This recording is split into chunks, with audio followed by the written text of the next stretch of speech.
A wild last boss appeared. Volume 3. Firehead. Image summary, anime-style illustration of two winged women. A pink-haired woman with white wings speaks to an unseen person, asking if they are loofahs based on their black wings. A blonde woman with black wings stands sternly behind her. Image summary, anime-style collage featuring multiple characters in dynamic poses, centered on a blonde woman in a white dress and red cape. Dialogue bubbles convey a confrontational tone, mentioning a 200-year gap in strength.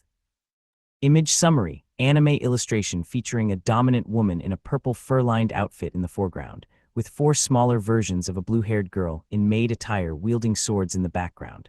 Text reads, "A wild last boss appeared." Image summary, character introduction page featuring Dina, a beautiful girl and advisor to Luffas, alongside various allies and subordinates including the conquering 12 heavenly stars and the 7 luminaries. Image summary, a story recap page featuring text describing the protagonist's journey to the grave of the Black-Winged King and the prevention of a civil war in G. Jallarhorn, accompanied by an illustration of 3 anime-style characters. Image summary, a table of contents page for a story, listing the main story and a short story titled A Wild Dragon Appeared, set against a grayscale fantasy background of mountains, clouds, and a magical circle. 1. Although my fight with Dina had been unexpected, I'd managed to get her to submit. Currently, I was confirming her stats. The stats I'd seen before were fake, so I didn't actually know Dina's true strength. I wasn't truly doubting her or anything, but Dina did still seem as if she were hiding something. So I decided it wouldn't be a bad idea to get a firm grasp of her abilities, just in case. Dina. Level 1000. Race, half-elf. Class levels: Acolyte 200, Priest 200, Ranger 100, Strider 100, Mage 200, Sorcerer 200, HP 35,000, SB 16,000, SDR Strength 1750, DEX Dexterity 3000, VIT Vitality 2050, INT Intelligence 11,550 plus 2,000. AGI Agility, 3,700. MND Mind, 8,902. LUK Luck, 1930. Equipment: Head, right arm, Bracelet of the Sage, INT plus 1,000. Left arm, Bracelet of the Shadow, INT plus 1,000. Body, Traveler's Clothes.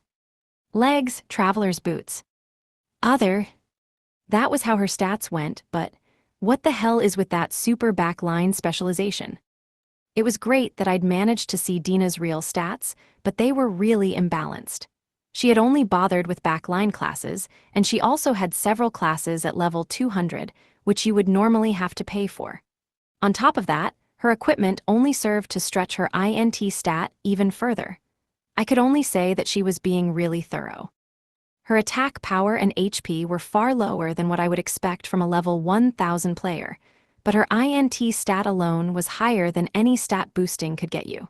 She wasn't quite at the level Megrez had been in his prime, but she was still ridiculous. However, this meant that she'd be easy prey for Libra. After the fight, Dina and I cooperated and somehow managed to fool Libra and Ares, who of course came chasing after us. We said that the planet was an attack from someone somewhere else, and that I dealt with it for now. Actually, me dealing with it wasn't a lie. It was just that Dina had been the one who'd attacked. Also, this didn't really matter, but Dina had gone back to her usual blue-haired look at some point. She was using the water element spell Illusion. It used mist to show others an illusion and could even change one's form. In the game, all the spell did was raise the target's evasion rate. At least, that was how I understood it. People did complain, saying that if that was the case, why not change the player avatar like the lore indicated? But there wasn't a peep from the company about changing it. To think that that would bear fruit now, truly anything can happen. Apparently, having 2 affinities was a racial skill for half-elves. For Dina, they were metal and water. Like what? That's totally unfair. I was told that half-elves had good INT and MND growth, though not as good as elves. They also had decently balanced growth in everything else, though not as good as humans. So, not only did they have good stats for magic and heaven arts use, they even got 2 affinities. And unlike normal elves, they could eat meat. Since elves were subjects of the forest, they couldn't do so. That was why Megrez had such low HP even though he stat boosted with items, and thus was one-shottable by Brachium. In the game, elves had a definite handicap since they couldn't eat meat. On top of that, people only realized that fact after they'd started to stat boost. In other words, after they'd reached level 1000. It was a truly mean-spirited trap. But half-elves have none of those drawbacks, huh? What the hell? That's totally cheating. Nerf it now. Actually, devs, just make an HP-boosting item that isn't orc meat. At any rate, now that Agakeros had joined the party and Dina was once again my subordinate, we entered Tanaka and left Jijalar behind. It's starting to get tight in here with all the new people. I should think about expanding Tanaka. While I'm at it, why don't I take the chance to try adding in bulletproof glass and carbon fiber and stuff? Those materials didn't exist in the game, but it should be possible now. Materials only possible because of my knowledge from the other side. I wonder how high-level a golem I could make with them. I'm kind of tempted. In the game, it was impossible to improve or incorporate other materials into a golem once it was completed. If you wanted a golem with new materials, you needed to build an entirely new one. However, it might have been possible now. This world resembled the game, but it wasn't the game, after all. By the way, Agakeros, do you have any useful information? You were with the devil folk, so you should have heard something. I was sitting on a sofa I'd prepared in the car. Agakeros sat across from me in human form. Ares was next to him, gnawing on some corn I'd bought for lunch in Jijalar. At first, he attempted to just eat some grass that was nearby, but I stopped him. I couldn't let him do that in human form. It made it look like I was abusing him. Also, apparently Agakeros' favorite meal was dandelions. The sight of a gentleman in his prime eating a dandelion. It was so incredibly surreal. It only reinforced the fact that even if they looked human, they were still a sheep and a goat. Well, first, I know of another of the 12 heavenly stars who is working with the devil folk. Oh, who else was there? Speak. Scorpius of the Scorpion became a vengeful demon and is fully supporting the devil folk. Unlike me, where our relationship was simply one of mutual interest, she desires to destroy humanity so much that she probably does not mind becoming a simple tool of the devil folk. Hradi, the country that the adventurer king, Fekta, founded, was destroyed by her hands.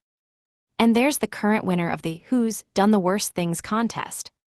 I somehow managed to fight the desire to facepalm, but couldn't stop myself from heaving a sigh. Scorpius of the Scorpion was, well, exactly as it said on the tin, she was a scorpion monster. Her monster name was Emperor Berserk Scorpion. Nickname, the Berserk Ruler. She could apply poison to her normal attacks and sprayed poison mist. Even if you were already poisoned, she could poison you more, turning it into lethal poison. Basically, she was a poison specialist who fought by poisoning you again, and then poisoning you even more. She didn't have any other means of attack, but she was really, really tough, so she forced her enemies into a war of attrition. You might feel relieved since her attack power was low, but once she lost a certain amount of HP, she went into a berserk state and attacked with amazing momentum. She was quite nasty as a boss. But to me, she wasn't actually that scary an opponent. I kind of feel bad for thinking it, but thanks to my dress, any opponent who relies on status ailments is basically nothing to me. But to towns and countries these days, there probably wasn't a scarier enemy out there. After all, she could spread her poison mist over a wide area. If she really tried to kill an entire country, she'd be really good at it. No joke. Ah, Scorpius, she really worshipped Miss Lufas, didn't she? After finishing his corn, Ares spoke up understandingly. If all that turned into hate, then she could be a very dangerous individual right now. Is she really that dangerous? Libra nodded in agreement. Yes, as she is now, she's so immersed in her revenge that she won't even listen to us. In fact, her hatred is so great she broke through her level constraints. Right now, she's level 900. Sorry, but I am no match for her. She did something that amazing. The maximum level for a tamer's monster is 800. How the hell did she break that on her own? That nut. I glanced over at Libra and asked her a question. Libra, what would happen if you tried to fight her? I predict my probability of winning to be around 62%. Using my past data on Scorpius to project her current level of strength, I believe my battle capability exceeds hers. Although a preemptive use of Brachium should shave away a lot of her HP, it will not be enough to kill her. After that, it will be a simple comparison of our statuses and abilities. In other words, a question of whether Scorpius or I will fall first. So it's even dangerous for Libra, the strongest companion I have at the moment. I'd figured that she'd definitely win, since poison doesn't work on golems, but I guess Scorpius is just that dangerous. But Ares should have been able to match Scorpius' poison duty with his Mesarthim. No matter how high her defenses were, it was basically meaningless in the face of percent damage. Ares should have higher HP, too. They were both fire element as well, so even if Scorpius went berserk, it shouldn't matter too much to Ares. He matches up pretty well with her. Agacaros himself had admitted that he was no match for Scorpius, so he was out. As for Dina, she had the advantage in attribute affinities, but her HP was far too low. I don't think she'll be able to last through a berserk scorpion's attacks.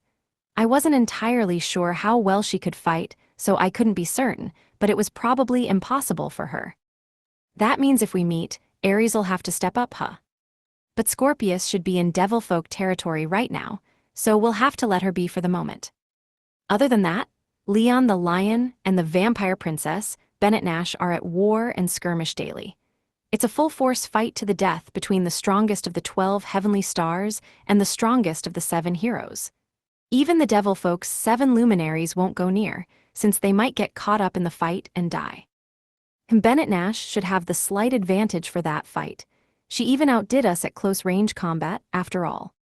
No, well, Leon, unlike the other 12 heavenly stars, he's never been exactly loyal to you. Once you disappeared, he completely returned to the wild, and he's back to being level 1000. Wow, now that's chaos for you. So they're ignoring me, or any potential heroes, to fight for the top of the hill. A fight between Bennett Nash in her prime and Leon from back when he was a boss enemy was the stuff of dreams. I actually want to watch, but I also don't really want to get too close. Hey, Ago, wasn't Bennett Nash really stuck on seeing Lufas as her rival? She was. Ever since she lost to Miss Lufas once in the past, she set surpassing Miss Lufas as her goal. She's very tenacious about it too. Leon's the same. He used to be hailed as the strongest monster, but he was beaten by Miss Lufas and added to her forces. Even though he obeyed her, he was always on the lookout for the chance to usurp her position. A warning, Master. If you were to ever get close to their fight, there is an 80% probability of Bennett Nash and Leon stopping their fight and charging at you instead. I take it all back. It's not just that I don't really want to get too close. I don't want to be anywhere near them. Apparently, Leon and Bennett Nash were complete outliers to the usual 12 heavenly stars, or 7 heroes, in that they viewed me as an enemy. Just imagining a level 1000 stat-boosted character and a level 1000 boss monster rushing me along with their armies is scary. I can't even joke about it. Yeah, let's leave those two for last. They can just keep each other company for a while. Also, this might not really matter, but it seems that the Country of Swords, Levitane, has succeeded in summoning a hero. Oh, I couldn't stop my voice from sounding a little hoarse after hearing that news. Apparently a proper hero had been summoned to this world. By hero, it probably meant that they had the hidden class chosen. It was the strongest frontline class. Normally, raising warrior, light warrior, heavy warrior, and swordmaster to level 200 was required before unlocking it. In the game, no one had even known it existed until Alioth discovered it. And as far as I knew, there were no other players who'd taken that class other than Alioth. I mean, the unlock conditions for it were just awful. The abilities for warrior, light warrior, and heavy warrior were all similar. If someone wanted warrior-like abilities, only taking one of them was basic common knowledge. On top of that, the player would have to pay real money to raise the max class levels of all those not especially powerful classes to 200 when there was literally no other merit in doing so.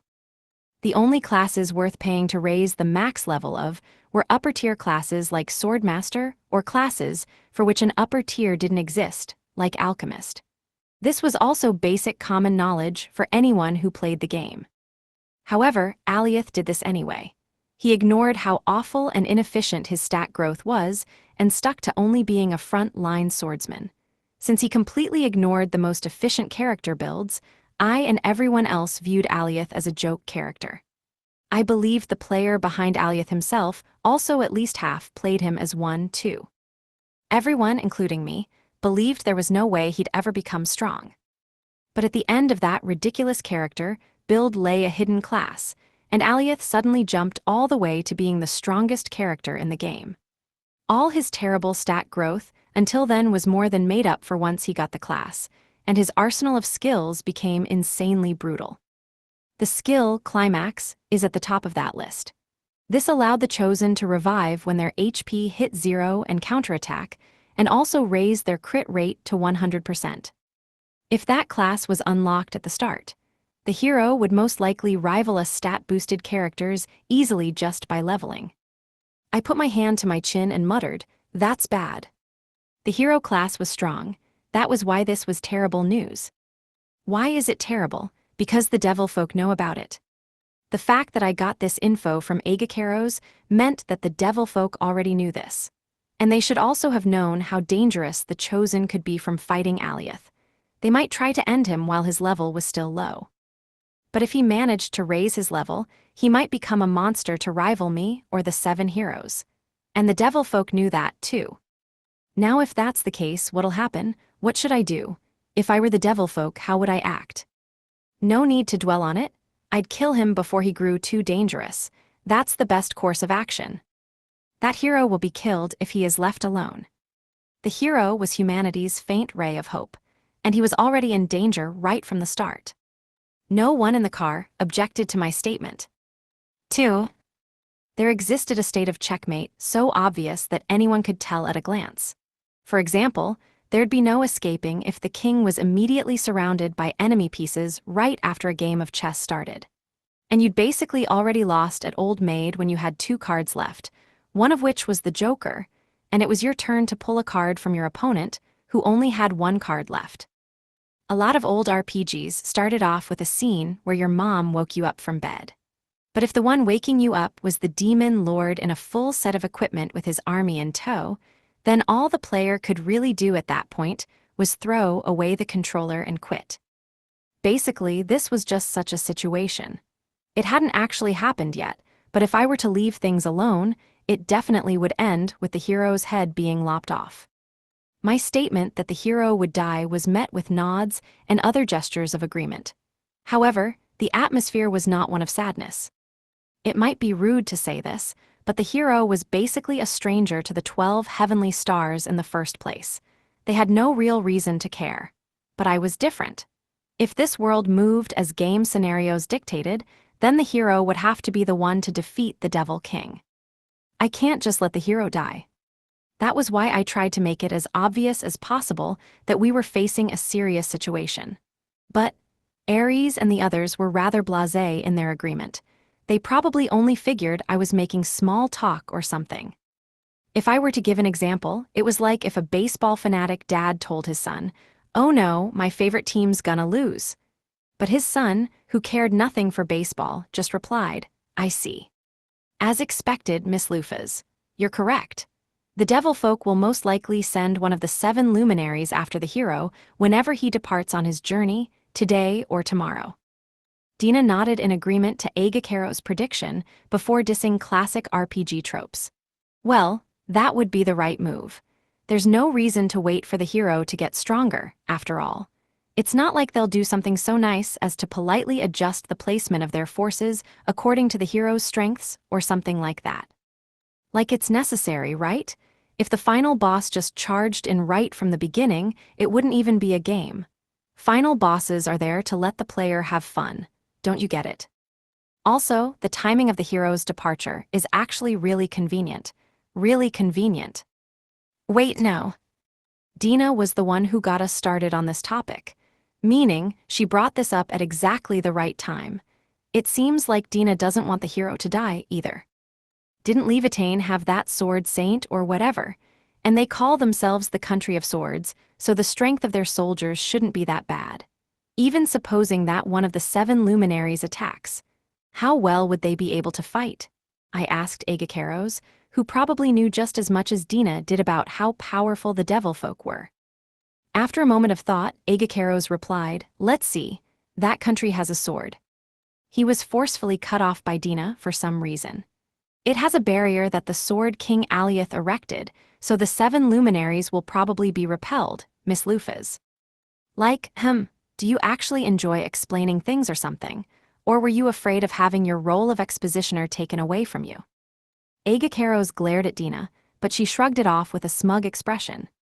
In contrast to the two of them, who were battling over some weird position, Ares and Libra were both at peace. Ares had started on a second ear of corn, and Libra was simply observing everything that was going on. Barrier. Yes, made using the hero skill Soul Succession, as you should know. It's exactly as you expect. This time, Agacaros was the one to interrupt Dina. What the hell are you doing? For now, I purposefully ignored what was going on between the two of them, and instead tried to recall the skill they'd brought up. Soul Succession. Its effect should be. Right. Its effect was to put up a wide area barrier to considerably buff the abilities of all player characters in a set area, while also debuffing the abilities of any enemies in the same area by the same amount. That would normally just make it a combined buff/debuff skill. The ridiculous part of the skill was that it lasted until the battle was over. But there were also large demerits to the skill. The hero who used the skill instantly died and was respawned in town immediately, with no time allowed for resurrection. In the game, Aliath played a prank by making a full dash back to battle after using the skill, confusing people into yelling, "Weren't you dead?" To which he replied, "Nope, too bad, it was a trick." But in this world, using it equals death. Probably, there'd be nothing so pleasant as having the user just run back from town. No wonder why they managed to last so long without a hero. No, that's technically wrong. Aliath is protecting that place even now. Svel had Megrez and Levia. Gijaller had Merak and his pressure. And Levitane had the barrier. Each place had its own method to protect itself. Hradi, the country that idiot Scorpius destroyed, had probably had no defenses like that. But Fekta should have had the Monster Tamer class. It wouldn't have been strange for there to be at least one strong monster defending the place. Could they all have been killed in the fight with the Devil King? At any rate, it was probably safe to assume all the countries that still existed had at least some way to defend themselves. Understood, then they should be safe within the country's borders. Exactly. Even if Agacaros or I managed to infiltrate inside the barrier, I think we'd have a tough time. Though we'd still manage to do considerable damage, of course, Ares declared. I was impressed. So the barrier is strong enough for even the 12 heavenly stars to be cautious. The divide between humanity and the 12 heavenly stars in this world was like heaven and earth. But even with this gap in power, Ares hesitated to say he could do it. The power of the barrier was truly unfathomable. Of course, he was still confident that they could take that buff/debuff combo and still half destroy the country and basically decimate all its knights. But at the very least, that meant that someone on the level of the 7 luminaries wouldn't be able to deal with its effects. This was predicated on the assumption that there were no other level 1000s mixed into the 7 luminaries like Dina, though. That meant this also served as proof that there were no others like Dina. After all, if there were others at Dina's level, they could just toss in meteors from outside the barriers. Although there was probably some difference in power levels between the 7 luminaries, there basically shouldn't be any other outliers like Dina. I feel guilty saying this about other people, but they're really just a collection of small fry. However, I hadn't really felt any of the effects when I'd been there. Was there really a barrier? Did the barrier just not affect me because I was a player? Or was it actually affecting me, and I was just too stupid to notice? I'm a little curious. Master, I would be able to destroy Levitane with a 98% chance of success. Don't. I stopped Libra, who sounded very proud of what she'd said, in her tracks while holding back my desire to sigh. Every time Libra says something like this, I'm reminded that I should be grateful she decided to hole up in that grave, especially since she can just ignore the barrier and fire Brachium. Buffs and debuffs had no meaning in the face of fixed damage. Returning to the subject at hand, you're saying that they won't make a move as long as he stays within the country and its barrier. It should be safe as long as the one attacking isn't Scorpius, the Devil King himself, or one of his direct descendants. However, if you flip that around, that means that as long as one of those people move, then the hero and country will definitely perish. And all this is out the window anyway if he leaves. Which means they'll wait for the moment the hero leaves on his journey. As soon as the hero leaves the capital, he'll encounter one of the 7 luminaries. Dina spoke confidently. I see. In other words, it'll be a blitz as soon as he leaves the capital. In which case, the episode title would be, "Ah, a wild 7 luminary appeared." Yep, that'd be checkmate for the hero. Like, don't let the boss go all that way to assault the main character. That's a forbidden tactic in RPGs. Bosses should quietly and faithfully wait in the back of their castles and dungeons so they can practice being cool and saying things like, "Well met, hero." The fact that Dina, a member of the 7 luminaries, could say all this with such confidence also meant that this had already been decided. I see. That rumored sword saint would probably be accompanying the hero. But even so, he wouldn't be enough against a member of the 7 luminaries. One of the 7 luminaries will definitely attack when the hero leaves, which means it is also the perfect chance to take down another one. All of you, wait here. We will go back to Levitain briefly. My real objective was to protect the hero, but Ares and the others wouldn't be satisfied with just that. So for now, I just made a decent excuse. It wouldn't be necessary to bring anyone with me for just one of the 7 luminaries. If I were to fly at my fastest, the only one who could keep pace with me would be Dina in the first place. Libra would be able to catch up in a little bit, but I didn't feel the need to bring such a dangerous weapon with me all the way to Levitain. If she used Brachium, then there might be some damage to the capital, after all. Dina was, no, that's not a good idea. She herself said that the 7 luminaries knew that Dina was Venus. If she were with me and clearly taking hostile action, then they would assume that she had betrayed them. If that happened, I'd lose the double agent I'd taken all this trouble to gain. I needed them to continue believing that Venus was their ally, at least for now. Are you planning to go alone, Master? Libra spoke worriedly, but I didn't think there was any need for it. It won't be a problem. We can easily win against the rest of the 7 luminaries, even if they all attacked us at once. It might be a little conceited, but I wasn't worried about anybody from the 7 luminaries if they were only as strong as Mars or Jupiter. Even if there were 100 of them, I could probably sweep them in one AoE attack. That's just what happens when the gap in levels is that big. And if in the worst-case scenario it turns out I actually need a friendly, I can always just make a golem on the spot. Anyway, as long as I don't let my guard down. No, I probably couldn't lose even if I did that. Even if I just took a break from fighting for a while to read a light novel or something, they wouldn't even shave off 10% of my HP by the time I was finished. In fact, if I just made a golem instead, there was actually a possibility that they'd all be dead by the time I was done reading. That's just how wide the gap between our power levels is. It was harder to lose.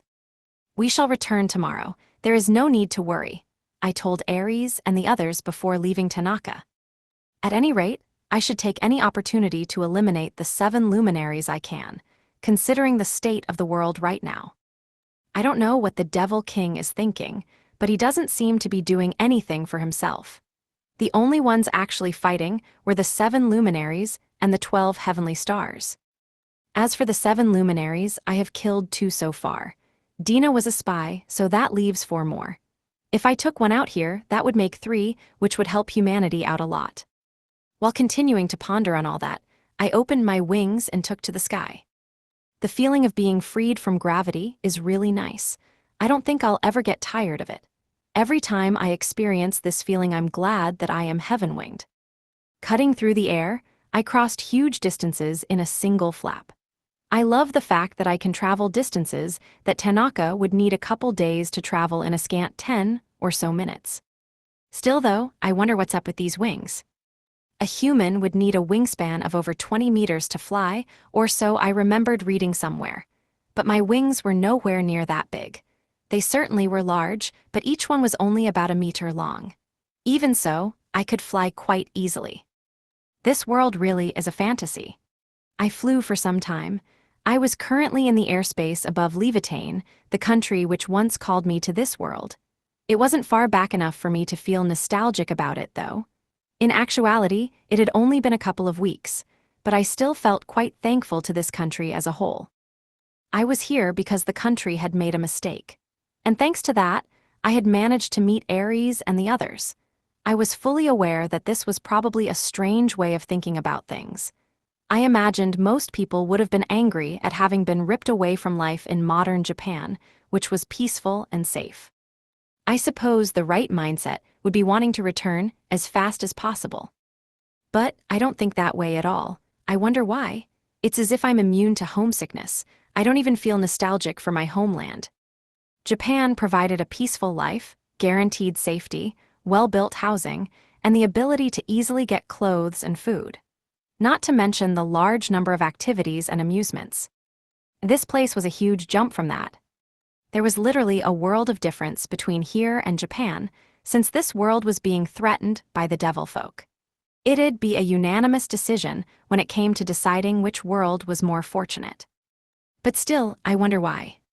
I feel like the other world is the unfamiliar one, as if I were viewing it in a dream or from the other side of a screen. That place didn't feel real. It just didn't. Even though I certainly remembered having grown up and living there all the way into adulthood, it all still felt as if it had happened to someone else. It was like I was peeking into some unknown person's life in the form of a TV drama. I just feel like that life had nothing to do with me. It seems as if I'm integrating with loofahs in a pretty unfavorable way. No, wait, or maybe from the start.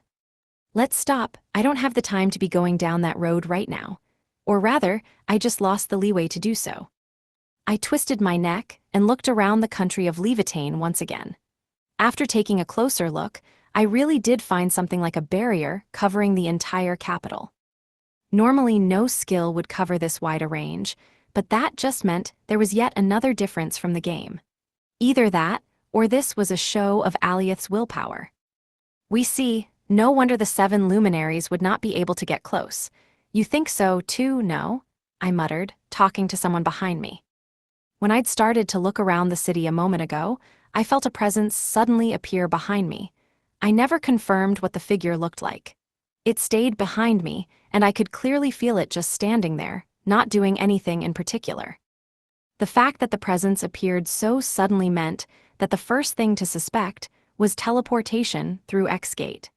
I'd confirmed with Dina already that there was no other method of teleportation other than the X-Gate spell. And there were conditions to be able to use X-Gate as well. One had to be able to use both Heaven Arts and magic. That was why vampires, who could only use magic, and Heaven-Winged, who could only use Heaven Arts, were barred from using it. The beast folk could also probably be counted out in this day and age, since they'd always been bad at using magic. That meant there was a limited selection of people who could use X-Gate. It wasn't Dina. This feeling of pressure and hostility didn't belong to her, but it wasn't some other member of the 7 luminaries either. This presence was too strong to be one of them. Then, there were very few others it could be, and I already knew the answer. I was almost certain. I'd never actually met that person before, but I knew them well. I'd always known we would meet eventually. My premonition resonated. It was even the exact same as how I'd felt 200 years ago. I remembered both fearing and looking forward to this. Right, Devil King. For some reason, we one had a smile on, an expression that could only be described as warlike.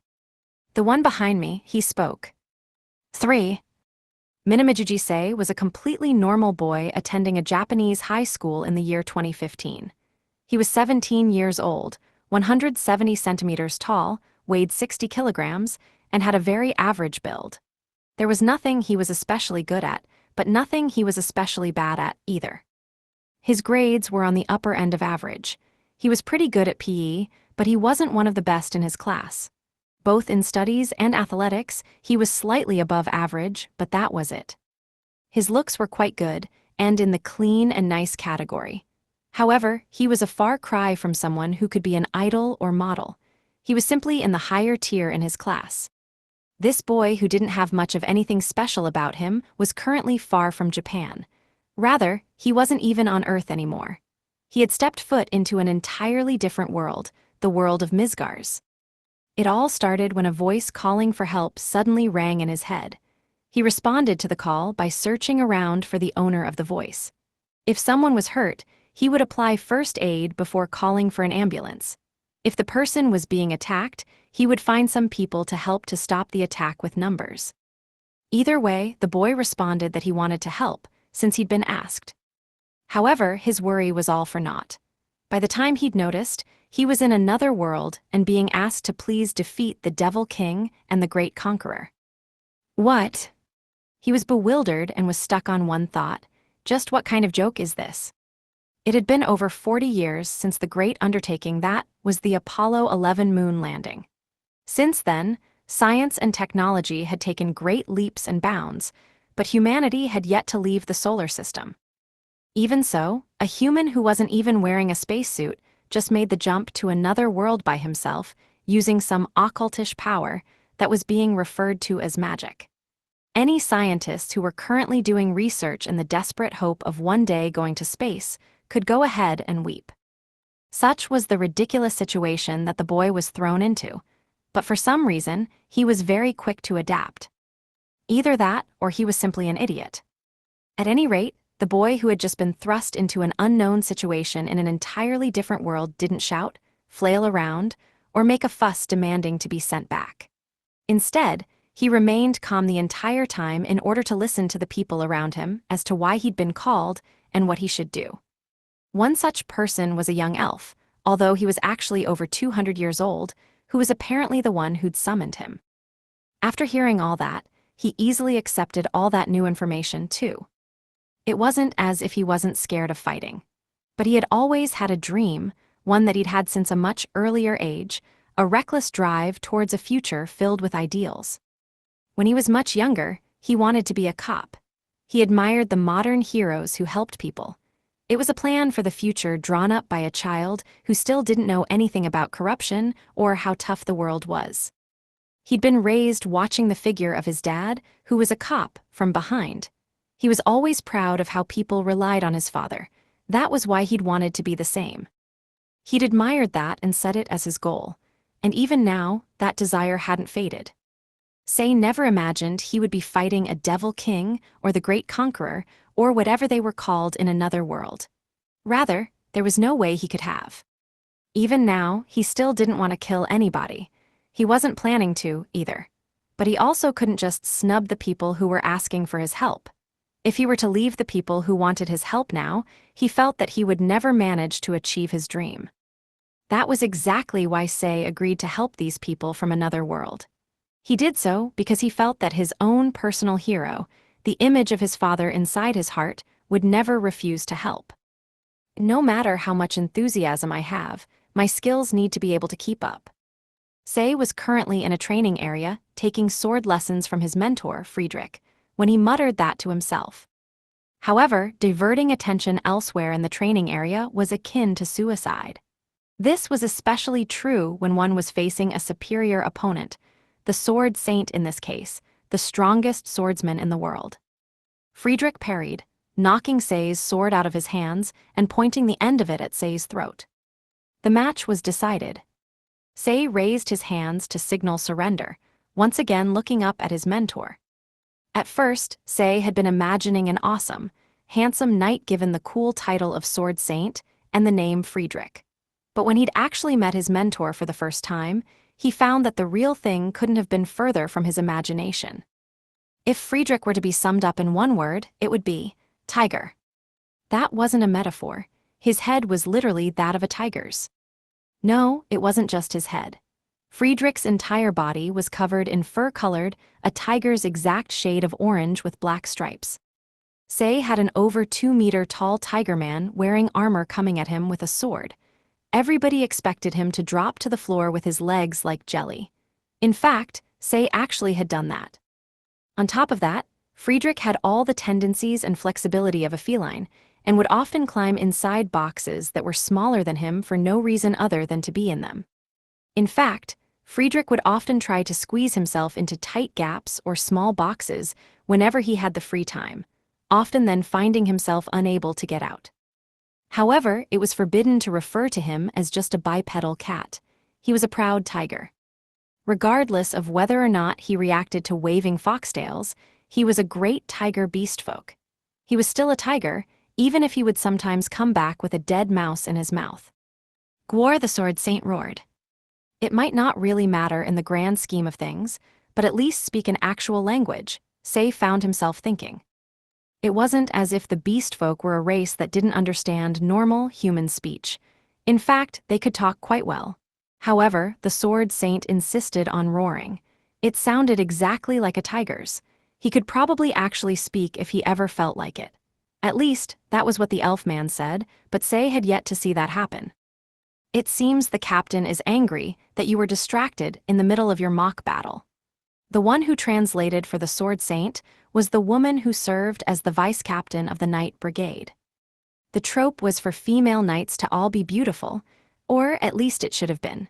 The vice-captain herself wasn't really all that much. In fact, her rough features likened her more to a female gorilla.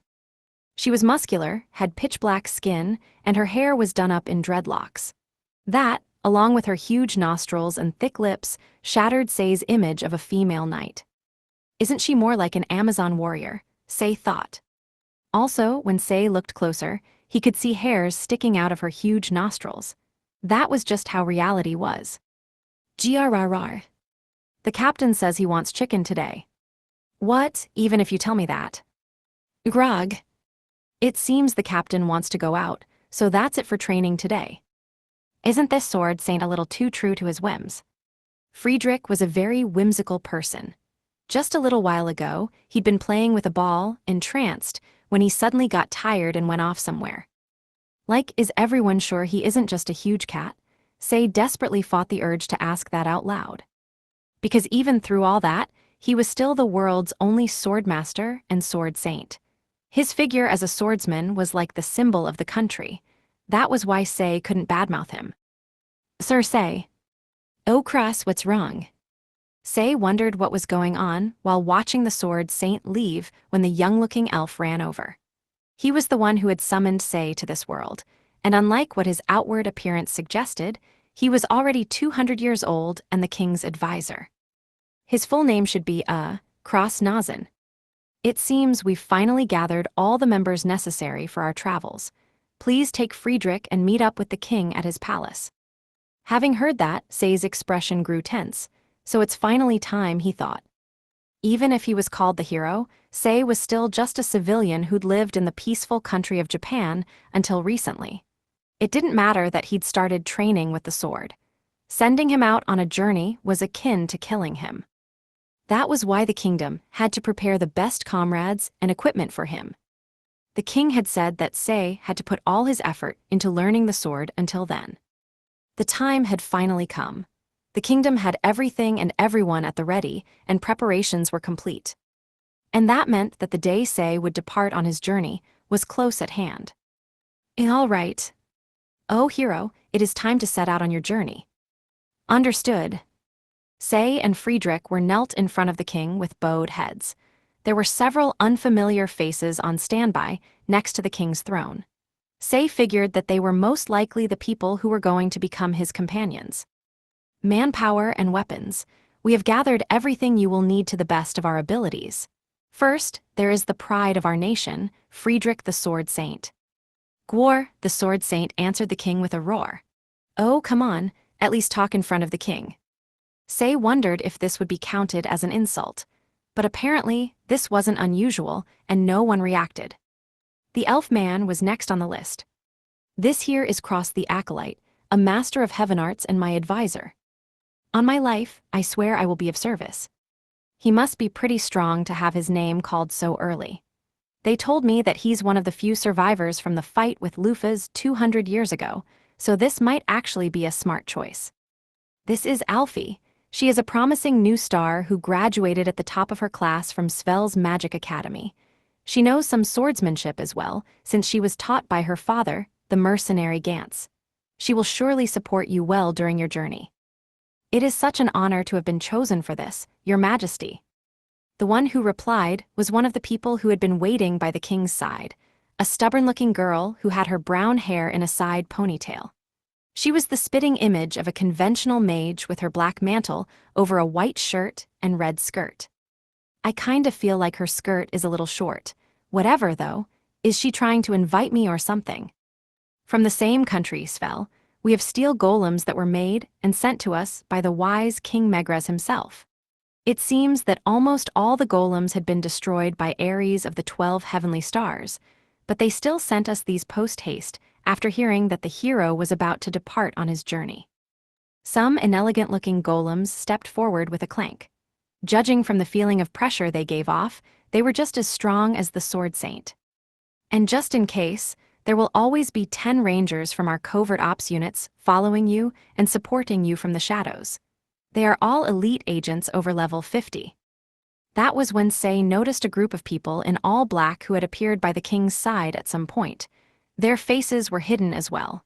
When they noticed Sei's gaze, they gave him a thumbs up. And then there are the great conqueror's treasures, brought back from the grave of the black-winged king by the 4 members of Falcon's Eye. You all may choose from the best of these and take them with you. After hearing the king's proclamation, the Sword Saint, Cross, and Alfie's eyes all widened, sparkling with interest. Sei didn't understand why, but he could tell that whatever he was being given was apparently worth quite a lot. At least I won't be sent out with just a wooden stick or something. Weapons were brought out and presented to Sei and the others. Alfie, Cross, and the tiger seemed truly happy as they looked upon the weapons. Unfortunately, Sei wasn't very knowledgeable about weapons, but the ones in front of him gave off such a powerful feeling that even he could tell they were strong at a glance. I see, no wonder why these people seemed so happy. They're pure warriors and mages who are true inhabitants of this world. Now, the time has come for you to set off. Hero and all your companions, listen well. Make sure you defeat the evil Devil King and the revived Great Conqueror and clear the dark skies hanging over us all, the king declared. At the same time, everyone stood up. All their gazes focused on Sei, who hadn't been keeping up with what was going on, causing him to panic and stand. As soon as he did, trumpets sounded around him, playing an unfamiliar melody. Added to that were the cheers of the people gathered outside the castle. They were so loud it almost hurt. Now go, hero. This was when it finally hit Sei that it was time for him to go. Right now. Huh, isn't this too fast? Wouldn't you normally discuss this with me beforehand or give me a day or something? But it was already too late. Everyone's gazes concentrated on Sei, as if telling him to go already. With no other choice, Sei resigned himself and started walking, half in desperation. He was followed by a retinue, as if he were leading some sort of parade. When he got out of the castle, people crowded around to get a look at him as they cheered. Oh no, this is really embarrassing. Sei's face turned red, and he started walking faster. I just need to get out of the capital for now. I can think after that. After that, the parade that was basically a public execution continued for a few minutes, before Sei finally reached the gates. Now this is when it starts, my adventure to save the world. This is a heroic saga, one that I thought was only ever possible in games that I'd be looking at from the safety of the other side of the screen. But right now, I'm living one. I am the main character. The only difference is that I don't get continues. Sei couldn't stop himself from getting nervous, and he started to sweat. Don't be afraid, just don't. Now then, I need to face forward and go. But to be honest, I don't think I'm suited for this. There's gotta be people way more fitting for this than me. Like, wouldn't a soldier with an anti-tank gun or something be way stronger and more reliable than some Japanese student? But in the end, I am the hero, so let's go. So as to not worry his companions, Sei took a step forward. At that instant, black feathers entered his vision. Right afterwards, a black angel descended. She had a crimson mantle on over a pure white dress. The ominous black wings which were her symbol were on full display, spreading out from behind her. Her golden hair had red mixed in, as if it were on fire, and her looks could only be described as unparalleled. However, the ground crumbled beneath her simply from her touching down. Just the absolute power of her presence caused the ranger unit behind Sei to have their legs give out from under them. Huh, no way, that's LLL Lulufa's mafahlul, Alfie muttered, scared, while Cross out and out screamed. Thought so, it's obvious. I can feel my legs giving out just from looking at her. My body is just giving in to fear on its own. There's no doubt, that's her. She's the black-winged conqueror. A wild Lufa's mafahal appeared. Even while imagining such a dumb notice popping up, Sei couldn't allay his fear. Fear, exactly. Right now, Sei was experiencing an unprecedented level of fear. His teeth were chattering and everything. Oh no, I can't fight that. There's no way, I can't do it. That's a monster in human skin. I'm not even in the same dimension that would be required to attempt to face that. But, ugh, why is reality so cruel? To Sei, just encountering the great conqueror on the first step of his journey was a nightmare, but the nightmare continued. Lufas looked up into the sky. Lured in by that action, Sei also looked up, and there he found yet another monster. It was a man with inhuman blue skin but good looks. His black hair fluttered in the wind, and his eyes were golden. A pitch-black mantle covered his entire body, and the air around him warped as if he were just a mirage. And, horror of horrors, the strength of his presence didn't fall behind that of the black-winged girl. Sei didn't even want to think about it. He wished he hadn't noticed. The man touched down at a slow, leisurely pace. He stood opposite Lufas with Sei and the others sandwiched between them. He faced off against the black-winged conqueror, who happened to be on their other side. Hey, stop that, goddammit, don't put us between you, Sei wanted to scream. What, no way, was, oh goddess no. Cross looked so pale Sei was worried he would die right then and there. His eyes were tearing up, and his face was twisted in despair. Apparently Cross knew the man as well. He knew the man and feared him. Devil. Hi. Devil King, why is the Devil King here? A wild Devil King appeared. On the first step, having been suddenly pincered by a double last boss encounter with the Great Conqueror and the Devil King, the hero party had one thought. What kind of punishment is this? And Sei thought something else. Are we just dead now? Image summary, a manga page depicting a confrontation between two powerful figures, the Black-Winged Conqueror and the Devil King, who stand opposite each other amidst warping space and lightning. A small party of shocked heroes is trapped between them, appearing insignificant and overwhelmed by the presence of the two antagonists. 4. The space there warped. The scenery twisted like an infant's drawing, and things lost their base form. The sight, which was far too unreal, was not actually real, of course. It was an illusion. Sei and the others in his party were just hallucinating from being exposed to the absolute presences of Lufas and the Devil King. Space hadn't actually warped. However, the hallucination might as well have been reality, since everyone there saw the same thing. Meanwhile, in that warped world, the Black-Winged Conqueror and the Devil King faced off. The heroes weren't even worth noticing to them. The both of them only saw each other. In their world, they were already alone. Even the hero unfortunately stuck between them was likely nothing but a pebble on the side of the road to these two pinnacles of strength. That was why the two of them continued to stare at each other, as if Sei and the others weren't even there. Eventually, the man spoke, breaking the silence. I have been waiting for this moment. His voice was low and sounded calm. Strangely, his voice held no hostility. It was kind, as if he were a boy speaking to the object of his passionate, one-sided love. With the hero and his party still between them, the man spoke again. It's strange. This is the first time we have met. Even so, we know each other well. I don't feel like this is our first meeting at all. The Devil King, the leader of all the devil folk, who were the biggest enemies of collective humanity, was the definition of a threat to the world. He was the manifestation of death and fear. He was the king of devils whom even the 7 heroes couldn't match. Yet in front of the girl with black wings, he continued to talk calmly. However, I will still say this. Pleased to meet you, Alker. I am Orm, the one you all call the Devil King. Alker, it is our name for you. Any who meet you die. So, with fear in their hearts, they have named you Alker, the star that invites death. He narrowed his eyes, which had vertical slit pupils like a snake's, looking affectionately at his fated enemy whom he had never ended up fighting 200 years ago. In response to that gaze, Lufas never wavered, donning a fearless smile. If the King of Devils was a monster, then Lufas was right there with him. Because they lived in the same dimension, they faced each other as equals, so there was no reason to fear him. Lufas' expression was tinged with the composure of someone strong. So I'm definitely not scared. There's no way I'm actually thinking, what the hell is this pressure? I can only laugh, or anything like that. It seems there's no need for us to name ourselves, but it would be rude not to.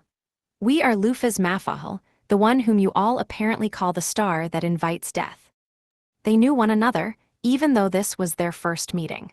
They already knew each other's names, but they introduced themselves anyway. It was a strange, comical scene. On the surface, they were talking peacefully, but the fight had already started.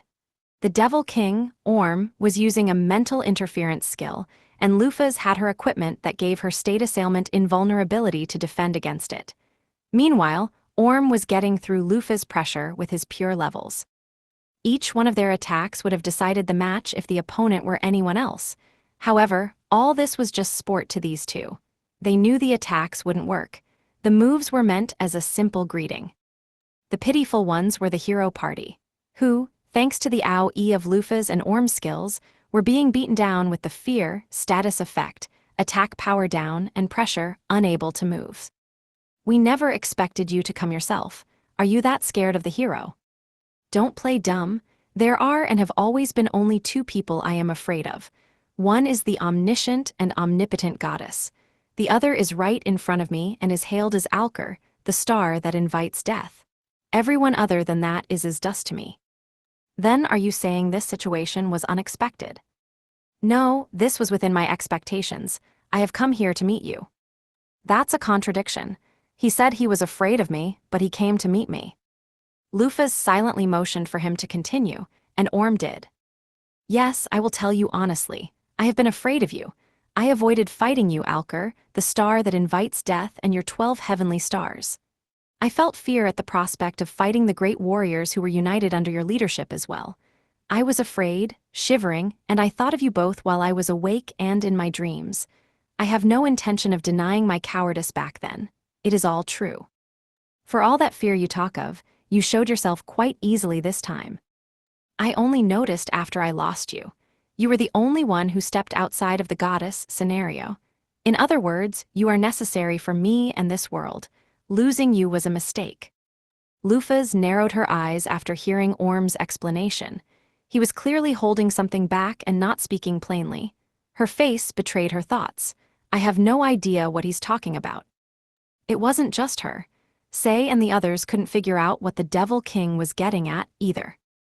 What do you mean?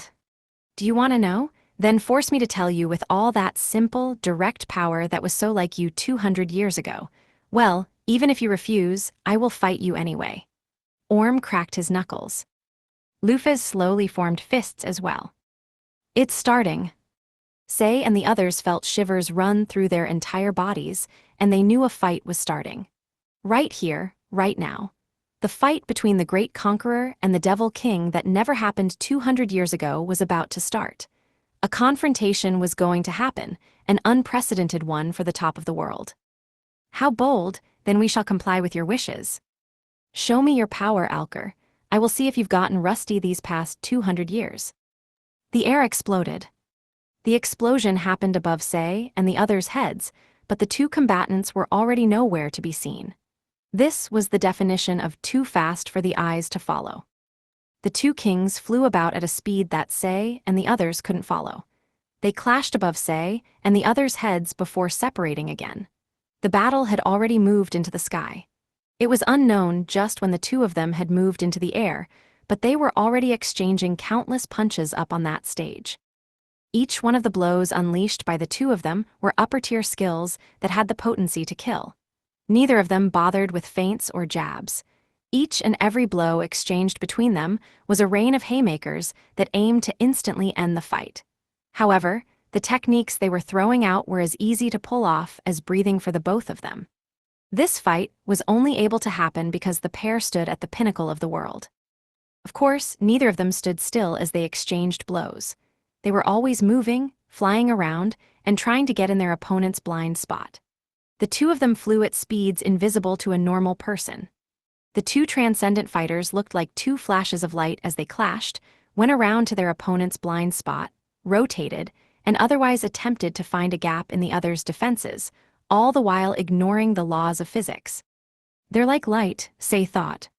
Two sources of light, shining black and red, were pulling ridiculous maneuvers in the air as if they were in a dogfight out of an old mecha anime. That was all it looked like to the hero and his party. Huh.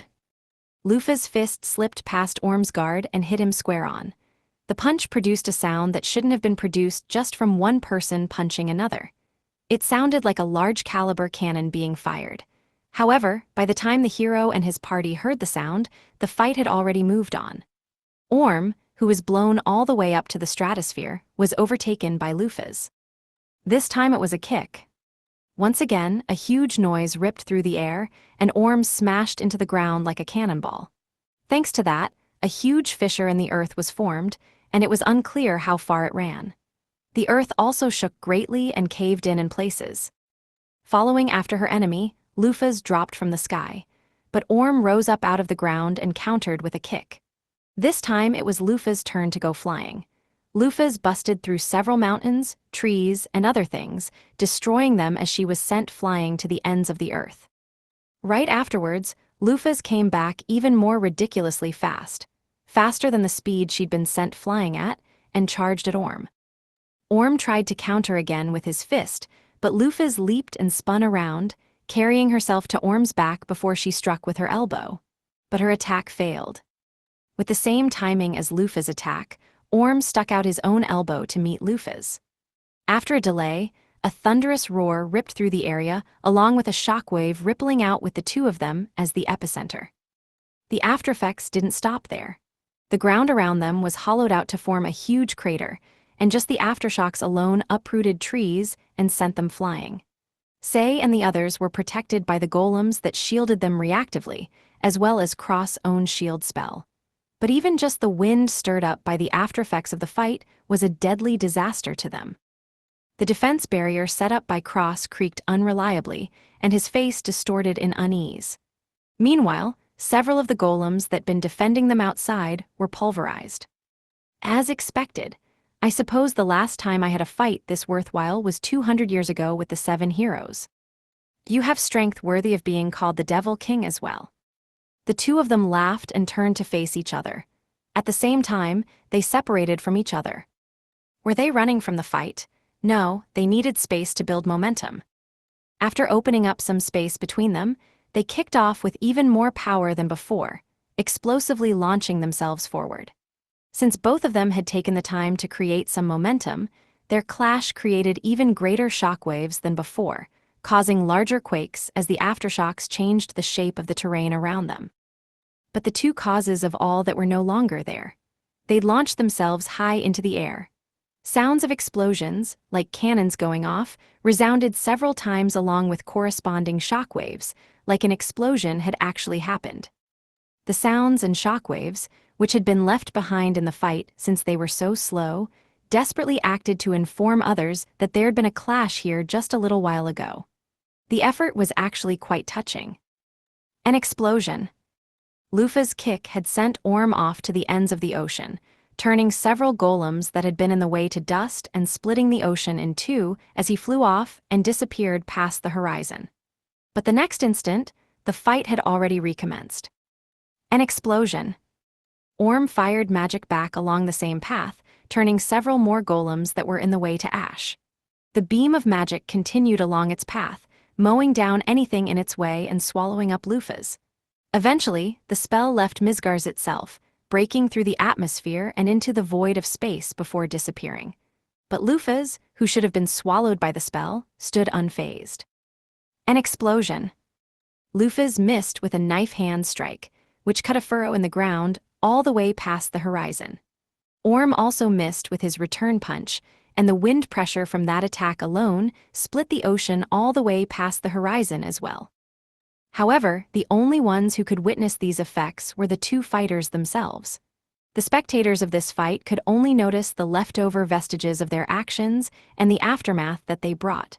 There were no fighters the onlookers could see. All they could catch were the sounds and aftershocks, which let them know where the fight was. The sky above them exploded several times, destroying any pitiful golems which had gotten caught up in it. Trees also suddenly got uprooted and blasted away, and the ground and ocean were split. Their power was supernatural. This was the power of those at the peak of their strength. It was abnormal, monstrous, bizarre, and powerful. It wasn't something any regular person could do. In the first place, they wouldn't even be able to follow the aftermath of this fight. They were probably busting out countless numbers of high-level skills like Rain, not holding anything back. But Sei and the others had no way of knowing what they were using. It was a fight between two monsters. There were no other words to describe it. Last bosses A and B had just suddenly popped up in the beginner area of the hero's journey for some reason and had started to fight with each other. It was nonsensical. It was like they were telling Sei and the others that they weren't worth their attention. It made Sei feel incredibly pathetic. "What the hell?" Alfie muttered, pale as a sheet. Her teeth chattered loudly and her eyes were swimming in their sockets. "What the hell are they?" she said what everyone else was thinking. And none of them had any answer but, "I wonder." They existed outside of reason, and they defied understanding. The two combatants were ignoring everything the hero party held as common sense.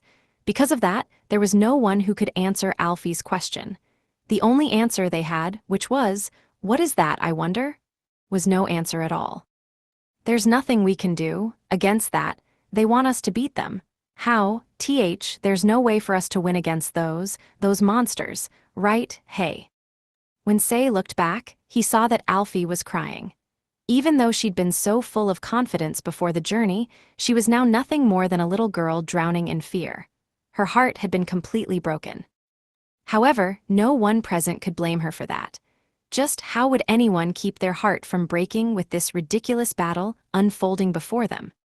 Just what do they even think we can do against those two monsters? Alfie screamed, teary-eyed. However, her cry was drowned out by another explosion in the sky. The fight had been occurring at supersonic speeds, leaving sound behind.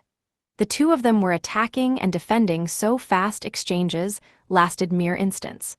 The two combatants alone were experiencing extremely dilated time, almost as if time itself had stopped for them. Of course, they weren't using skills to achieve that. However, if a person was able to move around at their speed even in extremely small segments of time, it would be no different than if time had stopped for them. Basically, to reach this plateau, one just had to move around fast enough for time to stop. For them, sound had long since disappeared. They were in a silent world where even time had been left behind. Even then, they continued their exchange of attack and defense. They dodged and were dodged, defended and were defended against, punched and got punched, kicked and got kicked, and shot and got shot at. Perfect defenses were met with defense-piercing skills, 100% accuracy skills were met with guaranteed dodge skills, and damage buffs were met with damage reduction. There were single-hit, multi-hit, and multi-hit area-aimed skills flying about. They threw out heaven arts and magic, accelerated and decelerated, and used attack reflection and skill piercing. They cast attack buffs, defense buffs, and speed buffs as well as attack, defense, and speed debuffs, threw around other buffs and debuffs, and even stun effects which were blocked with stun negation. All manner of passive, active, and reactive skills were used, invalidated, pierced through, defended against, dodged, and countered. Even then, neither of them could land a decisive blow, as the two continued to throw haymakers one after the other. Lufas twisted her body. She buffed her attack power to pierce through his defense, stacked as many skills as she could on her strike, and wound up. If all the attacks up until now had been stupid huge cannons, then the attack Lufas was trying to land was even stupider and huger. It was still a cannon. She was just using even more pure force. Orm also twisted around, concentrating all his power in his right fist. His all-out punch most likely had as many skills stacked on it as Lufa's, if not more. Orm couldn't tell how this would affect the surroundings, but he didn't care. It didn't matter. What was important to him was nothing but this moment in this fight right now. They clashed, and time started again. The two of them, who were most likely the strongest fighters in the world in this day and age, unleashed the most powerful attacks available to them with no weapons. Neither of them hesitated to clash with the other's attack. And right afterwards, the world itself shook. At the same time, all the aftereffects and sounds from the attacks they'd made in compressed time caught up and went into effect. Forests a long ways away from the fight shook furiously, causing the animals in them to panic. The ocean raged about, and all living things in the world could sense the vibrations of the air. The earth split in various places, and several mountains experienced landslides and avalanches. Just the aftereffects caused storms to whip up with gale-force winds, like a typhoon's ravaging across the world. The last of the golems served as a wall for the heroes' party, and they, too, were destroyed. The castle shook like there was an earthquake. While the usually fearless vampires made a fuss, the little girl who was their queen was calm and steadfast. She elegantly sat down on her throne and tipped a glass of blood between her waiting lips. She was surrounded by monster corpses. They had been underlings of that annoying lion that'd come to take her head. But they'd been unable to fulfill their mission, becoming food instead. They're making me jealous. The world shook as if to inform Bennett Nash that her enemy was alive and well. She could feel the shockwaves of her power. Bennett Nash had already been sure of her existence after hearing the report, but now she felt her enemy's presence directly. At the same time, Bennett Nash was experiencing an emotion similar to annoyance. She was experiencing one-sided jealousy. Just who are you playing with while leaving me here alone? Joy and jealousy. It's as if I'm some little girl who's experiencing her first love. With those thoughts running through her mind, Bennett Nash looked out of her window. She was imagining just what kind of fight her hated, but also beloved enemy was having right now. I can't wait. In the middle of the wilderness, a single man muttered to himself, his voice filled with joy. He was surrounded by dead vampires. The vampires should have been nearly immortal, but they had been ripped apart so thoroughly they couldn't even regenerate. The cause of all that was the giant lion sitting in the middle of all of them. I might just get hard. You're really making it difficult to resist, Lufa's. He was over 150 m tall, taller than Ares in his true form. The lion's eyes looked ferocious, and he had the arrogance to designate everything around him as food. His muscular body had the suppleness belonging to one of the feline family, but at the same time, his body was harder than steel.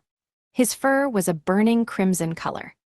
The giant, dark-red lion drooled as he vulgarly lusted after what he considered the best prey, who wasn't there right now. This shaking earth feels nice. To him, the power he could feel behind the shaking was the best form of invitation, and his desire to fight only grew stronger and stronger. But the opponent he wanted wasn't here. Ag, this is killing me. I might go crazy. With no way to satisfy his animal desires and violent impulses, he, Leon, the Lion King, continued to enjoy the aftershocks of a faraway battle. Meanwhile, Sei shivered while being tossed around by the same aftershocks. This isn't funny. They want us to beat these two monsters. That's just the worst kind of joke. No, they aren't even monsters. They're natural disasters. They're just human-shaped natural disasters. Look, the tiger's already hiding, scared beyond his wits. He's got his ears down flat and his tail between his legs.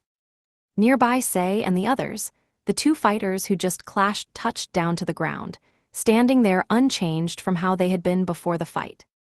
5. The attack-enhancing skill, Iron Fist. The defense-piercing skill, Weak Point Strike. Revenge, a skill that raises the power of attacks proportionately to how much HP has been lost. Meteor Kick, which cancels an opponent's flight and deals damage. The absolute accuracy skill, Shine Blow. The absolute evasion skill, Flash. The 2-hit skill, Double Blow. The 4-hit skill, Force Blow. X Counter, which negates physical damage and deals double damage back. Sonic Fist, which boosts attack frequency proportionate to the user's class level. Smash, which will always land a critical hit. Armor Break, which lowers the target's defense for a set time while doing damage. Power Break, which lowers the target's attack for a set time while doing damage. Speed Break, which lowers the target's speed for a set time while doing damage. Buster Impact, a skill which deals extremely large amounts of damage and can only be used once every 24 hours. The high-speed movement skill, Flash Step, as well as other skills, buff and debuff Heaven Arts, recovery Heaven Arts, and defense shields. I hadn't held back on anything. Just seeing this list, I don't think anyone would understand what was going on. They might wonder what was with the list. I'd think the same. Can you believe it? The list was only a small portion of all the skills I'd used while fighting the Devil King. Yeah, I already knew he was strong. He'd beaten the 7 heroes who'd beaten me, though Bennett Nash didn't participate, so it's really more like the 6 heroes, so it was obvious to anyone that he was strong. But I just directly experienced how strong he was. Honestly, I want to apologize as hard as I can for ever referring to him as the Devil King, lol. The Devil King's too strong. It's not funny. I'd already lost around 50,000 HP, he'd probably lost a lot of HP as well, but he was the official last boss. He definitely had over 1 million HP, this was just my estimation. But I figured he had around 3 to 6 million HP, I'd like to think he didn't quite have over 10 million HP. In other words, what I wanted to say was that I was in trouble. If we were to keep fighting like this, I'd probably lose. We were even in actual combat, but the difference in HP values meant that I couldn't win just by being even. But in this player versus boss scenario, I was barely breaking even while the threat of being trampled over was always present. My healing and other abilities weren't keeping up at all. I had natural regeneration and Heaven Arts, but those took time to fully heal me. If only I'd brought a weapon. If I had a weapon, I'd be able to bring my Swordmaster skills to bear as well, and I'd be faring at least a little better. Any weapon I transmuted out of what was just lying around wouldn't be good enough to do anything, though. At any rate, the Devil King still wasn't someone I could beat one-on-one. As I expected, Alker. Even after being sealed for 200 years, you are stronger than the hero Alioth. But you seem to be holding back quite a bit, no? Or are you saying that I'm not worth getting serious against? Your strength should be greater than this, right? The strength of the great conqueror who faced off alone against 7 heroes, hundreds of great warriors, and multitudes of golems and monsters at the same time, and still fought evenly with all of them, should be more than this. The Lufa's Mafahel that I feared. She should be more vividly strong, enough for me to yearn for it. I almost reflexively responded aloud to the Devil King's speech, with dumb confusion. What? No, I'm not that much stronger than Alioth and the others. In the game, I couldn't use all of the skills I'd learned in battle. I had to decide what skills to use beforehand and set them, and in battle I could only use the skills I'd set. So actually, I was a little stronger now, since I wasn't limited in that way. It was true that my total stats had been higher than the members of the 7 heroes, but only a little. I still lost against them in their respective specialties. It was obvious that I couldn't hope to match all 7 of them at once. If I were able to do that, then I'd be the real last boss rather than a wild last boss. Do you really believe that this is your limit? We don't understand what you're talking about. No, just what? No, wait, I see, it's like that. Damn you, goddess, so you've already played your hand. I didn't understand what was going on, but the Devil King got visibly angry, and he clicked his tongue. Could it be Lufa's was actually even stronger before I possessed her? No way. Just how much stat boosting would she have had to do? How many tens of times the playtime would she have had to log to do that? I see, so I was a bit too impatient. It's not yet time. For some reason, the Devil King was acting as if he'd come to some conclusion that only he was aware of. Is he some sort of loner? Talking to yourself is one of the signs of being a loner. Just what have you been going on about all this time? Why don't you let us in on whatever it is you've figured out on your own? When I spoke, the Devil King finally looked up at me as if he'd just noticed I was still here. No, it is nothing. I only learned that it was too early for me to fight you. Like this, we cannot surpass the goddess scenario. The goddess scenario. Correct. This world moves according to the scenario written by the all-powerful goddess. The devil folk are no exception to that. In fact, you can say that the devil folk are jesters that are puppeted to liven up the scenario. The goddess created them for that purpose alone. I still haven't beaten him, but I guess he decided I passed anyway. Even though the winner hadn't been decided, the Devil King was talking easily, leaking all sorts of information. What happened to, then force me to tell you? Well, if he'll talk, then I'll listen though. Whatever. Why do you think the devil folk attack people and kill them? Isn't it to expand your territory? That is a part of it, but it's also only the surface reason. The real reason is that they have to kill people. It is like how humans cannot live without eating or stay sane without sleeping. For devil folk, it is the same type of instinctive need. You see, the devil folk, they are flawed creatures that disappear if they don't kill humans. Like that, the devil folk disappear and scatter throughout the world. Those scattered fragments of their bodies are what you call mana. That was something I didn't know. It was true that game lore didn't cover why mana existed in the world at all. I never questioned it, though. I just figured that it was natural, since it was a fantasy setting. Their bodies are recycled and reused. That is proof that they are nothing but a magic spell. Without the devil folk, none of you would be able to use the convenient power of magic. But because they exist, you are forced into a fruitless war that will continue on forever. The goddess made the devil folk to be this way and left their management to me. Management? You mean you're different? I felt that there was something out of place with what the Devil King had said. Ever since he'd started talking about the devil folk, the Devil King had always used they and hadn't included himself in that group. It was as if he were implying that he wasn't one of the devil folk. I was about to put that doubt into words when someone from the hero party wedged in with a raised shout of, "Wait, please. Isn't he the elf guy who was there when I was summoned?" What does that mean? It sounds like you're saying the goddess herself wishes to plunge this world into despair. Are you saying that the goddess, the most kind goddess Alevinus, wishes for our deaths? He shouted towards the Devil King, his expression full of unease. That is correct, Weak One. The goddess does not wish for this world to be saved. That was why the war 200 years ago occurred. Did you not find it strange? You've realized that it was unnatural, right? True, Lufa's Mafahel was frightening back then, but there was no need to defeat her before she'd finished her fight with us. Why not wait until after she'd made war with the devil folk? The best course of action would have been to have Lufa's defeat me before overthrowing her. Even so, the 7 heroes didn't wait for the best time. Instead, they incited a rebellion beforehand and sealed Lufa's.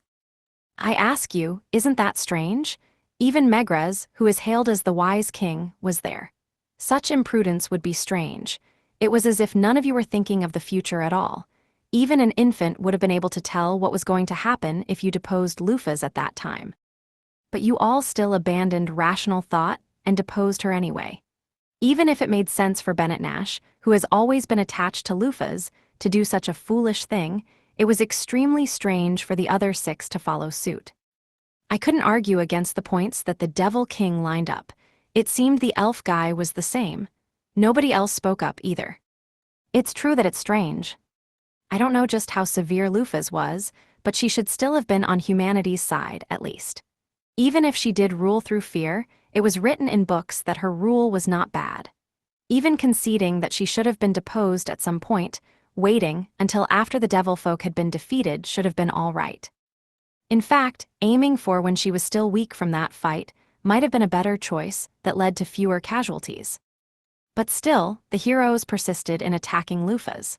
And in the ensuing fight, the number of great warriors humanity had was reduced, eventually leading to regret, with the heroes saying that they'd made a terrible mistake. Now that I think about it, that was a really dumb move. Alker, I expected that you had reached the truth before anyone else. That was why you attempted to completely eradicate the devil folk and unite the world, something no one else could ever do. It was an effort to end the goddess scenario, although forceful.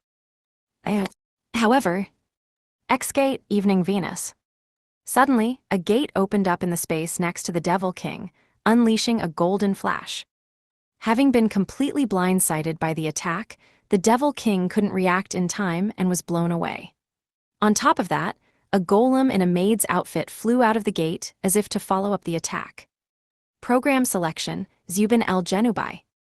Libra slammed a cannon round into the Devil King, who was flying off into the distance. A beam of light with sparks running through it carved a straight line at him. As soon as it hit the ground, the area exploded. Libra, with her arms still transformed, came over to me and grabbed me by my clothing before deploying her sky jets. Hey Libra. Master, I believe retreating from this battlefield would be the best choice at the moment. Fighting the Devil King right now is not a wise decision. No, wait a second. He was saying something very important just now. Retreat. Listen to us. Libra ignored me and flew off. Is this thing really loyal to me? It seems to ignore my orders a lot. The Devil King hurriedly emerged from the smoke, not seeming to have taken that much damage. Then he was rammed into by Tanaka and sent spinning away. Tanaka quickly pulled a U-turn and went right back through the X-gate. Hey Dina, you brought Tanaka over too. Tanaka's low level. What if he gets one-shotted? Let us go, Libra. The heroes are still there. That is not a problem. I do not understand why you care so much, but it is clear that you are the Devil King's target. If we retreat here, he will most likely not bother with those mice. Were you listening to our conversation? It should have been far outside your range of perception. Dina opened a small gate. We have been listening the entire time. Ah, that makes sense. So Dina had been eavesdropping the entire time?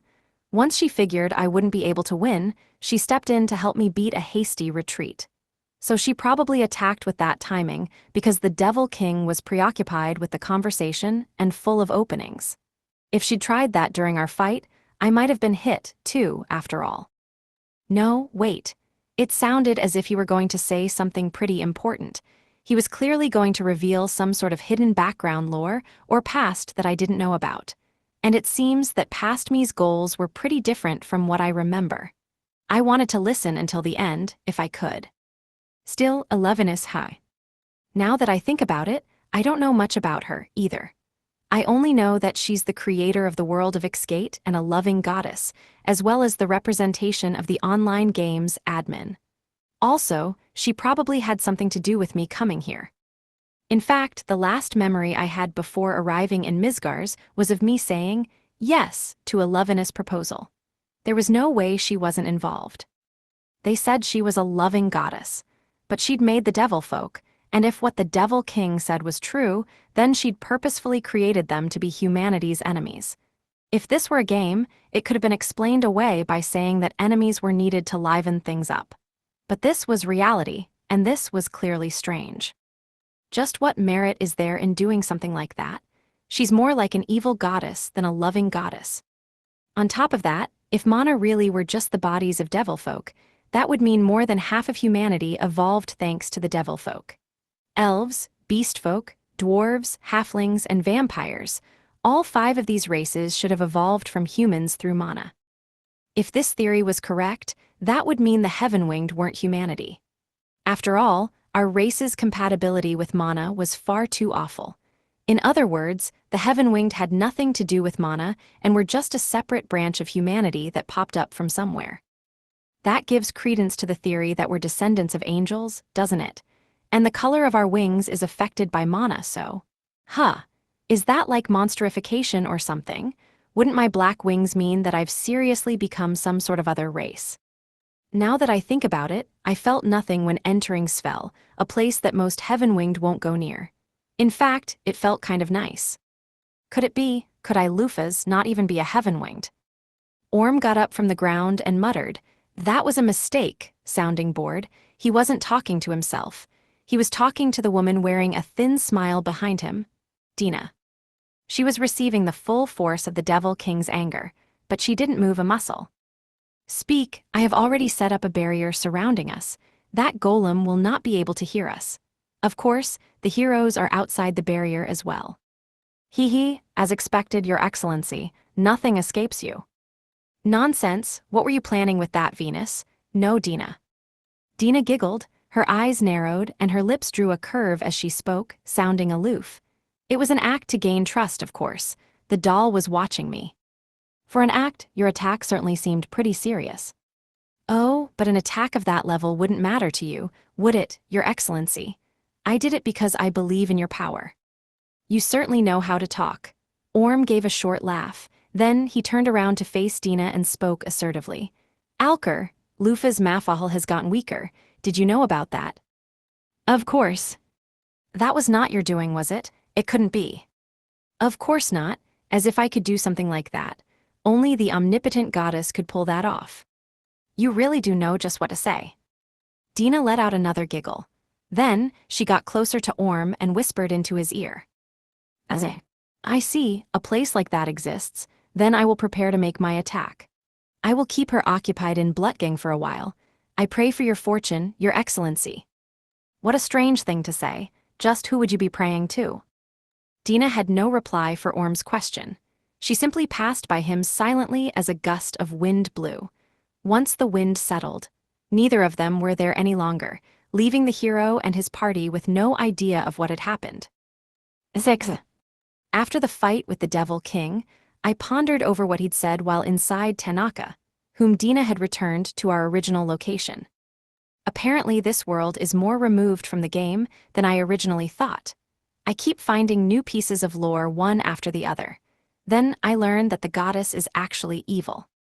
My head might actually just explode. But now that I thought about it, this world itself was pretty strange. This was reality. As long as I didn't suddenly wake up and realize I was just having a uselessly realistic dream, there was no doubt that this world actually existed, and I was in it. But for all this realism, a weirdly large amount also seemed like a game. It was weird for there to be stat values and levels that were clearly visible and acknowledgeable in the first place. Firstly, a lot of this world would be impossible in nature, so it made sense that the game-like elements had been implemented by the goddess on purpose. But if that were the case, the question was just where she had gotten the idea. It made no sense unless the goddess knew of the game and had made this world to match.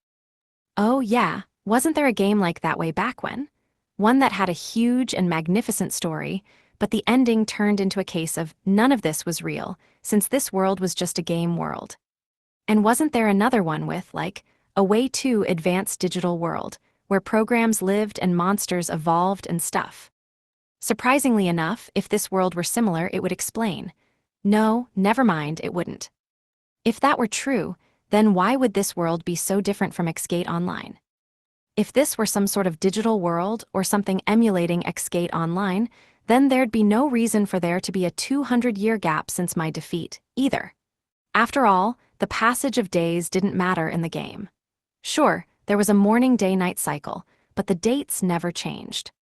When I started playing, the world was in the year 2800 of the Mizgar's calendar, and even after 6 years of playing, the year never changed.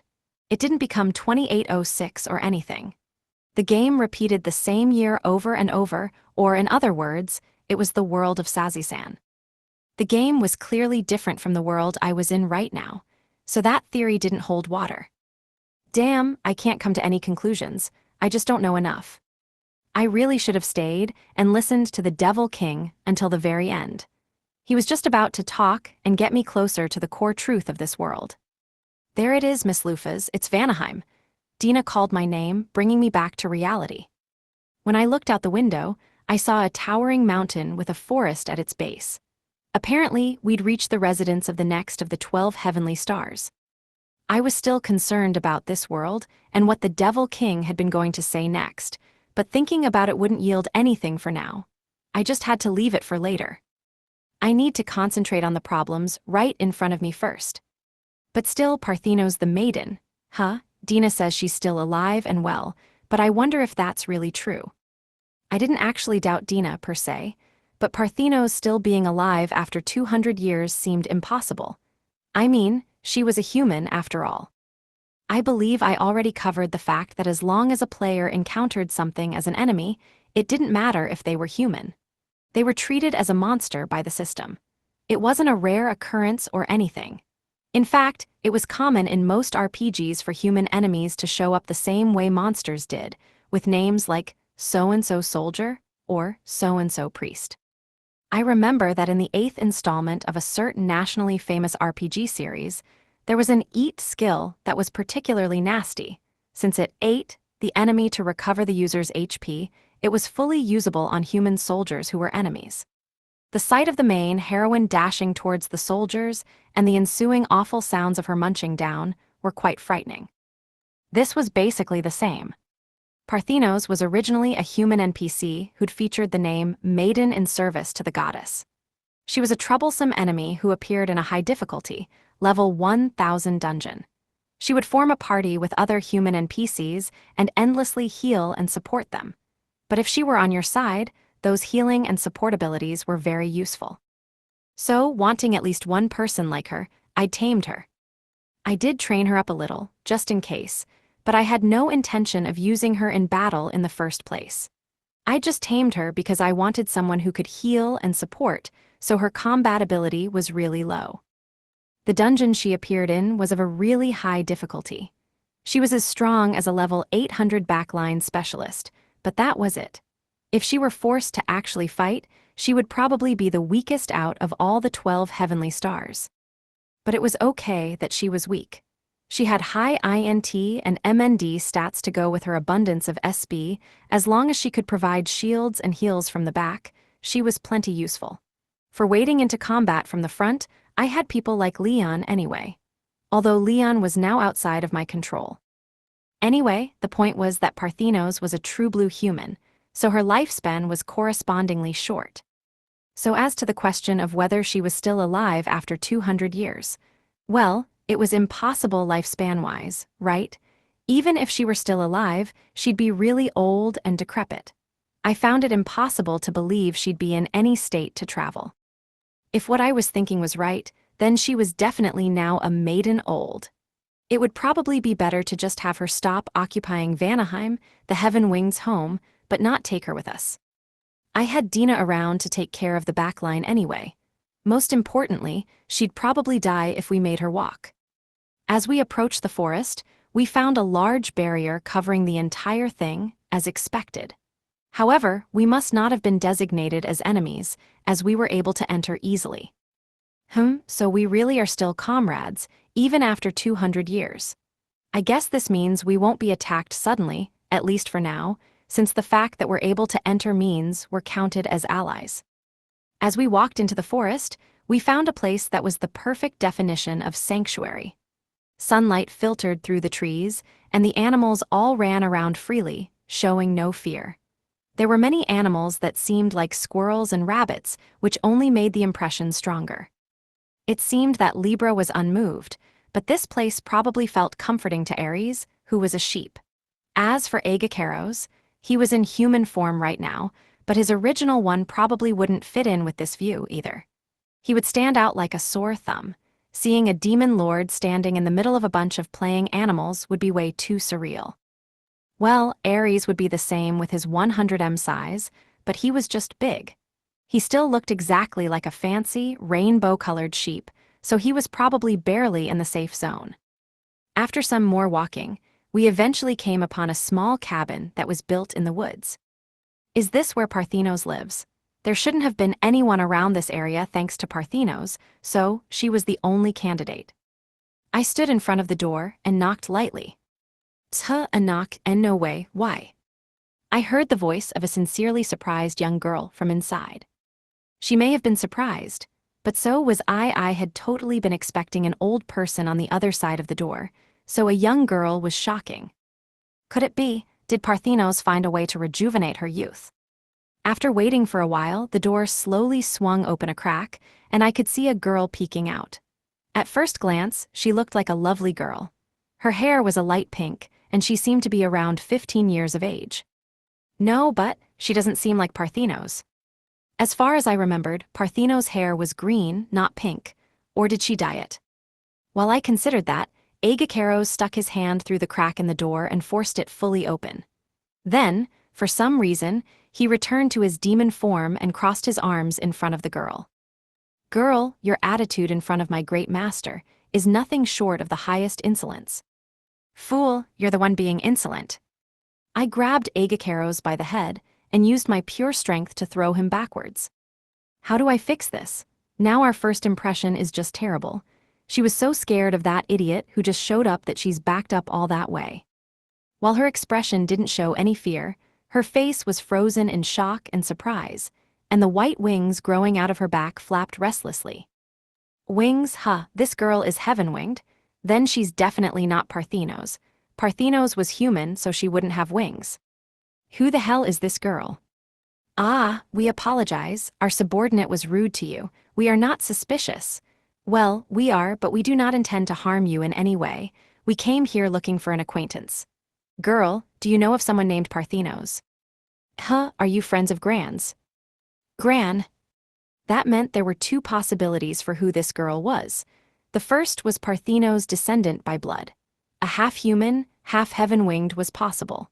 That would mean Parthenos married a heaven-winged and had a child, who then had another child. It wasn't a far-fetched idea. But in that case, where were Parthenos' husband and son or daughter, and that person's spouse? The other possibility was that she'd been adopted. If Parthenos had just picked this girl up for some reason or another, everything would be explained. For now, I should check her stats. This should be cleared up by seeing what her race is. Virgo.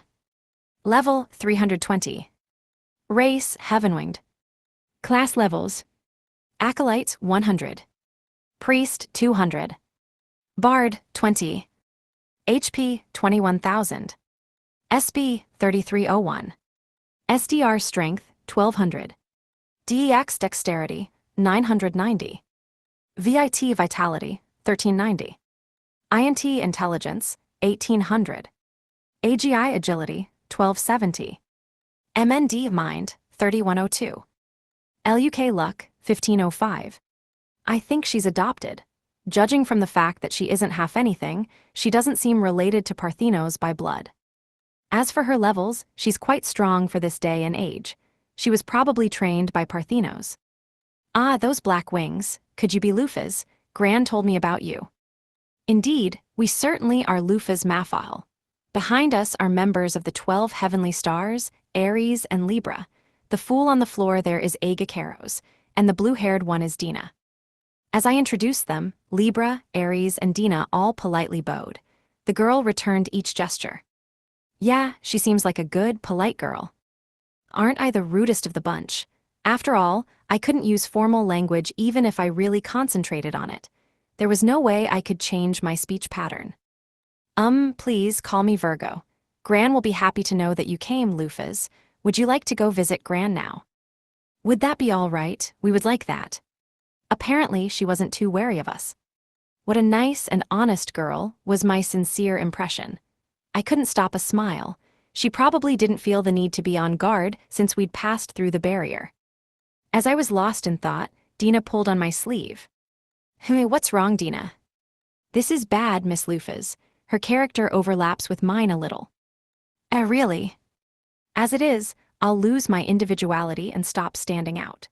I'd been wondering what had her looking so serious, but it was nothing to be concerned about. That's been the case from the start.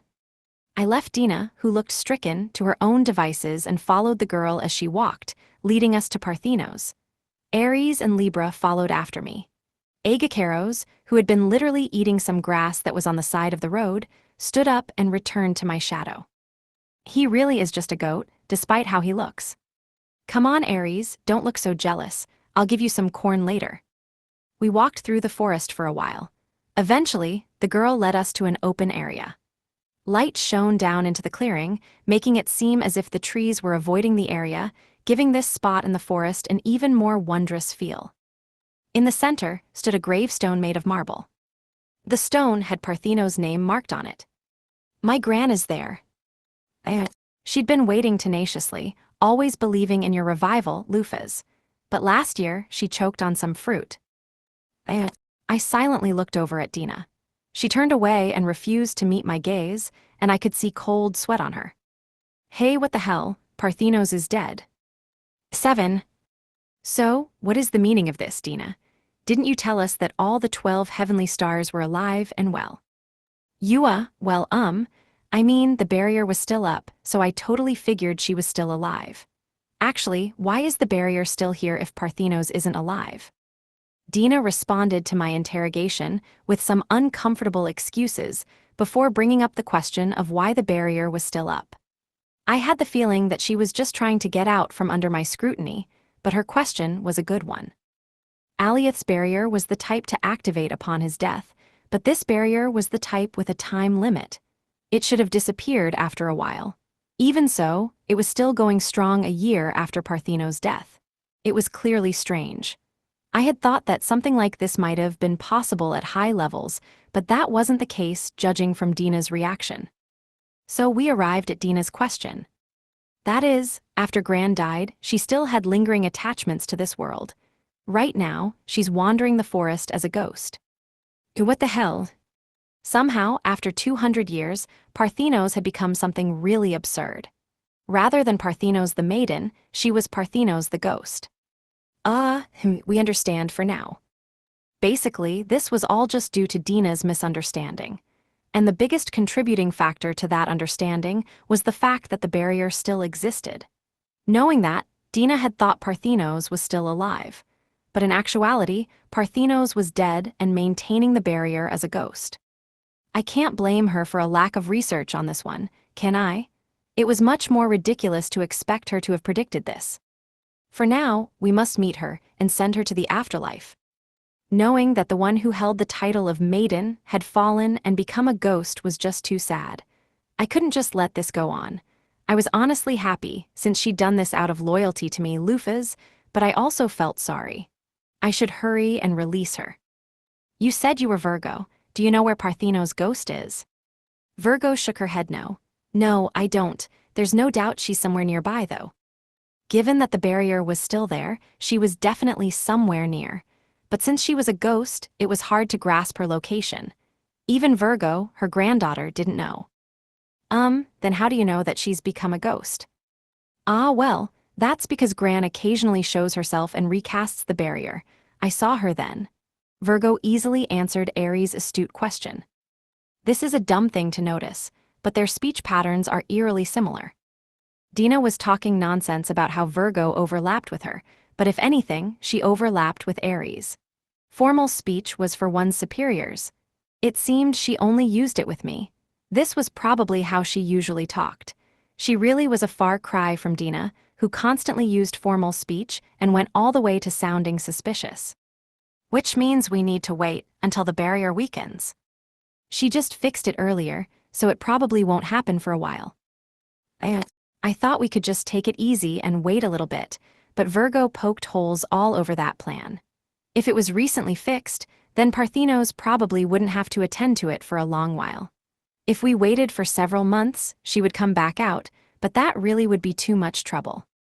Well, we weren't in any real hurry. Maybe we could just wait. I was just about to suggest that when I felt Agakero's magic swell. I hurried to turn around. Then we simply need to break the barrier. You may count on me for that. Why Agakero's? Please be at ease, my master. I will quickly destroy this barrier and drag Parthenos out from wherever she is hiding. No, why? Invisible break. That fool Agakeros ignored my calls and activated his spell. He used a high-tier moon element spell, Invisible Break. Its effect was to cancel any long-lasting, wide area magic. Given that there was defensive and support magic, of course there would also be magic to counter that. Getting rid of annoying spells like that was Agakero's role in the 12 heavenly stars, and I valued him quite a lot for it. But I hadn't said a single word about using it now. The anticlimactic sound of glass breaking reverberated through the forest. At the same time, I clearly felt something that had been protecting this forest disappear. That dumbass goat, he really did it. Why are all the 12 heavenly stars people who refused to listen?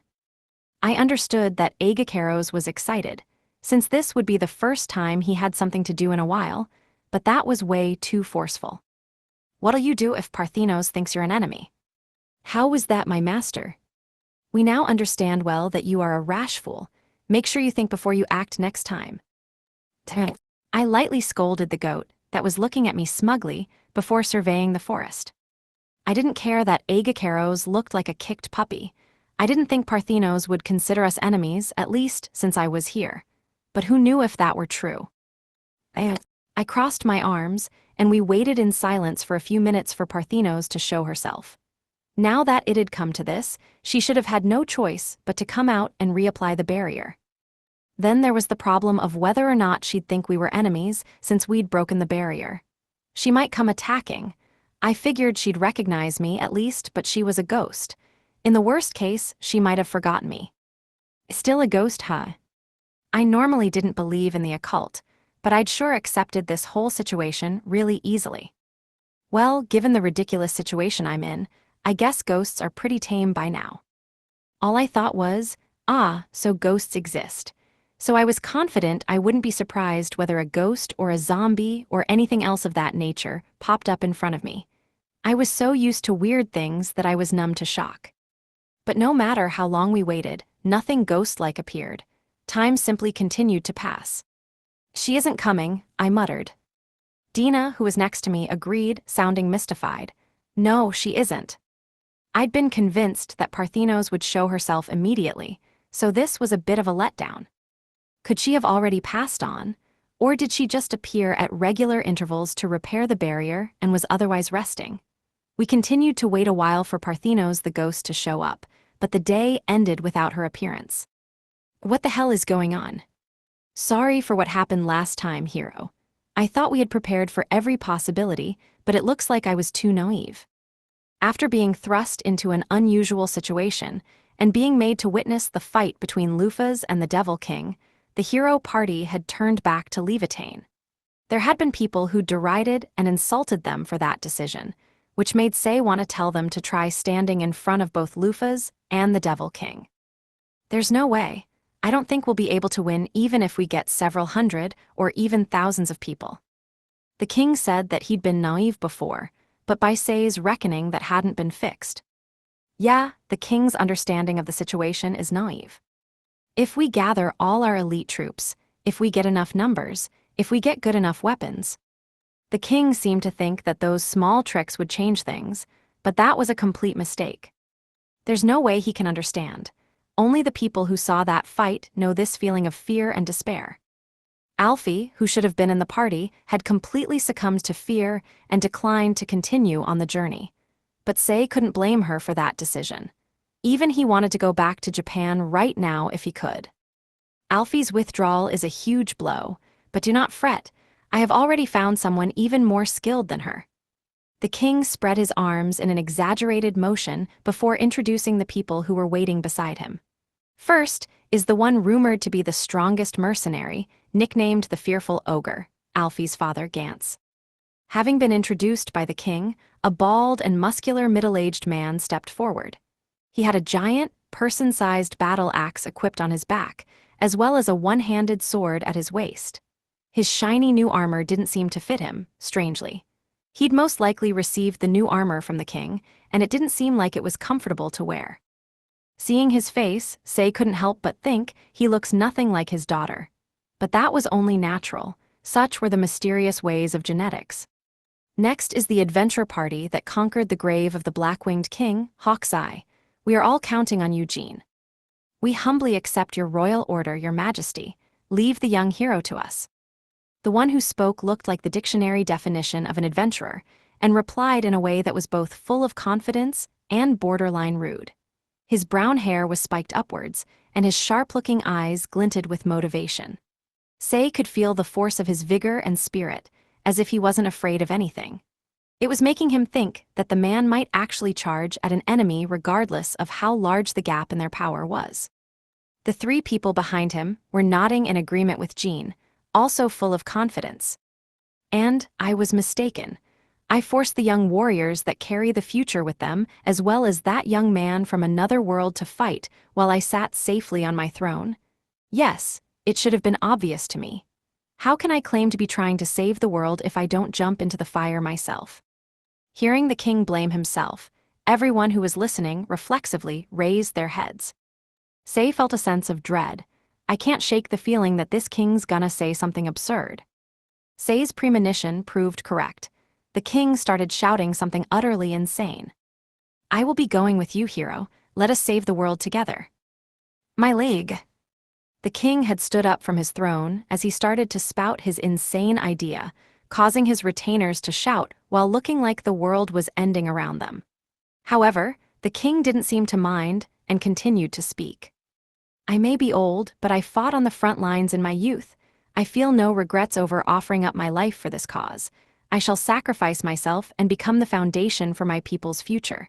How can I call myself the descendant of the Sword King if I refuse to brave danger myself? Soldiers, bring me my sword. I, the descendant of the Sword King, Aliath V, will show you my skills. The king's gone mad, restrain him. What are you bastards doing? At cross order, the soldiers sprung into action and restrained the king. The king resisted, swinging his arm with unthinkable strength for someone his age. The struggle unfolded with a cycle of soldiers grabbing onto the king and the king throwing them to the side. However, he couldn't win against their numbers in the end and was restrained before being dragged away. Is that really okay? What happened to Lise Majesté? Say thought absent-mindedly. Was that really okay to do? There won't be any problems. The king has simply taken ill. No, but isn't that a crime? This happens a lot, and the king doesn't mind this sort of thing. If he did, Friedrich would have been arrested long ago. But doesn't a king need, to preserve his dignity or appearance or something? We've already given up on that. It seemed that Cross had his fair share of hardships in dealing with the king. Oh yeah, he's the advisor to the king, isn't he? The fact was impressed upon Say once more. I see. It seems dealing with the king is quite the feat. In fact, Say went as far as to think, actually, given how muscle-brained the king is, I wouldn't be surprised if Cross handled the political side of things entirely by himself. Still, Say looked back over the people who would accompany him on his journey. Friedrich the Sword Saint. The Amazonian vice-captain who served as Friedrich's assistant, Say didn't know her real name. Cross the backline specialist. Gantz the mercenary. Jean the adventurer. The other members of the party Hawk's Eye, Richard, Nick, and Shu. And then there was Say himself. Why is everyone so full of personality? Say couldn't stop himself from becoming incredibly sad. 8. In the end, we waited the entire night, but Parthenos didn't show herself. Is it as I thought? Did she actually move on a long time ago? I don't know if there is an afterlife, but if other worlds and magic exist, then I don't see why an afterlife wouldn't.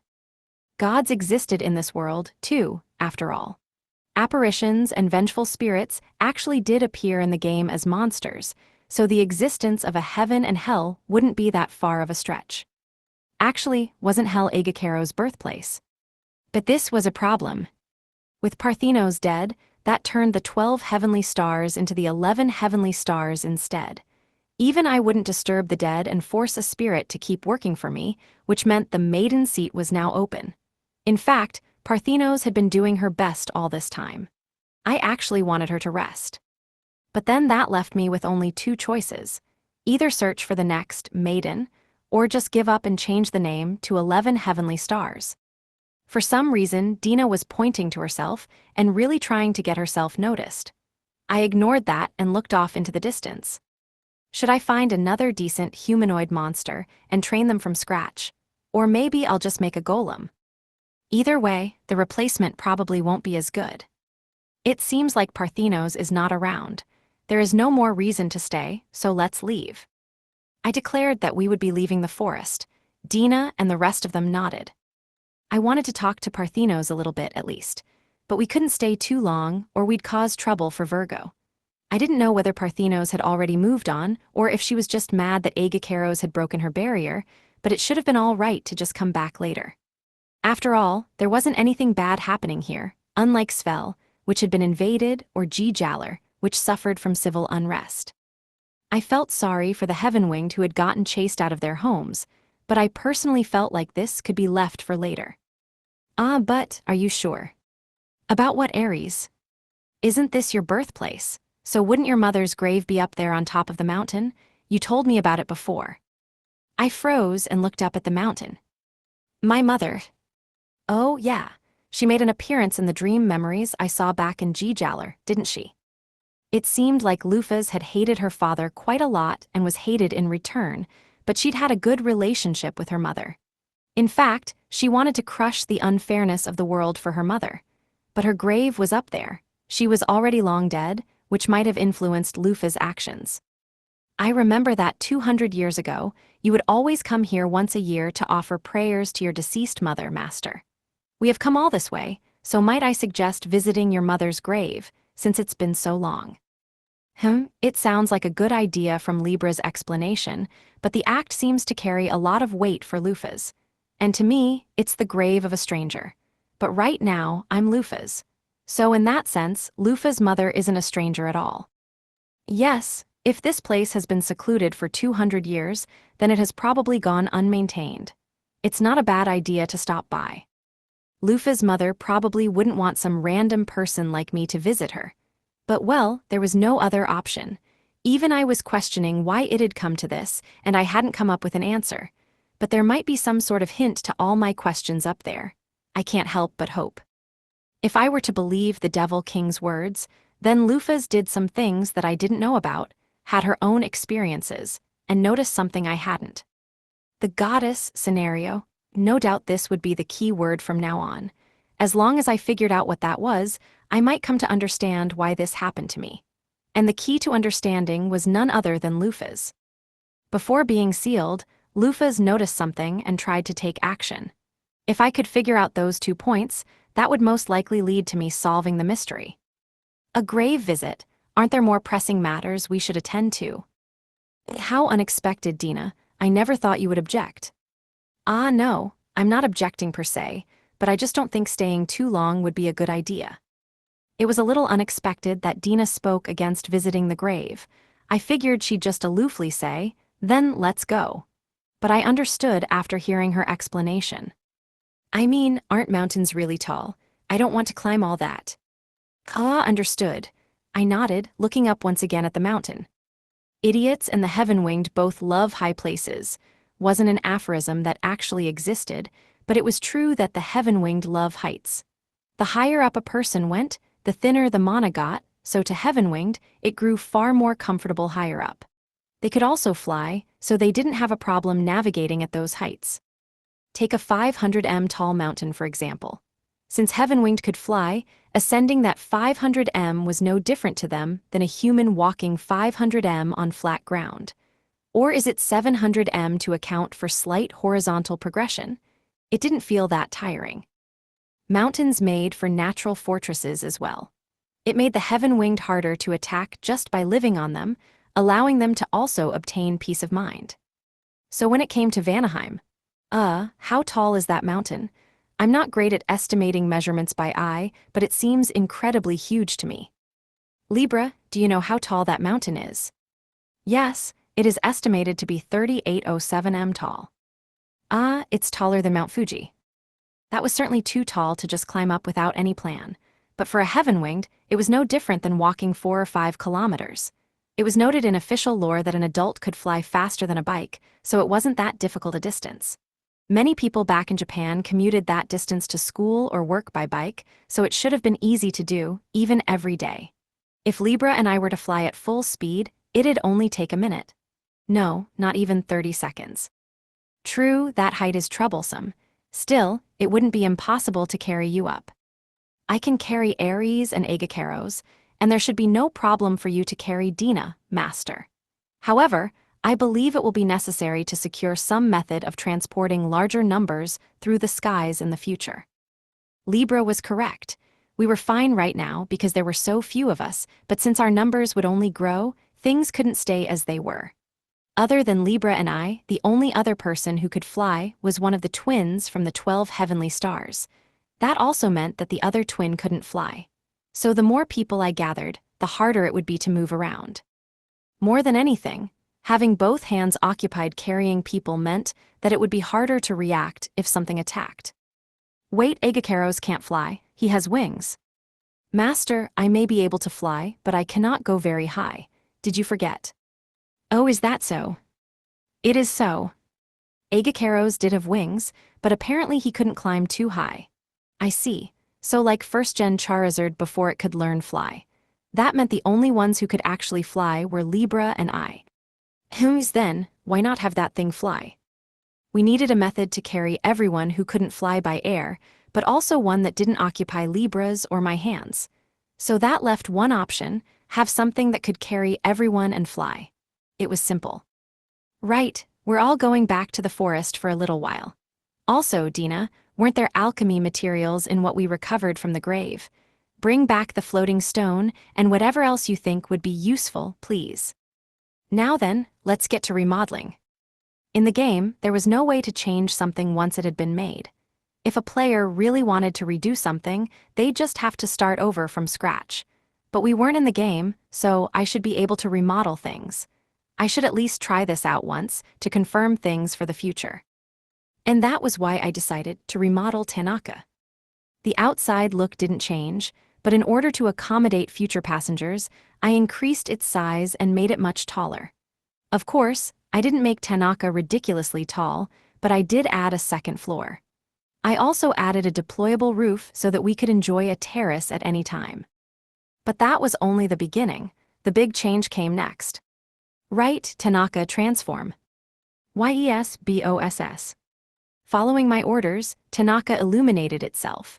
Then, the car floated upwards as if it had suddenly been picked up by a gust of wind from below, and its tires rotated to become horizontal. Then, jet exhaust flames flared out from the hubcaps of the horizontal tires, pushing Tanaka even higher. Steel wings also deployed out of the car's sides while emitting a loud sound. This was Tanaka's new, remodeled form. Its name was... I can't think of a good name. Oh, whatever, it can just be Tanaka Jet. Tanaka. Level 350. Race, artificial life form. HP, 18,000. SB, 0. SDR strength, 862. DEX dexterity, 120. VIT vitality, 987. INT intelligence, 9. AGI agility, 1530. MND mind, 78. LUK luck, 100.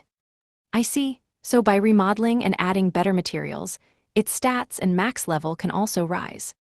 I suddenly thought of remodeling Libra, but she was already far past the limit of most golems. Unfortunately, I wouldn't be able to make her any stronger. Mizar might have been able to, but there was no use asking the deceased. Still, the thought of a flying RV was really surreal, even though I'd done this myself. What do you think, Dina? We can move everyone with this. Why, yeah, you're right. It seemed like Dina was a bit creeped out by the flying car. Her reply didn't sound very positive. In contrast, Aries and Virgo looked at Tanaka like they were excited children. As for why Virgo came with us, she was performing double duty as our guide and watchperson. This was the forest that her grandmother had worked to protect for most of her life, so it seemed she was accompanying us just in case we were going to try something weird. I couldn't exactly refute that suspicion, either, given what that fool Agacaros did earlier. Would you like to get on too? I offered to Virgo, who looked incredibly interested. She happily accepted. Oh, really? Then yes, please. Thought so. Flying vehicles really are cool everywhere. It looks a little, not cool, but I don't hate it. There is a problem, Master Lufas. What's wrong, Libra? Tanaka is not equipped with weapons for aerial combat. I believe you should give it gun emplacements, at the very least. A main cannon and anti-air capability wouldn't go amiss either, and explosives for bombing would. Just what are you going on about? I retorted. After I entered, Aries, Agacaros, Dina, and Libra followed. Virgo, still seeming hesitant and reserved, brought up the rear. After confirming that everyone was inside, I gave Tanaka an order. Right, now, Tanaka. YESBOSS, Tanaka replied before flying upwards. While this was normal since this was another world, it would be beyond surreal in Japan. But flying cars were a subject of wonder, and they were basically fixtures in fiction. The fact that such a thing had been realized in such a way impressed upon me that anything really can happen. Now then, we're going to Lufa's hometown. It'd be nice if we find a good clue there. 9. Déjà vu was a strange phenomenon where a person felt as if they'd seen or experienced something before, even though they hadn't. The term originated in France and had since turned into a popular expression in stories. Right now, I was being hit with the strongest sense of déjà vu I had ever felt. We had ridden Tanaka and arrived at the place that must have been the Heaven-Winged's ancestral home, where Lufas had been born and raised, Vanaheim. Up on top of the mountain, both the air and mana were sparse. Thanks to the geography, it was hard to walk anywhere. Liking places such as this must have been instinctual for Heaven-Winged, given how Gijallarhorn was similar. How strange, I feel nostalgic. I've never been here before, but I feel both nostalgia and revulsion for such an unfamiliar place. I noticed a crumbling bakery. I had been kicked by the owner there, as he'd refused to sell me anything. I saw another building, half destroyed. I had stones thrown at me by the brats who'd lived there. There was a large mansion, which had once been quite splendid. Merak had lived there, and I'd always looked at the building with envy.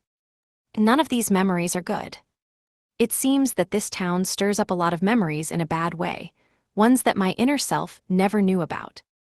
Even though I'd never experienced any of these memories, I was beset by the urge to hit these ruins with an AoE attack and destroy them even further. Miss Lufas, are you okay? You look pale. Yes, we're fine, let's go. First, we should head to our house. I realized that my expression had stiffened up when Ares pointed it out. This won't do. The number of times I've started to become affected by Lufas has increased recently, and being here in this town is only making it worse. If this keeps happening, I may lose sense of who I am soon. Wait, has it already been lost? It's already terrible that I can't say for sure, and I'm not really feeling any discomfort about it either. I might actually be going crazy. Anyway, let's go see Lufa's house first. Partheno's ghost might be there, and it might hold a hint to Lufa's actions before she had been sealed as well. So this is where Master Lufas was born. This place is nice. Though it seems this place holds a lot of bitter memories for us, there are too many memories of neighborhood children throwing stones at us. I replied lightly to Libra's statement. But as soon as I did so, the house I was gazing at suddenly disappeared in time with an explosion. I saw that Libra, Ares, and Agakeros all had their fists pointing at the house, and I came to the painful realization that they had all attacked it. Hey, what the hell? What do you guys think you're doing? I rescind my earlier remark. This town is the worst cesspool possible. Libra spat out words that showed her 180-degree attitude shift while spinning her hand around like a drill. That turnaround was so stark, I could only be impressed. Ares and Agakeros also nodded in agreement, taking away anything I had left to say. As I was busy feeling exasperated, Dina, who had walked up next to me, started writing in the air. It looked like she was gathering magic in her fingers to actually write in the air. It showed how dexterous she was. Do you have your avatar's memories? I nodded silently in response. The reason why I didn't speak was because Libra would hear me if I did. Of course, that was only if she were paying attention, seeing as how she was shooting lasers from her eyes at Merak's house. Actually, Libra, just stop already. You too, Ares. Stop trampling everything in your monster form. Agakeros, stop smashing everything you can get your hands on. You're all scaring Virgo. It's not good to be so affected by your avatar. Your sense of self might disappear. If you feel that it's dangerous, please consider leaving this place immediately. I nodded once again in agreement after reading Dina's advice. I'd certainly like to pass on losing myself. She suggested retreating. I should probably keep that in mind. Hey now, stop all of you. We haven't come here to break this place. I clapped loudly to get the trio of fools to stop what they were doing. If I'd left them to their own devices, they might have broken something important with all their fervor. After scolding the three berserkers, I walked through the town that had been rendered into a huge set of ruins. Strangely enough, I knew exactly where to go. It was as if I'd been living here until just yesterday. My legs took me where I wanted. I moved as the memories of Lufas instructed, and I eventually arrived at a certain house.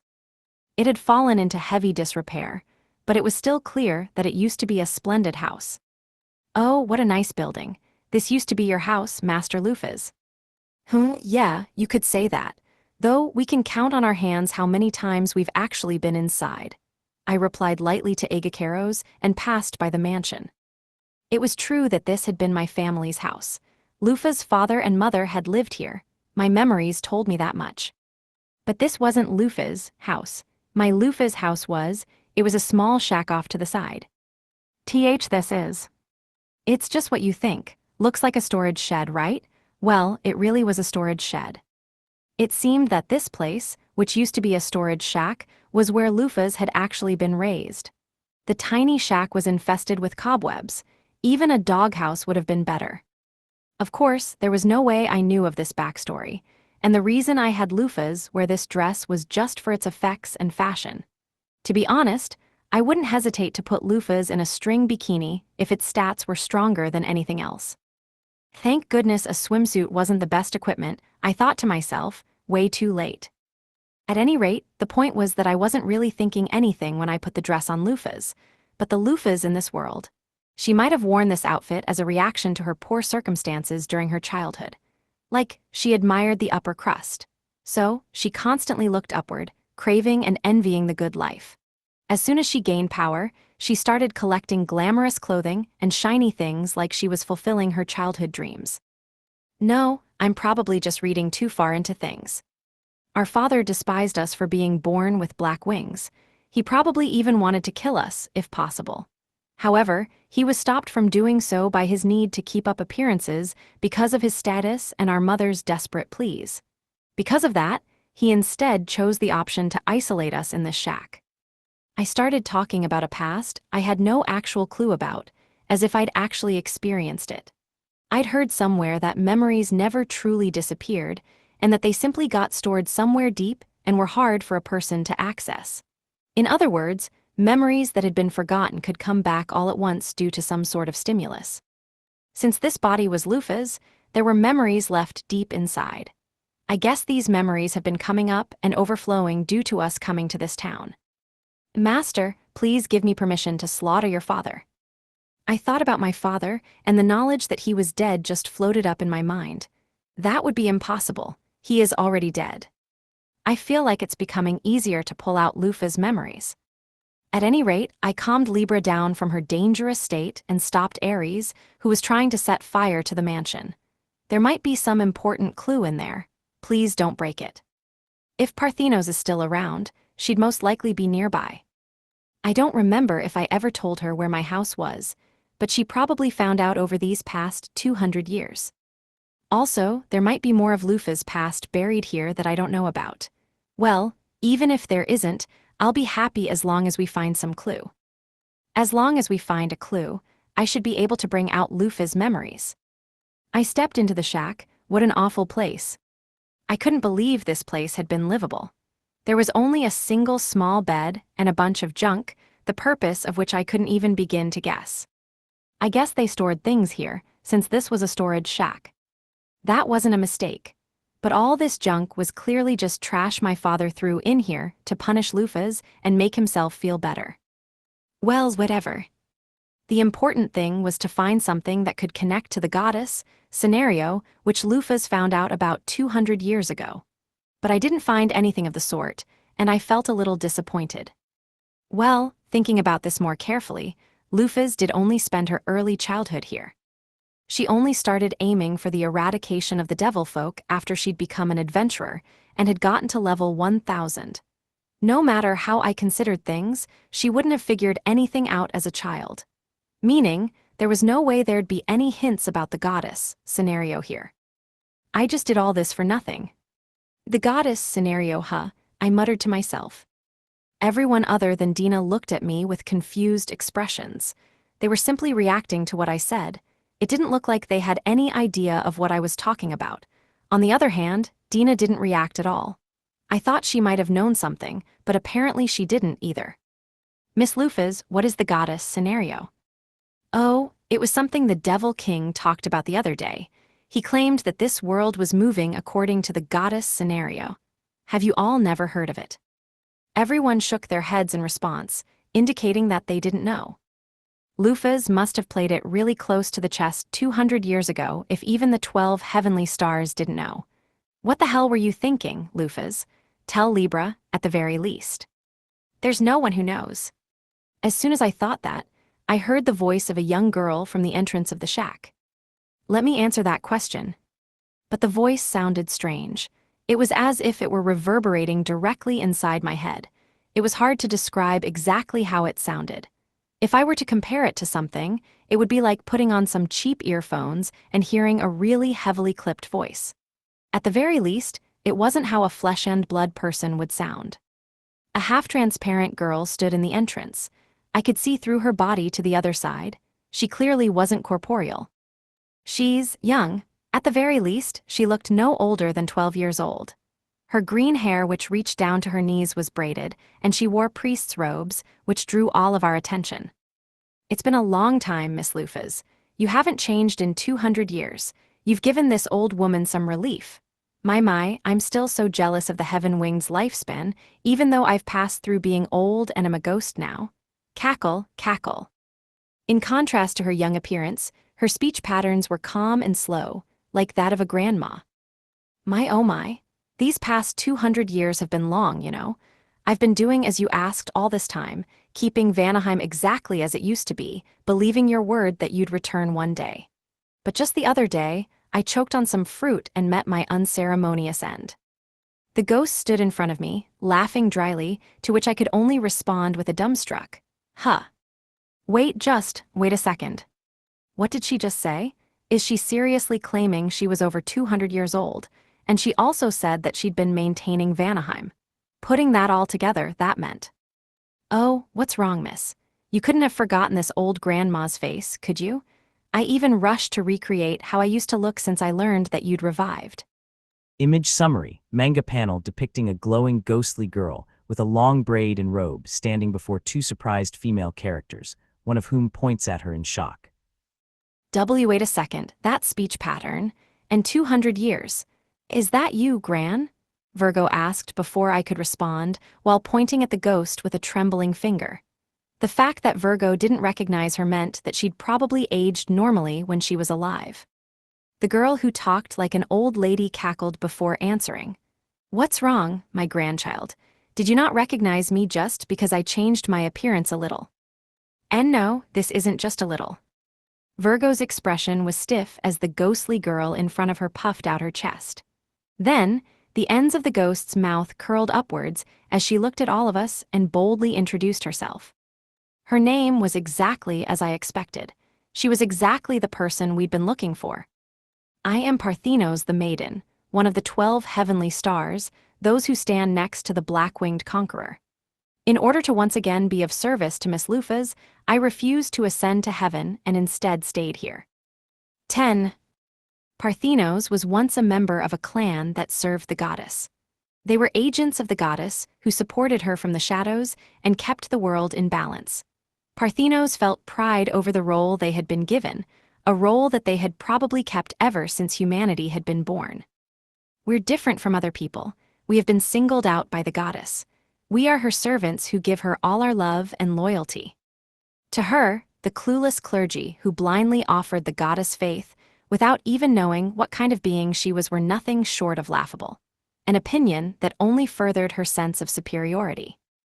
I know the secrets of the world. I know the goddess' true goal. I know the real meaning of her true and unwavering love of humanity. All things are as the goddess wills. Monsters, devilfolk, humans, and even animals, all are nothing more than pieces on a board, and only we are allowed to stand outside of the game. The first human was named Aeneas. That was also the name of Parthenos' ancestor, the first of their clan. He was the child of God, who was said to have been the first created by Alovenus when she conceived of humanity. His direct descendants would become agents of the divine. They were the only people in all of humanity who knew the goddess' true objective and had an obligation to support it. Parthenos never thought to doubt their purpose. In fact, she felt pride from the bottom of her heart. She had unwavering faith in and love for the goddess. At least, she believed that it was unwavering. Parthenos met the black-winged conqueror at the end of her conquest. The place was named the Goddess Sanctuary, a location that up until then had been deemed inviolable, and no devilfolk, nor any of history's many tyrants had set foot in it. And she, of all people, had invaded the sanctuary with the 4 heroes, Megrez, Aliath, Mizar, and Dubh, in tow, as if they didn't care how sacred it was. The strongest guardian, the scales of selection, had been captured by Lufas, and all of the goddess vanguards that stood against them had been thoroughly defeated. And finally, they managed to drag Parthenos, the current head of the descendants of Aeneas, out into the open. Leave, intruders. This is a sanctified realm where the goddess resides. This is not a place where those of low birth can enter freely. Well now, that's unfortunate. We seem to be of low birth. It's impossible for us to understand what someone of high birth is saying. The supreme ruler of the human world laughed as she flapped her ominous pitch-black wings. She smiled belligerently, her eyes sharp like blades. And her hair, which turned red around the base of her neck, looked like fire. Normally, the heaven-winged were born with pure white wings.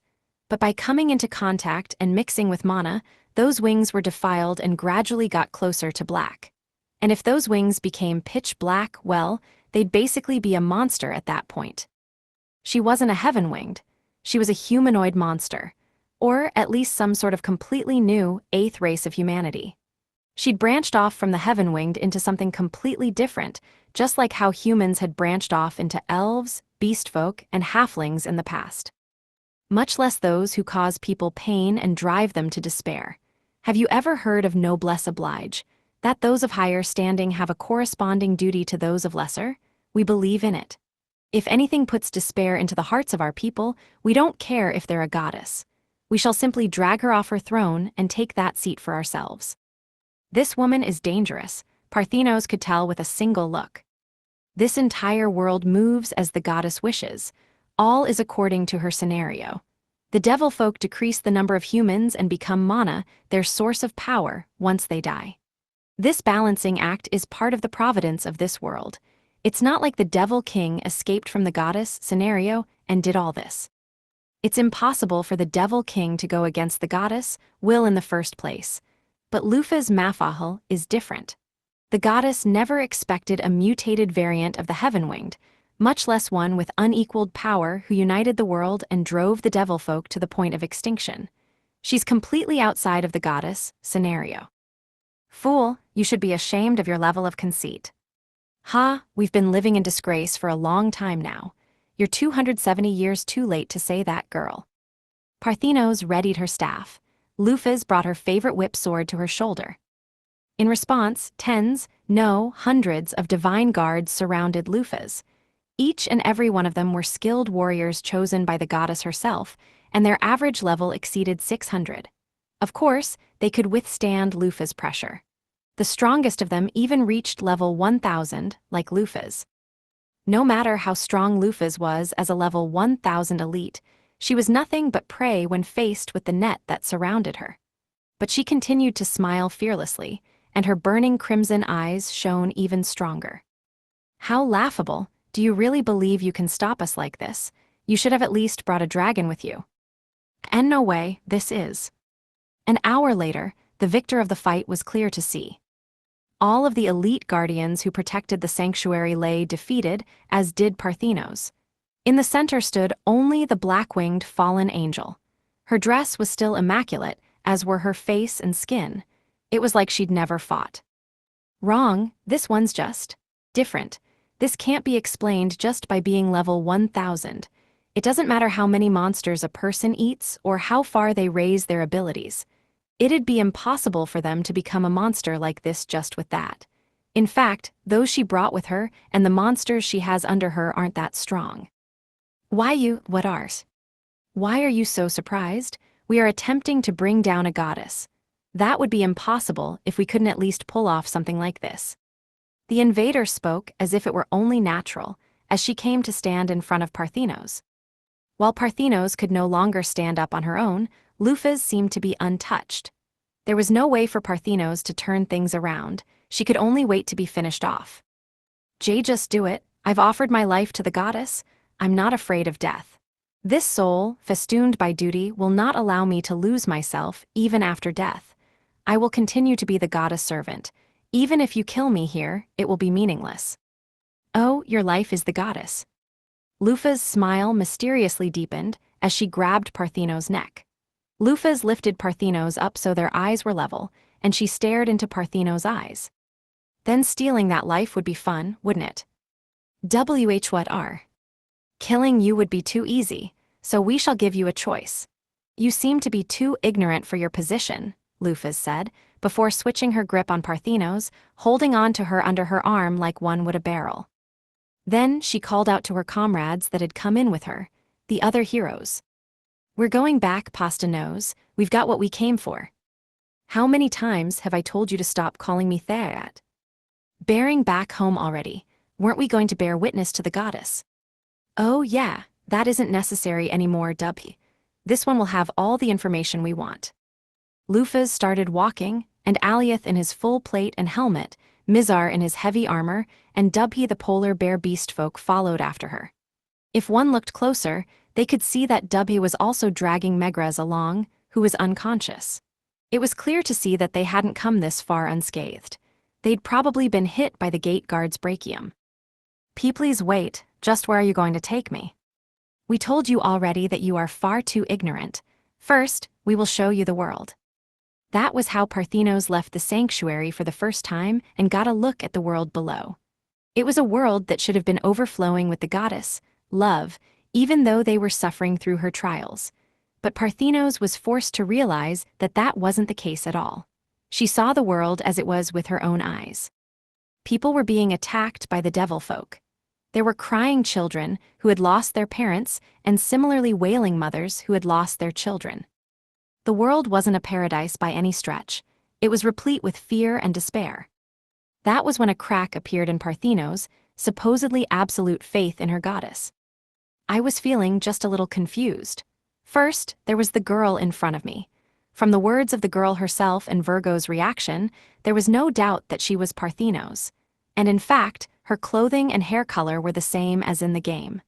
Ares and the others also weren't indicating anything to the contrary. The problem was what Parthenos had said. She'd said, "I've been doing as you asked, keeping Vanaheim exactly as it used to be all this time." What did she mean by that? I thought sealing off Vanaheim like this had been her decision. I figured it was the same pattern as with Ares and Agacaros, something ridiculous done out of loyalty. Yet from her words, it seemed that Lufas was the one who'd ordered her to do so. But for what purpose? Why did this need to happen? Why did this place, full of horrible memories, have to be preserved? Parthenos. Yes. First, let us apologize for making you wait so long. Sorry, we have put quite a burden on you. Those words are wasted on one such as me. For now, I decided to praise her efforts. Before getting into the subject I actually want to broach, I'll need to grease the wheels a bit, won't I? So, getting to the point, will you tell us what you know of the goddess, Scenario? Of course, but before that, Miss Lufas, how much of your memories are you missing right now? I couldn't stop myself from showing real surprise in response to Parthenos' question. It wasn't just me, though. Ares, Agacaros, and the others also looked surprised. Could she have noticed that I wasn't actually Lufas? It didn't seem like it, but she did know that I didn't have Lufas' memories. That threw me for a loop. So you know about that? Of course. It was none other than you who told me that the goddess would probably erase your memories when you were revived, after all. Parthenos' answer to my question was, once again, something I hadn't expected. So it was Lufas herself who predicted that Lufas would lose my memories. Then, did that mean everything was going according to her predictions? Dina was also looking uncharacteristically grim, and I could see a trail of sweat going down her face. It seemed that she, who knew who I was inside, didn't expect the Lufas from 200 years ago to have done this, either. Miss Lufas, are you missing your memories? What, something like that. Unlike Ares and Agacaros, who were surprised, Libra was calm. As I thought. I looked towards Libra and waited for her to continue. Your speech and the way you acted sometimes made it seem like you didn't remember your past. Also, not only did you not react to Parthenos' form, but your reaction to coming here was more reminiscent of a person regaining their memories than one feeling nostalgia. I have concluded that you most likely were missing parts of your memory, just like I am. This dumb golem's really sharp today for some reason. Is that really Libra? At any rate, It seemed like I had no other choice than to admit to memory loss. If you understand that much already, then there's no need for pretense. For what reason did we order you to seal off this town 200 years ago? It would be faster to simply show you instead of tell you. The shock might actually reawaken your memories. Showing would be faster. I suppose the reason is because it's something that would be easy to discern on sight. On top of that, Parthenos implied that it would be quite shocking. Parthenos stood, or rather, floated in front of us and headed off towards our next destination. We followed after her. After leaving my home, the storehouse, we walked through the streets of the town, which were even more ruined thanks to Ares and the others, before approaching the exit. There, Parthenos stopped and turned back to face us. I'd like for only Miss Lufas to follow me from here on. Everyone else, please wait here. Also, make sure you don't fly into a rampage again. If you do, it might awaken. Everyone agreed while not really understanding Parthenos' warning. I wasn't quite sure what she meant by awaken, but I agreed with them not going on a rampage. Leaving Dina and the others behind, Parthenos floated up into the sky. I flew off a little ways behind her. It seemed like our destination was the top of the mountain. An elevation of 3807 m was nothing to us since we were able to fly. Well, if you thought of it as walking 4 kilometers, then it might still be quite a distance, but at our speed, it was nothing. It took us less than half a minute to reach the top, and I sat down on a spot that looked good. Vanaheim's peak had a crater in it, as if something had pierced through it. It resembled a volcano's mouth, but there was no magma at the bottom, just a huge hole. The answer is here, please look inside. What, is there something packed in sea? I looked inside and froze mid-sentence. I was speechless. Yeah, this is amazing. Being filled with magma might have been better. This left a bigger impact than when I'd first seen Ares' giant form. It couldn't even be compared. It's huge. There was something that seemed to be living at the bottom of the crater. Wait, is it actually alive? If it is, then we're really off track now. I already knew that this place was a fantasy world, and common sense didn't apply here. At least, that was what I'd thought. But even so, this ridiculous thing shouldn't have been alive. What I saw was the head of something that looked like a lizard. Its eyes were closed, and it didn't even twitch, but its nose flared every once in a while like it was breathing. Whenever that happened, a warm wind blew up over the summit. It seemed as if just its head might far outstrip Ares' monstrous size. I couldn't tell whether it had folded its body and fit into the mountain that way or if it had been buried. Just how many tens, no, hundreds or even thousands of kilometers long would it be? I can't even imagine. At any rate, if that thing started moving, Vanaheim would be crushed easily. No, wait, if things go badly, could it even wreck the world? It's one of the goddess soldiers and an arbitrator of this world. It's one of the 5 dragons of this world, and it presides over the element of sun. This is the Ouroboros of heaven. I shivered as Parthenos named it. 11. Dragons existed in this world. They were largely split into 2 camps, dragons and the Ouroboros. Split further, there were 4 categories, including the previous ones: wyverns, dragons, dinosaurs, and the Ouroboros. In order of strength, the weakest would be wyverns. In strict terms, they weren't actually even dragons. They were simply lizards and snakes that mutated to be more dragon-like. It was a really misleading name. Earth also had dragon-like lizards, like the Komodo dragon and armored lizard. Basically, anything that had been mutated by Mana to look like a dragon, such as those lizards, was deemed a wyvern. The wyverns that Mars had kept with him also fell into this category, of course. By the way, before they mutated, they had been Draco lizards. Also, snakes that had mutated the same way were called worms. It's truly confusing. As for why something like that existed, the story started with the original console RPG, where a weak, dragon-like monster would appear. After that, whenever dragons appeared in the story, the players would go, "Didn't dragons show up in the first game too?" This caused the admin side to panic. They'd totally forgotten that a weakling dragon appeared in the first work. At the end of all that worrying, one of the producers made an excuse that it wasn't a dragon, but a fake dragon that mutated from a snake. And thus the confusing dragon lineage was born. That was how all this came to be. Of course, wyverns and worms were just reptiles that had been mutated when they turned into monsters. They were in no way dragons, so they weren't very strong. They just looked that way. Well, even if they were fake, they still looked cool, so they were pretty popular with tamers. Next would be dinosaurs. Dinosaurs had been around on Midgard since the beginning and, for some reason, had yet to die out. They were literally dinosaurs. That also meant they were animals and not monsters. But they were still very strong, able to easily predate on the weaker monsters, devilfolk, and adventurers. At the very least, they were far and away scarier and stronger than wyverns and worms. Recent studies on Earth revealed that dinosaurs used to be feathered, so these were probably quite a ways removed from Earth's dinosaurs. I mean, these dinosaurs are totally what you'd see in a dinosaur encyclopedia from the 20th century. The next strongest were dragons. Whenever someone in this world referenced dragons, this was usually what they meant. Of course, these were also monsters that had been mutated with mana, but they were on a whole other level of dangerousness. It might surprise you, but dragons were dinosaurs that had been mutated and turned into monsters by mana. Dragons were dinosaurs, which were already strong, made stronger by mana. So of course they were just ridiculously strong at that point. There was a movie about a dinosaur being exposed to radiation and mutating. This was basically that movie in real life. Dragons were huge, tough, and breathed fire, so mid-level players needed to team up to even barely manage to beat one. The ones that mutated from large carnivore-type dinosaurs were especially bad. Even the 7 luminaries wouldn't stand a chance. 10 Marses might lose against one of them. But there existed a type of monster that made those dragons look like small fry in comparison.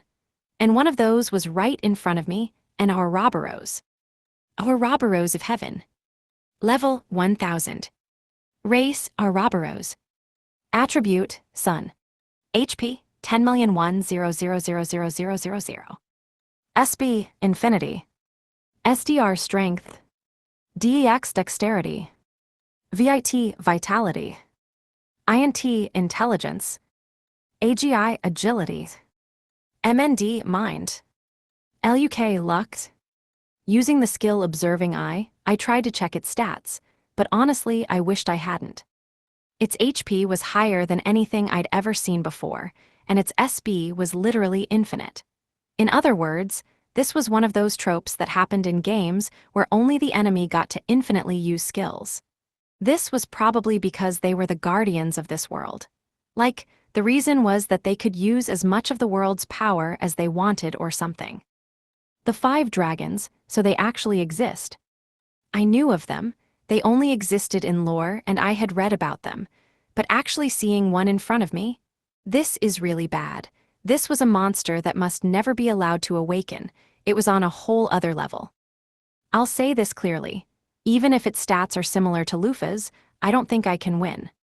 I might be able to put up a good fight, but I'd lose just because of the stark difference in HP, even supposing every hit I dealt caused the maximum amount of damage allowed by the system.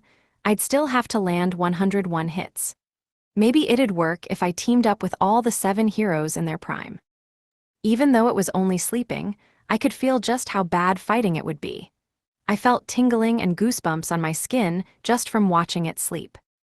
Normally, they'd sleep like this forever.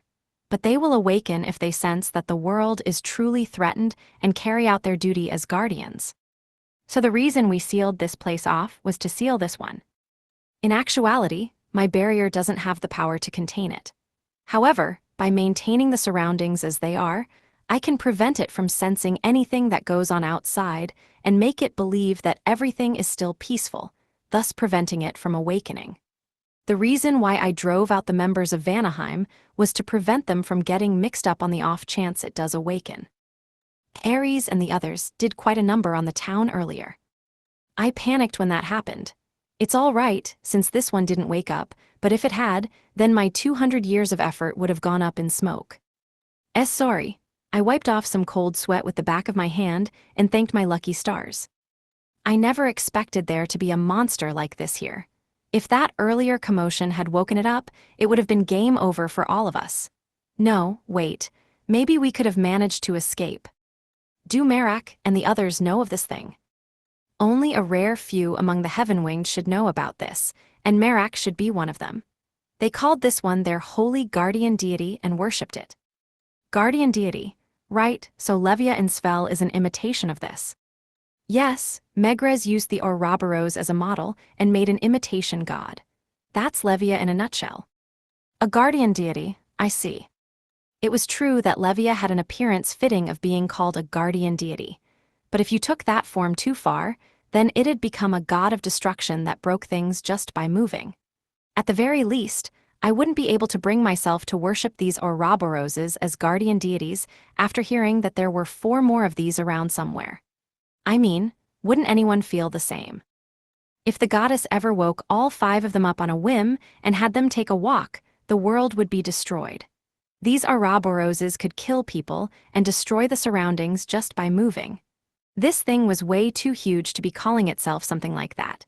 There was no way something like this could be called a guardian deity. They were gods of destruction. Once upon a time, you plotted to dismantle the goddess scenario. But no matter how strong you were, you had no chance of victory if you had to face the goddess and all 5 of her Ouroboroses at once. So you took the initiative and sealed all 5 of the Ouroboroses across the world. Once you'd taken care of the Devil King, you planned on gathering all the fighting power in Midgars and waging a war of independence against the goddess. You said that these things will awaken if they sense that the world is in danger. Yes. What would be the standard for judging that? Why doesn't this current state of affairs, where the devil folk endanger the continued survival of humanity, count? I don't know the answer to that, but the goddess is probably the one who set the standard. If they haven't woken up because of the devil folk, then that would be because the goddess doesn't think of them as a threat. Or she actually approves of them and their actions. Exactly. Approval, huh? Well, that would still be on the better side of things. The worst case would be that she commanded them herself. If the goddess herself had command over the devil folk, that would be awful. And everything that I knew right now pointed that out as a very real possibility. Still though, I don't know if I should call past Lufa's reckless or what. She was reaching way too far. And in the end, she was done in by the 7 heroes. She didn't even make it to the goddess, her Ouroboroses, or even the Devil King. Like what the hell? So the others are sealed too. Indeed, under your orders, the Ouroboros of Earth is being taken care of by Tauros the Ox. The Ouroboros of Fire is being sealed by Aquarius the Water-Bearer. I took on the Ouroboros of Heaven, and the Ouroboros of Wood is being sealed by one of Gemini of the twins. She's chased off, or rather, evacuated, the locals. What about the Ouroboros of the Moon? We still don't know where that one is. It should be somewhere within this world, though. The Ouroboros of the Moon, huh? It couldn't actually be on the moon, like its name suggests, could it? I considered it for a moment before dismissing the idea. There was no way. If the sun element Ouroboros was actually on Midgars instead of on the sun, then the moon element Ouroboros should have been here somewhere, too. So that meant it was in a position to move at any time the goddess wanted it to. No, wait. Maybe it's already moving, but no one's noticed. Thank you for telling us. Let's return Parthenos. As you wish. Seriously though, just what was past Lufa's thinking, picking a fight with a goddess. I keep learning new stuff one thing after the other. It's getting hard to make sense of anything. But there is one thing I know. There's the goddess scenario, my rebellion, and a trick played by the goddess. I might be stupid, but even I can figure this out. And by this, I mean the question of why I'm here. Lufa's Mafahal was probably a big thorn in the goddess' side. In fact, she might have been a straight-up pain in the ass. And of course she was. Someone who was rebelling against you in a world you created would be nothing less. So the goddess did something when Lufa's revived and sealed her memories. And that something was me. Goddammit, fuck, this is seriously messed up. I'm seriously just an extra burden here. I'm just a lid to suppress the real Lufas and stop her from completing her objective. That was the new role the goddess was talking about. She used an outsider like me to cover and seal away the real Lufas, causing her to forget what she'd been after in the first place. But I don't get it. Why me?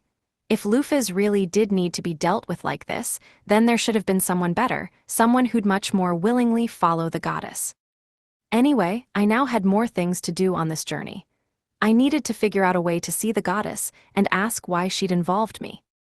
No, that's wrong. The things I had to do didn't increase. I just found one. Up until now, I'd just been going along with the flow of things. I didn't really have an actual goal. I didn't really feel grounded in this world. That was probably the doing of the goddess as well. She was the one who'd picked an irresponsible person that just went with the flow. Someone who was optimistic and didn't think too deeply and allowed themselves to be swept along without a worry. There was no doubt she'd chosen someone like that on purpose. In other words, someone like me. I wanted to go on a journey because I was so excited that I'd been summoned to another world. I wanted to gather the 12 heavenly stars because they were doing stupid things. And since I couldn't find the motivation to act without some sort of goal, I just found whatever seemed appropriate and went with that. But this time it's different. I want to know why the goddess put me here. And why was it me? There was no way I could ignore this burning question. More than anything, it made me sick to think that I was being used, made to dance to someone else's tune. The reason the goddess put me in Lufas was because Lufas was a thorn in her side. So she used me to hide her real personality away. Then, right, if that's something the goddess doesn't want, then let's do that. I'll find out what Lufa's original goal was and do everything she wanted to do. There was no way the goddess could just stay silent if I did that. She'd definitely try to pull something down the line, and I'd be able to come in contact with her. So from now on, I'll seriously try and become Lufa's. I'll retrace her steps and chase her goals. This isn't out of some sense of justice, bravery, or concern over this world's future. This is personal. I'll be making a counterattack against the goddess that got me involved. After reuniting with Dina and the others, we decided to leave Vanaheim. Given the reason why Vanaheim was sealed off, there was nothing more to do here. Luckily, Parthenos told me where the other 12 heavenly stars who were sealing the other Ouroboroses were, so if I ran out of places to go, I could just visit them. We didn't know where the goddess could be hiding, according to Parthenos, which was why she simply told me all this instead of writing it down or anything. Be careful, Miss Lufas. The goddess has a special power called Avatar. The goddess herself won't move, but she can make a puppet that will move as she desires and manipulate people. It's possible for a random townsperson whom you consider to be powerless to actually be the goddess, Parthenos told me. There were 3 other places where Ouroboroses were being sealed. First, the Ouroboros of Earth was being sealed in the underground realm of Helheim, otherwise known as Hell. As the name Hell implied, it was the birthplace of Agakeros, and it was a high-difficulty dungeon that mass-spawned demon-type monsters. This hadn't been verified, but it was also said that the souls of evil people circulated through here before being reborn. In fact, there were evil spirit-type monsters that appeared there. And it seemed that Tauros the ox was taking care of the seal there. Next was the Ouroboros of Fire.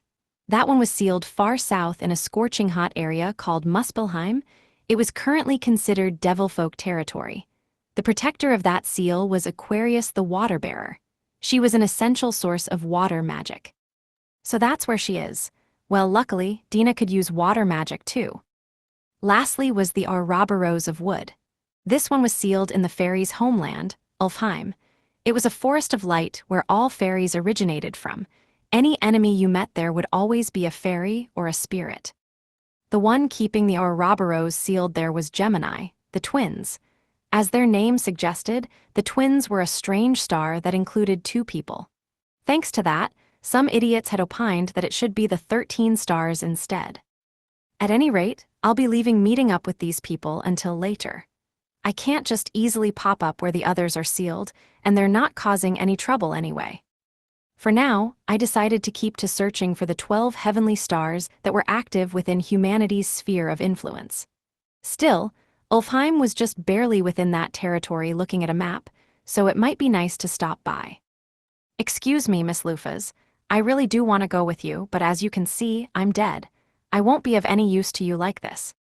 It's fine, don't worry about it. We are thankful for your loyalty, which persists even after death. Those words are wasted on me, but please be at ease. While I might not be able to go, Virgo will go in my place. Wah, Virgo sounded surprised at Partheno's sudden announcement. It seemed this was the first she'd heard of it. Hey, Parthenos, is it really okay to make her come with me without talking about it with her at all? She's still immature, but I've pounded the basics into her. She will surely aid you. Gran, I still. It was obvious that Virgo seemed against it, but Parthenos pushed her into Tanaka and concluded the conversation herself. Virgo, my granddaughter, I won't allow you to stay holed up in this forest. Understand? It's all right. Go out and see the world already. It'll be good for you. Why? Well, it was true that I was glad she was coming with us. With Parthenos dead, I'd need a new maiden anyway, and since Virgo's already over level 300, she was really strong for this day and age. Also, if I trained her, she could actually get to level 1000 since she wasn't a monster. It might be possible for her to actually become the strongest of the 12 heavenly stars. She'd probably get there once I power leveled her by stopping the enemy and making her deliver the finishing blow. She was heaven-winged, so she'd most likely be great at heaven arts, and her base stats would be high too. And she could fly. Yep, she's perfect. Well, if she herself is okay with it, that would be great. Are you sure, Virgo? Well, with what Gran said, even if I don't go with you, I'll just be chased out of the forest anyway. Please take care of me from now on.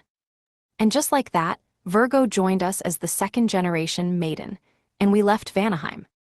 Seeing Parthenos continue waving to us until she disappeared into the distance left quite the impression. Like, some people are just energetic even when they're dead, huh?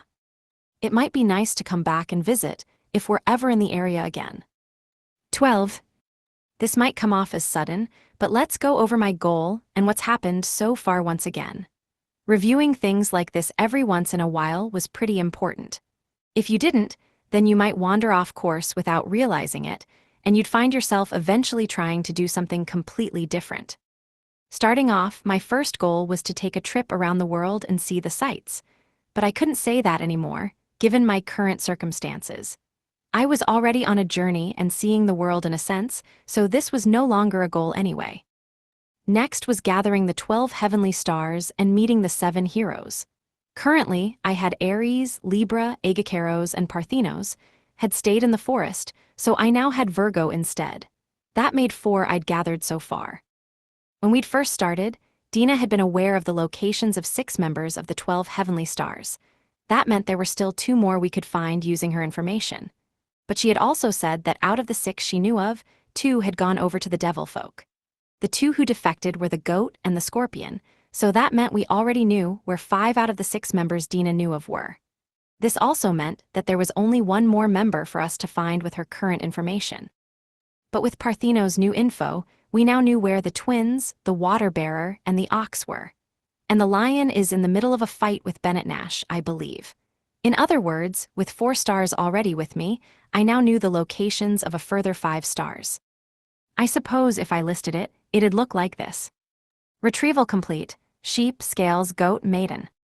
Location known: twins, water bearer, ox, scorpion, lion. Location unknown: archer, fish, crab. This is going to be a long process. As for the 7 heroes, I'd met Megrez and Merak already, so that only left Bennett Nash. But Bennett Nash would be a real problem. Apparently, she'd retained her peak strength, and I also heard that she hadn't participated in the fight against the Devil King. On top of that, she seemed to completely see me as an enemy. She was extremely dangerous. Well, it's not like I didn't expect this. The 7 heroes once defeated me in the first place, so of course they'd be starting from the standpoint of an enemy. Being friendly would actually be more unnatural. The first 2 heroes were quite friendly to me, so I'd let my guard down. But in a sense, Bennett Nash would be more correct in her attitude towards me than they were. At the very least, she was much easier to understand than someone who regretted defeating me after the fact. She was easier to understand, but still dangerous. She was probably the most troublesome enemy so far. The fact that she'd retained her strength meant that she was still level 1000, and that meant something different for one of the 7 heroes compared to your regular level 1000 character. She was part of the stat boosting faction, who'd forced their stats higher by eating bits and pieces of monsters. Also, Bennett Nash's stats had been a close second to mine in the game, so along with the advantages that came from being a vampire, she was exceptionally strong. If we were to fight during the morning or daytime, I'd win almost every time, but she'd probably come out on top during the night. On top of that, the fact that she was aiming for my neck probably meant she wasn't a player. The ruling was only tentative, but that meant that it was probably safe to assume that all of the 7 heroes were residents of this world. That meant Dina and I were the only people from the other side. So, that brings us to the one Bennett Nash is currently waging war with, Leon of the 12 Heavenly Stars. The worst part about this situation was the fact that he viewed me as an enemy, too. If I carelessly got too close, I'd be double attacked by both Leon and Bennett Nash. Of course, that'd be impossible to deal with, no joke. For now, let's stay far away from Bennett Nash. Next, the hero. I had gone back to Levitane once, since I'd thought the hero would be killed. But actually, the Devil King didn't even think the hero was worth thinking about. He was aiming for me, which had been a surprise. So leaving the hero alone for a while should be fine. There was still a possibility of him being targeted by the 7 luminaries, but he had a tiger beast folk at over level 100 with him, along with another 2 who were decently strong. There had also been several others hiding in the shadows who seemed to be rangers.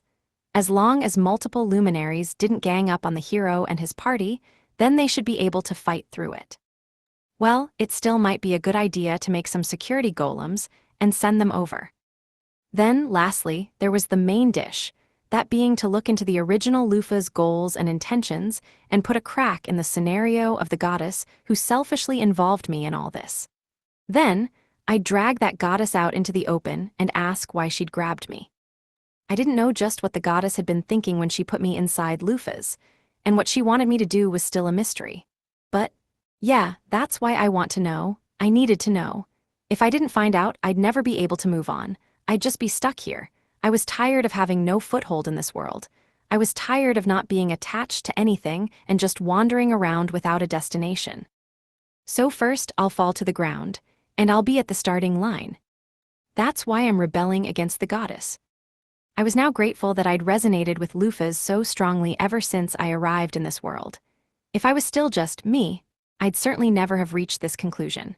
If I'd stayed as just myself, all optimistic, foolish, thoughtless, and aloof, I'd surely still just be thinking something like, woohoo, I'm in a game world.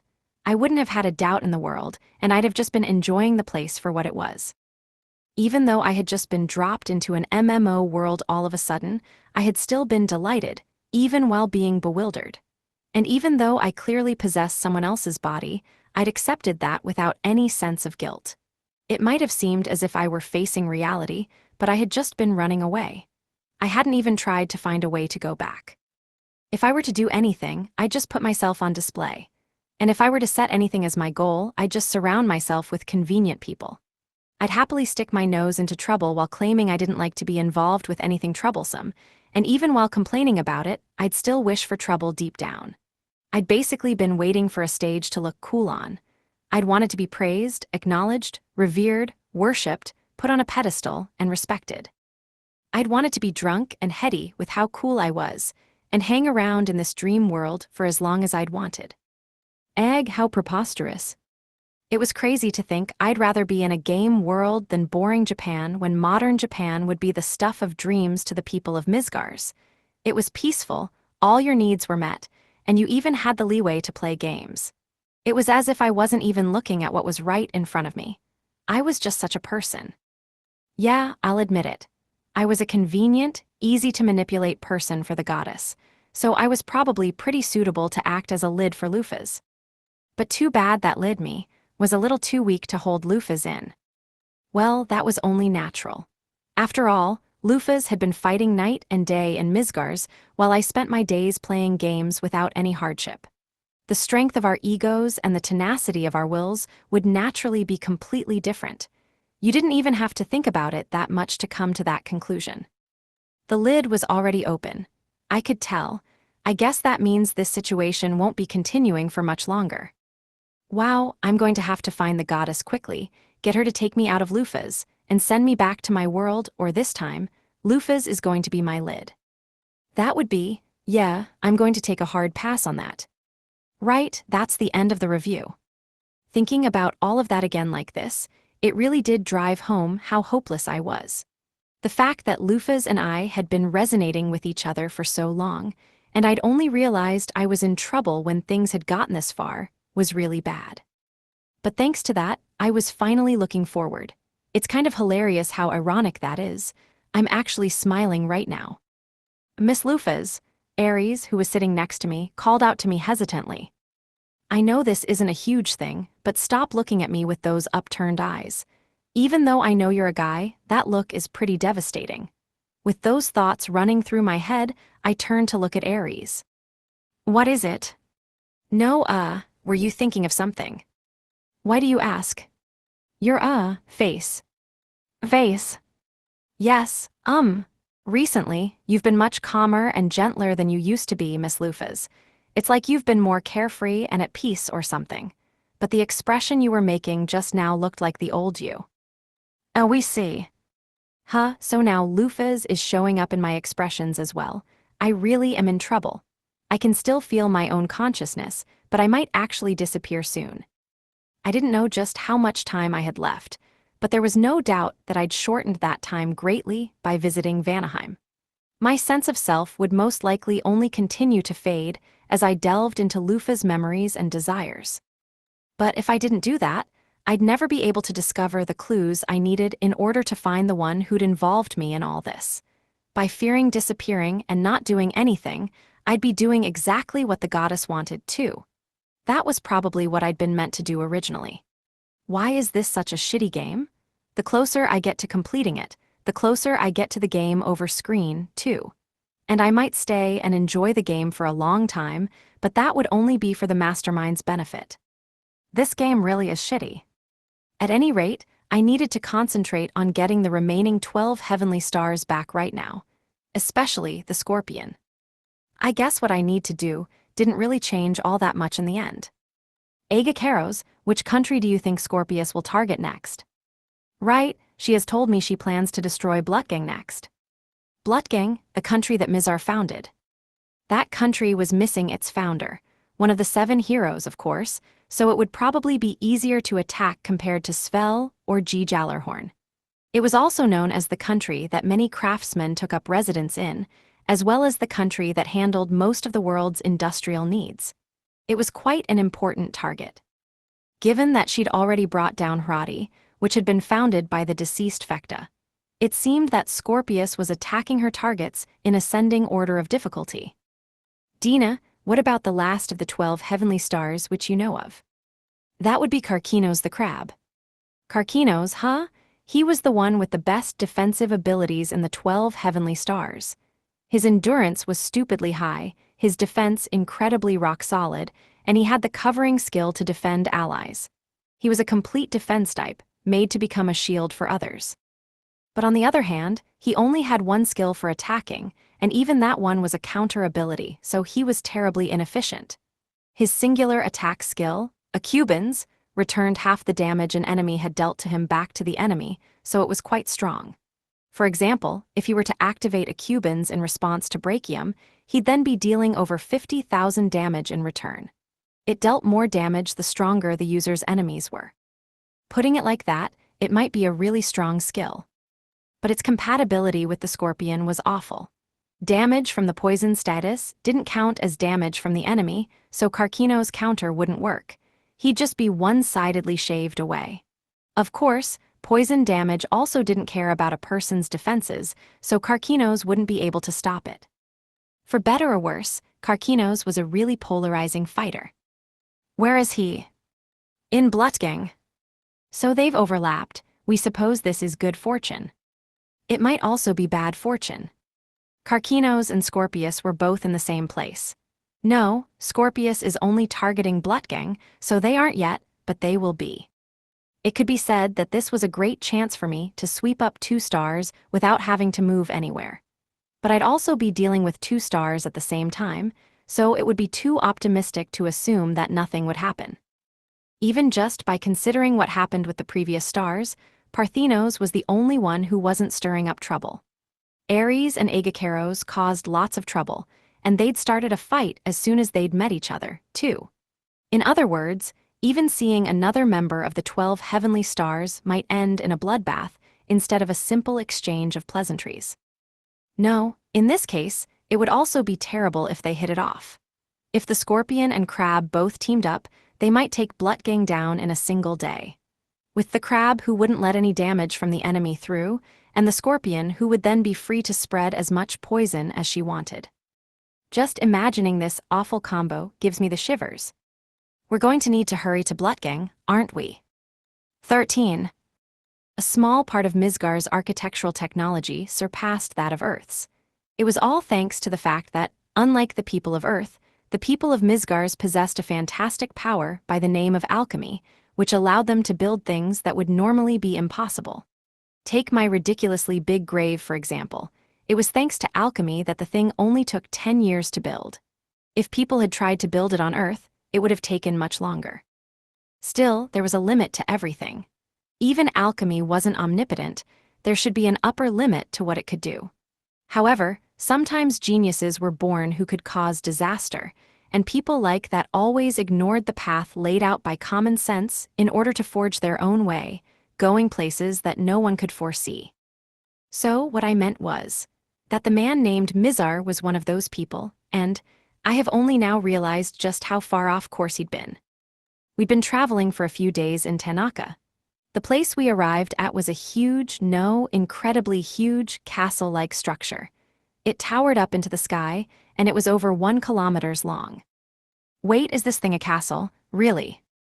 There's ports for cannons here and there. It's more like a battleship. While I stared at it in wonder, Dina called out to me. There it is. That's our next destination, the Mobile capital Blutgang. Mobile, capital.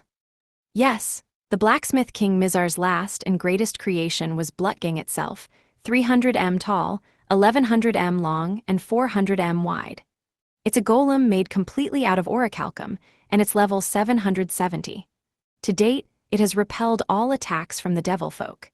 Inside, it is split into 15 floors with sections for residential and industrial areas, or so I've heard. So the entire capital is a weapon. What the hell, that's frightening. Just who would expect to see an entire city that was supposed to be their target get up and attack them?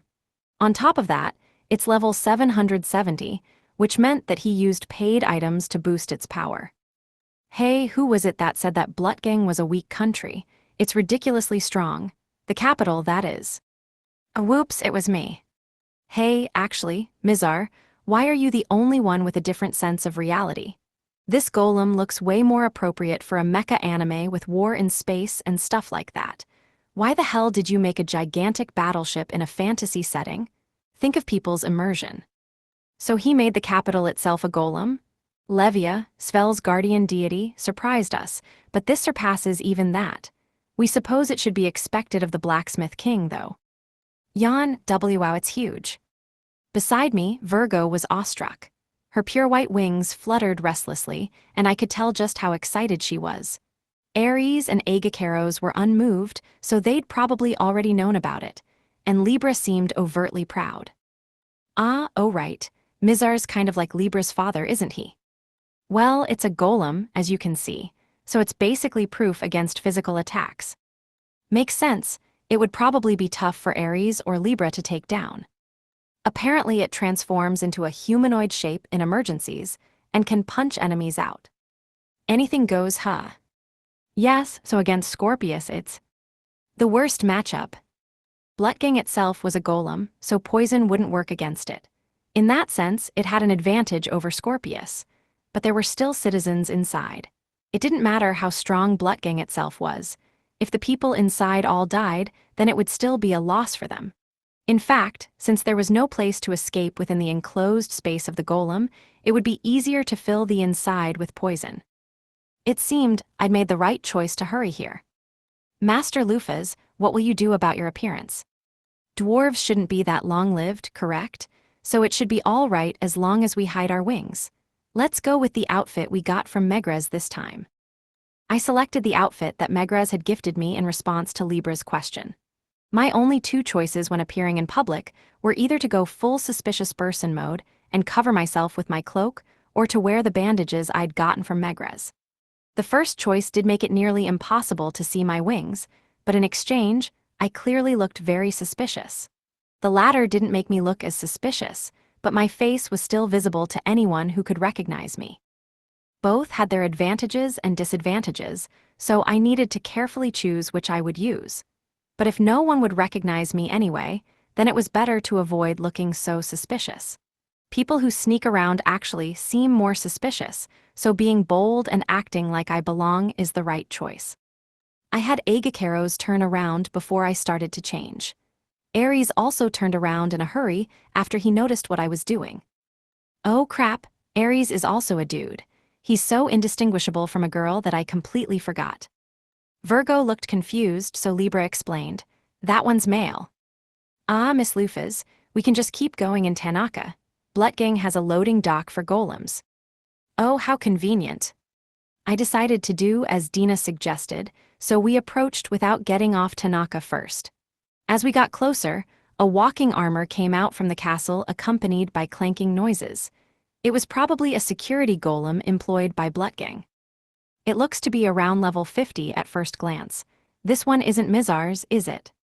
STOPP, 50 EASESH, OWY, OURPASSPORT, ANDSTATEY, OURREASONFORTRVEL.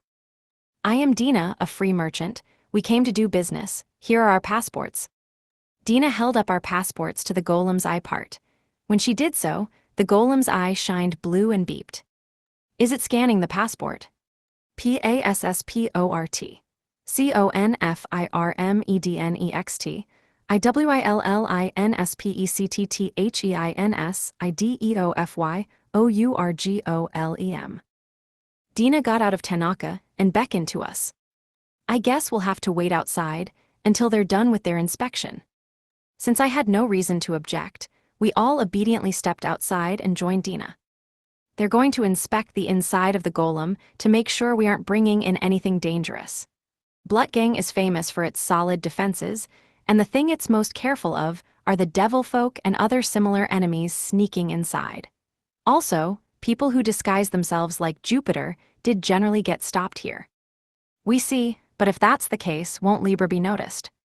Libra looked like a maid, but inside, she was basically a walking weapons warehouse. Even leaving aside her machine guns, all the other weapons Libra stored within her should easily strike her out. She was basically a mobile safety hazard. There's no way they'll let her in. Or so I thought, but the security golems didn't say anything about Libra at all. "Please be at ease, Master. I am of much better quality than them. No defective golem that can only scan the surface of something will be able to detect my weapons." Oh. Yep, a mobile safety hazard. The fact that she wouldn't get caught in checks like this made her even scarier. Libra wasn't the only one who might get detected, either. Agakeros was hiding in my shadow, so there was no worry about him. The problem was Ares. But the security golems didn't say anything about Ares, either, and eventually, we were given permission to pass. While it felt mysterious to me, I noticed that Dina was looking smug. "You hid his status." "Exactly." Apparently, Dina used her cheat abilities to trick the golems. She really is insanely reliable in times like this.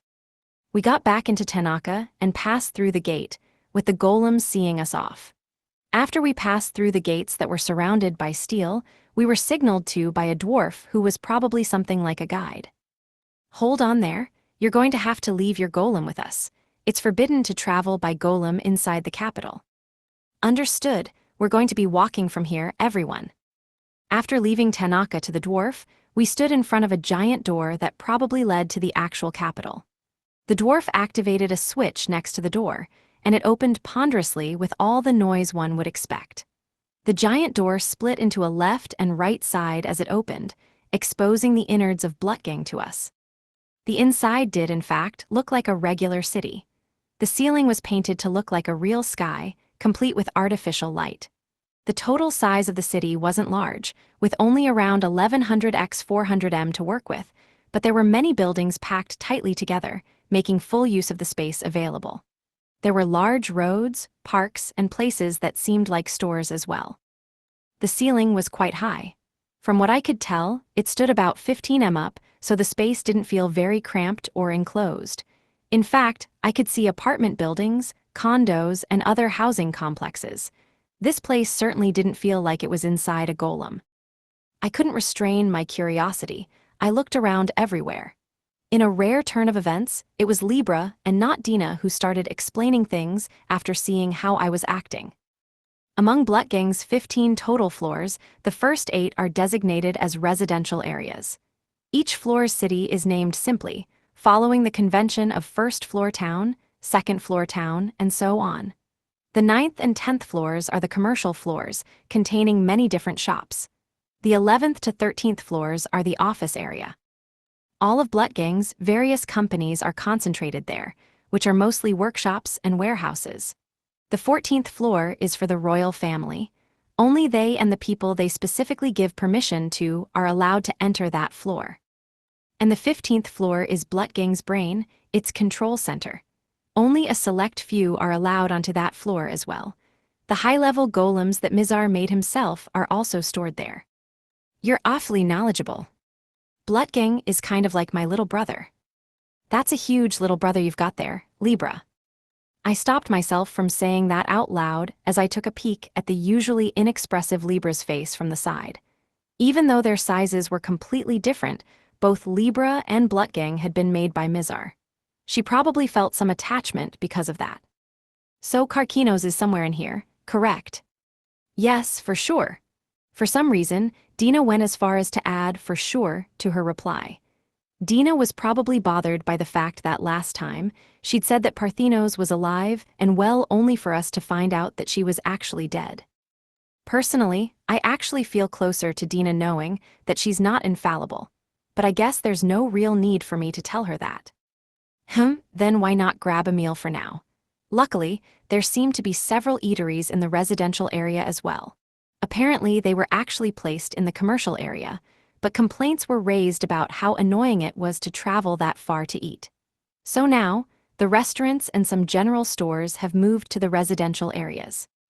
While listening to Libra's explanation, I continued walking through the city. Compared to the other cities I'd seen so far, this one seemed much more modern. Of course, it still felt old and outdated compared to modern Japan, but it certainly didn't feel like a city from the Middle Ages. Let's see, maybe the early modern era. I suppose the closest analogy would be London in the 18th or 19th century. Of course, this wasn't actually the case.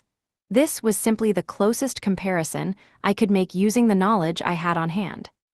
Unlike London, there weren't bridges crisscrossing the landscape or anything like that. In the first place, Blutgang wasn't big enough, nor did it have the lakes or even ponds that would necessitate bridges, although there were small ones for pedestrian traffic. There was also a limit to the height of buildings due to the ceiling, so everything ended up a little shorter as well. That was all right, though. At any rate, I wanted something to eat. It wasn't as if I hadn't had anything to eat today, but since we were traveling, pretty much all the food we had were things that could be preserved for a long time.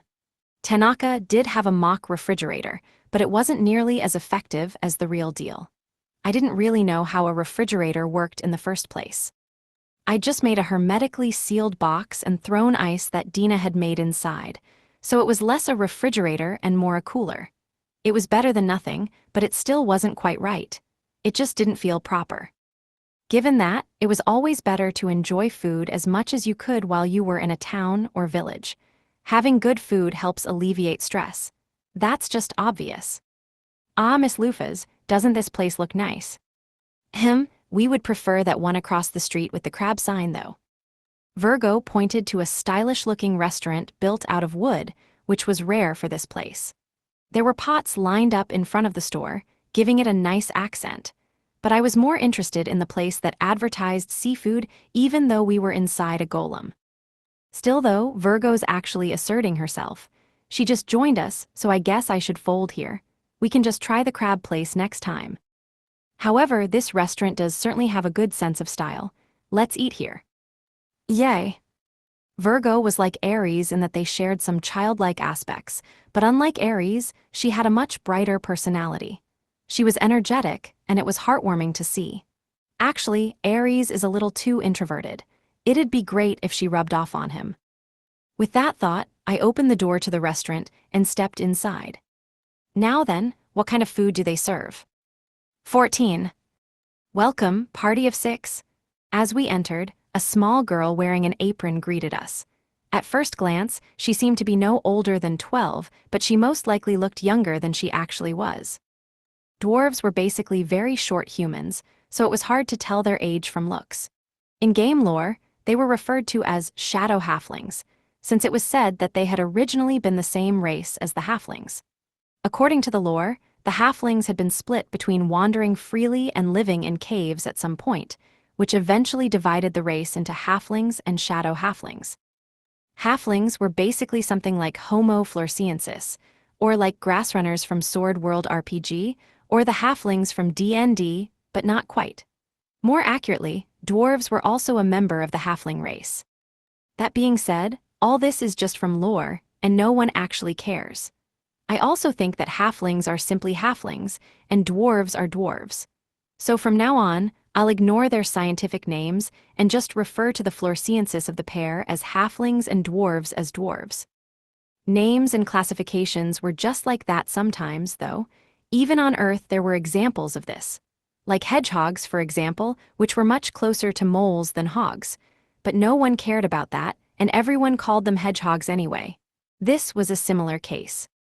It was pretty standard in fantasy settings to make dwarves into short people with huge beards, and this was no different in Midgars. Their short stature was a racial trait, and all the men grew magnificent beards. But other than that, they weren't too different from humans. They didn't age any slower or faster. Dwarves aged at a similar rate to humans. Honestly, they just didn't shave. But I had heard that dwarves grew muscle easier, probably in order to handle manual labor. It must have been a racial difference. The men probably burst with male hormones since they got ripped with only a little work. Their eyebrows grew thick and bushy, and they started to look much rougher in general. Of course, their beards grew at an incredible rate as well. Finely chiseled features, basically what was commonly referred to as the mature man face, were also considered the most attractive among dwarves. That was why every single man basically looked like Santa Claus once they passed 30.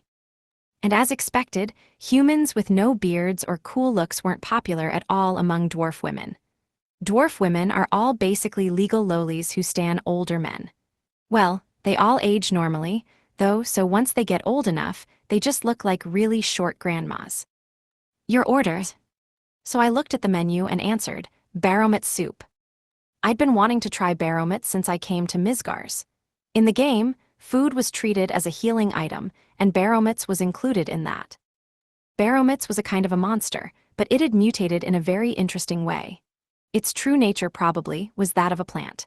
The plant resembled a gourd plant, but for some reason, it sprouted a lamb. If left alone, the lamb matured into a sheep as it ate all the grass and plants around it, until finally starving to death when it ran out of food. The whole thing was unfathomable. It was clearly a failure of a species as far as survival was concerned. But it was still quite useful. Even the lamb's hooves were made out of wool, so the whole thing could be turned into materials for use in something else. Baromutses were a reliable early game companion for alchemists. It was fundamental knowledge that low-level alchemists started off by farming Baromutses until they'd gathered a full set of wool armor. I'd gone through several frontline classes before starting alchemist, though so at that point, I was just hunting monsters and dinosaurs without batting an eye.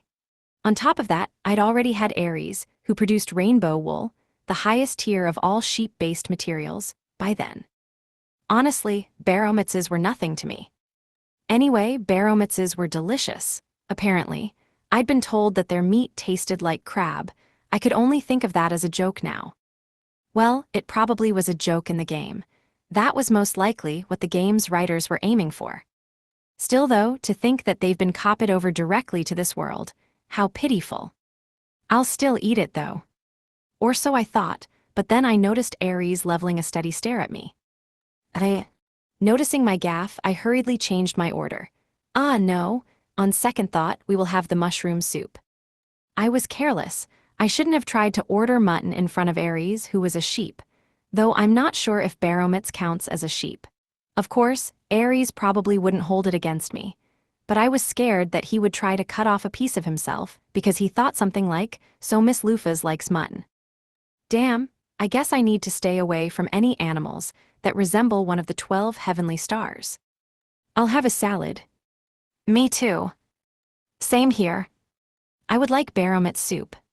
While Dina, Ares, and Agacaros all ordered a salad, Virgo didn't hesitate to go for the Baromitz soup. She didn't mind Ares' stare at all. Actually, she didn't even notice. Then she ordered goat next. Oh, and some goat milk porridge too. Agacaros' stare was now added to the mix, but she still didn't care. She's incredible in a sense. It's amazing how you get ingredients in a golem, though.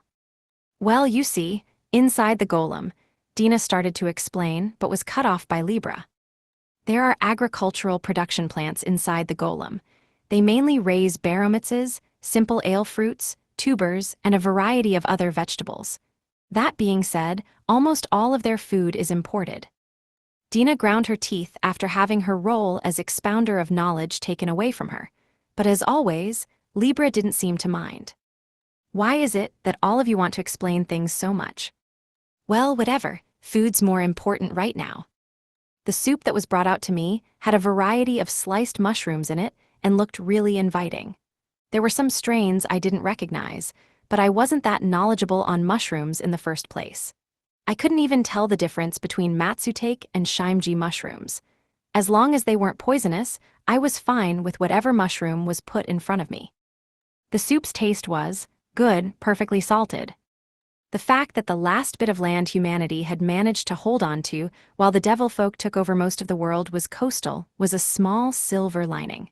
There was that place where I'd fought with the Devil King, near Levitane. I remembered that place was near the ocean. Salt was important for health. If the devil folk had ended up taking all the coastal land, then humanity would probably have crumbled without a fight. As I expected, though, this world's culinary techniques weren't as advanced as those on Earth. It felt like they just kind of boiled up this soup and put in whatever amount of salt felt appropriate. Well, I guess that's only natural. I mean, all of Misgars is in a state of war, after all. Nutritional value and amount was valued more than taste.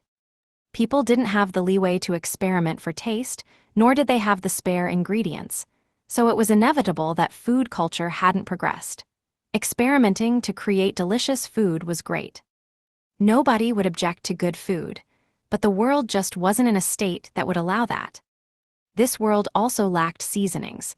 That was probably one of the things preventing the growth of food culture as well. It was a staple of the fantasy genre for even pepper to be a rare and valuable item, and in the game, pepper actually was something that sold for a high price. I think it was because places that can produce it are limited. Still, it wasn't as precious as it had been on Earth in the Middle Ages. During that time on Earth, pepper was worth its weight in gold. It was during the age of exploration, too, so refrigeration technology hadn't been invented yet. Pepper was indispensable in helping preserve food over long periods. But this world wasn't in any sort of age of exploration, and water magic existed. If a person wanted to preserve food, they could just use water magic to put it on ice, and there were several other ways to preserve food on top of that. Of course, magic ice would still go back to being mana eventually, but that just meant you'd have to cast it again. In terms of preserving food, there was basically no need for pepper. Though, pepper was still valuable, even without that use. If there was even a slightly larger variety of spices, this soup would be much tastier. Oh well. I wouldn't say I felt satisfied by the meal, but I'd finally managed to have something that wasn't travel rations. So, with a full belly, I paid the bill and we left. The next thing on the list should be finding Karkinos. Given the fact that I had no idea where he could be, there was no other choice but to turn over every stone in our search. But with how large Blutgang was, doing so would take too much time. Plus, a lot of this place was made up of residences, so we wouldn't be able to search everywhere anyway. We weren't the heroes of some RPG, so we couldn't just barge into people's homes and start breaking pots. Libra, can you find Karkinos? Like I said earlier, I will be able to commit all the citizens' breathing patterns to memory with enough time and use that to find him. Please wait a while. Then we guess we should just wait until Libra is done. Libra should be able to take care of the search for Carquinos. She said it would take time, but it would probably still be much faster than having us physically search everywhere. That was when Dina made a suggestion. Then would it be okay for me to do some shopping? I should restock our food and water. Then I will serve as your guard. Surprisingly, Libra volunteered to keep Dina safe as she shopped. Dina would probably be fine by herself, but she'd be doubly safe with Libra. In fact, I would have asked Libra to do that if she hadn't volunteered. I wasn't terribly concerned for Dina's safety. She was level 1000, so she should have been able to deal with almost everything herself. But I was concerned, since I had no idea what Dina might get up to if she were left alone. She was a double agent for us, after all, so I already wasn't quite sure what she was doing in the background. Despite all the danger, though, I'd still asked for her to join me. But with Libra nearby, even Dina shouldn't be able to do anything too strange. But Libra is still searching for Carquinos. Will she be able to multitask? Please be at ease. I will be able to continue searching while guarding Dina. In fact, it will be much more effective for me to get closer to the center anyway, since each floor of this golem is soundproof. Understood, then we will leave it to you. You can count on me. Dina and Libra left to go and restock our food and water, and I was finally left with nothing to do. What should I do until they come back? We just ate, and there aren't convenience stores or anything similar around to kill time at. So I guess there's nothing other than taking a walk. All right, it's free time until Dina and Libra come back. All of you, make sure you don't cause trouble. What will you be doing, Miss Lufas? We will be taking a walk. Then I'll come with you. Me too. Then I'll come too. As soon as I told them that I'd be taking a walk, the sheep, goat, and maiden all attached themselves to me. Like what? Is this like that thing that happens in RPGs, where the party just lines up single file behind the hero for some reason? This is making it really hard to walk, though. You know, you're all free to do as you like. I like being with you, Miss Lufas. Me too. If I do something by myself, I'll probably get lost. I tried to hint at them to go away, but they showed no signs of doing so. While Virgo's concern was understandable, Aries' loyalty was heavy, and was I imagining it?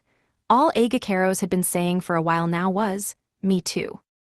Wow, it's looking like I won't get any actual free time for a while, huh? Well, it's not like I hate this. Being with them, that is. 15. On a plane that led to Svel, 8 men were facing off against a crowd of over 30 monsters. The black-haired young man, Say, swung his katana, a sword gifted to him by the king, cutting down a beast that jumped at him. It was a monster that looked a lot like a hyena from Earth, only with poisonous-looking purple and cherry blossom pink fur. The monster, called a her, tended to be around level 20 and wasn't too hard for a trained knight or warrior to defeat. But that was only when there were small numbers of them. With a pack this large, they were undoubtedly a troublesome foe. Yeah. But Say didn't feel any significant amount of fear, and he swung his sword calmly. Having already witnessed the 2 most feared people in the world gave him some resistance to it. No matter what enemy or monster Say was faced with, he just ended up thinking, this is still better than those 2 last bosses. On top of that, Say's weapon was strong. The weapon, which had been found in the grave of the Black-Winged King, was fearsomely sharp and made up for Say's inexperience. Say glanced around and saw that Cross was skillfully supporting people with heaven arts. Jean and the others were each using their own weapons to wildly attack the monsters. Gantz took a single swing with his war axe and cleaved through several monsters at once. Friedrich stomped on a her with movements like a wild animal before tearing it apart with his claws and biting into it. What? Use your sword, you sword saint. Gwar, the sword saint roared, scaring the monsters. Wild animals were sensitive to strength, so they probably sensed the difference in strength between themselves and Friedrich. The monsters scattered, and the fight waned into stillness. Herp. Once the fight ended, so did the sense of tension. As his tension eased off, Say was assaulted with an intense nausea. Sei quickly covered his mouth with his hand and somehow fought through the urge to hurl. He'd gotten much more used to it, but Sei still felt some resistance to killing living things. Even if he was a hero now, he'd lived in peaceful Japan just a little while ago, where even the food he ate had been processed and was readily available in stores. The only things Sei could remember killing himself had been bugs. He hadn't really thought anything of squashing mosquitoes in the summer, but Sei felt it was only natural to feel resistance towards killing something like a dog or a cat. This was the same thing, but no matter how natural it was, Sei still didn't want to show other people such an unsightly scene as him throwing up. I already know I'm a joke of a hero. To those two, I'm probably just a bug, something so small it's not even worth paying attention to, but I still have some dignity to preserve. No matter how weak or unworthy of the title hero I am, that doesn't change anything. I've already answered the call, so I have a duty to act as the hero. There are people who look at me with expectation and call me a hero, so I can't let them down. They all have hope, a hope so faint I could just blow it all away. But there's no way I can do that. I can't show them how weak I really am, even if it means putting on a paper-thin mask. At the very least, I'll keep putting up this front. I have a responsibility to do at least that much, as the person who answered their call. Sei forcibly swallowed the contents of his stomach back down. Hey now, you're still not used to it, Sei. You gotta at least be able to cut down a monster or two without throwing up, or you won't last. You might be right. Sei inwardly rejected what Jean, one of his allies, said even while outwardly agreeing. There was a part of him that thought, I'm fine like this. True, I won't last if I keep hesitating to fight monsters. I know that. I know that I need to get used to it.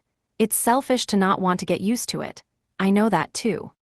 But still, I don't want to be the kind of person who kills things and feels nothing.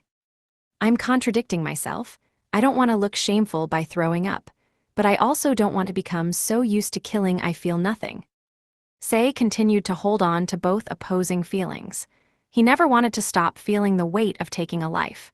If he did, he would be going against his own sense of justice. Japan, the place which Sei would eventually return to, was a constitutional state. That meant its laws were there for the people. There were morals and common sense. Sei didn't want to return there having lost his resistance to killing. The police arrested bad people. And it was true that sometimes they had to shoot and kill them. But no police officer would happily point their gun at someone and pull the trigger, nor would a police officer feel joy over having killed someone. Anyone who did that would just be a murderer who hid behind the law, using it as a shield. But in this world, that was considered justice. Those who could bravely stand on the battlefield and reap the lives of monsters without a second thought were great warriors and heroes. While it was close to the image of his father's back which Sei had set as his goal, it was also far off the mark. It's obvious, but I'm really not suited to being the hero in a game, am I? I know I'm naive, not just kind, naive. I haven't resolved to do what I need to, nor am I prepared to try. Even though I answered their call for help, I'm still not quite here. While his body was in Midgard's, Sei still felt as if his heart was left in peaceful Japan. That was why he kept causing trouble for his friends. He couldn't help but prioritize his morals and common sense from Japan. It would be simple to just charge forward recklessly.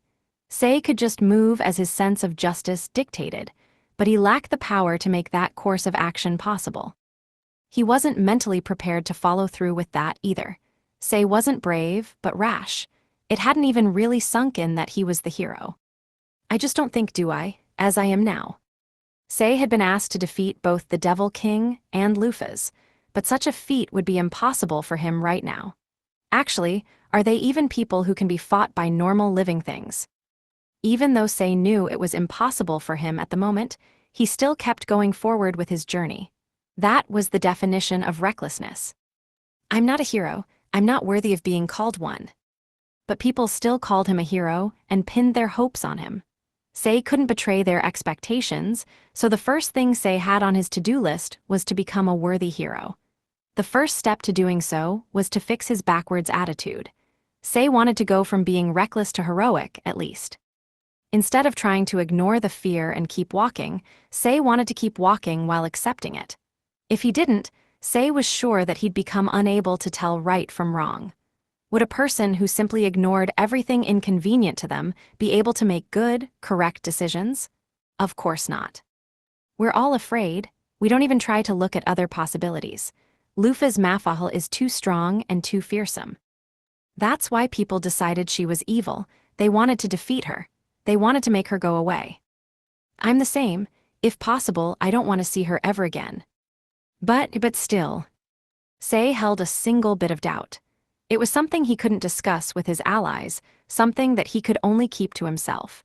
Say had a theory, one that only he could come up with because he was originally from another world and thus had no preconceived notions about anything. Is Lufa's Mafahal really an enemy? It's almost strange how much everyone dislikes her. Even the conversation between her and the Devil King was just taken as some random exchange between two villains. They didn't dig into it at all. But that conversation sounded different to me. The Devil King even said that the fight 200 years ago was something plotted by the goddess. Then wouldn't this one be a plot too? There's also the unnaturalness of the fact that the 7 heroes, who should have been Lufa's friends, all betrayed her. Were they mind-controlled? Did the goddess heighten their feelings of fear? I don't know how she did it, but wouldn't it make sense for her to be doing the same right now? The reason why Say and the others were traveling to Svel was to meet the wise King Megrez and try to gain some hint towards defeating the Devil King and the Great Conqueror. There was also the hope that he would know of some method for strengthening the hero. After all, he'd once managed to reach the peak, level 1000 himself. It was likely that he knew of some way to train that'd been lost to the people of this age. But Say alone had a different objective. He only wanted to see Megrez to find out just what had happened 200 years ago, not for some way to defeat the Great Conqueror. He wanted to listen to a first-hand account from the wise king himself about those events and build a more complete picture of Lufa's circumstances. I won't be able to move forward if I don't know. I won't be able to fight. It's not good to simply narrow your vision and be ignorant of everything. You can't just say, "Whoops, sorry, I was wrong," after shooting someone. That was what Say's father, who was a cop, used to tell him. More specifically, he used to say, "Make sure you never point your gun at the wrong person." The police were backed by the law. They had the authority to arrest criminals. That was why the police needed to look at everyone fairly and not just listen to one side of the story. They had a responsibility to consider both sides and all the facts before making a fair and correct decision. Your dad made a mistake. I arrested someone innocent and took away 15 years of their life, and in the end, that person committed suicide. Listen, Say, your father isn't an ally of justice anymore. So, don't become like me. Never become a man who charges forward with only their sense of justice and ends up making a mistake. That was what Say's father had said while drowning himself in alcohol after the feelings of guilt and stress had turned his hair white. Say's father used to be on the side of justice. He'd wanted to help the weak, and he'd wished for the happiness of kind people. For that purpose, Say's father had gone to work every day. Say himself had been very proud of his father back then. Say wanted to become like his father someday. Say admired him, and those feelings hadn't changed. "I'm okay, Dad. I'm still calm." "No, actually, I'm panicking quite a bit, but I still think I'm all right. Definitely, probably, yeah. I just have to figure out the right person, right? I know that. I can't decide things just off of one side's story, and I can't point my gun at the wrong person. I'm using a katana right now, though. Actually, I have no idea what this katana is doing in this world. It's a complete mystery, but that's all right. I'll never point my gun at the wrong person," resolved the young man who was called a hero, but was aware that he had yet to become one. He desired to never become a merciless reaper of justice. "I know I'm not powerful enough to become the hero this world wants, but the pillar I've built in my heart will never waver.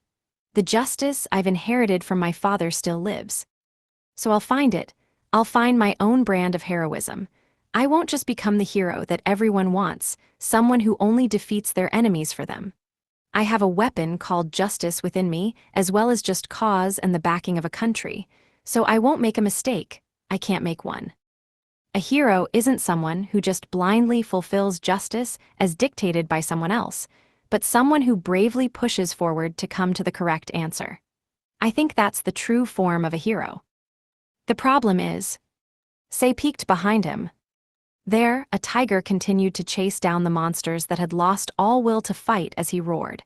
There was no justice or evil there, just the instinct to alleviate hunger. He had prey in front of him, and the prey was running. Then I just have to chase and eat them, all of them. He must have been thinking. The tiger didn't care about the others' feelings. He was hungry, so he ate, as if there were good or evil involved in that.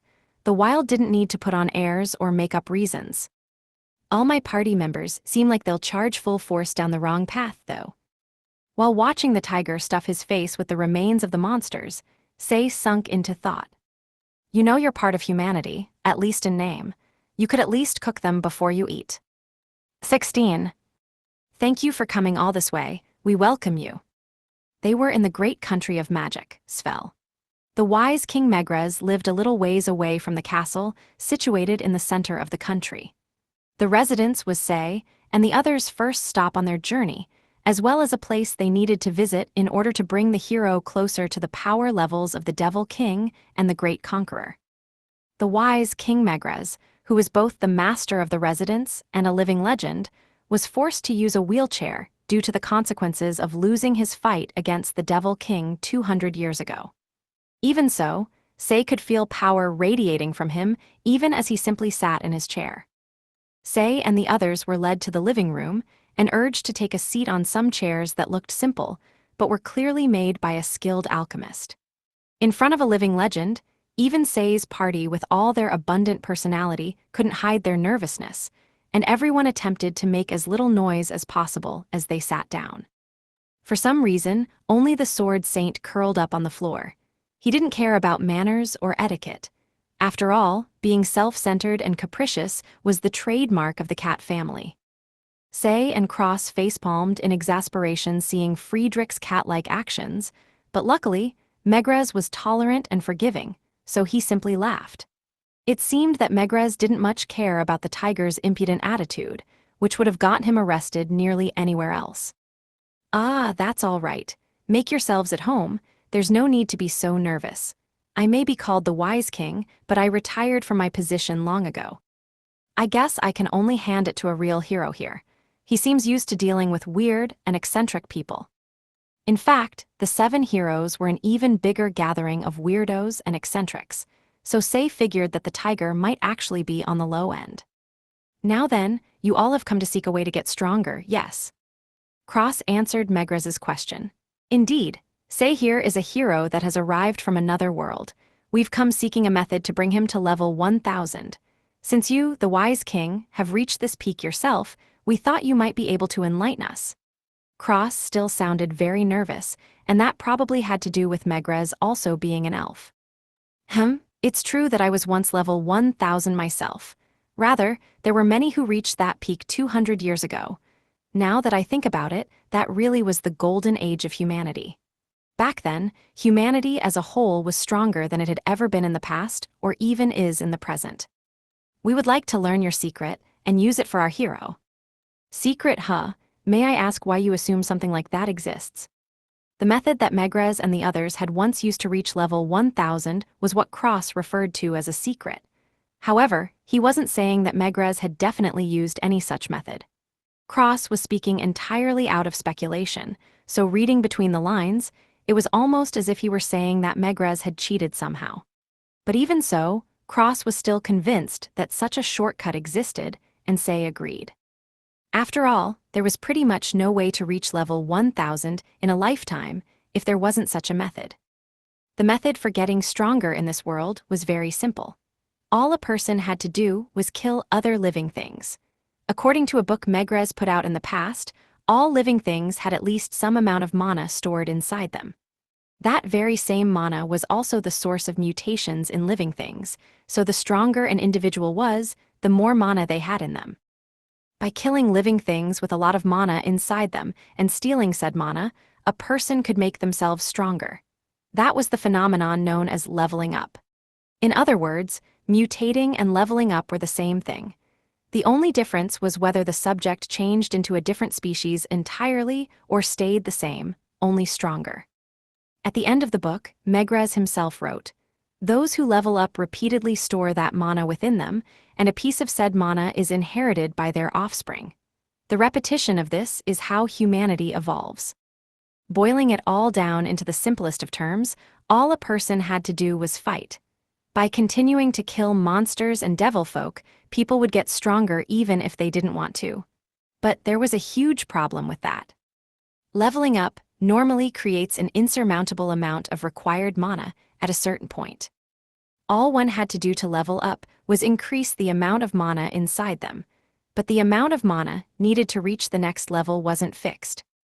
For example, let's say that a person needed to defeat one monster to get to level 2, but a person at level 10 would have to defeat dozens of that very same monster to get to level 11. If charted out on a graph, the amount needed to reach the next level exponentially rose as a person's level went up. Once someone got into the triple digits in level, the amount of mana required was insane. 200 years ago, before Luphas rose to power, the vampire Princess Bennett Nash was hailed as the world's strongest being. She spent over 100 years conquering one of the continents, killing every single living being there, and literally creating a mountain of corpses. If killing monsters was the standard method of leveling, there was no one in history who'd worked harder than her. A vampire's long life brought about an irrefutable amount of power. Using that allowed Bennett Nash to wipe out an entire continent's worth of monsters, but even she could only reach level 600 by doing that. The plateau of level 1000 was still a far-off goal. A layman might wonder why she didn't just wipe out another continent. But things weren't that simple. As was explained before, the amount of mana required to reach the next level grew exponentially as one progressed, so by doing the same to another continent, she probably still wouldn't have even reached level 700. Level 1000 was simply the limit as imposed by divinity and the entrance to godhood. But the road to reaching that was long, dangerous, and definitely not something any sane person could do. If a person attempted to reach that level by using the standard method, then they would probably have to wipe out every single living thing on Mizgars. And looking back at the fight between Luphas and the Devil King, it was very clear. Those at level 1000 were no longer strictly mortal. They had transcended to a level that would allow them to easily destroy the world. They could take on the entire world by their lonesome. So it only stood to reason that in order to get there, a person would have to eat the entire world. Leveling up wasn't as simple as Luphas currently thought. Her opinion came from the thought that monsters respawned infinitely, so you could just hunt as much as you liked. But this world didn't work like that. Even so, the impossible had happened 200 years ago. Even normal humans with their short lifespans had managed to reach level 1000. It was clearly strange. It was stranger to assume that they managed to get there the standard way. There should be some special method, like a shortcut laid out by God, as a shortcut to bring humanity out of their despair. One does technically exist, but before that, I'd like you to answer a question. What do you all think of the goddess who created this world? Megrez sounded calm, but his look was terrifyingly sharp.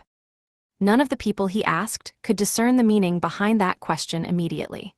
Say barely managed to arrive at the answer a couple moments later. And at the same time, Say figured out why Megrez had sent them the golems. I see. This person. Megrez noticed Say's change in expression. Silently, his impression of the boy from another world rose. Oh, of course, she's the great creator and a mother to us all. She is the infallible symbol of justice. She is this world's law and divine providence itself. A perfect answer from an acolyte of her faith. I understand. Then let us say that there is, in fact, some secret method for you to follow. Unfortunately, I cannot tell you of that method. Why not? It's because you don't understand, just as we didn't back then. Megrez's speech was as kind and calm as ever. However, the expression on his face and look in his eyes were reminiscent of a sharp blade and clearly conveyed that there was nothing more to say in this conversation. Say's party never expected the hero to reject them. Cross showed clear despair, and Gantz's face was frozen stiff. Meanwhile, Friedrich yawned, clearly in his own little world. Come on, you tiger. At least pay attention to what's going on. And no way. However, you there, say, was it? I would like to talk to you a little while longer. Sorry, but could you all please excuse yourselves? If Megrez had instead told them all to get out, Cross and the others might have resisted. But he allowed Say to stay, so even if it was only one of them, Cross and the others still had hope, which stopped them from fighting back. They felt like they hadn't yet been completely abandoned by the Wise King, and in fact, they felt they might actually ruin their chances for good if they begged to stay. After some thought, Cross gave Say a look as if to say that they were counting on him. Understood, we'll leave, let's go everyone. Cross and the others didn't understand what had gone wrong, but what they did know was that in the end, they hadn't matched up to the Wise King's standards. Everyone other than Say reluctantly left, with the vice-captain of the knights dragging along the tiger. That left only Say and Megrez in the room. Now then, Say, I will ask you again, what do you think of the goddess? I don't really know. I know far too little about this world to be able to answer that. The only thing I can say is, something about her is suspicious. Say had an impression of the goddess that was beyond disrespectful, something that would be impossible for anyone from this world. It was a point of view he could only have because he was from another world. Megrez narrowed his eyes, interested, and waited for Say to continue. When we set out on our journey, the Devil King said something. He claimed that the reason why the 7 heroes acted so unnaturally and fought against Lufas 200 years ago was because of the goddess' interference. Of course, the Devil King isn't exactly trustworthy, but it's true that your actions back then were unnatural, at least to me. That's why I came here. Because I wanted to ask you something. In that fight 200 years ago, did you really act out of your own will? So you encountered the Devil King. Good job staying alive. It seemed like we weren't even worth paying attention to. Megrez crossed his arms and sank into thought. Say's words might have sparked some sort of memory, but the look on Megrez's face didn't seem good to Say. I don't intend to make excuses at this point. 200 years ago, I betrayed a friend. That's the truth. And it's also true that doing so then was imprudent. I admit that freely. The loss of the Devil Folk's greatest threat, Lufas, allowed them to rise in power as a result, leading to the world as it is today. However, I still can't say for sure, even though I should know myself best. 200 years ago, I feared Lufas, which was something triggered by being near her. But I can't tell whether that feeling was from my own heart, or if it was a result of another's interference. At the very least, I was in full control of my own will, and I didn't feel as if I were being controlled by someone else. Megrez continued on. His expression was filled with bitterness, as if he were a criminal made to face the crimes he'd committed. Now that I think about it, it's true that all of us were acting strange. Mizar, Aliath, Fekta, Dubhe, and Merak, all of them had their own opinions on Lufas. Whether that was one of envy, jealousy, fear, or a sense of rivalry, it's probably true that all of them had some sort of negative emotion regarding her. But back then, it was way too clear and powerful. It was as if those emotions were being amplified. They were overflowing with those negative feelings. Now that I think about it, I might have been the same. Only Bennett Nash never changed. So there might be memory manipulation, amplification of emotions, or maybe some sort of manipulation of will. Either way, the fact that the person themselves can't tell they're being controlled is terrifying in and of itself. But Say was already convinced. He was convinced of the fact that not only Megrez, but the entire world was having their thoughts controlled by the goddess. After all, wasn't it strange? Not only did stats and levels exist, but there was a level cap. There were monsters and devil folk to fight, and even though humanity was suffering, the goddess did nothing. Why did no one feel that something was off with that? Also, the fact that the devil folk still didn't just end humanity with the situation like this only lent credence to Say's conviction. If the devil folk were actually serious, humanity should have long been destroyed. The Devil King certainly had that power, even by himself, but humanity continued on. In fact, the average level of the devil folk had lowered in accordance with humanity's levels. Wasn't the past filled with level 1000 fighters? And weren't the monsters and devil folk strong enough to oppose them? But for some reason, none of those powerful enemies were around. Why did monsters become weak enough to be ripped to shreds by a level 120 sword saint? And from what Say heard, even the Devilfolk's 7 luminaries were only around level 300. They'd clearly gotten weaker. It was as if the Devilfolk were a cat playing with a mouse. They were torturing humanity while keeping a perfect balance so that humanity wasn't wiped out completely. That was the impression of the world that Say had at the moment. I'd like to hear this from you directly, wise king. Lufa's Mafahal isn't. She isn't an enemy, is she? That's why you sent us those golems, so that they could stop us on the off chance that we managed to corner her. It's something that should never happen given the difference in our abilities, but it might still happen with the goddess' assistance. You're absolutely correct. I no longer think of her as an enemy. No, I didn't think of her as an enemy back then, either. Her methods may have been rather severe, but she acted out of a desire for freedom and peace for all humanity. She was our friend, she was. Wise king, seeing Megrez looking like he was about to cry, Say came forward and tried to comfort him. I'm sure the reason I was called to this world was to defeat Lufas and the Devil King, but I can no longer accomplish that. I don't want to either. I know that killing one of them, Lufas at least, will only be tightening the noose around my neck. So there's got to be something else I need to do. There's got to be some way or path that I need to find to solve this. Please fight with us. I'm still weak, and I don't know anything about this world. I know I'm not even totally prepared to fight, but still, I want to stop all of this. Not stop the people that everyone tells me to, but stop the one who's forcing them to say all that. So please, I need your help. Image summary, manga panel featuring 2 characters, a young man in armor with an open-mouthed, earnest expression above a calm, bespectacled elf with pointed ears and a headpiece. There's someone else I need to fight. There's no way I'll mistake who to point my gun at. Yeah, the person I should fight isn't Lufa's Mafahal. 17. I went on a walk around Blutgang, since I needed to wait for Dina and Libra, and the only thing I could say about the city was that it was amazing. This man-made place that existed inside a golem was so well constructed that even the ceiling wasn't readily noticeable as fake as long as you didn't stare at it. I'll be honest here, I'm in awe. I never expected the dwarves to have come this far from living in caves. The townscape may have seemed old-fashioned to me, since I was from modern Japan, but the fact that they'd managed to construct an entire city in limited space, like this, reminded me of space colonies from a mecha anime I saw a long time ago. The dwarves really are the farthest removed from this world's fantasy setting. There's no doubt they're getting closer and closer to the modern era.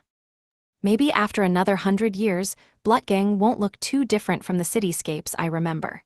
Maybe soon we'll end up getting cars and traffic lights or something. Oh wait, there's already a car in this world, I made it. I continued thinking on that subject as I wandered around when I heard the heavy footsteps of a number of people coming my way. They're about 300 m away. While it wasn't nearly as good as Libra's, my hearing was still strong. Compared to a human, the footsteps were a little narrow in stride and slower than normal. They're probably all dwarves.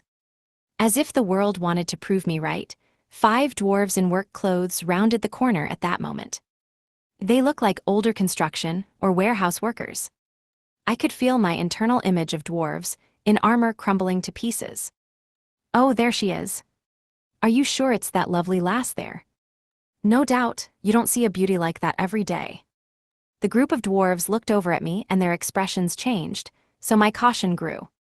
From their conversation, it was clear that they were looking for me. They even said that there was no mistaking my looks. Could this be something bad? I was currently wearing the outfit Megrez gave me. I also had changed my hairstyle and had my wings hidden. I was even wearing glasses. But I wasn't completely hiding my face, and Lufa's face really stood out. The dwarves didn't have long lifespans, and since this world didn't have photos or anything, there shouldn't have been any dwarves who remembered how I looked. Or so I assumed, but I'd messed up. With technology this advanced, it would make sense for them to have cameras. I didn't like covering myself in my cloak, since restraining my entire body that felt like some sort of weird sex fetish, so I'd gone with my current outfit. I guess that'd been too careless. Well, whatever. With my combat ability, I should be able to manage something. I cracked my knuckles and used my observing eye on the group of dwarves. Their levels are only around 20-40. I can easily knock them all out in an instant. I slipped into battle mode, and as my perception of time changed, the dwarves started moving slower. I concentrated and slowed down my perceived time even further, making it possible to launch an attack in but a small moment in time. It was something I'd realized I could do after my recent fight with the Devil King. I should be able to knock them out without them realizing what happened. That's just how different our specs are. If they give off even the slightest hint of attacking, I'll make my move. Wait a second, Miss Lufas, they don't seem like enemies. I was brought back from combat mode by Virgo. My head instantly cooled when she said that, and my experience of time returned to normal. Then, the dwarves arrived with full-faced smiles and not a hint of hostility between them. Yo, we were looking for you. You're the girl who came in that golem that looks like a metal box, right? Look, it's me. I'm the one you left your golem with at the entrance. The older-looking dwarf pointed at himself as he spoke, but to be honest, I couldn't tell any of the dwarves apart. Excuse us, we did not know it was you. Well, that's not completely accurate. If I look closely, I can tell that their faces are different, but these 5 actually are all dwarven men like this. Everything on their face that can be used to tell a person apart is covered by hair. They all had thick eyebrows, large noses, and extremely long hair. They also all had rough features. As if I could tell these people apart. On top of all that, all their work clothes were even the same color. You gotta at least wear different colored clothes. Like, if M letter 3007 Rio and LU letter 3007 G, I wore the same colors, nobody would be able to tell them apart either. That's someone from the outside for you. Look closely. I'm the most handsome out of everyone here. More like you're the oldest looking here. Yeah, I'm the most handsome. I can't tell them apart at all. They might have been able to tell each other apart, but to me, it just looked like 5 of the same person arguing with each other. I bet I'd at least be able to tell their faces apart if they just shave off all that hair, though. Well, anyway, we should get to the point. Oh, right, it's about that golem that you were riding in. That thing's awesome. We've already started using rideable golems as transport in Blutgang, but this is the first time I've ever seen something that well made. On top of that, the inside is a perfect living space, which is great for long journeys. That thing is revolutionary. Could you tell me who made that and where they are? Apparently, they had neither realized who I was nor were they hostile in any way. Their spirits as craftsmen were just fired up by Tanaka, so they'd come looking for me. This is kinda embarrassing. Considering how I was just acting a moment ago, I kind of just want to curl up and disappear. Imagine if I said something like, if they give off even the slightest hint of attacking, I'll make my move. Flash! Luckily, I didn't say any of that out loud, but if I did, that moment would have put a black mark on my personal history.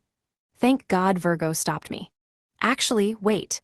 Now that I think about it, haven't I been a bit too aggressive as well? I get the feeling that my inner thoughts have been getting more and more violent recently. Oh, if that's what you want, we made it. But is it really that surprising?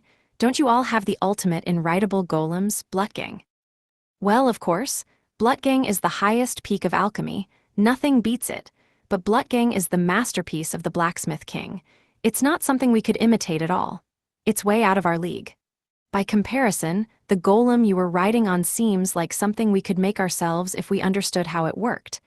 That's why I said it'd be revolutionary, the dwarf replied proudly. There was no doubt that Blutgang was the ultimate rideable golem. Blutgang was 300 m tall and 1100 m long. It was just absurdly huge. Added to that, it was able to house several tens of thousands of people, possibly even hundreds of thousands if pushed. Its extraordinary qualities were clear for everyone to see. It'd be easy to say it was the greatest piece of alchemy in the world. But it was impossible to mass produce. Such a ridiculous masterpiece was only possible because Mizar had been the one building it, and no dwarf of this era could imitate that feat. But Tanaka was easy to copy as long as the person knew how it worked. At the very least, it was easy for alchemists. Autonomous, rideable golems already existed in this world, of course, but Tanaka was made to imitate modern cars, so the comfort and shock absorption it provided were on another level. I'd bet that the autonomous golems here were something more like a carriage's cabin that moved without horses. So I'd like to ask you a favor. Would you mind letting us examine it? We'll pay you back. We can even put your name in as a developer when we manage to mass produce it. You see, in Blutgang, there's this thing called a patent. Unlike other countries, the ones who invent something get corresponding rights and money for their invention. Those who want to make their own copy need to have permission, and if they do, they have to pay a fee to the inventor. How about it? Sounds like a good deal, right? I considered the man's proposition for a while. I didn't have anything in Tanaka that I didn't want copied. If Tanaka were an actual car, there'd be things like gasoline and engines that would be clearly too advanced for this world, but Tanaka was just a golem that looked like a car on the outside. While it did have rubber tires and modern suspension, it wouldn't be too far a leap to give those to the dwarves, given their current level of technology. There weren't any items left inside I didn't want them seeing, either. In the worst case, I'd be able to put Tanaka back together even if they completely took it apart. Also, if I were to improve the dwarves' technology, that would only be an advantage for humanity as a whole. I guess it's not a bad deal then. Yes, we don't mind. Examine it all you like. However, we will need to be there to watch over you. Sure, that's just perfect. It'd be better for us if you were there since you made it. For the moment, I agreed as long as I was there with them. While I was confident that I'd be able to repair Tanaka, there was still the possibility that they would break it down so far that Tanaka would be irreparable. If they were to get close to doing that, I needed to be there to stop them, so I figured it would be much better if I were there. But more than that, I just wanted to see the current technology level of the dwarves up close. Great, now that that's all decided, let's go. And so I ended up going back to Blutgang's entrance, along with the 5 dwarves. Ares and the others tagged along as if it were only natural, so we ended up walking along the streets in a snaking group of 9 people. We were an odd assortment, but nobody seemed to mind. Having reached the gate through which we'd first entered, we returned to the loading dock. Oh right, I haven't introduced myself yet. My name's Howell. I'm Kurta. I'm Jebelsate. Kreldite, nice to meet you. My name is Gelsdorf. Right, I now understand that I have no intention of memorizing any of their names. As if I could do that if you all name yourselves at once while looking exactly the same. For now, I just remembered Howell, since he was the first one to talk to me. I designated the others dwarves B. I couldn't even tell which one was B and which one was C and such, though. Oh right, Howell. Was it? If possible, could you sell us some raw materials that we can only get here? I'm Gelsdorf. Howell is on the opposite side. Crap, maybe I should take a paintbrush to their hair now. Damn all of them and their black hair. You gotta at least have some variation in hair color. It's making me want to yell. Like, did you just give them all the same model to save on graphics load? No, even background villagers get different colors at least. At any rate, Howell. I'm Jebelsate. Howell's here next to me. It's me. Either way, it would be great if you would consider our request. I believe I've explained before that the basics of being an alchemist were transmuting base materials into something different. For example, transmuting a rock to make iron and using that iron to make a golem. In the game, the possible combinations were limited. There was a very defined set of things that were possible. But now, things were different. If I felt like it, I could make any number of alloys or steels. And right now, we were in the country of dwarves, which was the most friendly for alchemists. There was no way they hadn't developed some sort of new material. So there might be some new material that didn't exist on Earth. At least, that was what I was hoping for. Materials only found in this country, you say. I'll gather them up and bring them over later. Thank you, I smiled when Howell, this one's Howell, right, replied favorably. To be honest, the materials I used to make Tanaka were far too cheap and low-level, so I wanted to remodel it using better materials. While I did have materials stored away in my tower, all of them were treasures as Misgar's currently was. There was the super-rare orichalcum, then adamantite, Damascus, mithril, and hierarchane. They were all very powerful, but there wasn't too much of any of them, so I was hesitant to use them so nonchalantly. I don't know what'll happen in the future. I might need to make a powerful golem for my eventual fight with the Devil King and the goddess. It'd be terrible if I used too much of my materials before then on Tanaka, who was just a method of transport. Moreover, I'd already used Woot's steel when remodeling Tanaka to have jets. It was a fairly strong metal, but it wasn't all that precious in the game. It was fairly cheap to obtain, but for all that, its maximum level was fairly high. It was basically a metal to make decently strong, mass-produced golems. Now then, I guess I'll just be watching the dwarves examine Tanaka for a while. They seem honest in their intellectual curiosity, but they still might not know when to stop. 18. The dwarves' examination of Tanaka took around 3 hours. Some might say it was short, but that was all thanks to the power of alchemy. While the dwarves were working, Dina and Libra returned from shopping and looked exasperated after seeing me and the newly improved Tanaka. That's right, improved. The dwarves got all excited and didn't stop at just examining Tanaka. At first, the dwarves were simply taking it apart and examining it, so it was my mistake for joining in since I was bored. The only excuse I could make was that all this had happened because the materials I had been given by the dwarves were far better than I'd expected. They gave me something called Mizar steel, which was something they'd developed over the past 100 years and named after their country's great founder. It was hard, light, and superbly flexible. Also, the maximum possible level when making golems with it was a shockingly high 400. The only regrettable thing was that no high-level alchemist existed in Blutgang who could take advantage of that maximum level. If there were, this country would be well protected with level 400 golems. It was such a waste. Of course, I'd be able to make full use of the metal, and since I thought it would make great material for golems, I bought a lot of it. I wanted to eventually make a battalion of mid-level golems to go with the golems I'd retrieved from my grave. I also reinforced Tanaka with Mizar steel, but things went a little too far.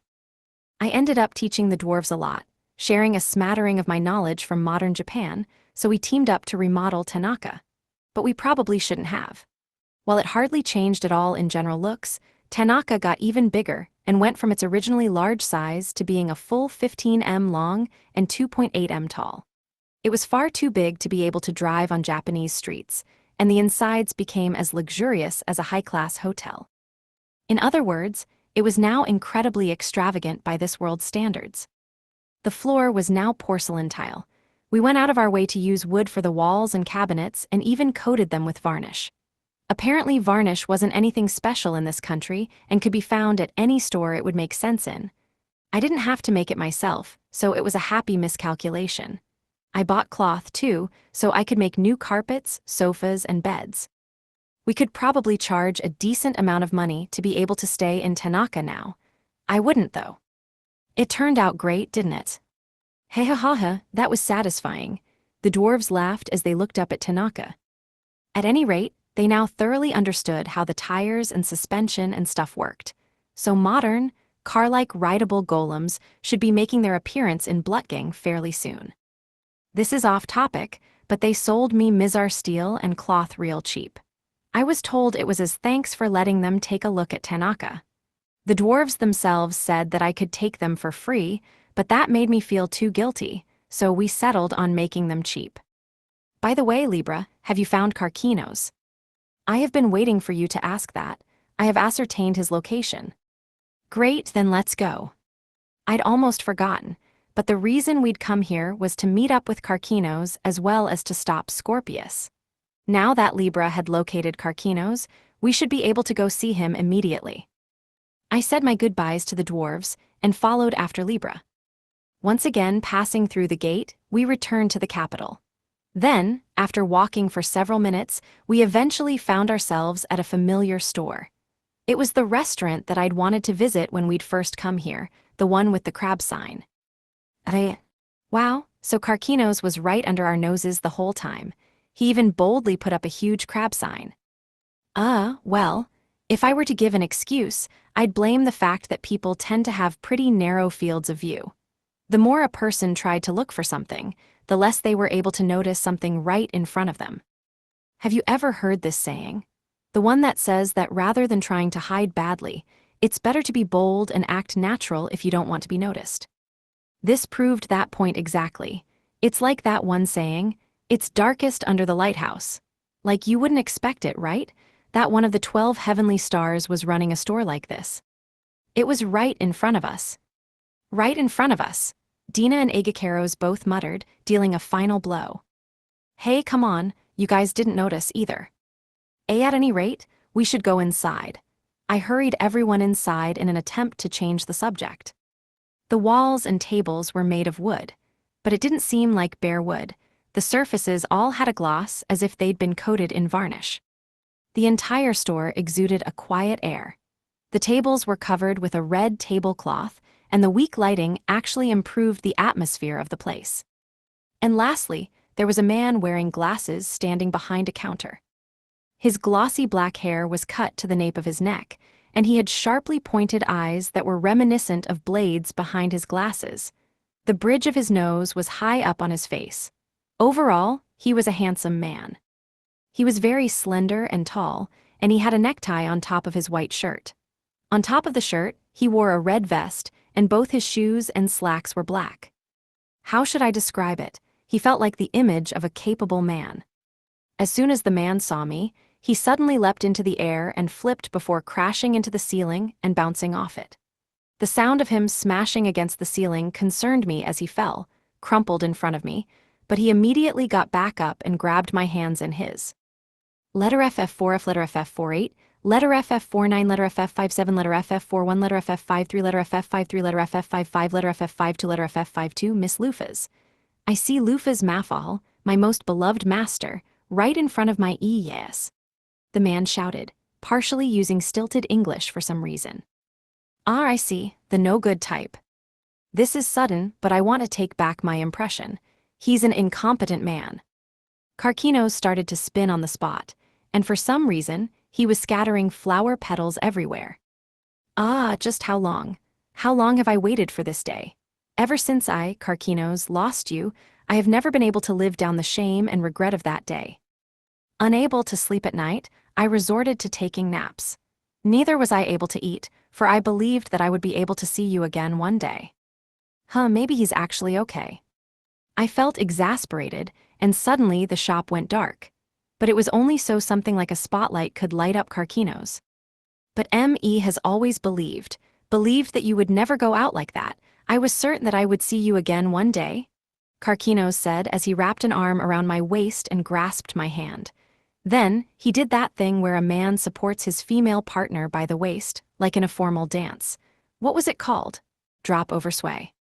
Image summary: a black and white manga illustration of a man performing a dramatic dance dip with a woman under a spotlight, while another woman stands in the background, pointing a blade of light at the man's throat.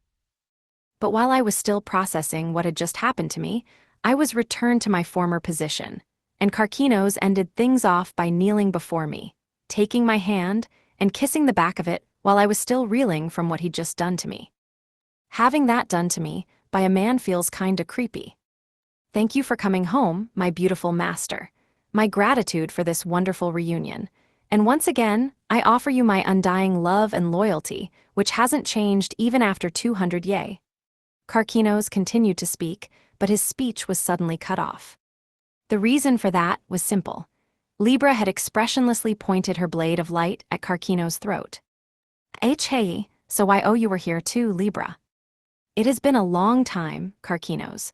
Excuse me for setting aside the pleasantries, but I will have your defense for putting your arm around Master's waist without permission.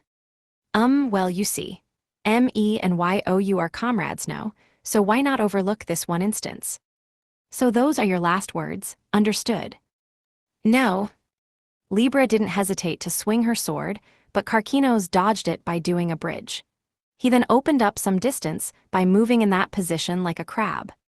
Karkinos quickly stood back up once he got away, but Libra was already on him and attacking. I heaved a sigh as I watched Karkinos run around avoiding Libra, while shouting, letter FF48, letter FF45, letter FF4C, letter FF50. Why are none of the 12 heavenly stars normal? 12 heavenly stars, Karkinos. Level 800. Race, King Crab. Attribute, Earth. HP, 105,000. SB, 4,500. SDR Strength, 4,850. DEX Dexterity, 2,228. VIT Vitality, 10,503. INT Intelligence, 1180. AGI Agility, 2134. MND Mind, 4160. LUK Luck, 4050. Yep, he's tough. Seeing Karkino's stats, I was once again impressed by his toughness. The VIT stat was a measure of how much of an enemy's attacks a person could withstand, according to the game. Basically, it was the defense stat. High VIT, a tough body equals hard to kill. So, Karkinos had the toughest defense among all of the 12 heavenly stars, and these were his stats. His VIT stat alone matched mine as a stat-boosting level 1000 player. He had a huge amount of HP, too. Karkinos and Libra's game of tag had settled down for the moment, so I took the chance to ask Karkinos, "So, what were you doing in a place like this?"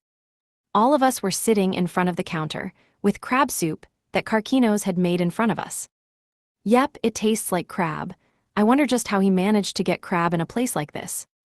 No way did he actually serve up parts of himself.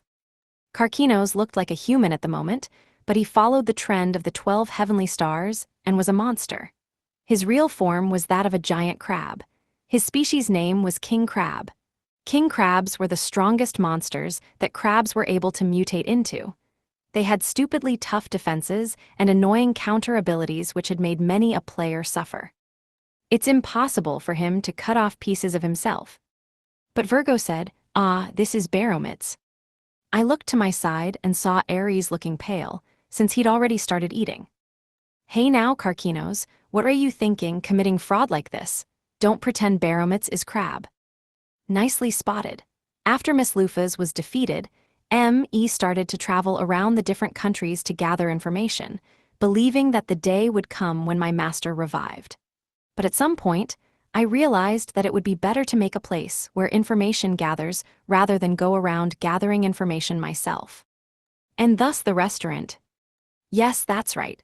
Sometimes in Hradi, other times in Italir or possibly Svel, and right now in Blutgang. I've gone around every country, set up shops, and collected information, believing that one day I would hear something that would lead to Miss Lufa's revival. And while you were doing that, we came in. Yes, letter FF59, letter FF45, letter FF53, M.E. felt destiny in our encounter. It proves that M.E. and Miss Lufas are bound by a red string as master and servant. Well, the idea itself isn't bad, I think. His mistake lay in setting up shop in Blutgang, a capital that was literally enclosed and separated from the outside world. For example, if he'd stayed in the trade city of Italir, where merchants and travelers from every country visited, then he probably would have heard of my revival much earlier, and we'd probably have reunited much faster. The idea itself wasn't bad. He just made a critical mistake in his choice of location. If I told him that, he'd probably get depressed, though, so I won't. You've completely failed in your location selection. If you were going to open up a shop, you should have done so in Italir. As soon as I'd finished processing my thoughts, Libra went and said exactly what I hadn't been going to. Karkinos froze in shock, and just like that, he fell to the floor. To tell you the truth, M.E. was beginning to notice my mistake already. M.E. thought, I'm really getting no information here. Come on, you should have noticed a long time ago. You're as stupid as always, Karkinos. Ares mercilessly dealt a follow-up blow to Karkinos, who was already down for the count. Ares was always honest, or rather, he'd always spit out harsh truths without hesitation. But his words were sharper than usual this time. He was probably mad about being tricked and fed Baromitz as crab. At any rate, we'd now managed to link up with Karkinos. I'd started getting used to the pattern of every single one of the 12 heavenly stars stirring up some sort of trouble. But this time, it had gone surprisingly smoothly. It'd be great if the rest of them aren't weird as well, though. 19. Apparently, Karkinos' communication skills ranked pretty highly among the 12 heavenly stars. After that, he started a friendly conversation with Ares, Libra, and Agacaros, and even though Libra took several swings at him, the atmosphere was lively. But Virgo, the new member, was unable to force herself into the circle, so she just watched from the sidelines. She might have only been holding back so as not to ruin a reunion between comrades, but to me, it looked like she wasn't quite blending in as the only normal person with common sense in a group of people with colorful personalities. Leaving the others alone to their revels, I sat down next to Virgo, not going to join them. "Ah, Miss Lufez." Virgo had been half-forced by Parthenos into coming with us. In other words, she hadn't quite come of her own free will, unlike everyone else. We'd basically dragged her out of her peaceful life, so I was a little worried about her. I didn't want this trip to be a painful experience for her. "No, I'm fine over here. They're all such amazing people, after all. I don't think someone as low-leveled as me will be any use. And as for skills, I'm basically a worse version of Dina." Virgo was right. Although their attributes were different, Virgo and Dina's roles overlapped. They were both backline supporters, but while Dina could use both magic and heaven arts, Virgo could only use heaven arts. On top of that, Dina had both the water and metal attributes, and she was INT specialized, with her INT stat being over 1,000. She could even use the broken skill Xgate, so she could not only negate long-range attacks by herself, she could keep her distance from attackers very easily, so she didn't really need much protection from frontliners. What the hell, now that I think about it, Dina's basically cheating. Get nerfed, damn it. But anyway, Virgo should actually have been able to rival Dina depending on how she was trained. While the Heaven-Winged couldn't use magic, their base stats were high, so it was easy to become a tough backliner, which was a really good role. From that perspective, Virgo had more than enough potential to rival Dina. There's no need to be in such a hurry.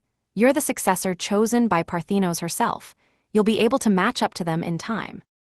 Do you really think so? She's right, little lady. You should stop looking so down. An incredibly nice, masculine voice buted into my conversation with Virgo. I didn't recognize the voice either. Wondering just who that voice came from, I turned towards it and saw a Baromitz awaiting cooking. The plant was growing in a flower pot, and a sheep's head poked out of the too large bud to talk. Can monsters talk? Hey now, black-winged lady, you're saying some strange things there. Of course monsters can talk.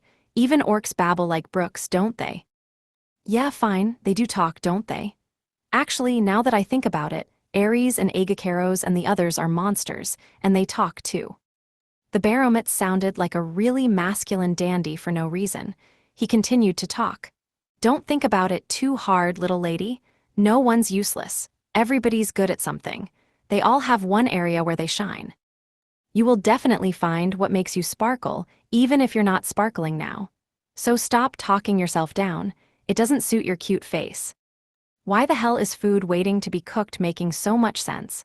Why is it that he's making so much sense, but it makes me mad? I'm the same. I may be an impractical monster that can't even move, but by being cooked and eaten, I can bring smiles to people's faces. I shine on top of a dining table. Mr. Baromitz, are you really okay with that? Oh no, I don't even know where to begin. I looked at the Baromitz without saying anything. When Karkinos finished his conversation with Ares and the others, he came over and gripped it by the head. Miss Lufez, M.E. will now be going to smoke all the Baromitzes in preparation to join your journey. Please, wait a little while for me, Karkinos said before walking back to the kitchen. Apparently, he was going to be making preserved food for our journey. The Baromitz said, Lass, believe in your own potential. As he was taken away, and eventually we heard him no longer. He'll surely become some delicious food and help us in the future. He was a good guy, yeah. At any rate, Dina's being awfully well-behaved today, isn't she? It's like she's preparing for something, so that she'll be able to move immediately when it comes. She seems like she's waiting for something to come, or rather, to occur. Or am I just being too suspicious of her? A single girl walked through the wasteland. She was a beautiful girl with an attractive figure, and her looks suggested she was only in her early 20s. She wore black bondage gear that exposed a lot of skin. On top of that was a black coat with fur trimming, which she wore without using the sleeves. Her lips were coated with purple lipstick, and on her left cheek was a tattoo of a black wing on top of a deep crimson heart. Her hair was tied up into a tail on top of her head, but it still reached all the way down to her feet anyway, and the tip looked like a scorpion's tail. Actually, it didn't just look like one. It actually was a scorpion's tail. Somehow, the soft hair hardened as it got closer to the end, and by the tip, it was completely a scorpion's tail. Described in one word, she would be a Maneater. She would use her enticing body to attract men before poisoning and consuming them, and she walked around without even trying to conceal that. Her name was Scorpius. She was the poison specialist of the 12 heavenly stars, and her gaze was pointed directly at the Steel City built by one of her most heinous enemies, the 7 heroes who had once betrayed her master. Oh my, I've never seen a more tasteless capital. No elegance at all. You all think so too, right? She spoke in a clingy, treacly voice, almost like she was drunk. The question was directed at the several thousand, no, tens of thousands, of monsters waiting behind her. These monsters weren't weaklings borrowed from the devil folk, either. They were an army of scorpions that were loyal to Scorpius herself. Her race was Emperor Berserk Scorpion, and the emperor in her name wasn't just for show. She was the ruler of all scorpions, the ultimate monster among all scorpion monsters that lived in the desert. Thus, the scorpion monsters were her children, her subordinates, and her limbs. Added to that was her own incredibly large fighting power. Her army had both quantity and quality. It was because she had both that she'd been able to fell Hradi, which had been founded by the Adventurer King. Lufaz misunderstood one thing. She thought that Hradi hadn't had much in the way of defenses. She wrongly believed that Hradi hadn't had something protecting it like Svel's Levia, Levitane's barrier, or Blutgang's iron defenses. But she was wrong, very wrong. Hradi had had something protecting it, something that had rivaled Levia. It would have been stranger for Fekta the monster tamer to not have left something behind. Before Fekta had passed away, he had chosen his 4 best monsters and left them as the country's guardians. But they had been defeated, too. Scorpius had chewed through the defenses the Adventurer King had left behind, and her scorpion army had trampled through the rest of the country. And now she was after her next victim. But what a perfect target Blutgang makes. I bet the poison will circulate fast trapped in a narrow space like that. I'm so looking forward to it. I wonder how those dwarves will look as they die painfully. I bet they'll die in despair after trying to run out of that cramped coffin, leaking blood from every orifice. I can't stand it. I think I'm getting wet. Scorpius licked her lips seductively with her wet tongue. It's only natural for humanity to suffer, she thought. In fact, they have a responsibility to suffer as they die. If they don't, it won't be any recompense for my master. Scorpius' master had met her end due to betrayal, by the very humanity that she had worked so hard for. I'll never forgive them, never. That was why Scorpius had gone berserk with rage. She'd thrown away her reason, morals, self-control, and any sense of order out of her own free will, and had become a massacring fanatic. Struggle in agony as you drown in a pool of blood. Scream for me. Despair. Scream and wail so that your voices reach my most beloved master in the afterlife. This desire was all that motivated Scorpius now. To Scorpius, her master was everything. Her entire world consisted of being beside Lufaz. Now that she'd lost that, she'd also lost all her goals and all meaning in living. Her only goal now was to avenge her fallen master, to make all the people who'd stolen Lufaz's life away die painfully. So Scorpius never hesitated and never pitied her victims. Women, children, babies, the elderly, who cares? All of you can die in pain as equals. Her desire was so strong that she willingly fell into madness in order to plunge humanity into the depths of despair. Of course, her advance was noticed by Blutgang. She'd never had any intention to hide in the first place. It was only natural to be noticed if you were marching on a city with several tens of thousands of scorpions following you. On Blutgang's highest floor, the 15th, the admiral entrusted with Blutgang's control made a grim expression as he looked through the monitor at the scenery outside. Admiral, this was the highest rank in Blutgang's military, and the one who had it was able to issue orders to the soldiers of all 15 floors of Blutgang, making the admiral the city's de facto leader. Of course, the royal family ranked higher in name. But all combat and travel decisions were left to the admiral. In effect, he held all the power and could be referred to as the leader. So she's here, that poisonous witch. The admiral had white hair and was large for a dwarf. He was basically human-sized. He wore a blue military uniform, and his hat had 5 stars on it. He had a pipe in his mouth, and he sat unmoving in his chair. The admiral's name was Jenner. While it was faint, he had royal blood running in him, and he was said to be the spitting image of Mizar from the olden days. Jenner was tense, but he wasn't nervous. Ever since the day Hrati had been destroyed, Jenner had expected this day to come. The 15th floor had already gone to Stage 1 battle stations, and all his staff were ready and waiting. Emergency announcement to all floors of Blutgang. We will now be engaging in battle with Scorpius the Scorpion of the 12 Heavenly Stars. Emergency announcement received. Obeying Jenner's orders, one of his staff quickly took a mic in hand and repeated the message. The mic relayed the message to all areas of Blutgang, reaching the ears of everyone in the capital. None of the dwarves actually knew how the system worked. Since the skills of Mizar, the dwarves' great ancestor, were far too advanced, almost all the technology used in Blutgang was like a black box. Even after 200 years, not all of it was understood. We'll be making the first strike. Ready the cannons. Cannons ready. Cannons aimed. Fire. With Jenner's order as the trigger, all of Blutgang's cannon ports opened fire at once. Many explosive sounds overlapped as the cannons fired in quick succession, pounding the Scorpion army. But Scorpius, the most important target, didn't seem fazed at all. She simply kept walking forward gracefully. It didn't work, the admiral thought. No, she's manipulating her hair like a tail and striking down the cannon rounds before they hit her. No good, they're not affecting her. I don't care, keep firing, reduce their numbers.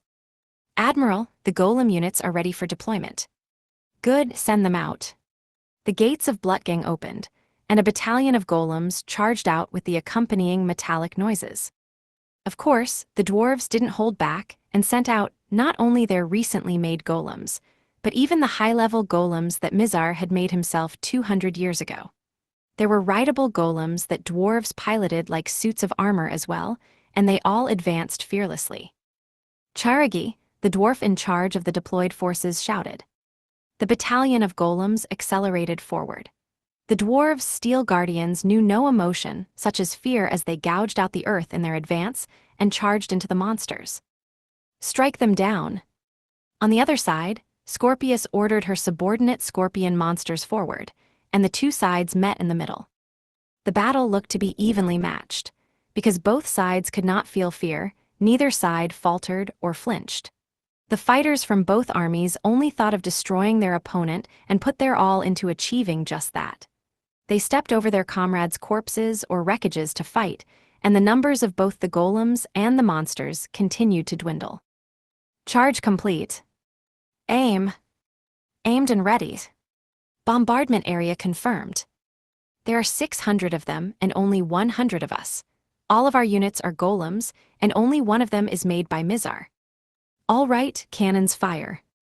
The dwarves didn't mind sacrificing some of their own forces in order to shave away a large amount of the enemy's power, as long as no living dwarves were among those sacrificed. Golems could just be made again. And while Mizar-made golems couldn't be remade, there was still no room to hesitate. They couldn't allow the chance to trade 100 for 600 to pass them by. Their aim was true, and while many golems were destroyed, even more monsters were reaped as payment. Oh my, they involved their own army too, how naughty. With that move, the battle tilted slightly in Blutgang's favor. No matter how strong monsters were, they knew neither strategy nor tactics. They were just a grouping of individual fighters. If both quantity and quality were equal, then the advantage went to the one with superior strategies. In war, strategy always carried great weight. However, Scorpius couldn't be underestimated since she had the power to turn the battle around by herself. That was why part of her group's title was Conquering. It was the raison d'etre of the 12 Heavenly Stars, and because she knew that, Scorpius wasn't affected by what had just happened. Then maybe I should play a little too. Scorpius' expression was dyed in madness. With her eyes wide open, she smiled so wide the edges of her mouth reached her ears, warping her good looks into something ugly and terrifying as she leapt at the golem forces. As soon as the golems could register her hair, no, her tail, moving, they'd already been mowed down.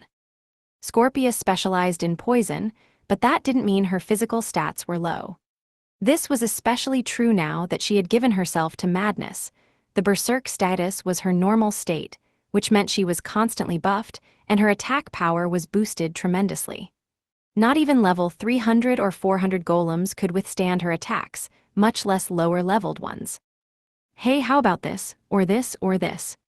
Scorpius swung her tail at a speed that the eye couldn't follow, turning golem after golem into mere wreckage. Even though she was being rushed by golems trying to stop her rampage, the numbers didn't matter to her. Every attempt to slow her down ended the same way. Her fierce attack turned many high-level golems into scrap, and that loss instantly put Blutgang at a disadvantage. With the delicate balance of the battlefield crumbled, the avalanche of advancing monsters couldn't be stopped, causing more and more golem losses. Anyone watching could instantly tell who would win the battle.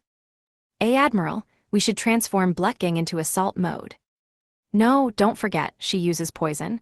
If we get close, our citizens will die even if we win. And that's the same as losing. But then what should we do? Send in the Scales Core, there are only hope. Roger, deploying the Scales Core.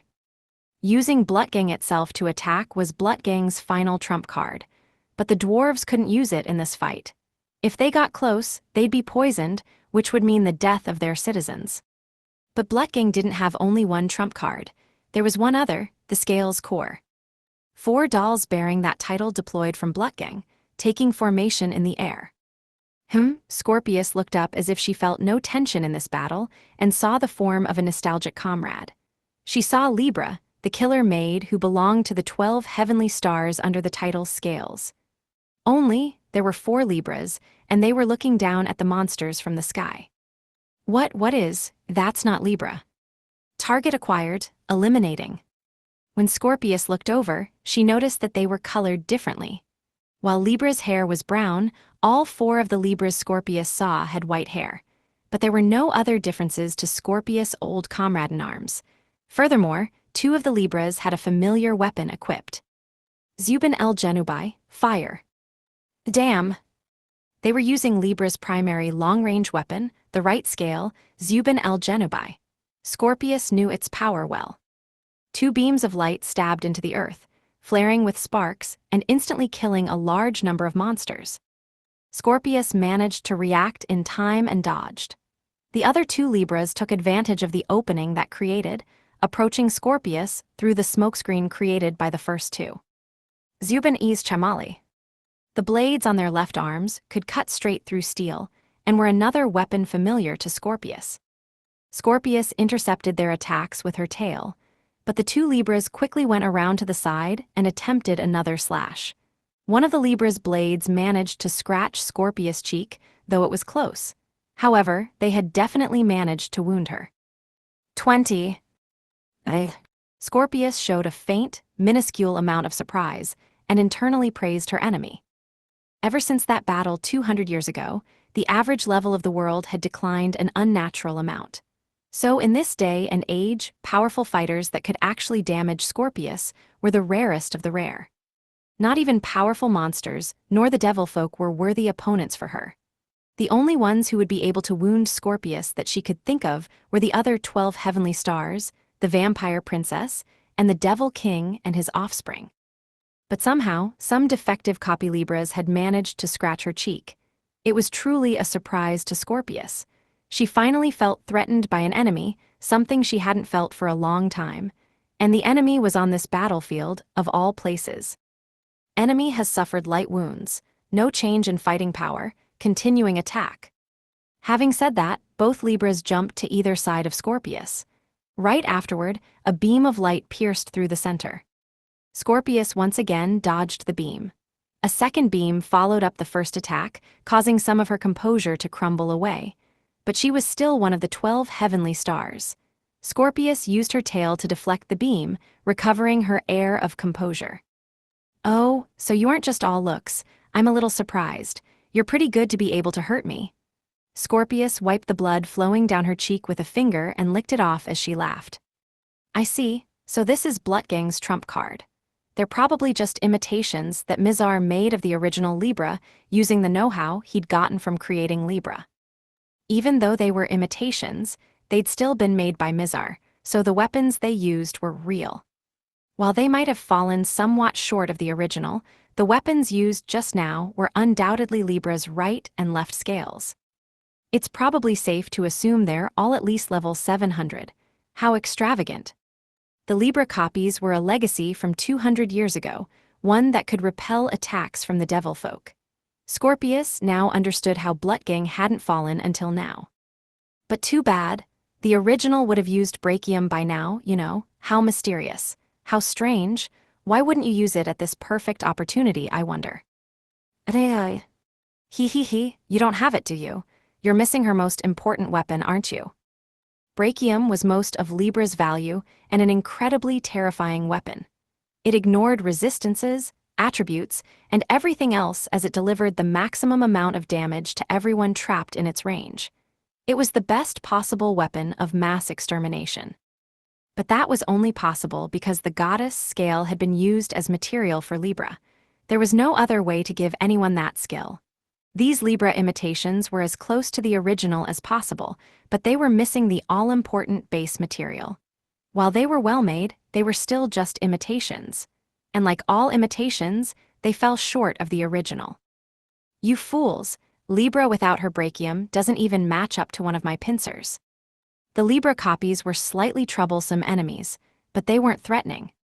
Scorpius, not doubting her inevitable victory for even a second, stabbed at one of the mass-produced Libras with her tail faster than the speed of sound, skewering it. This is bad, support the scales core.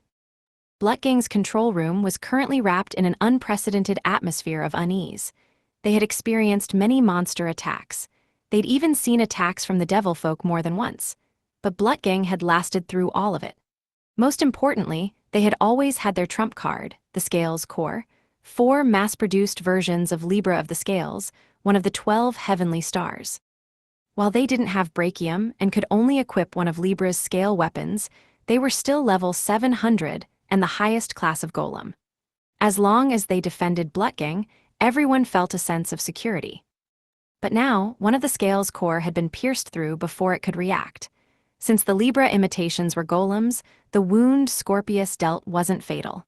In fact, the one she'd pierced through was still trying to attack, paying no heed to the hole in its body. The fight was steadily leaning towards the scorpion. No, if we make a mistake, we might shoot one of the mass-produced Libras. Damn it, why are they being dominated? Even though they're mass-produced, they're still level 700, and there's even 4 of them. They should have the advantage. Judging based on their levels, the mass-produced Libras weren't at a disadvantage. The dwarves had no way of knowing that the scorpion had shattered her limits and reached level 900, but the fight still shouldn't have been unwinnable for them. But in reality, the mass-produced Libras were being dominated. The scorpion's fierce attacks were pushing the Scales Core back. The reason was their attribute matchup. The Scales Core, or rather, all golems, had their attributes determined by whatever materials were used in their construction, and most powerful golems were made of some sort of metal, which made their attribute metal. On the other hand, the scorpion's attribute was fire. During the past invasion of Svel, the guardian deity Levia had leveraged its attribute advantage to fight evenly with Ares, who should have been stronger. Although given the materials used for Levia, it had basically been able to cheat anyway and had exhibited more strength than its level suggested. But now, the situation was the exact opposite. The superior fighter also had the attribute advantage, so the Scales Core were gradually growing in their disadvantage. But it didn't stop there. Admiral. What? T-Trouble, several high magic responses in Blutgang's first floor town. The devil folk have infiltrated Blutgang. What? It's gotten quite noisy, hasn't it? I opened the door of Karkino's eatery and looked around. An incredible noise had been coming from outside for a while now, and it sounded like cannons. Wait, it probably is cannons. The sound of explosions never stopped. Luckily, I knew what was happening already. A huge announcement had been broadcast through all of Blutgang, so there was no way I didn't know. Apparently Scorpius was attacking Blutgang, and Blutgang was retaliating in force. But that wasn't the only reason for the noise outside the restaurant. Yes, they really appear just everywhere, don't they? Dina agreed with me, directing her gaze into the distance. At the other end, a bunch of humanoid figures with either blue or green skin were flying in. Basically, a lot of devilfolk had gotten inside. I knew that Scorpius had teamed up with the devilfolk, so this wasn't especially surprising. But the fact that they'd managed to get in so easily was not a good sign. They probably hid, waited for the golems to be deployed, and got in through the opening that made. This moon element magic power, it's Luna. Libra deduced their point of entry, and Agacaros mentioned an unfamiliar name. He seemed to be acquaintances with whomever he'd mentioned, but I'd never met that person. Luna, the member of the 7 luminaries who holds the moon seat. She mainly excels in stealth, assassinations, and sowing confusion. From the name, Luna seems like a girl. You're most likely correct. Luna dresses like a man, but from what I can tell, she's a woman. What Agacaros said caused me to scrunch up my face. A woman, huh? Not someone I really want to actively attack. Still, it's not like I can just let her do whatever she wants. If she really was good at assassinations, then she was more troublesome than the other 7 luminaries I'd met, in a sense. No matter the level difference, there were other ways to defeat a target. A person could simply avoid any strong opponents while they killed off important targets and show great worth that way. It was all right to simply overpower people, like that dumbass Mars, who just wandered around so completely overconfident in their own levels that they charged headfirst at anything. Even having overwhelmingly higher stats and levels wouldn't necessarily save you from those who hid and moved in the shadows. So our first priority has to be dealing with Luna, whether that be catching her, defeating her, or whatever. If you can single her out by her magic, does that mean you can find her, Agacaros? Easily. Good, then you will chase Luna. If possible, take her in alive. However, I forbid you from involving bystanders or causing unnecessary destruction. Don't trouble Blutgang's citizens. Understood. Having acknowledged my order, Agacaros disappeared from the spot like mist. That should take care of the member of the 7 luminaries. There's no way Agacaros loses. The real problem was who to send against the devilfolk who'd gotten into Blutgang. I'd also need to decide who to send out against Scorpius. Should I go fight her myself? I should be able to stop her. I guess I'll take Dina with me too. She's a double agent, after all. It should be easier for her to fight outside where there aren't devilfolk. And Ares and Libra should be enough for the rest of the devilfolk that managed to get inside. As for Virgo, I guess she can stay with me for now. It's a good opportunity to power level her using the huge army of monsters outside, and I should probably take Karkinos with me too. Dina, Virgo, Karkinos, you're with us. We are going to stop Scorpius. Ares and Libra will stay inside and clean up the devilfolk. I gave the rest of them their roles and immediately leapt into action. Dina and the others followed right after me, while Libra and Ares ran in the opposite direction. Luna was one of the devilfolk's 7 luminaries, holding the seat of the moon element. Luna was a boy, no, a girl, who had her race's characteristic pale blue skin, shining golden eyes with vertically slit pupils, and pale, honey-colored hair. Among the 7 luminaries, she was the most adept at covert operations. It wasn't as if she couldn't fight directly, but she had been ordered to avoid direct confrontation by her boss, the Devil King's son. But Luna herself was unsatisfied with that role. She took it to mean that she wasn't trusted and that her abilities were being looked down upon. So Luna wanted to show him just how capable she was. That was when Venus, another one of the 7 luminaries, said to her, "Then let's show him." If things continued as they were, Luna would never be able to stand equally with him. She would continue to just be the weak subordinate and nothing more. Venus told Luna that if she wanted to be recognized, she'd have to accomplish something bigger, more significant. Then, Venus made an example, saying that she could get the achievement of having taken down Blutgang under her belt, and if Luna didn't manage that, she'd spend her entire life chasing after him. So Luna resolved to change her mission to infiltrate Blutgang to one of assaulting it. I'm not weak, I can do things other than covert missions. Luna wanted to prove that, but just looking at the results, she was probably being reckless. At the very least, she should have been much more cautious with Lufa's Mafahel back in the world of the living. The reason why Mars and Jupiter were dead was because they hadn't been more cautious. Luna should have learned to be careful from those two. She should have realized that the preconception that the Devilfolk were strong enough not to have to worry was no longer true. Am I being followed? Luna had successfully managed to use Scorpius as bait to get inside, but ever since she'd gotten inside, she'd had an uncomfortable feeling as if she were being watched. Is it Blutgang's command? No, they shouldn't have the leeway. The mass-produced Libras? No, those annoying things were all sent after Scorpius. Then who is it? What's emitting this horrible feeling, like the dread is just sticking onto me? Even though I can feel someone watching me, I don't see anyone anywhere. I don't even see anyone's shadows. But Luna could clearly feel whatever it was getting closer. Wait, shadows? Luna had noticed that she didn't see anyone's shadows. But what if that's the point? What if the shadows themselves are watching me? At the same time that she reached that conclusion, Luna's shadow, which had been moving along with her, suddenly warped. Luna could feel her insides instantly freeze as an irrational fear forced its way into her heart. Her shadow formed a literal demon. It had 2 horns, a goat's head, a person's torso, and 2 bat wings growing out of its back. The creature was a template demon from legend. Luna dodged suddenly as the shadow launched a black beam of light. It was pure luck that she managed to barely dodge the attack. But the demon wasn't so easily dealt with that a single bout of luck could stop it. An atmosphere as if it contained all the ill omens in the world overflowed from the shadows. It warped the surrounding scenery, making everything seem darker to Luna. So you dodged it, how pitiful. If only you'd lost consciousness while still unaware of anything, you would have at least avoided feeling fear. Luna desperately fought her body, which suddenly wanted to fall to the ground. All he did was speak. To think just that would disturb me this much and weigh so heavily on my spirit. The voice caused discomfort akin to nails being raked across a chalkboard. It was as if the words themselves were laced with curses. The demon itself was like a walking pillar of discomfort. Luna felt disgusted. The demon was basically a human's fear that had been forced into physical shape.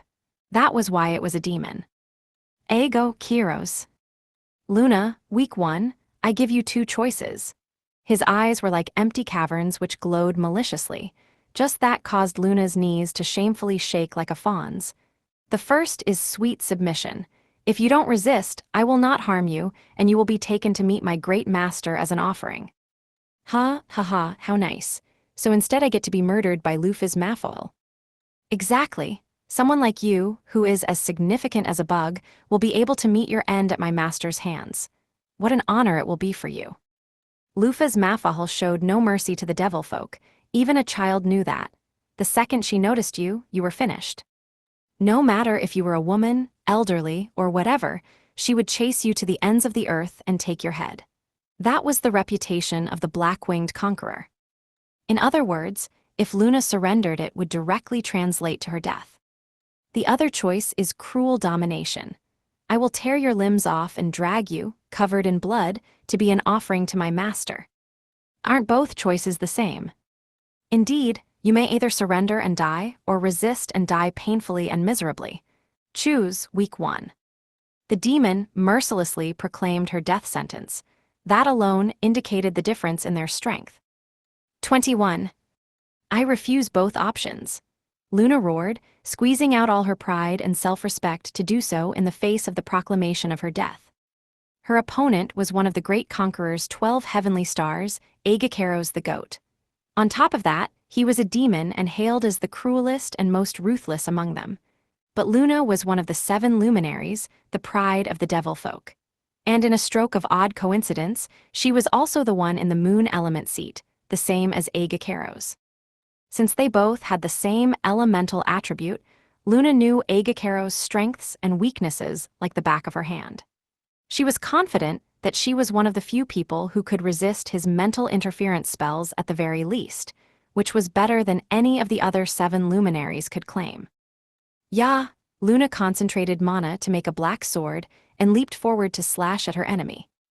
Aegakeros showed no signs of even attempting to dodge or defend against her attack. With his arms still folded together, he cleanly accepted the blow from Luna of the 7 luminaries.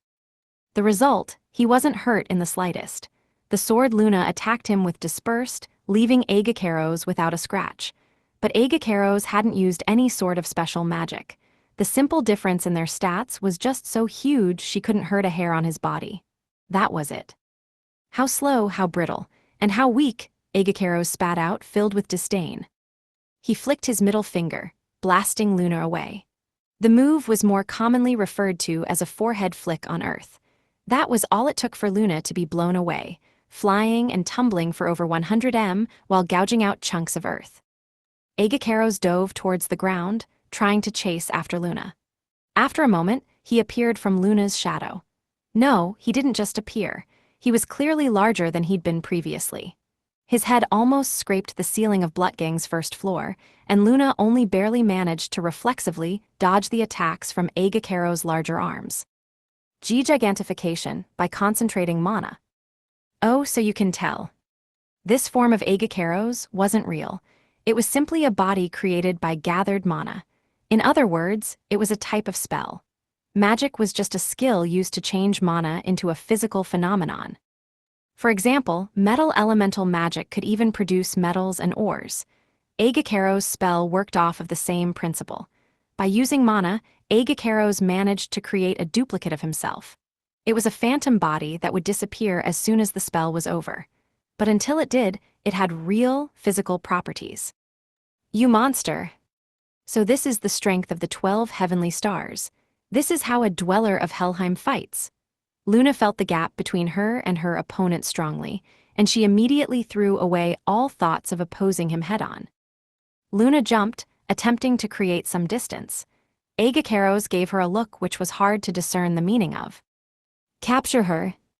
Black tentacles sprouted from the gigantic Aegakeros' body, but they weren't just tentacles. Each one of them ended in fangs. The tentacles surged at Luna, along with a hard-to-bear noise, a harder-to-bear smell, and a general feeling of physical disgust. If Aegakeros had brought all his strength to bear at that point without minding his surroundings, Luna would probably not have been able to avoid the attack. Aegakeros would surely have gone after Luna, involving entire houses in his rampage and not minding any amount of collateral damage or wounded civilians in his mission. As a result, he would have easily captured Luna. But Aegakeros had received a cert order from his master to not involve his surroundings. That caused his fierce attacks to dull significantly. Since the town was packed so tightly together, it was even harder to attack while avoiding the buildings. Ironically, Blutgang itself was protecting Luna, who was here to destroy it. But that still didn't mean Luna had the advantage. No attack Luna could make would work on Aegakeros in the first place. In fact, it was obvious to Luna that if she even tried to attack, Aegakeros would take advantage of the opening to instantly capture her. Should I retreat? Feelings of inferiority crept into Luna's heart, gradually strangling her perceived options. I don't stand a chance against this demon. Luna wasn't stupid enough not to be able to realize that, especially since she knew what had happened to that idiot Mars when he decided to jump in without thinking. But I can't. If I retreat now, I'll be damaging his reputation. I can't keep putting more weight on his shoulders just because we're incompetent. Luna chose not to retreat. She had a reason not to. The 7 luminaries had done nothing but fail recently. Mars had failed to conquer Svel and had lost Ares. Libra had disappeared, and someone had taken most of the treasure that'd been kept in the king's grave. Jupiter had died in Gijallarhorn. Aegakeros had betrayed the Devilfolk. And finally, Lufa's Mafahal's revival had been confirmed. It could be surmised from all these events that the 12 heavenly stars were once again gathering under Lufa's. It was unknown to the Devilfolk just how many had returned to Lufa's side at the moment, but no matter the number, it was terrible news. Rumors that the 7 luminaries weren't worth much had already started circulating among the Devilfolk, and their subordinates had begun to lose faith in them. That's fine, though. I don't mind being underestimated. But if this keeps going on, our failures will become his, since he founded the 7 luminaries. Luna couldn't bear the thought of that happening. I'm not weak. The 7 luminaries were just a collection of individuals, not a unified group. 200 years ago, almost all the powerful devilfolk had disappeared. The 7 luminaries were a group of commanders brought together to temporarily stabilize the devilfolk, who had descended into chaos after the loss of their most powerful individuals.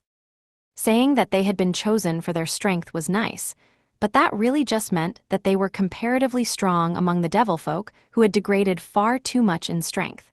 They were basically straw dummies. Originally, a level 300 devilfolk would never have been in a leadership position. In fact, they wouldn't even have been in a leader's entourage.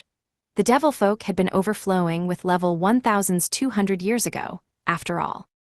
A devilfolk's strength was decided the moment they were born. Strong devilfolk would always be strong, the weak always weak, and the half-assed always half-assed. There was no way to change the level they were born with, and no way for those in the lower ranks to rise. Luna, who was born at level 300, was not considered to have a bright future among this race, who had their roles decided from birth. Her death was basically inevitable if she ever ran into Lufa's Mafahel or her subordinates, so Luna could only desperately try to avoid doing so. She had no choice but to look on from the sidelines as the stronger devilfolk all died, even while envying those with high levels. I don't want to die, I want to keep living. The instinct telling Luna to attack humans didn't matter to her one bit. She just fervently wanted to keep living. And at some point after having continued to live, she found herself among the most powerful of living devilfolk. Luna hadn't become stronger. Everyone stronger than her had simply died, so she'd automatically risen to the top.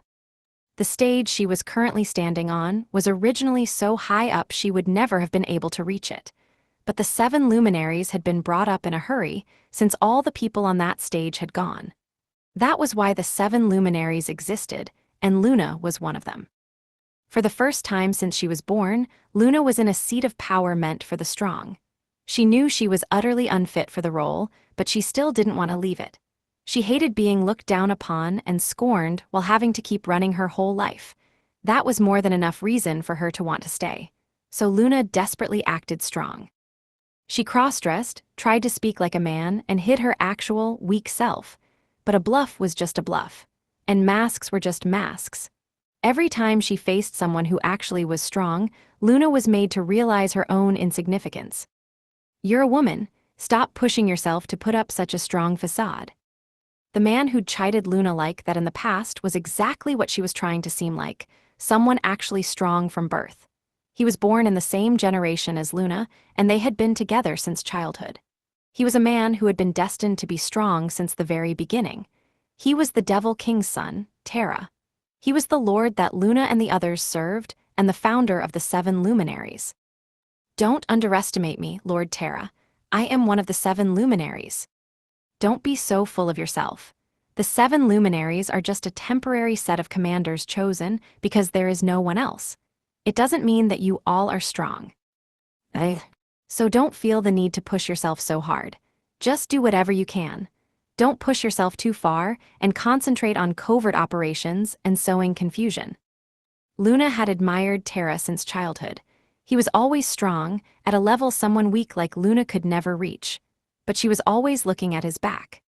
She knew that that didn't make a good match. She'd been told that over and over. But nevertheless, she wanted to be near him. Even if no one else would accept it, she at least wanted him to recognize her. She wanted him to talk to her. She wanted him to turn around for her. Luna wanted to show him that she was someone useful. That was Luna's one, true wish, hidden beneath the facade she showed to the world. Target locked, commencing attack. Libra was wielding a sniper rifle, shooting down the devilfolk flying inside Blutgang one after the other. Every shot she made was a kill, bursting devilfolk heads like watermelons and causing their pitiful corpses to pile up on the ground. She worked indifferently and accurately. Without a single ounce of emotion, the killer doll simply continued her mission of killing devilfolk, as handed to her by her master. In contrast to Libra's quiet style of cleaning up the town, Ares was hopping around the city acrobatically. Ares leaped into the air over and over, jumping off Blutgang's houses as he grabbed the devil folk in midair and incinerated them. He kept his momentum and never stopped jumping, eventually reaching the sky ceiling of Blutgang itself and jumping off of that. Ares passed a small group of devil folk, finishing them off bare-handed as he went by before jumping into the air again as soon as he landed. He didn't care that the devil folk had already lost all will to fight and were turning around to run.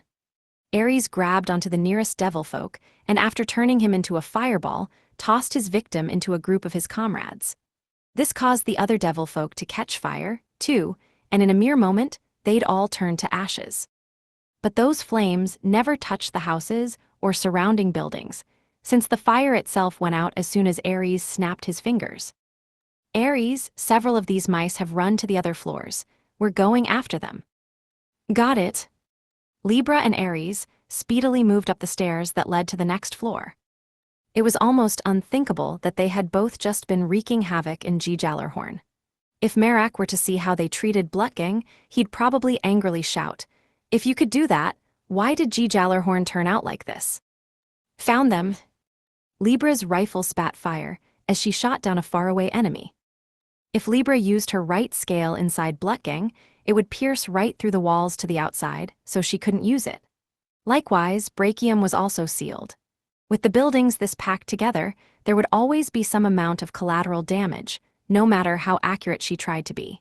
But Libra had a whole selection of stored weapons, outside of those she'd been automatically fitted with, to use in different situations. At the very least, she was able to kill devil folk with ease, no matter how many there were or how fast they ran. Hey, is it just me, or did we get the easiest roll this time?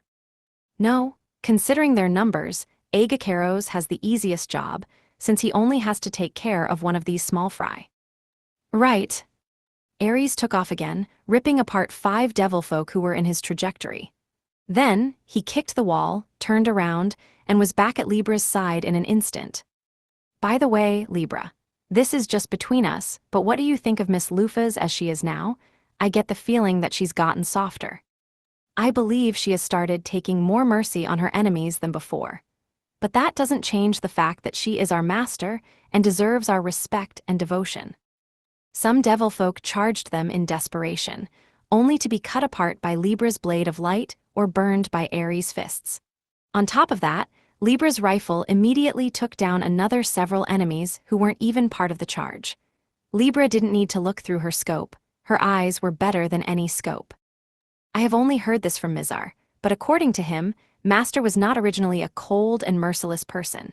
You should be more knowledgeable about this than I am, but, from what I can gather, Master's cruelness and ruthlessness were things she gained later in life due to her situation.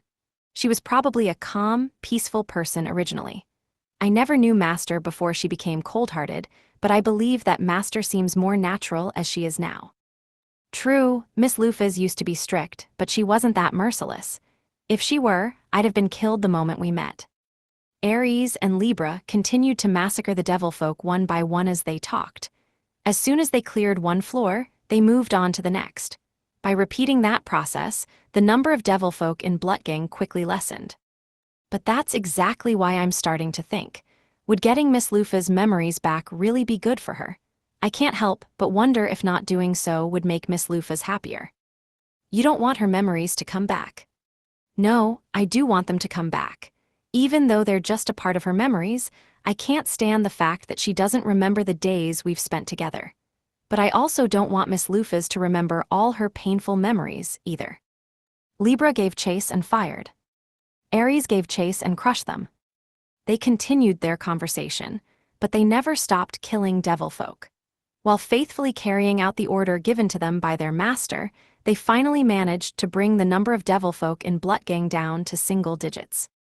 At any rate, I'm sure the one who holds the key to all this is that person. Dina, her actions have been far too unnatural.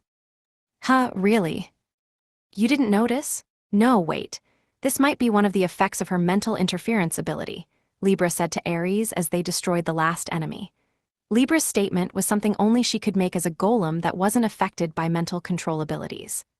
I surmise that several of you, or at worst, all of you, have been affected by it. Dina's memory manipulation or thought induction, I mean. You must never let your guard down around that woman. 22. Two of the mass-produced Libras had their left arms changed into blades as they charged at Scorpius. Their speed was worthy of a level 700, and any normal enemy wouldn't have been able to deal with their onslaught. But Scorpius easily grabbed both blades with her bare hands, sneering as she did so. The mass-produced Libras were stuck. Two easy fools. Using sheer brawn, Scorpius threw the Libras away by their swords. The Libras' joints creaked audibly, and it was clear that there was a crack in their shoulders. But the mass-produced Libras managed to avoid the worst outcome by turning their blades off before they'd broken, and they quickly resumed their battle stances. The two other Libras that had been waiting in the back fired their right scales directly afterwards. But Scorpius didn't back down in front of the two beams of light. She simply dodged their fire while running forward. Scorpius returned fire, extending her tail out to attack. Her tail pierced the right arm of one of the mass-produced Libras bombarding her, completely decimating that arm from the shoulder down. I get it now. I'm on to all of you. Not only do none of you have brachium, but each of you only has one of Libra's scales equipped, which means I've just made one of you useless, doesn't it? Next, Scorpius took aim at the other bombardment-type Libra that had been hounding her. The mass-produced Libra noticed she had gotten Scorpius' attention. The bombardment type suddenly deployed her steel wings and retreated into the sky. But Scorpius simply jumped into the air and easily caught up. "Ha, idiot, did you really think I'd let you get away?" Scorpius laughed derisively and swiped at the Libra with her nails. That was all it took to take away the bombardment type's right arm. Scorpius quickly followed up with her tail, piercing through the imitation golem's chest. The attack scattered whatever parts had been kept inside of her, and the mass-produced Libra started to tremble and shake as if it had broken. Well, it pretty much was broken at this point.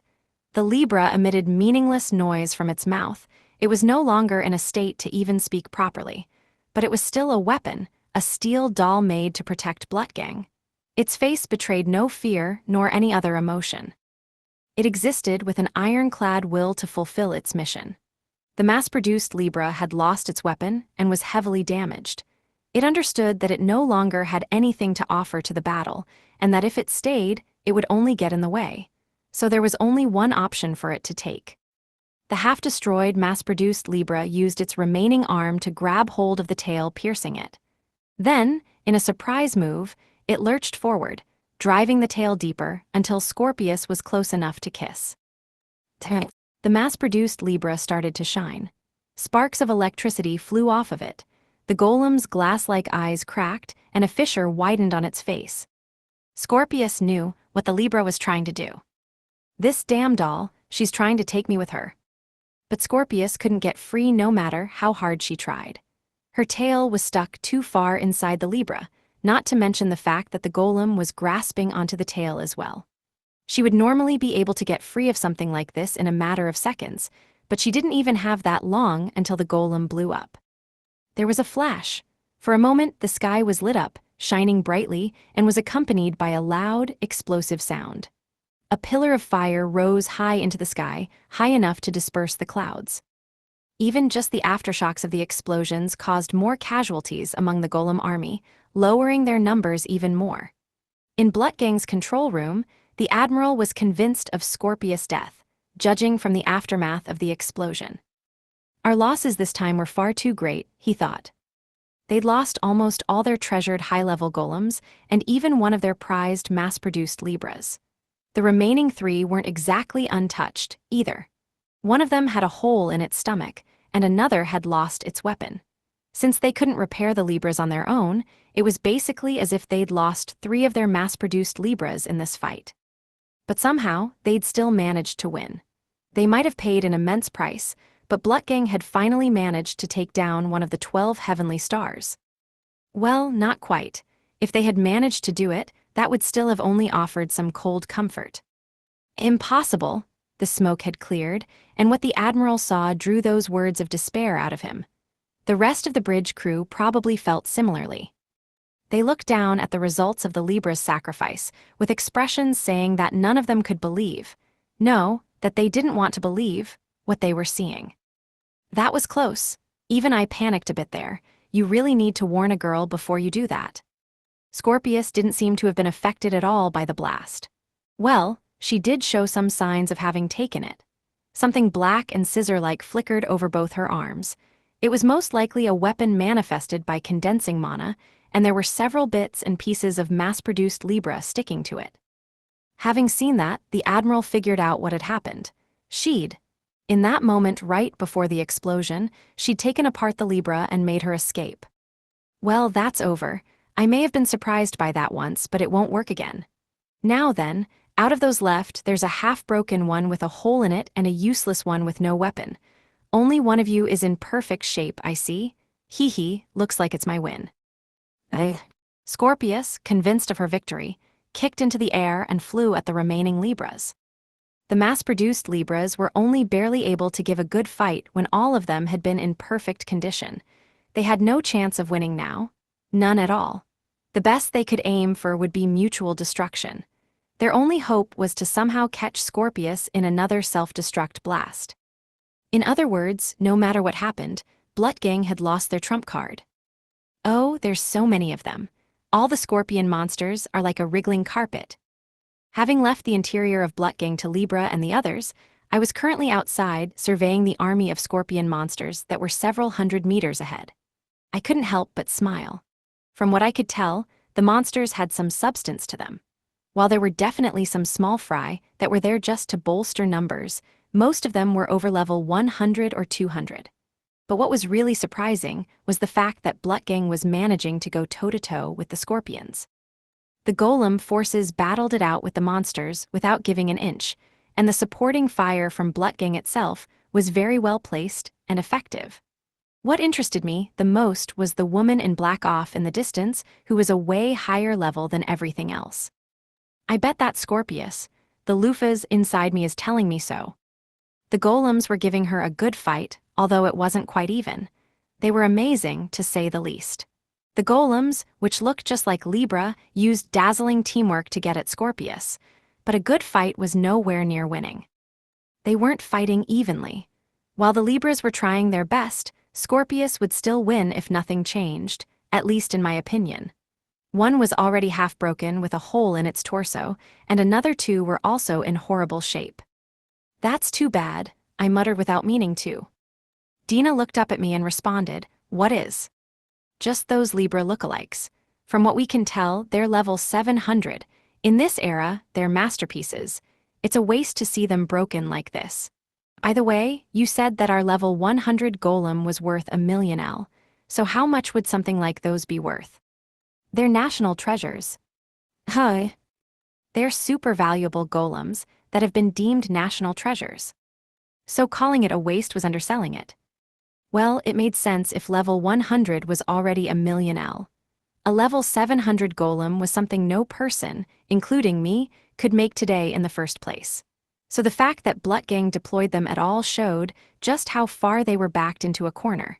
Just how heavy would their loss be? "There's no other choice, let's hurry and end this. Dina, a weapon." "Which one would you like?" "The whip sword," I said, extending my right hand.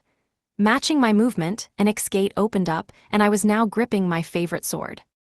In the game, the properties of a whip sword were that its attack animation was a little slow, but in exchange, its attack range was very large. It was quite convenient for sweeping through large numbers of weak enemies, and it was my favorite weapon to use.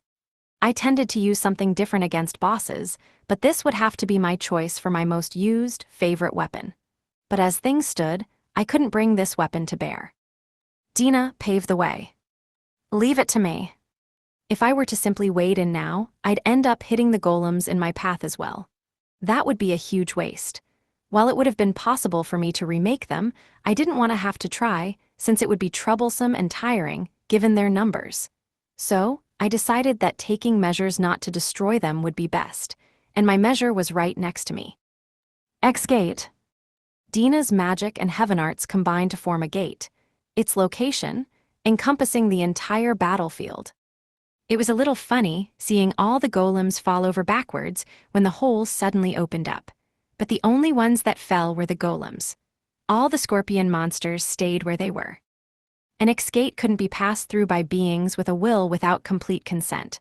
By that rule, golems, which didn't have a will, all passed through unilaterally. The monsters, which were living beings, didn't. That made escape the best spell for separating these two forces. Now I could attack without restraint. Now then, let's get to it. I swung, sweeping my sword in a great, wide arc. When I did, the sword unwound, and the blade extended into the distance. I used that length to mow down everything on the battlefield. I did make sure to hold back a little, but I wouldn't weep for anything that was killed in my attack. While it was true that all these monsters were Scorpius followers, that didn't mean they were my followers. These scorpions only followed Scorpius by instinct in the first place, since she was a stronger monster of the same type as them. All of them were fundamentally murderous monsters with no intelligence that only acted based on instinct. Summed up, I had no need to hesitate. Still though, I held back so at least the strongest wouldn't die, since the higher-leveled ones could be useful. That way, I could capture them for use later. Anything that was killed during my attack wasn't worth capturing in the first place. After all, I wanted to level Virgo up too. Once my attack was over, the battlefield had undergone a drastic change. There were no longer any golems, and the scorpion monsters were almost completely decimated outside of a small number of high-leveled ones. Then, the radiance of mana spilled out from the dead monsters, and it attempted to enter my body. Is this what EXP looks like? It wasn't visible like this before, but maybe I can see it now since I'm resonating with loofahs? No, more importantly, this is bad. All the experience is coming to me. Come on.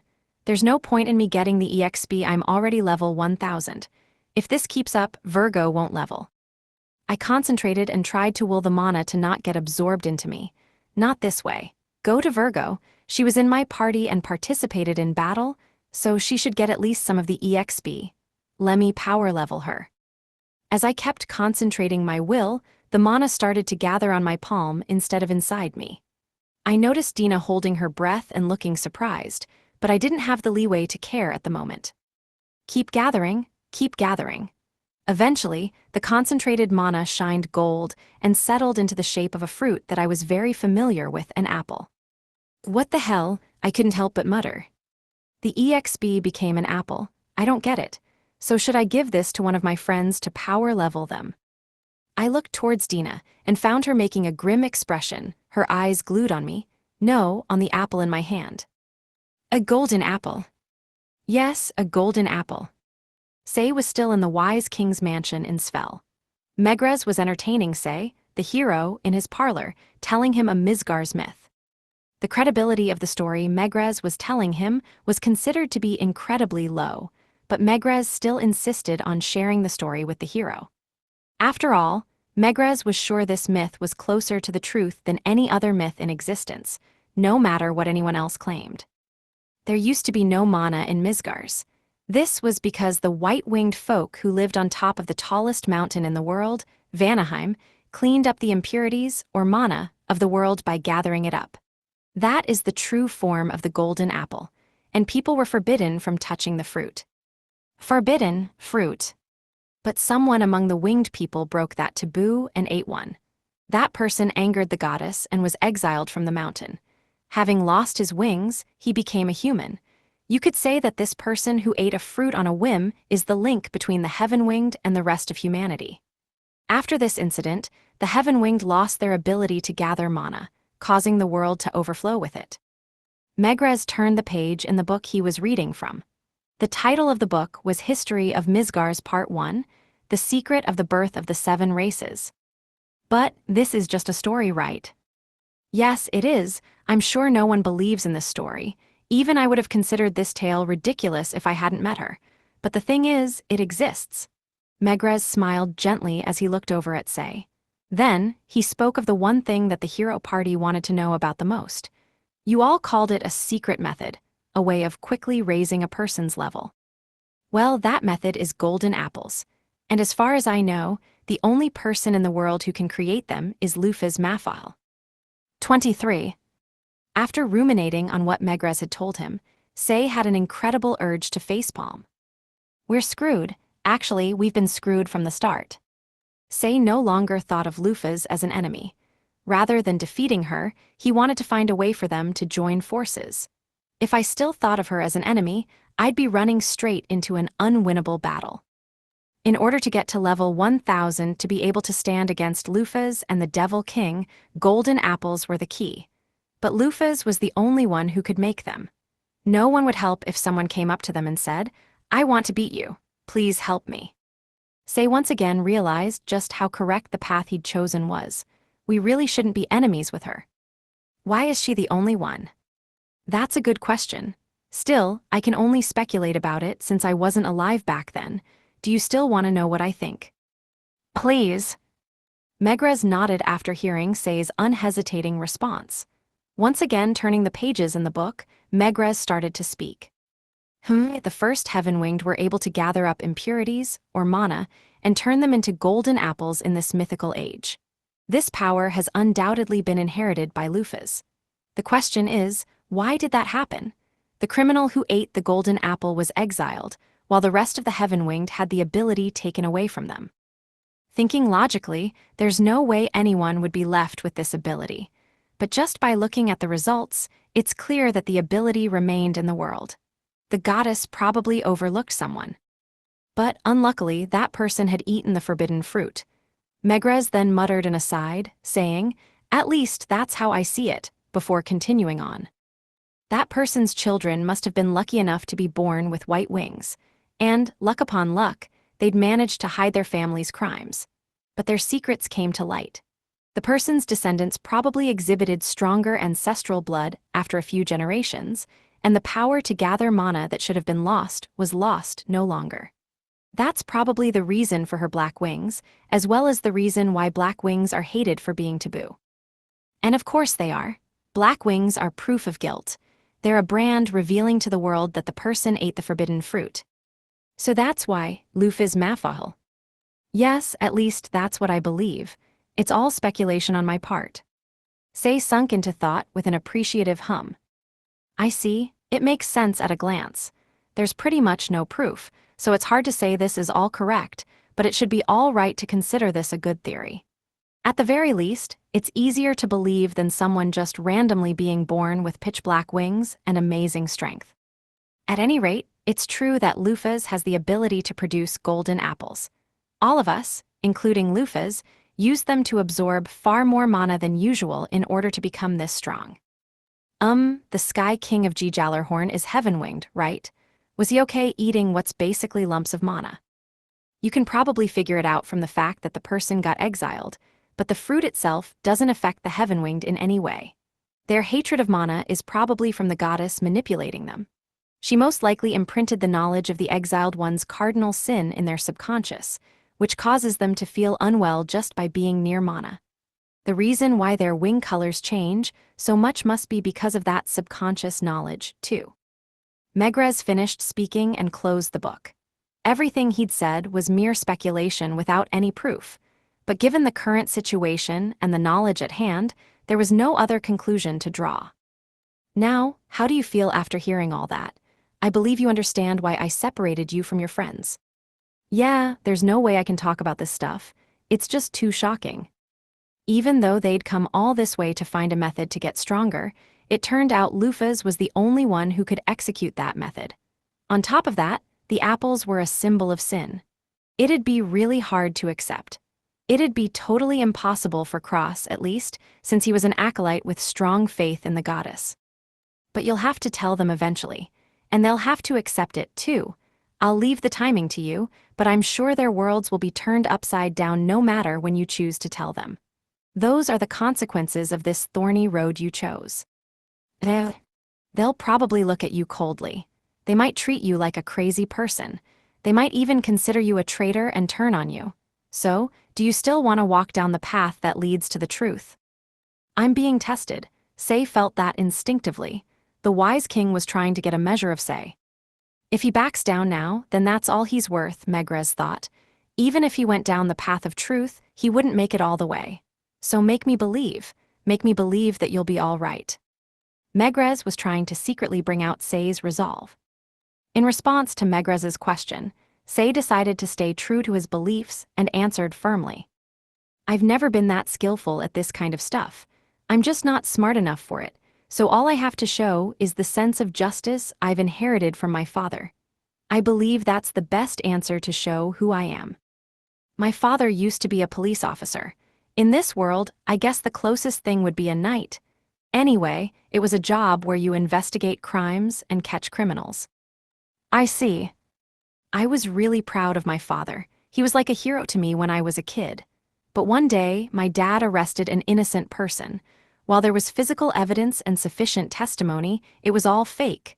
No one doubted it, though. Even now, when Say thought back, all he could remember was his father's expression, drowning in regret. Say vividly remembered how worn out his father, who used to be so strong, had looked that day. My father, he actually already had an inkling that something was wrong. He thought that they should have relaunched the investigation, but he couldn't win against his surroundings. Everyone else thought the case was closed, and that it was weird for him to be objecting like that, so he ended up going with the flow. He pointed his gun at the wrong person. May I ask what happened to the person who was arrested? He killed himself. My father drove an innocent person to suicide. Megrez closed his eyes as he thought of Say's father, a person he'd never seen before. A wrongful arrest? That's something that happens often in this world. The crime rate of Mizgars couldn't be compared to that of Earth. Since people were freely allowed to carry weapons in Mizgars, it was easy for crimes to turn deadly. Quick arrests were essential, and there were a lot of cases where it would have been too late if those in authority had tried to gather all the necessary evidence first. The standard practice was to arrest anyone who was a suspect. Then they could take their time gathering evidence. That was why it wasn't rare for innocent people to go to jail.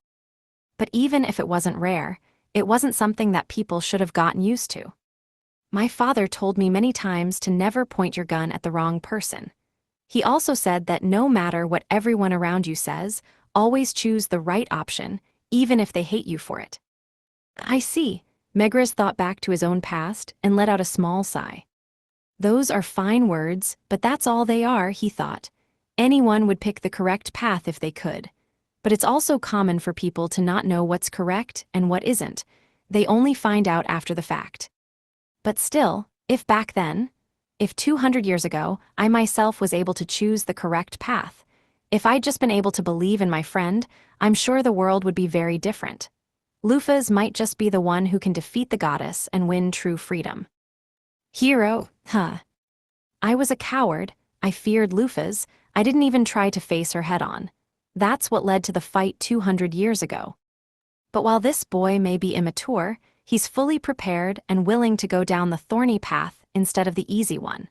His beliefs might only be borrowed, and his bravery may just be an imaginary feeling pushed forward by his regret for his father, but he's still trying to move forward. I see, I understand why you were chosen. You certainly can become a hero to Mizgars. Right now, Say is weak.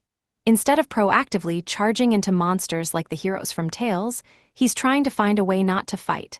But the kind of bravery this world needs right now is one that's not afraid of Lufas. It's one that can look straight at her.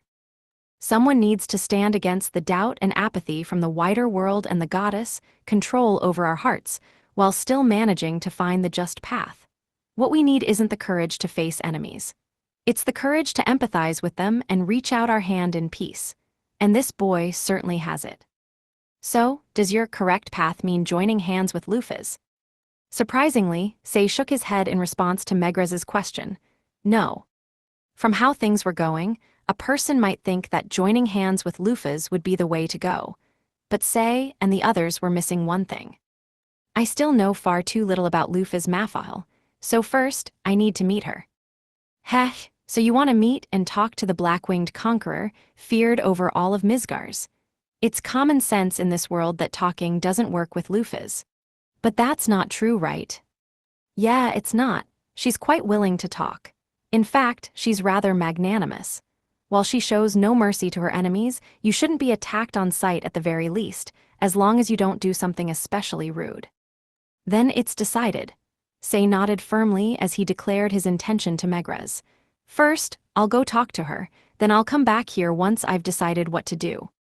Okay, then when you get to that step, attach a letter to this and send it to me. Megrez snapped his fingers. When he did, a wooden bird that had been left in the corner of the room took flight and landed on Say's shoulder. What's this? A golem I made on a whim. If you give it a letter, it'll deliver it to me. How is this flying? It should be too heavy for those wings to carry it. While flying golems were rare, they did exist, for example, Libra of the 12 heavenly stars. But unlike her and her large jetpack, this bird had nothing but its wings, and it should have been too heavy for those to give enough lift. Say wasn't especially knowledgeable about golems, so he didn't know about Libra either. But he did at least know that there was no way for the bird golem to fly unless there was some trick involved. It has a mana engine implanted inside it. Mana engines are something I've invented. They take the mana from the air and use that to power themselves. Anyway, just think of this as a cutting-edge prototype golem. The plan is to eventually make a golem that can use magic. Even Say, who was rather dull on the subject of golems, could tell that a project like that wasn't on the level of a whim, but he didn't say anything. Being given something this amazing was basically a show of Megrez's expectations. That was the way Say chose to interpret it, so he gave his thanks. Thank you very much. Once I receive the letter, I'll summon you with an X-Gate. Got it? Yes, thank you for everything. Don't worry about it. This conversation has been beneficial to me, too. I'll pray for your safe travels, not to the goddess, but to your father. Say's plan was to figure out the path he should take first. In order to do that, he had to meet Lufaz and talk to her. Hardening his resolve, Say bid the wise king's mansion farewell. Honestly, I'm scared, Say thought. Actually, both the great conqueror and the devil king had become a source of light trauma for him rather than simple fear. As a living being, Lufaz was on a whole other plane of existence than Say. Lufaz could wipe out Say's entire party on just a simple whim or for even the slightest offense. Even if she just playfully said something like, "Let's test the hero's strength," and threw a light jab, Say would probably be turned into chunks of meat. She could kill Say without even meaning to. That was just how wide the gap between Say and Lufaz was. But I've already decided. I'm going to talk to her in order to find the path that I won't regret taking. After that, the tiger immediately tried to run when Say declared that he'd go to meet Lufaz. Well, it was charming, in a way. 24. I observed the golden apple from various angles. Well now, what weird thing did I just do? Mana gathering and solidifying wasn't especially rare, since earth and metal elemental magic did that exact thing. But I'd never heard of any magic that created an apple. Anyway, I was heaven-winged, so I couldn't use magic in the first place. Like, what use would a spell that creates an apple even be? Dina, do you know what this is? Dina. When I asked Dina about the apple, she brought out a strange name after some hesitation. Oh, right, I believe this would be the forbidden fruit. Forbidden fruit, like that whole thing with Adam and Eve and getting kicked out of paradise. Then I guess this thing makes you smarter. I should ask about it. So this is an INT boosting item. We don't recognize it. Well, it will boost INT for sure, but it's not exactly a stat boosting item. Rather, it's an EXP item. Oh. I believe you've realized this, Lufaz, but unlike in the game, you don't absorb mana and get EXP just by participating in battle here. All the mana goes to the one who landed the last blow. On top of that, the efficiency is really bad. A person only ends up getting around 1/10 the mana of the opponent they killed. So that is why the average level has gone down so unnaturally these last 200 years. All the strong people who were there 200 years ago died, but I guess that wasn't all. There was another factor of it being hard to level up in the first place. Actually, I probably should have noticed this sooner. Like, I should have started to figure things out when Jean and the others didn't level at all while we were going up the king's grave. But Dina continued on to deny my comment. No, that's how it originally was. The entire system of the world didn't just suddenly change 200 years ago. It's always been like this. This world wasn't meant to have several level 1,000 people in it in the first place. It was that era 200 years ago that was weird. meaning that the average level right now is actually normal. Yes, 200 years ago, the average level wasn't much different from what it is now. Until a certain event, that is. As far as I've been able to find out, it was said that humanity was doing well if at least 10 or so people rose to over level 100. A certain event. The rise of Lufa's Mafahal, basically, when you rose to power. That golden apple is the result of gathering up all the released mana without any loss. It gives an incomparable amount of EXP, or mana, over normal leveling. From what I can gather, you use this ability to raise humanity's levels all at once. I see, so I've misunderstood something fundamental again. I'd always thought that the average level of this world dropped unnaturally, but it's the opposite. 200 years ago, the average level rose unnaturally. And I'm the cause of it all, which was why everything went back to normal when I disappeared. Still though, a forbidden fruit, that doesn't sound too good. According to legends, there used to be no mana in the world. The people of heaven descended upon Vanaheim, the mountain closest to heaven. They watched over the world, gathering up and cleaning all of its impurities. By concentrating the impurities, or mana, together, they created the forbidden fruit, a golden apple. One day, someone ate the forbidden fruit on a whim, causing that person's body to be suffused with mana. This led to their exile from Vanaheim and eventual transformation into a human. What does that mean? It's a myth that's told in this world. If you ask anyone, they'll tell you it's just a story, but it might actually be true, Dina said, giving a pointed look down at the apple in my hand. Oh yeah, right, I have the apple right here. This apple, which pushes people up to levels they would normally never reach, is truly a forbidden fruit. There's probably no more troublesome ability for the goddess than this. And you even used it to mass-produce powerful people, starting with the 7 heroes. I tossed around the apple in my hand as I sunk into thought. I guess it's finally time to admit it. My game knowledge isn't reliable. Well, I already knew that there would be some differences between the game and real life, but I still thought my knowledge would be pretty useful. But it never works when it counts the most. In fact, the more important the knowledge is, the further away my knowledge is from the truth. I feel like it's causing some really big misunderstandings. I'm sure I'm wrong about other things, too, as it is. Well, I know one thing at least. There was a drink in the game you could buy with real money that would boost stats, and that certainly doesn't exist here. At any rate, this definitely isn't poisonous, right? It's a lump of mana, so it's the most fearsome poison in the world to the Heaven-Winged, given the chance that their child would be born with black wings. Well, at least it's not actual poison, so eating it won't make you sick. But it's a powerful poison to the White Wings faction, huh? I wonder how Virgo feels about it. Virgo's wings were amazingly white. Even I thought they were pretty, and I didn't care about the color almost at all. They were such a surprisingly pure white that she could probably be the symbol of the entire White Wings faction. Luckily, eating it wouldn't affect your own wings, just possibly your children's. Still though, I was hesitant to make her eat it. Even though it was just bits and pieces, I remembered parts of Lufa's past, and I could definitely say that I didn't want to recreate that for someone else. Instead of giving the apple to Virgo, I stored it within my cloak. I'll just hold on to it for now. I'm sure Virgo would want to avoid the possibility of her children being bullied, too. To be honest, I wanted to level her up if I could, but I didn't want to do it at the cost of her future. Capture. I captured the scorpion monsters that had survived my attack all at once. By doing so, I became their master, so their loyalty changed over to me. Monsters with high intelligence might still rebel, but as noted before, the scorpion monsters here were just killers that acted on instinct. As long as they were properly captured, they'd never doubt their orders. Like that, the monsters became loyal to me and were obediently whisked away to the tower by Dina and her ex-skate. In exchange, the golems that had been teleported to safety before were returned to the battlefield. Now all that's left is Scorpius. I started walking in the direction of Scorpius, who was simply standing there staring at me. It's been a while, Scorpius. Have you forgotten us?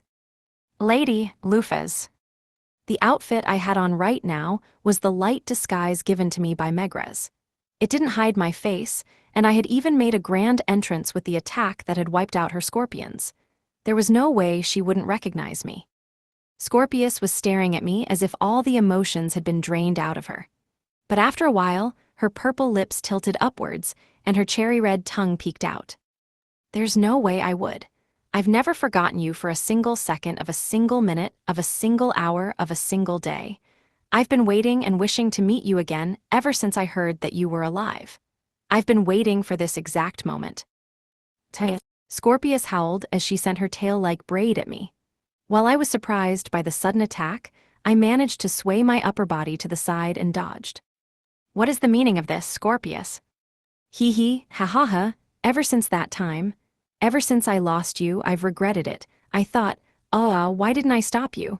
Why did I just let you head out onto such a dangerous battlefield? I've always regretted it, so I decided something. Image summary, manga illustration of a woman named Scorpius with an obsessive manic expression, reaching forward with open arms. Fragmented panels above her highlight her wide, staring eye and a sinister smile, conveying intense fixation. Scorpius' cheeks flushed, and her eyes opened wide like those of a prostitute at her climax when she looked at me. If I ever got to see you again, I'd keep you for myself. Just for myself, I swore that I, Scorpius, would protect you alone. I'd catch you and tie you up and restrain you and shut you inside and hug you and keep you and protect you so that no one other than me could ever touch or hurt you.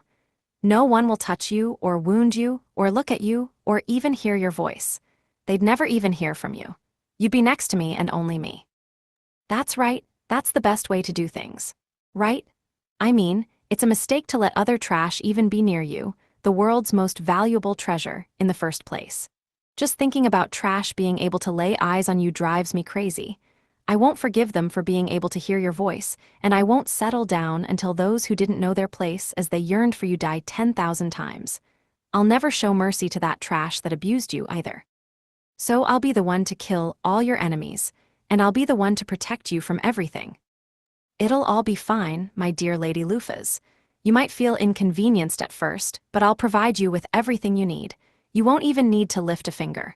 I will watch over your food, sleep, exercise, entertainment, and provide everything you want. I won't let anyone take you away from me, and I won't let you fight anymore.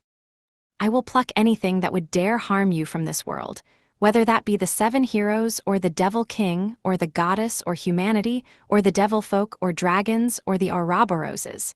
So please, wait in the love nest I've prepared for you until my work is done. Please, make your smile only for me. Holy hell, that's scary. I turned away from Scorpius, who was even now spitting out words like a machine gun, screaming out her love for me, and looked over at Dina. Hey, was Scorpius always like this? I didn't really care if she was homosexual. While I did think it was a biologically counterproductive thing, love was different for everyone. But this is just creepy. Dina looked pale, too, and she was giving me a look like she was demanding that I do something about Scorpius quickly. Virgo was spaced out, as if her soul had flown right out of her. She probably couldn't even process Scorpius' words anymore. So, please come leap into my arms, Scorpius finished her speech. Oh no. She once again launched her hair that was bound together like a tail, whatever, let's just call it a tail from now on, and I managed to dodge it. But she sent a second strike right away. Somehow, Scorpius managed to grow more hair, so now she had several tails attacking me. Why, what the hell is up with that hair? GRR. If I were alone, it'd be easy to dodge her attacks. Actually, I'd even be able to slip past her tails and close in without a problem. But I had Virgo, Dina, and Karkinos with me. While Karkinos was tough and I could leave him to his own devices, Dina and especially Virgo were very vulnerable. I grabbed Dina and Virgo's hands and leapt away, avoiding the attacks from all of Scorpius' tails. But that wasn't the end of it. Another attack came towards us. A Cubans. Karkinos suddenly came in swinging, which caused Scorpius' attack to miss as she went flying off into the distance. Looking down, I noticed that at some point, Karkinos had equipped himself with half of a pair of scissors in each hand. He approached and stood over Scorpius. HAHAHA, YOURSCRZY as ever. It's actually comforting. But you know, Scorpius, M.E., the shield of the zodiac, won't allow you to attack Miss Lufas in my presence, even if you are one of us. STANDUP. M.E. will be the one to straighten out your personality that's so twisted anyone else would throw in the towel. Karkinos, you're just the crab.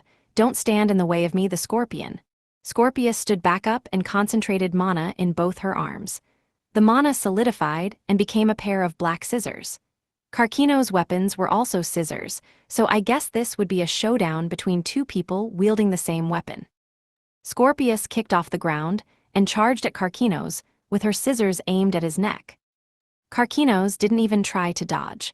I reflexively raised my voice in worry while Virgo looked away. But he wasn't hurt. He wasn't even fazed.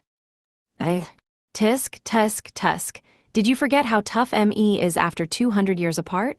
Karkinos smiled, full of composure as he kicked Scorpius. But this was no normal kick. It was a counter, powered by Scorpius' own attack stat. As Scorpius went tumbling across the ground, I had a thought. Isn't Karkinos really strong for a dumbass? 25. Scorpius and Karkinos' fighting styles were complete opposites. Scorpius moved and attacked at high speeds with high mobility, while Karkinos barely moved at all and waited for counter opportunities. I followed Scorpius' movements while shielding Virgo behind me, so she wouldn't get caught in the aftershocks of their fight.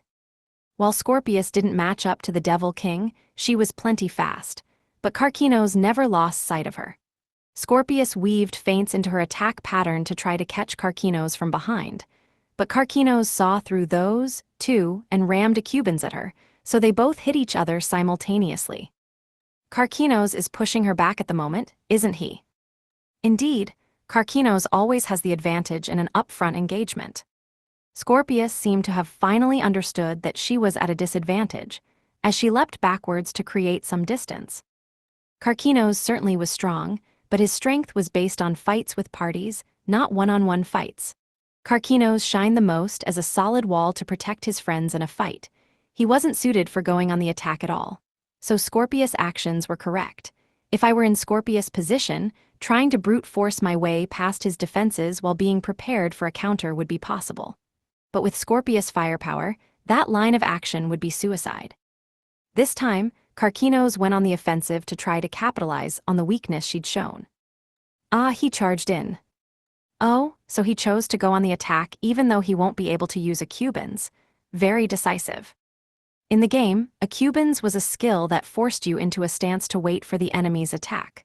So in a one-on-one fight, people saw the stance and aimed to attack when the stance timed out.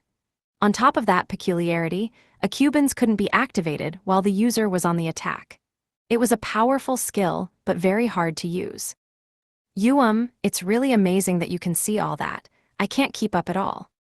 Dina and I were able to follow Karkinos' fight, so we were nonchalantly commenting on it. However, it seemed like Virgo couldn't. Her eyes were desperately swimming as she tried to follow the fight by any means possible. At the moment, Karkinos and Scorpius were before us, wielding the same weapons and clashing blades hundreds of times.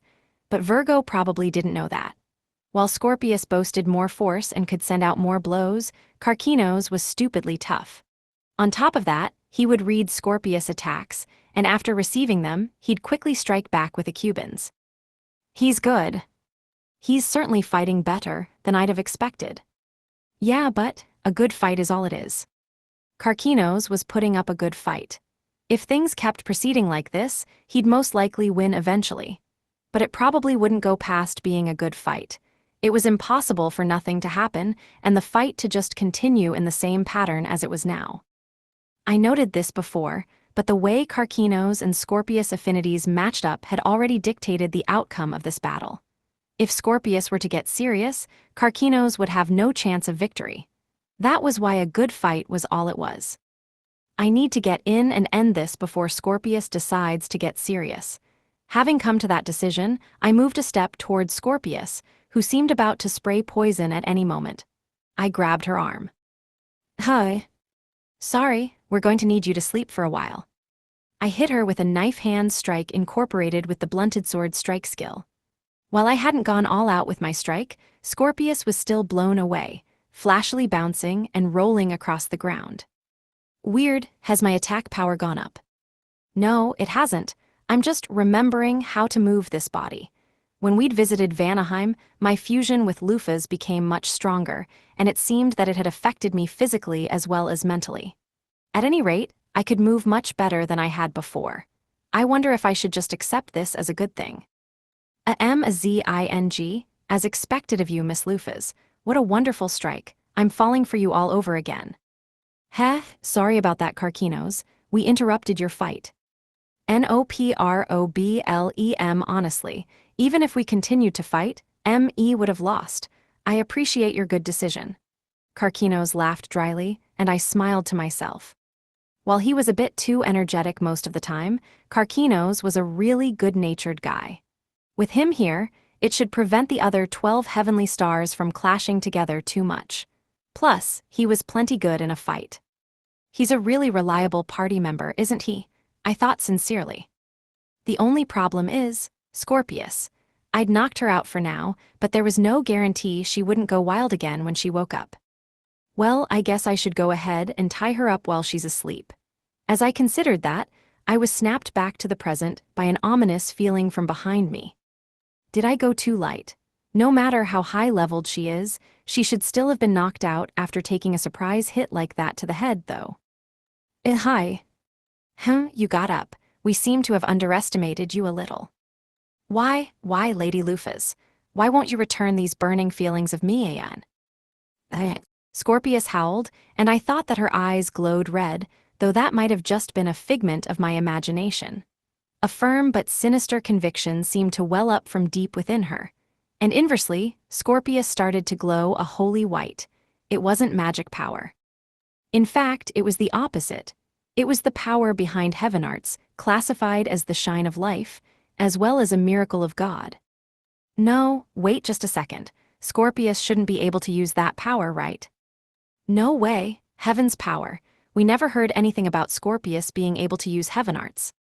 This mysterious sight was my first experience with something like this. But it seemed that wasn't the case for Karkinos, as his expression turned grim. This is the first time ME has seen this too, but this is. You recognize this? He nodded firmly. Yes, Miss Lufas, this is the same as back then. Back then? Did you forget? Back then, 200 years ago. This is the same thing that happened to the 7 heroes. I gasped, and the words that the Devil King had spoken to me came bubbling up in my mind. He'd said that the rebellion 200 years ago had been unnatural and imprudent, and behind all that, there was a goddess that wanted conflict. Right now, Scorpius was overflowing with heaven's power, and Karkinos said that this had happened before, which means that, right now, Scorpius is being controlled by the goddess. Instantly, I remembered something that I shouldn't have known, but I did. The scene was a battlefield. We were in the middle of a fierce fight where I was being cornered. I was fighting against my former friends, the comrades who'd aimed for the same goal as me. Each one of them probably had their own feelings about Lufas, whether that was envy, fear, or rivalry. Each one of their feelings were unnaturally amplified, and the heavenly power of the goddess, blessing, was pouring out of them as they attacked me. Their faces were twisted in pain rather than filled with the joy of victory, even though they'd finally pushed me to the edge. Aliath was even weeping tears of blood. It seems that I've gained more memories in this situation. It was a really interesting image, but how to deal with Scorpius was more pressing at the moment. Why? Scorpius, having gone mad, continued to repeat herself as the pressure she gave off only increased. This wasn't a figment of my imagination. She was undoubtedly getting stronger, as if something was pushing her evolution forward. She was exhibiting more power than her original stats allowed. It was something that happened a lot in stories. Like, the kind of event where the main character, whose power paled in comparison to the enemies, started spouting a speech about getting through it together or not giving up or something and kept charging at the enemy. And then by the time anyone noticed, they were suddenly fighting evenly, even though there was no reason for the gap in power to have been bridged. And a moment later, the main characters made a comeback and won. Sometimes people labeled stuff like this as plot convenience, but that probably just meant that the author, or in other words, the god of the story, was buffing the main character and making them stronger himself. So this must have been the same thing. Alevinus, the goddess author of this world, was giving Scorpius her support, allowing her to power up with no prior effort or setup. No wonder Lufas lost 200 years ago.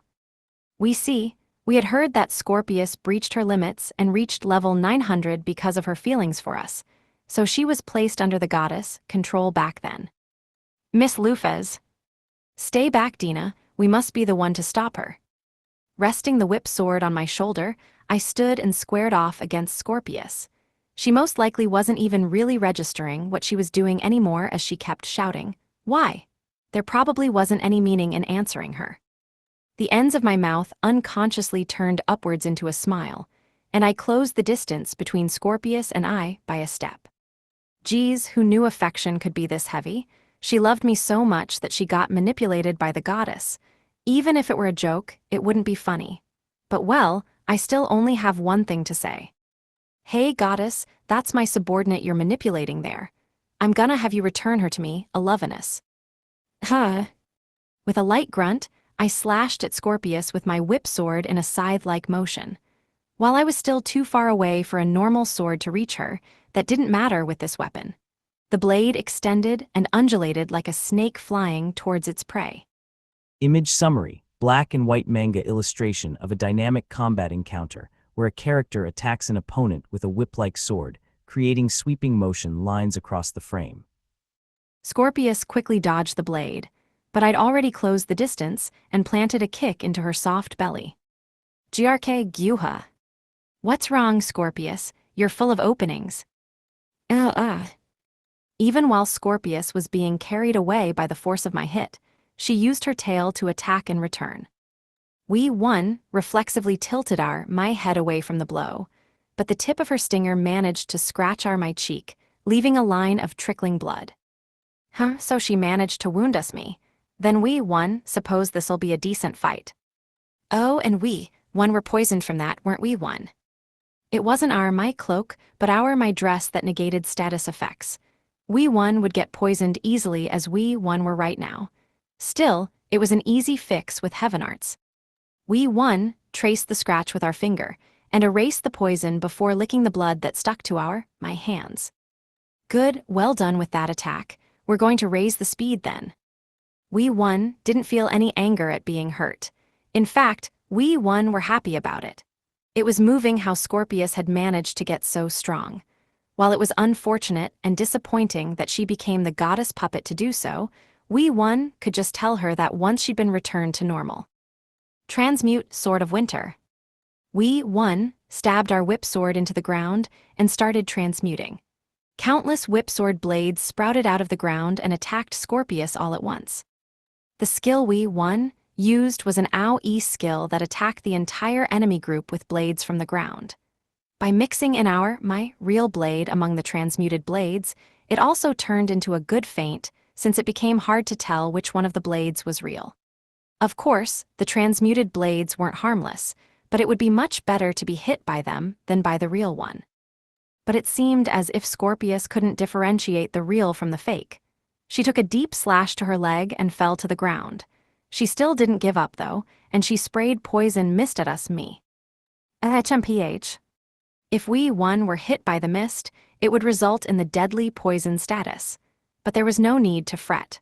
While the mist was certainly a strong move, its weak point was that it also hid the enemy. So we leapt inside the mist. Cutting through the poison, we grabbed Scorpius by the head, her face still twisted in shock, and slammed it to the ground. While the poison hurt, it wasn't anywhere near lethal. In fact, the pain was actually comforting, in a way. It proved my subordinate's growth directly to my senses. Now, what will you do next? What move will you display for us, me? You haven't been slacking off and playing for the last 200 years, have you? No way. So show us, me, all you've got. We've finally reunited. Let us, me, enjoy this more. No, wait a second. I need to calm down. I'm just acting like a battle junkie like this. Cool down a bit. I got too fired up. Actually, I was about to go too far, so I reprimanded myself and barely managed to stop. What the hell does let me enjoy this, even mean? What's the point of losing sight of the objective like this? Getting Scorpius to behave was the most important thing right now. Hurting her more than necessary served no purpose. Geez, what is wrong with me? Fighting is just a means to an end, not the end itself. What's even the point of liking fighting this much? Damn. 26. Be calm, be calm. Don't overdo things, I told myself while facing off against Scorpius, who was still going wild. If fighting was all that mattered, then staying as I was before would probably have been better. In that state, where I was being overtaken by loofahs, my body had felt so light. Well, rather than light, it was more like I'd suddenly remembered the best way to move. I noted this before in the fight with the Devil King, but it seemed like I'd yet to bring out my own full power. I'd felt like I was already fighting at full capacity, but now I understood the Devil King's words. Lufa's true strength was probably way higher than I thought, but thanks to me and my function as a lid, it couldn't be used at all. The 7 heroes weren't the only ones who'd gotten weaker. Lufa's herself had also gotten weaker thanks to me.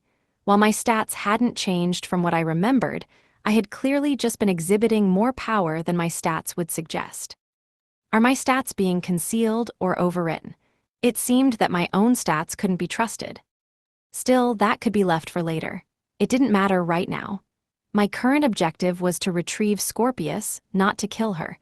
So to make sure I didn't go too far, staying as I currently was would be best. Ag, Scorpius screamed, and her body was enveloped by a pitch-black miasma.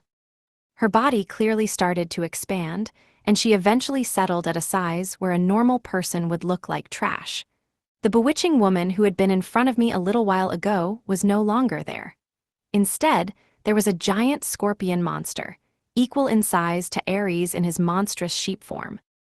I see, this is where things get serious then, so that's what she actually looks like. Scorpius advanced, stomping on Karkinos, who was in her way as she swung her pincer down at me. I reflexively flew to the side to dodge and turned back to look at Virgo and Dina, who were on the ground. Dina was managing to defend against the aftershocks with a shield, but if they were to be attacked where they stood, they wouldn't stand a chance. Luckily, Scorpius was only paying attention to me. Dina could simply stay and give light support while I took on the brunt of the work. Scorpius stabbed at me with her tail, and I refused to avoid it. Instead, I caught it with both hands and pulled her forward with all my might. Haleg. Then I punched Scorpius with as much power as I could muster in an attempt to try to move her away from Dina and Virgo. Laws of physics, never heard of them. I took to the skies and looked down at Scorpius from above while pondering what to do next. Right now, Scorpius was in the same state the 7 heroes had been 200 years ago. In other words, the goddess was both controlling her mind and powering her up. Given that she was moving under the goddess power, I couldn't just decimate her to stop all this. But I had no way of dealing with this situation. I think I really am going to have her work her hardest. Well, I'll still need to render Scorpius unconscious or something first. Shah. Scorpius let out a cry as she sent a scything pincer at me, but I blocked it with a single arm. That was a bad decision, though, since I was still in the air, where I couldn't brace myself. I got thrown away like I'd bounced off her pincer myself, making an emergency landing on the ground. While I didn't take much damage, I could still tell that Scorpius was seriously packing a punch. Even though I was in midair, I'd never expected to be thrown back this far. I dodged her second swing, and I closed the distance between me and Scorpius in one step. For now, I guess I'll just attack and try to calculate when would be best to stop. First up, the grappler's skill, Power Break. Let's lower her attack while putting in some damage. Then I readied my right fist near my waist and leapt. When I reached Scorpius' face, I unleashed a 100% crit rate skill, Smash. Scorpius' huge scorpion body got blown away. I got in front of her trajectory and drove an axe kick into her, forcing her into the ground. From the side, it must have looked like I'd teleported. Okay, that's 3 hits for now. I know she won't die from just this, but I have to be careful. I can't have her dying by accident. Having to fight while watching your enemy's HP was far more troublesome than simply fighting to kill or defeat. Scorpius got back up immediately and started unleashing her trademark poison mist. I didn't have any skills that could prevent poison, but in this game-like but very real world, there was no need to rely on skills. I flapped my wings, which were being hidden by the stealth bandages, using the wind they kicked up to create a wall of wind. Of course, the poison mist was pushed back, heading towards Scorpius herself. Well, poison doesn't even work on her, so there's no point, though. I dodged her follow-up pincer attack, but her other pincer slammed into my flank. I guarded against the blow, of course, but was it just me, or was Scorpius' reaction speed getting faster? This hit was also a little heavier than the one I'd taken before. I see. As time goes on, she gets stronger. So it's the type of setup where we're fighting equally by the time anyone notices, and eventually, I'll be overtaken, huh? A truly ridiculous buff befitting the main character of a story. I bet the goddess just loves these template plot points. But I've figured out your game. The solution was really simple. I just had to beat Scorpius down before she got strong enough to match me. This'll hurt a little, bear with it. I cracked my knuckles and dashed forward. Then, having reached Scorpius, I dealt her a blow. I punched and launched her upwards. I followed her and put in a second blow. I punched her in midair and knocked her even farther upwards. 3, 4, 5 blows. I unleashed a flurry of fists, pushing Scorpius' giant body up above the clouds. I overtook Scorpius, reaching the edge of the stratosphere all at once before rapidly going back down. Helped along by gravity, I accelerated more and more, with fire sprouting up around me from the friction. Finally, I hit Scorpius, who was still flying ever upwards, with a meteor kick incorporated with blunted sword strike. The upward force of the previous blows, plus my falling speed plus gravity, plus the height of Scorpius' fall led to huge damage. Even Scorpius wouldn't be able to withstand it. She fell quite a ways away from Blutgang, so instead of following her immediately, I went back to where everyone else was for a moment. There was no doubt that combo just now took away at least some of her ability to fight, but there was still a possibility that she would get back up and continue on. I had to somehow undo her mind control, and she was probably the only one who could do so. "Wah!" Dina shouted, surprised by the fact that I just picked her up by the nape of her neck, but I ignored her. "Why the hell are you just sitting here watching like this is someone else's fight? You even started snacking on dried fruits at some point. It's like you don't want to stand in the spotlight at all. So I'll give you a spotlight to stand in. You don't get to refuse." Wait, Miss Lufas, S so fast my neck. "You'll be fine, this won't even count as damage." "That might be true, but come on. Can't you at least carry me like a princess or the heroine in a light novel?" "What?" I carried Dina over to where Scorpius had fallen. The landing site was, yeah, I'm glad I dropped her away from Blutgang. It was like a meteor had struck. The ground was cracked, and there was a ridiculously huge crater. Scorpius showed no signs of getting up. She only twitched every once in a while. Karkinos has already said this, but Scorpius is in a similar state to what the 7 heroes were put under 200 years ago. Basically, it seems she's being controlled by the goddess. She probably did something to her. Yes, she does seem to be welling up with heavenly power. So now, it's your turn to shine. You want me to undo the goddess control? You can, right? Dina looked around before replying hesitantly. Well, sure, it's possible. I have a similar skill, after all. If I do this, won't the goddess totally identify us as enemies from now on? Maybe. Hey, come on, shouldn't you have said something like, "Don't worry, we will protect you," there, even if it was a lie?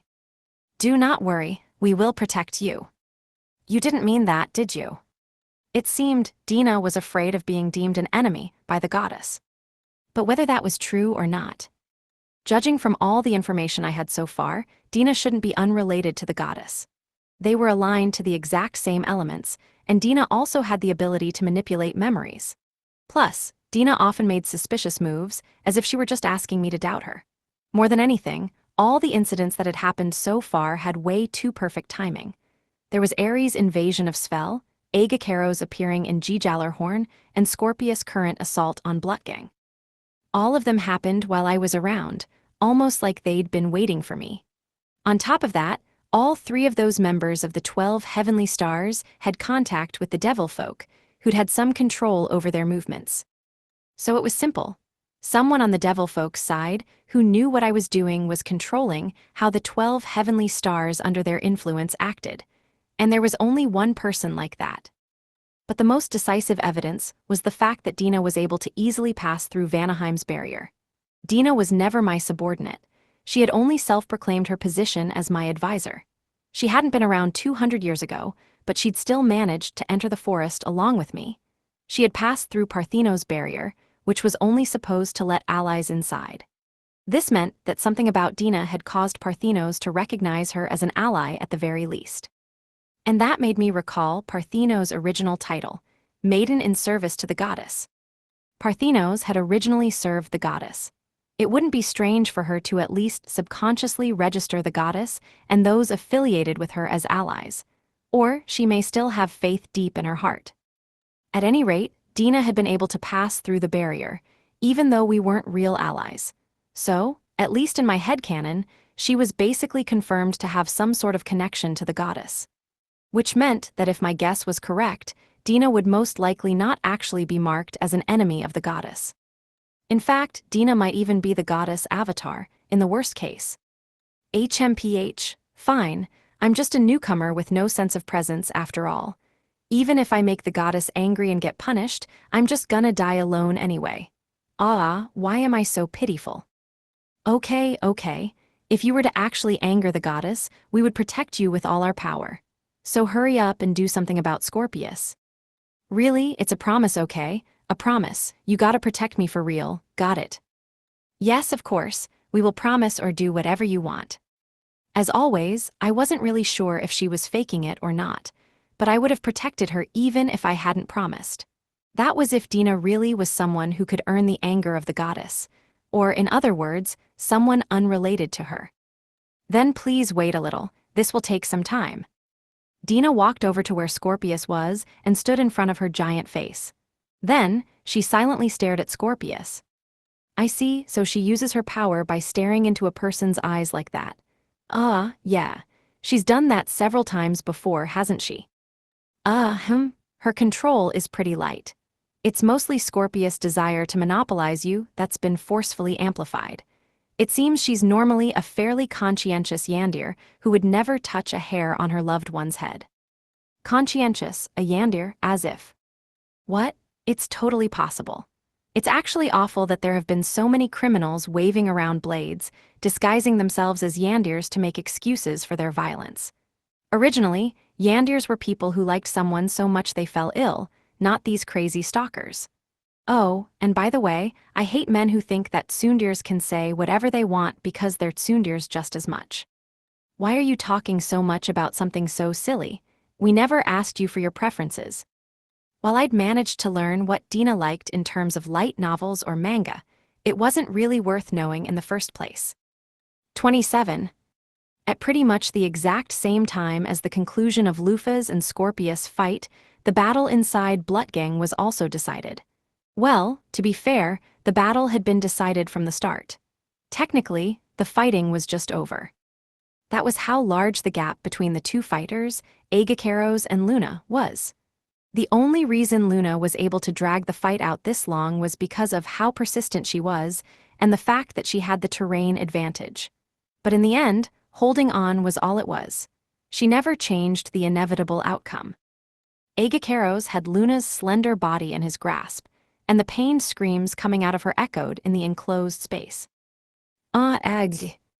It is over, Luna of the 7 luminaries, you foolish bug who dares defy my great master. Now then, what should I do with you? Should I tear off your arms? Rip off your legs? Disembowel you while you're still alive, or maybe all three? Aegakeros' true nature was that of a cruel demon who reveled in blood, fear, and death. Since he was so attracted to his master, Lufa's, and her ideal of world unification, he normally hid his true personality. However, once it was out, there would be no mercy from him. He would kill his enemy. He would kill using any means available and kill cruelly. He would kill the opponent, utterly humiliating them. Such was his instinct and his very reason for living. Come, weakling, raise a scream of fear for me. Dye your expression with despair and repentance as you painfully welcome death. Aegacaros, the ram of the conquering 12 heavenly stars, hadn't been invited into the group because of his strength. It had been because he was dangerous. Lufas needed to manage and control him. Otherwise, Aegacaros would become a larger source of fear than the devil folk as he reaped casualties amongst humanity. He had that potential. He naturally liked causing pain in others. He lived to create expressions of despair.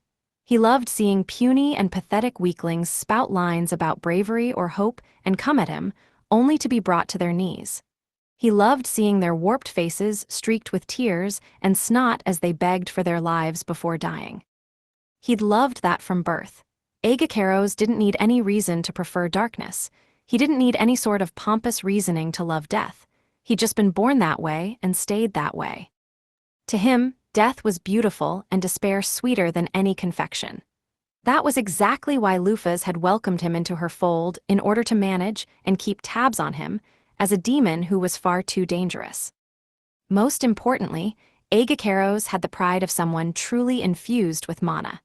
And that only furthered his brutal nature towards the devil folk.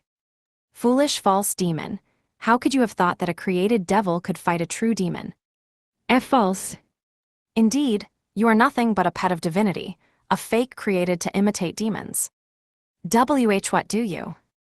Aegacaros was a genuine demon who was birthed in Helheim, so his understanding of mana and demons surpassed even Lufas. Another way of putting it was that he had a talent for sniffing out those who were like him. He understood. He knew what dense mana was like. That was why he obeyed Lufas without question. He instinctively understood how dense her mana was, and that made her a true demon. She deserved to rule over all those who lived in mana. And that talent was also why he realized the warped nature of the devil folk. He instinctively knew that they were different. More than anything, I can feel that awful power from them. God's power, heaven's power. Yes, these things aren't true demons. They're simply imitations made to be similar to us true demons, us true beings infused with mana. They're simply failures that imitate us in form. That was why Aegacaros hated them. He couldn't stand the fact that they were proclaiming themselves as beings loved by mana by using a name that invoked hell. Haven't you ever felt any doubt? Haven't you ever asked yourself why you devil folk never leave a body behind after death? That's because we break apart into mana after death. And why does that happen? Even us demons don't do that. Why is it that you devil folk disappear as if you've never existed in the first place? Do you truly not remember any phenomenon similar to that? Something that returns to mana after completing its mission? I believe you should all see this happening almost daily, no? After Aegacaros went that far, Luna finally gasped in realization. I know this. I know what mana forms and gives birth to before finishing what it's made to do and returning to mana. Luna knew exactly what he was talking about. No way. Exactly, the true form of you devil folk is. Aegacaros was about to give her the ultimate despair. He was about to reveal their true form. But just before he could give shape to the words, something happened. A blade flashed blue through the walls of Blutgang, and something flew towards Aegacaros while skillfully avoiding the buildings. While the sudden appearance had caught Aegacaros off guard, he wasn't slow enough for it to have made a difference. When whatever it was attacked him, he easily dodged the blow. The one who'd released that blade flew down to the ground. The first blow had been a feint. It was something done to distract Aegacaros, while the figure touched down and hid among the buildings to disguise their approach. Once again, a blue flash from a sword shined, and this time, it severed Aegacaros' arm. The figure retrieved Luna, who'd been caught in that arm, in a princess carry and landed. The arm that was severed was only solidified mana, so Aegacaros himself was unhurt. But even though it wasn't real, severing it was still a difficult feat for most, speaking to the attacker's high level. The figure had short-cut, deep blue hair. His pure white mantle fluttered in the breeze, and he was covered in similar pure white armor. His skin was a faint orange color and looked similar to a human's, while his eyes were a deep crimson. No fangs protruded from his mouth, but the mana that swelled out of him said that he was a devil folk. You're the devil king's son, Terra. And you must be Aegacaros. You've caused my subordinate here quite a bit of pain, haven't you? The most dangerous of the devil folk was the Devil King. That fact would never be overturned. But after him was another being who even the 12 heavenly stars had to be careful of. This was the Devil King's son and master of the 7 luminaries, Terra. Agacaros had met the man several times while he'd been siding with the devil folk, but Terra's strength was still unknown to Agacaros. He'd never seen Terra fight seriously. On top of that, Terra's appearance was strange. The devil folk usually had either blue or green skin with either black or white eyes. That was a trait shared amongst all of them, but Terra looked almost human. It was too strange. Lord Terra.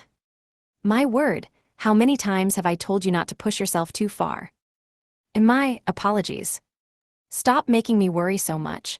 I'm truly glad I made it in time. With Terra still holding on to Luna, the two of them met gazes, and the world seemed to fade away until it was just the two of them. Image summary, anime illustration of a man in a cape holding a woman in his arms. He has an expression of concern and urgency, while she looks at him with a soft, emotional gaze. That was when Agacaros, not caring, attacked. Terra dodged, his movements even looking elegant, and switched to a different roof. No one would think that Terra's side was the devil folk just looking at the scene. On one side, there was a giant demon. On the other, a freed girl and her knightly savior. It was very unclear which side was evil. HMPH, perfect. I will offer you as a sacrifice to my master as well. If I'm being honest, I'm so furious with you my insides are boiling over, but I have no time to face off with you right now. Sorry, but we'll be taking our leave. Terra was confident he could win against Agacaros one-on-one. And that wasn't just some groundless confidence like with Mars of the 7 luminaries. It was based on proper observation and knowledge of his own abilities. But Lufa's Mafahal was present as well. If the black-winged angel of death joined in with the ram, the goat, and the scales of the conquering 12 heavenly stars, even Terra wouldn't stand a chance. Well, Terra thought, with Lufa's weakened, I might actually be able to beat her one-on-one. Do you think I'll just let you leave? I do. While still carrying Luna, Terra leaped towards the wall. He swung his one-handed sword and managed to cut open a hole in Blutgang's sturdy wall. It wasn't big enough to destroy Blutgang, but it was big enough to let 1 or 2 people through. It was enough for an escape, basically. Terra went through the gap and escaped Blutgang. In that instant, he locked eyes with a black-winged girl.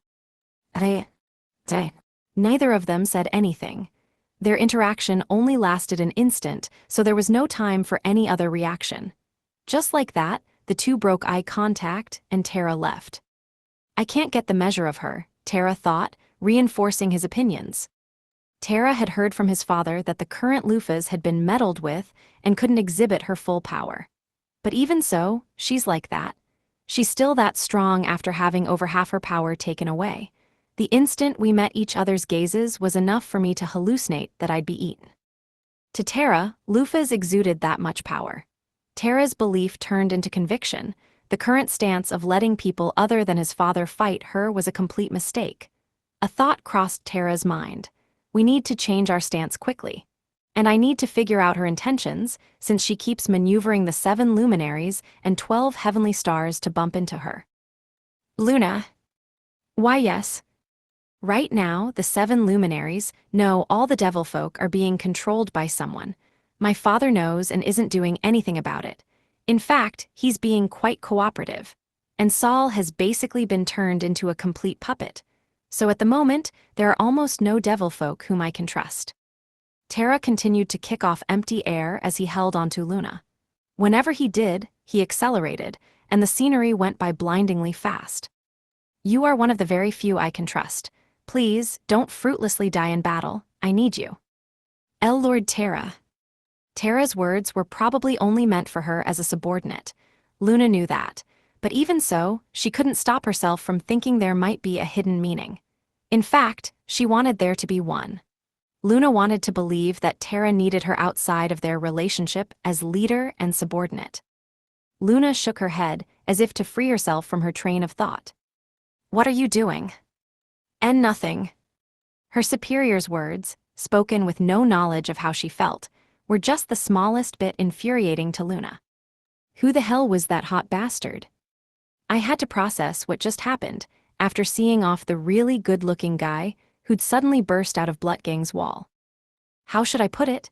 It's like I instinctively recognized that he was an enemy to all men everywhere with his ridiculously handsome face and pure white matching armor and mantle. Like, what the hell is with that look? It's like you're screaming, "I'm the main character." Don't you know that the main character of this world's the hero? On top of that, he had a devil-folk-looking girl in his arms in a Princess Carrie. Go explode and die. Did you see that, Lufas? That's how you should be carrying a heroine. Flying while carrying a girl by the nape of her neck is just outrageous. No, that would make us the villain then. Oh wait, we are. So just who was that? I asked Dina, who was still bothered by how I'd carried her, about that hot bastard. He'd been carrying someone who looked like a devil folk, so he was probably with them. So I figured it would be best to ask Dina, who was a double agent. Oh, he's the Devil King's son, so he's the prince of the devil folk. So it's actually possible to be both really good-looking and a prince. He'd definitely be a capture target in an autumn game. Never played one. Unfortunately, I was squarely in the action RPG and fighting games camp. I wasn't too fond of the adventure or dating game genres.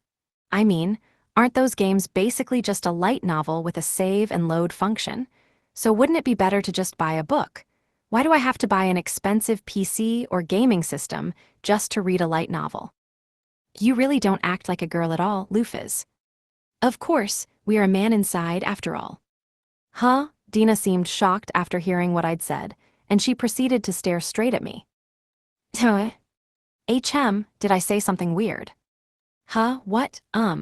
Lufas, does that mean that the player inside you is a man? Now that I think about it, you've been really indifferent about a lot of things that would only be natural for a girl.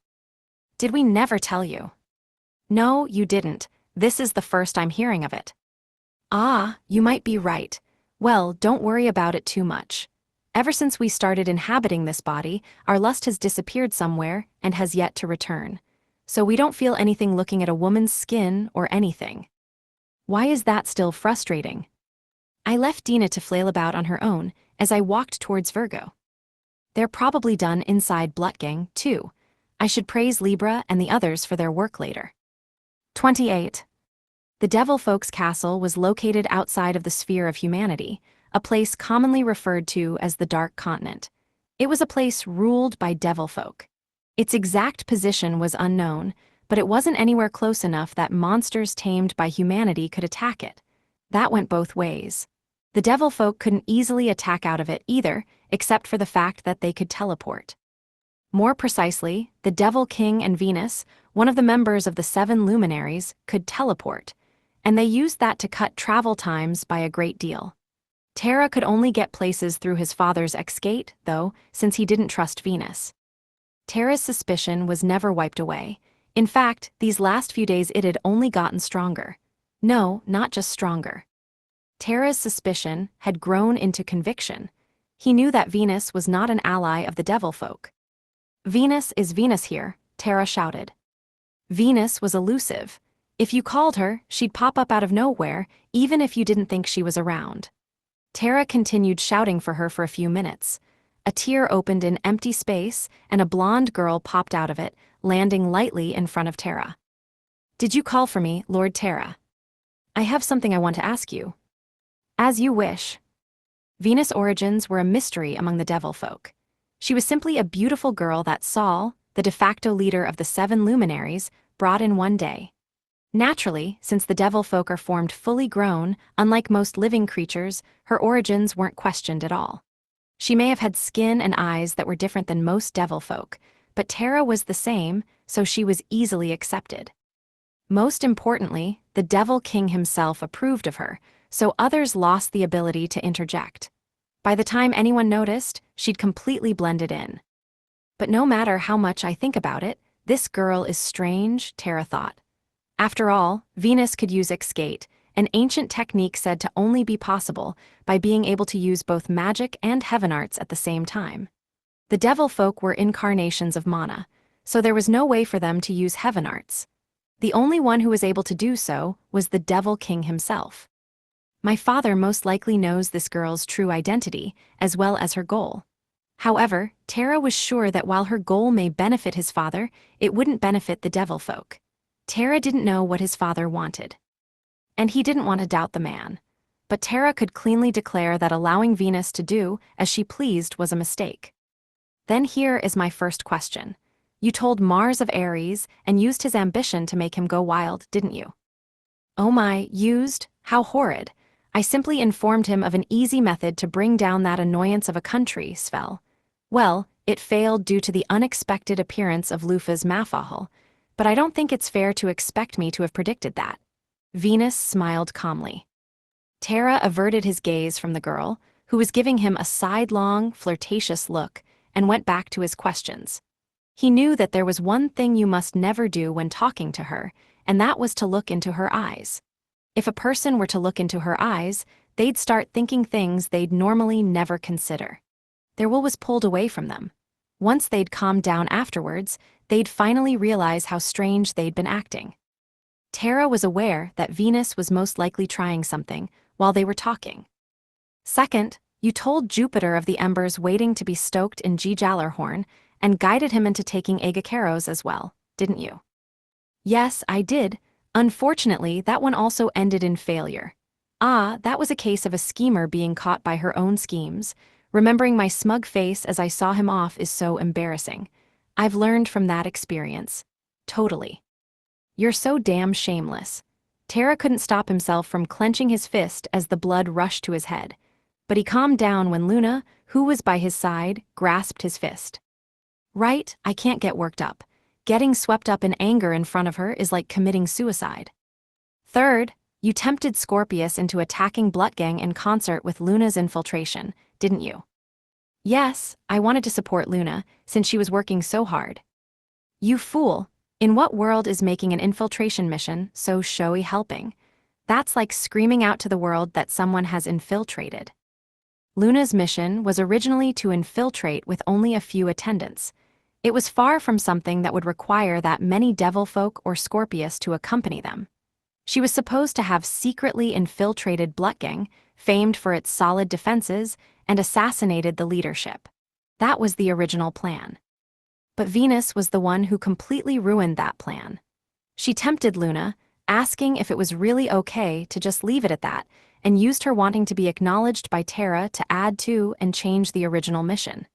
She added Scorpius to attack from the front and put Blutgang on a war footing.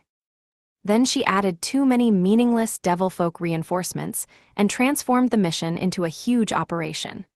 As a result, Agacaros had noticed and confronted Luna, and Lufa's Mafahal had even appeared outside and captured Scorpius. The operation had turned into a huge failure. The saying, "With friends like these, who needs enemies," was very appropriate here. Of course, plans would fail one after another with an ally who weighed them down this heavily. No, it's strange that Lufa's Mafahal was summoned in the hero summoning ritual in the first place. Was that something you did? Only you or my father could interfere with an ex-gate like that.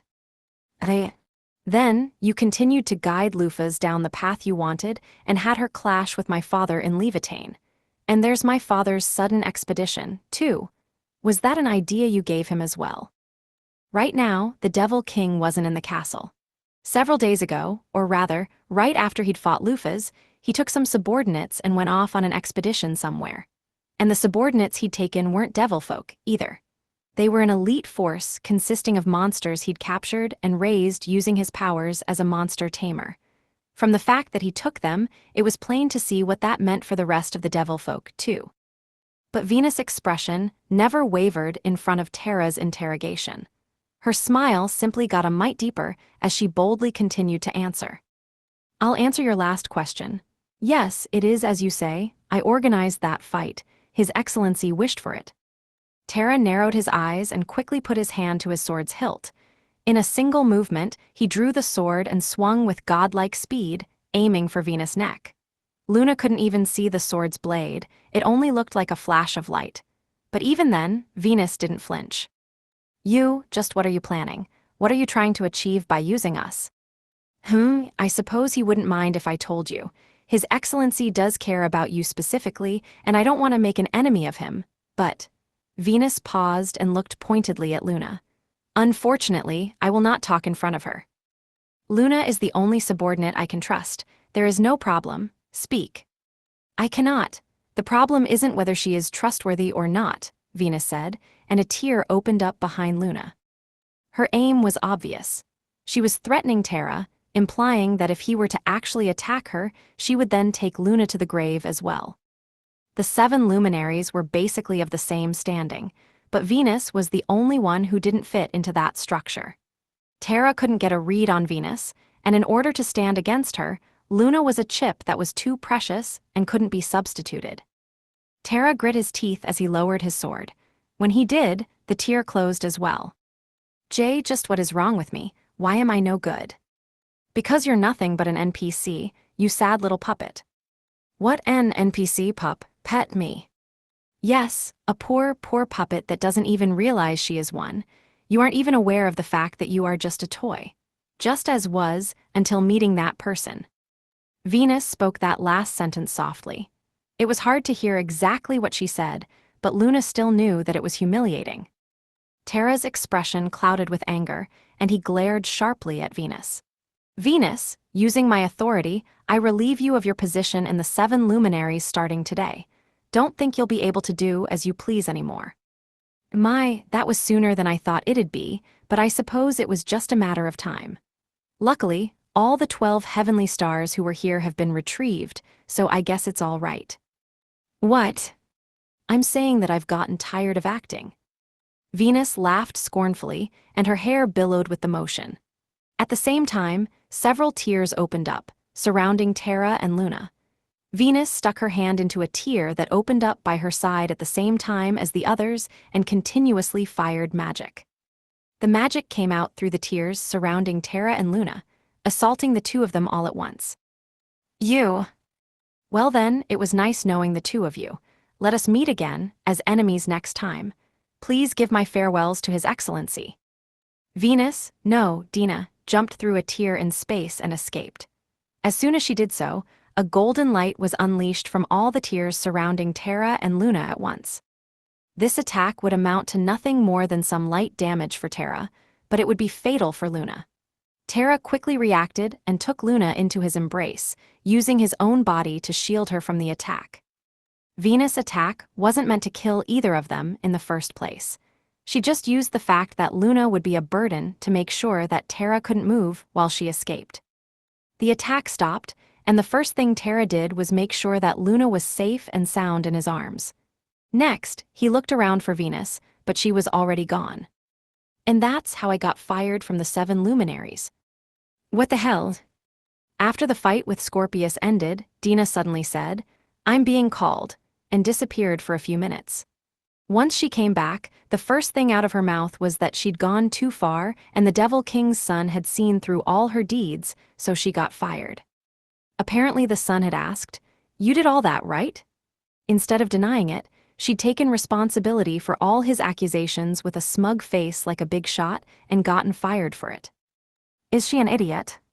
Well, I kind of panicked, or you could say that I was desperate. I was acting like I wasn't bothered, but that situation was actually really bad. Lord Terra? Oh, I guess I don't need the Lord anymore. Anyway, Terra's level 1000 just like me, and his stats are weirdly high. He's treated as a boss. He's got more HP than you. Well, I still think you'd win if you 2 fought, but it'd be impossible for me. I'd be wrecked. And then I'd be caught, tied up, and made to do things that can only appear in a doujinshi. I know it. No, he didn't seem like the type to do something like that. You're too naive. All men are wolves. They're wild beasts. All the straight-laced ones like that are just putting up a front, and they actually imagine all sorts of things. He's totally jerked one out to Luna. Totally. Hey, stop that. You're getting into dangerous territory there. Dina was steering the conversation to some strange places, so I gave her a light, verbal jab to stop her. That sort of stuff is private for men. Don't just casually bring that up in conversation. Well, it is true that he definitely didn't think of her as just a subordinate, judging from the way he princess carried her like she was a fragile treasure. It's probably a crush. I bet the son likes that Luna girl. That's not a bad thing. And in a sense, a man using the girl he likes as material is healthy behavior. But it definitely destroys his hot main character outer image. That's exactly why not probing into these subjects is just an unspoken rule between men. Though I still think handsome guys like that should just explode. Anyway, you were saying that you could no longer act as a double agent. Well, I did get banned from the castle. I've been relying quite a bit on Dina's double agent activities to gather info from the devil folk, but I guess that's not an option now. But now that I think about it, she's never actually told us what the devil folk were doing, so I guess that doesn't change much. Huh? Is it just me, or has my double agent been completely useless? So, what will you do now? For now we will try to repair those 3 mass-produced Libras. As for the one that got turned into scrap, well, its parts should be usable as materials, so let's retrieve it and go back to Blutgang. There was nothing I could do about the Libra that'd been broken to pieces, but I could repair the one that was only halfway to completely broken. The only problem would be if they decided I was an enemy and attacked me. I was confident I could easily win against 3 half-broken, lesser Libras that didn't even have brachium, but I wanted to avoid having to destroy them, since that would cause Blutgang as a whole to treat me as an enemy. I was still sunk in thought about that when I spotted one of the Libras that had taken relatively less damage walking towards me. She doesn't seem to have a weapon ready, so I don't think she's going to try to fight. Comparing data? Matched. You are Miss Lufa's Mafahal, yes. We have been awaiting your arrival. Please make your way to Blutgang's royal floor. Our master awaits you. Master, huh? The only people these golems would call master would be their creator or their current owner. And Mizar was dead, so that naturally narrowed it down to their current owner. It's got to be one of Blutgang's royalty, I concluded, so I threw out a question for confirmation. Is this Master Blutgang's king? No, it is someone you know well. Our creator, the blacksmith King Mizar. Wait, he's dead, right? I thought, but I couldn't put that into words. That's impossible. Wait a second. She's lying, right? Is Mizar seriously alive? A wild dragon appeared. This story starts all the way back in the year 2600 of the Mizgar's calendar in the trade city of Idalir. Originally, there was no city or anything there, but one was strongly petitioned for by the merchants and travelers who had to go on long journeys between countries and had no resting point. Since the area where Idalir now stood was right in the middle of these different countries, each one wanted it for themselves. As a result of all of them glaring each other down, Idalir was completed as a lawless, neutral land that didn't belong to anyone. It was a strange, abnormal occurrence. It was unprecedented for a piece of land whose only feature was that it was surrounded by all major countries to end up as a territory that belonged to no one, even though it seemed like it could belong to anyone. By gaining that land, a country would get a leg up on its peers. In the event of war, it would serve as a forward base as well as a secure point for supply routes. That was why every country was sizing up the others, but none of them could actually take it. Each country expressed ownership over the land, argued about it, and sometimes even came to blows. Eventually, it all became so complicated that it was impossible to sort out the resulting mess of politics. But the situation couldn't be allowed to sit. Since the land belonged to no country, the land was also beholden to no country's laws. It was lawless. There were no knights nor a vigilante corps. So obviously, the place had become most inhospitable for merchants. In fact, it was the perfect hunting ground for bandits and the like. Merchants had to pass through terrain-wise, though. They couldn't detour around it, but even if they did, they would definitely be assaulted. This was no joke to a merchant, and there was no greater deal for ruffians either. But then, a single merchant threw a stone in the pond. Let's create a neutral space here, he thought, before using his own personal funds to found a small village and hire mercenaries. Others thought of it as a waste of money at first, since he did it all himself, but several more merchants agreed and helped expand the village. After a couple years, the population only grew, eventually turning the place into a city. The location was always high in foot traffic, after all. People had to pass through to get to other countries. The flow of people and goods was naturally high, so as long as it was safe, people would flood in. Before anyone noticed, the area stopped being a buffet for bandits and became a strange city that stood neutral from all the different countries. The countries who'd noticed this tried to put the city under their thumb. It was only natural, but each country got in the way of the others, and none of their efforts bore any fruit. It was also obvious that trying to take the land by force would invite rebellion by all the merchants, so any smart king had no choice but to accept that attempting to take the city was dangerous. On the other hand, foolish kings who still attempted to do so were completely snubbed by merchants everywhere and eventually incurred the wrath of their people after a serious decline in their livelihoods. That was how the trade city of Italir grew to rival the large capitals of other countries. It was a truly ridiculous story. But history was rife with the kind of stories where your only reaction upon reading it is, no way. Italir belonged to no country and had no king nor castle, but all goods and trade were concentrated in Italir. People, things, and adventures were concentrated there as well. If anyone were to carry themselves to this bar, they'd find it reminiscent of a cesspool. The place would be filled with thugs in dirty armor getting drunk, and the air would reek of body odor and could only be called unsanitary. While baths did exist in this world, the only ones who would use them regularly were the rich and affluent. These people were adventurers. While the name might sound cool, they were the black sheep of society. They had no education, no skills, no agency, and nowhere else to go. The only place left for people like that was somewhere that would hire anyone but also not care if any of their employees died. And the job description was adventurer. But there was something off about the three adventurers sitting in a corner table. First, there was an armored man who seemed like the picture of a warrior. He didn't differ much from other adventurers, but his looks and trained body were comparable to a knight's, and he didn't give off the impression that he was as filthy and unhygienic as the other adventurers. His armor did seem a little old and worn, but it was properly cared for, and all the more beautiful for that. To his right was a beautiful young elf man, whose race was rarely seen in places like these. Just like all elves, he had the complete set of good looks. His face was very well proportioned, and it seemed like he'd be constantly hounded by women. It might have been because he couldn't bear the weight, but he wasn't wearing any armor or equipped with a sword or similar weapon. He most likely didn't need any, though. All elves were specialists in magic. While magic took more time to prepare, spells were generally stronger and more effective than swords.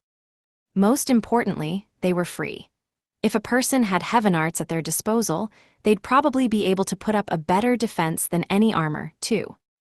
The elf, who would normally be very coveted by governing countries, was instead laughing merrily in a garbage dump of a bar. Who knew what he was thinking? The last member was even stranger. It was a girl who was a sight to behold. She was so beautiful she just didn't fit the atmosphere of the bar. It wasn't like female adventurers didn't exist. While they were few and far between, they still weren't exactly hard to find. But women usually had other job options outside of being an adventurer, even without an education or training. They could always just sell their bodies. That was why most women naturally drifted that way whenever they lost all other prospects. They didn't want to sell their bodies, of course, but it was a far better option than becoming an adventurer and selling their lives for a pittance. By becoming a prostitute, they were at least guaranteed food, clothing, and housing. Of course, becoming a prostitute still had some requirements in the looks department. In other words, women who couldn't even fulfill that became adventurers. It wasn't nice to say, but female adventurers weren't good-looking, since good-looking women would pretty much never come to such a dump of a bar. That was why this one was so strange. She wasn't just beautiful. She was beautiful enough that, if asked, 99% of people would say they'd never seen a woman more beautiful than her. She had pitch-black wings growing out of her back, telling the world that she was a heaven-winged. And by looking at her wings, it was also easy to understand why she had no place within the heaven-winged society. But Italir was a human town, and it was only a little ways away from a human country. There would be any number of nobles willing to employ her on the basis of her looks alone, regardless of what color her wings were. In fact, she might have been all the more sought after, since black wings were so rare. With how good she looked, she'd be able to survive anywhere and get protection from anybody. There was no need to come all the way to a place like this to sell her life for cheap. But she was here anyway. She drank cheap swill like it was only natural and laughed along with her companions. And she looked for a request to sell her life cheaply once again today. What about this one? It wants us to collect a fang from a dragon that settled down in some ruins. We'll get 50,000 L. It's the best paying one recently, for sure. It was the girl who spoke. Lufas Mafahal casually chose a paper from among the requests and took it. The request needed them to fight the prideful dragon, the strongest monster among many species of monsters, and rip off a fang to bring back. It wasn't some wyvern that only looked like a dragon. It was a real dragon. Dragons were strong. Very much so. After all, they had already been dinosaurs before being mutated, so once they had, dragons got even stronger. It was easy logic to follow. Any normal monster would run in a heartbeat when faced with a dragon, and humanity only rarely tried anything against them. Even if humans seriously wanted to defeat one, an entire country would need to deploy all its knights and other forces for it. If they idiotically tried to face the dragon head-on, they'd get repelled with massive losses. The dragon would build a mountain of corpses if they did that. Any country attempting the feat would need to formulate a perfect strategy complete with traps to attempt to even the gap in power. And even then, it would be hard to call the fight equal. Humanity would still be at a disadvantage. While the chances of winning weren't zero, the human side would suffer huge losses, even if they won. In fact, they'd probably lose most of the people deployed against the dragon. That was why dragons were fundamentally allowed to go untouched. While countries would have no choice but to respond in kind if the dragon attacked, leaving it alone was by far the best choice if the dragon wasn't attacking. Dragons might burn down villages near them, but that still wouldn't even compare to the losses that would be incurred while trying to fight one. With that in mind, most countries had no choice but to allow the villages to burn. That was just what dragons were like. They were true monsters. So the fact that a request wanted only a couple adventurers to fight one was literally like telling them to go die. That was why the request had gone unanswered. No one was willing to commit suicide like that, especially for a measly 50,000 L. No way. Sure, 50,000 will have us set for money for a while, but it's not enough to set us up for life. This isn't worth it. Yeah, being in some sort of epic tale where we defeat a dragon would be amazing, but our lives are more important. Right, Megrez? The warrior-like man, Aliath, laughed at the ridiculousness of the request before turning to the elf beside him for agreement. The elf, Megrez, also nodded. Honestly, is the poster of this request an idiot? This kind of request should be sent to an entire country rather than adventurers. Well, most countries would just leave any dragon that wasn't actively attacking alone, though, Megrez said coldly as he took the paper from Lufas and threw it back onto the table. Then, he picked up a different request form and showed it to the others. Setting aside Lufas' joke, how about this one? It wants us to kill a wyvern that's settled near a village. The reward for completing it is 6,000 L. It's just a wyvern, not a type of dragon. We should be able to deal with this one cleanly. It wasn't a joke, though. Just let it go, I'm begging you. Wyverns were monster forms of lizards, crocodiles, or something similar. They were imitation dragons that looked the part but didn't have the corresponding strength, thus their name. Basically, they looked like tough dragons, but that was all a bluff. They still required a certain amount of strength, and there was no doubt that they were tough opponents for adventurers, but to these three, they weren't that scary. Especially not to Lufas. To her, wyverns were probably nothing more than small fry that could be dealt with in a single hit. Sure, that looks fine. Well, I have no objections, I guess. Both Aliath and Lufas agreed to the quest, so their activity for the day was decided. All that was left was to head over to the village and take care of the wyvern real quick. But just when the party was about to set off, Aliath scrunched up his face as if he'd just remembered something. Ah, sorry, let me buy a weapon first before we leave. My sword's at its limit. It was only natural for adventurers to have to supply their own weapons and armor. Knights or soldiers employed at a nation's castle would have their weapons and armor supplied to them, but adventurers provided for themselves. In order to earn money, they needed weapons. And in order to buy weapons, they needed to earn money.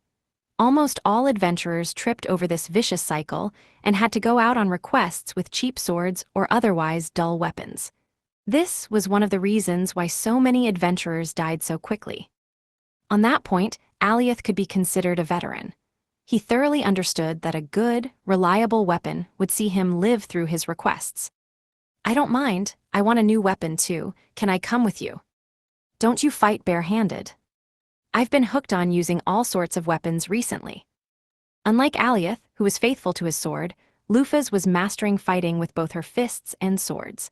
As for sword skills, Lufaz had exceeded Alioth in that respect too, since she had mastered both the warrior and swordmaster classes, while Alioth had decided to continue with warrior even after reaching level 100.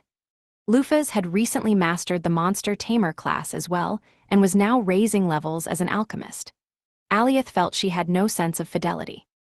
"Well, that's how it is, please wait a little, Megrez." "No, I'll go with you too. I was thinking it's about time for me to get a new mace anyway." Unlike Alioth and Lufaz, Megrez was a complete backline magic specialist, so he didn't really need a weapon. The only weapon he carried was a mace for emergency self-defense, and he had almost no occasion to use it. But that didn't mean he would never get close to an enemy, so having a weapon was still useful. When Megrez first became an adventurer, he'd only been level 40. But now, he had gotten all the way up to level 130, so he was feeling how insufficient his weapon was. To him, this was the perfect time to make a switch. "Oh, then I guess we're all going." Alioth smiled as he left the bar. Lufaz and Megrez followed after him, and they moved through the city of Idalir. The street traffic was dense and moved fast, and merchants from different countries could be seen swapping information as well as goods. They were even selling travel provisions, which were a lifesaver for adventurers. "Oh, hey Lufaz, was there a weapons shop there before?" It was obvious Alioth was currently aiming to go to a weapons shop. The shop he was aiming for was a place he'd frequented even before meeting Lufaz and the others, and it should have been just a little ways ahead of them. However, there was also a different weapons shop that lay along their path. That wasn't exactly rare, though. Many people came and went in Idalir, and it was a regular occurrence for a shop to be closed down for some reason or another, only to be acquired by someone else and turned into a different store. No, there wasn't. That store should have dealt in medicinal herbs. Well, the owner probably went back to their country and someone else bought the space. "Oh, hey, wanna go take a look?" Alioth, showing some interest, started walking towards the new weapons store. It was just like him to ask something, but take action before hearing an answer. Both Lufaz and Megrez already knew what he was like, so they just shrugged and silently followed after him. What awaited them when they entered were weapons of surprisingly good make. "Oh, hey, you two, these are amazing. I'm not that well versed in weapons, but even I can feel the power coming off this sword." "You're exaggerating. It could just be a good-looking piece of shit. Idalir's full of stuff like that."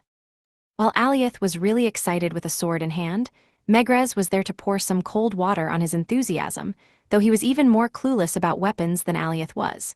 But what Megrez said was true. Examples of people buying weapons that looked good but quickly broke in actual use were common. That was why it was important to carefully choose the weapons shops and blacksmiths you frequented and build up trust. Alioth knew that, which was why he'd always stuck to the same shop.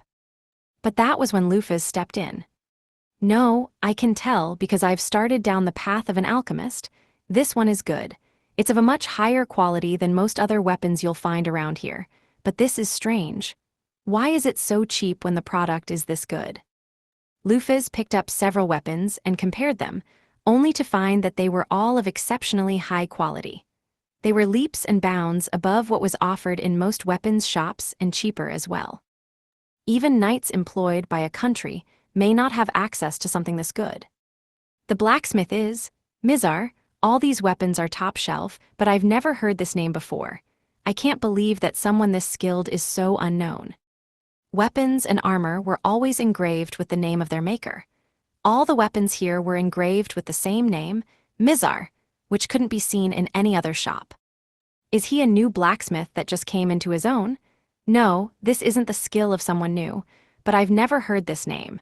Just where has this person with so much skill been all this time? This name will become famous in the future. You won't lose out by buying it now." A loud and audacious voice called out from the back of the store to Lufaz and the others, who were looking at the weapons. Turning around, they saw a small, middle-aged man with an exemplary black beard. He had huge muscles that were like steel, a large nose, and a beard. Those were all the signature characteristics of a dwarf.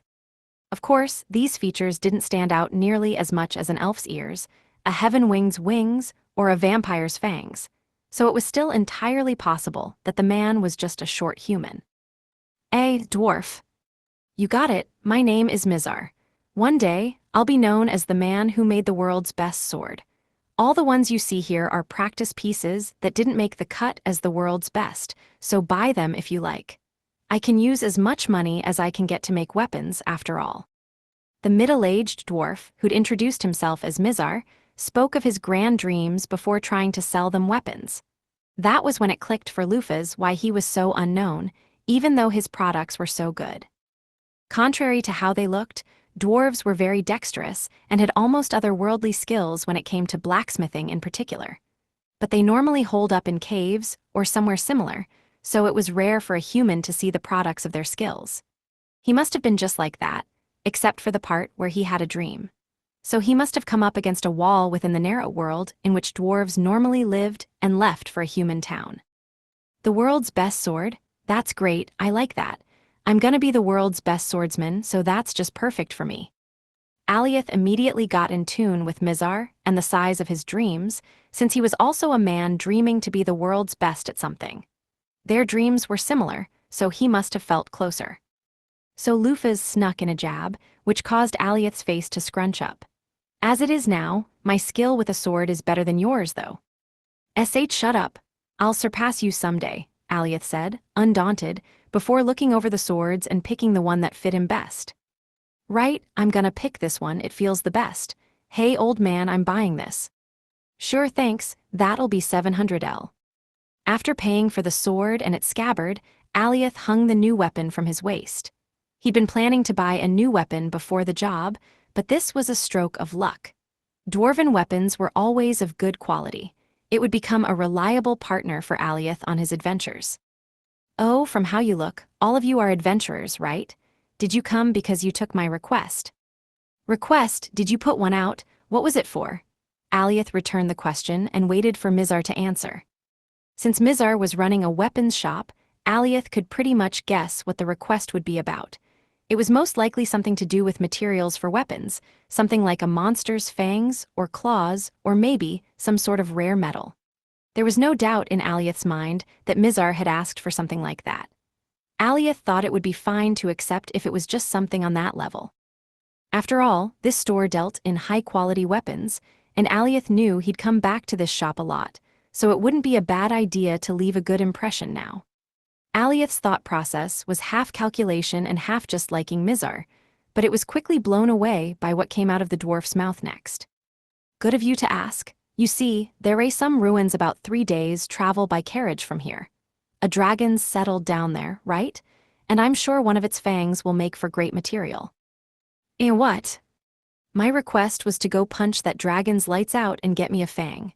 How about it? I've been waiting for so long. Someone's ought to have taken it by now, right? After hearing Mizar's explanation, the three of them all thought back to the request form that Lufas had been thinking of picking up. Alioth was slack-jawed with shock, and he turned his face up to the heavens. Oh, I see. I get it now. This old man's an idiot. He seriously thinks someone will take that awful request. This has gotta be something like, he's been cooped up in a cave so long he doesn't know how scary dragons are or something, right? Alioth heaved a sigh and turned back to Mizar. Let me ask you one question. Just what do you think dragons are?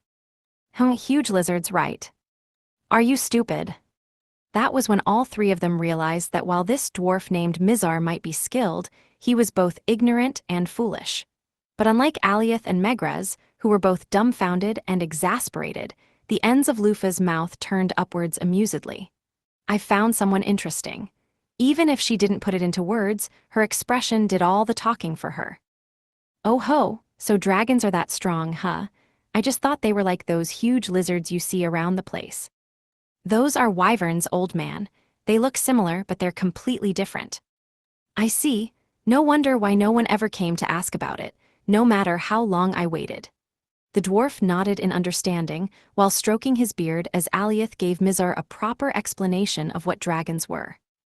It seems as if he just didn't know the difference between a dinosaur and a proper dragon, Alioth surmised. Well, it is true that they look really similar. The smaller dragons are especially easy to mistake, even by veteran adventurers. So basically, he just thought that dragons were strong lizards, that he was posting a simple request to go punch one out and take a fang, and was really confused about why no one would accept it. In that confusion, Mizar splurged and increased the reward, but still, no one would come. He also considered that he'd made a mistake in how he posted the request and went to check, but there was nothing wrong with it. I wonder why, Mizar had thought. This sure is strange. Every day, he wondered why no adventurers would accept his request. But it was only natural. After all, the request was just like saying, "Hey, can you go die for me?" Leaving aside any with a death wish, people would never accept it. Mizar finally understood that fact, nodding as he said, "So that's why. If that's the case, then of course no one would come to ask about the request. So, my ignorance almost sent adventurers to their deaths." No, there's no one stupid enough to take it, so it's not even close to almost. But this is still troubling, Mizar muttered, once again stroking his beard. What is?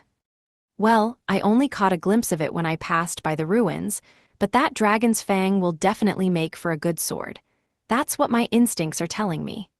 Mizar answered Megraz's question with an answer full of lingering attachment and tenacity towards the dragon's fang. Well, of course, it's a dragon's fang.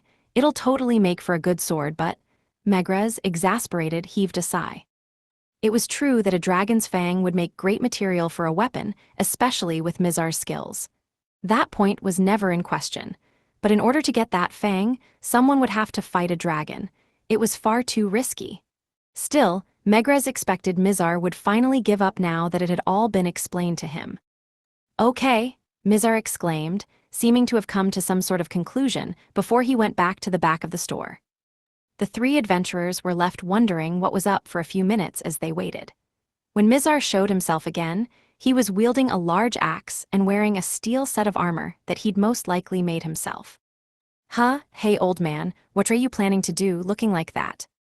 "Sorry, but the shop is closed now. I'll be out for a few days." Mizar walked to the exit, his armor clanking all the way, before shooing Alioth and the others out of his store. Alioth got a bad feeling, seeing his gear and judging from the fact that he said he'd be out for a few days. Hesitantly, he asked, "Hey, wait a second, old man. I can't believe I'm asking this, but are you going to go fight the dragon right now?" "Indeed I am." "What do you mean, indeed? Are you an idiot? What did I just tell you?" "I heard what you said, and that's why I'm going out myself. No matter how long I wait, there won't be any adventurers who will take my request. That means I have no choice but to go myself." "What?" After that exclamation, Alioth was convinced that this dwarf was the type to die young chasing his dreams. Everybody who made their living through combat, not just adventurers, knew that those who couldn't accurately read their opponent's strength died first. This was something that everybody learned with a bit of experience, and Alioth was no exception. Alioth seemed like a frank and somewhat unthinking type of guy, but he wouldn't get into a fight he had no chance of winning. Even he knew that was suicide. But this dwarf didn't have any of that experience. Either that or he was ignoring what experience was telling him. The axe and armor he was using were most likely first-rate. They seemed very well made, but it would still be impossible to fight evenly with a dragon with them. However, Mizar would hear none of it, no matter how hard Alioth tried to stop him. After closing up shop, he clanked off immediately. Alioth watched Mizar's receding form as he scratched his head. That old man's a genuine idiot. There's no way he can win against a dragon. But this leaves a bad taste in my mouth. To think we'd be seeing someone we just met today off to their death. It feels like we let him die. There was no helping it, right? No matter what I said, that old man wouldn't listen. Even if we managed to stop him today, he's the type to push himself and die somewhere else anyway. There was no way Alioth and Megraz wouldn't feel anything having parted with Mizar like that. While this was the first time they'd met, both of them liked Mizar's big-hearted personality, so knowing that they would never see him again was hard on them. But there was no way to stop Mizar, since he was so gung-ho about heading to his own death, and neither of them were soft-hearted enough to kill themselves along with Mizar. There's nothing we can do. At least, that was the excuse they made to themselves in their hearts. On the other hand, Lufaz never stopped smiling throughout that entire exchange. That's right. It's as Alioth says. He's a fool with a large amount of talent and enough passion to not only chase his dreams, but chase them until death. Even if we managed to stop him here, he'd definitely find someplace somewhere to rush to his death. Yeah, that's just how he is. It's too bad, though. With his skills, he'd have made some really good weapons if he were still alive. Yeah, that's true. He has enough talent to be able to reach his dreams as long as he doesn't die early. What an interesting man. Lufaz grin deepened, and she started walking. The other two in her party were taken by surprise, and Lufaz followed up on that by dropping a bomb on them with her back still turned. Sorry, but you two take on today's request by yourselves. I've got something I want to do. Something, hey, you don't mean. I'll go take that man's request. Horrified by what Lufaz just said, Alioth and Megrez hurriedly ran up beside her. They tried to stop her and dissuade her from that idea, but Lufaz never stopped walking. She only got closer and closer to Mizar. Hey, come on, that's not funny. You know yourself how strong dragons are, right? I know, and I'm confident I can win. Well, you actually might, but it's a dragon, you know. What if you're not strong enough? Then that just means this is all I ever amounted to. There's no problem with that. There's nothing but problems. Alioth and Megrez's words had no effect. Once Lufaz decided on something, the straightforward stubbornness with which she pursued it was not dissimilar to Mizar's. She caught up to Mizar and called out to him. Wait a second. Your name was Mizar, right? If you'd like, I can take on your request. That'd be great, but are you sure? Indeed, but given the contents, you're going to have to splurge on the reward. Lufaz smiled as she requested a change to her payment. It was only natural. Only 50,000 L for defeating a dragon was far too little. Mizar understood this, but he still groaned. Well, that's only natural, but damn, I don't have that kind of money. The 50,000 is all I have. 50,000 L was too cheap for a dragon slaying, but it was a lot of money for normal life. It would take several years at a normal job to be able to earn 50,000 L. It was enough to buy a house. It was a lot of money, speaking from a commoner's point of view, and Mizar couldn't pay any more than that. But Lufaz seemed to have expected that, since she only laughed softly. I don't need money. In exchange, I want the weapon you make with the dragon's fang. Oh, that's what you're getting at. But that's... If I give you the weapon, then why would I have gone through all this trouble to get a fang? Don't worry about it, you'll get more than enough fangs. Of course, the entire reason Mizar wanted the dragon defeated was to obtain a fang. Giving that fang away would be putting the cart before the horse. Mizar would get nothing out of it, but Lufaz seemed to have expected that, and her belligerent smile deepened. I won't be stingy about only giving you one fang. You can have its claws and scales, too, if you'd like. I'm saying I'll give you an entire dragon's corpse. A weapon made from a single fang would be cheap in comparison, no? Why you're going to kill it? A dragon? Aren't they strong? Yeah, they are, but not as strong as I am. Mizar took a good look at Lufaz after she said that so confidently. Overconfident people weren't exactly rare. There were a lot of newbie adventurers who were ignorant in the ways of the world and dreamed of starring in a heroic tale about defeating a dragon. But over half of those people wouldn't be able to defeat a low-ranking monster, let alone a dragon, and they paid for that lack of knowledge.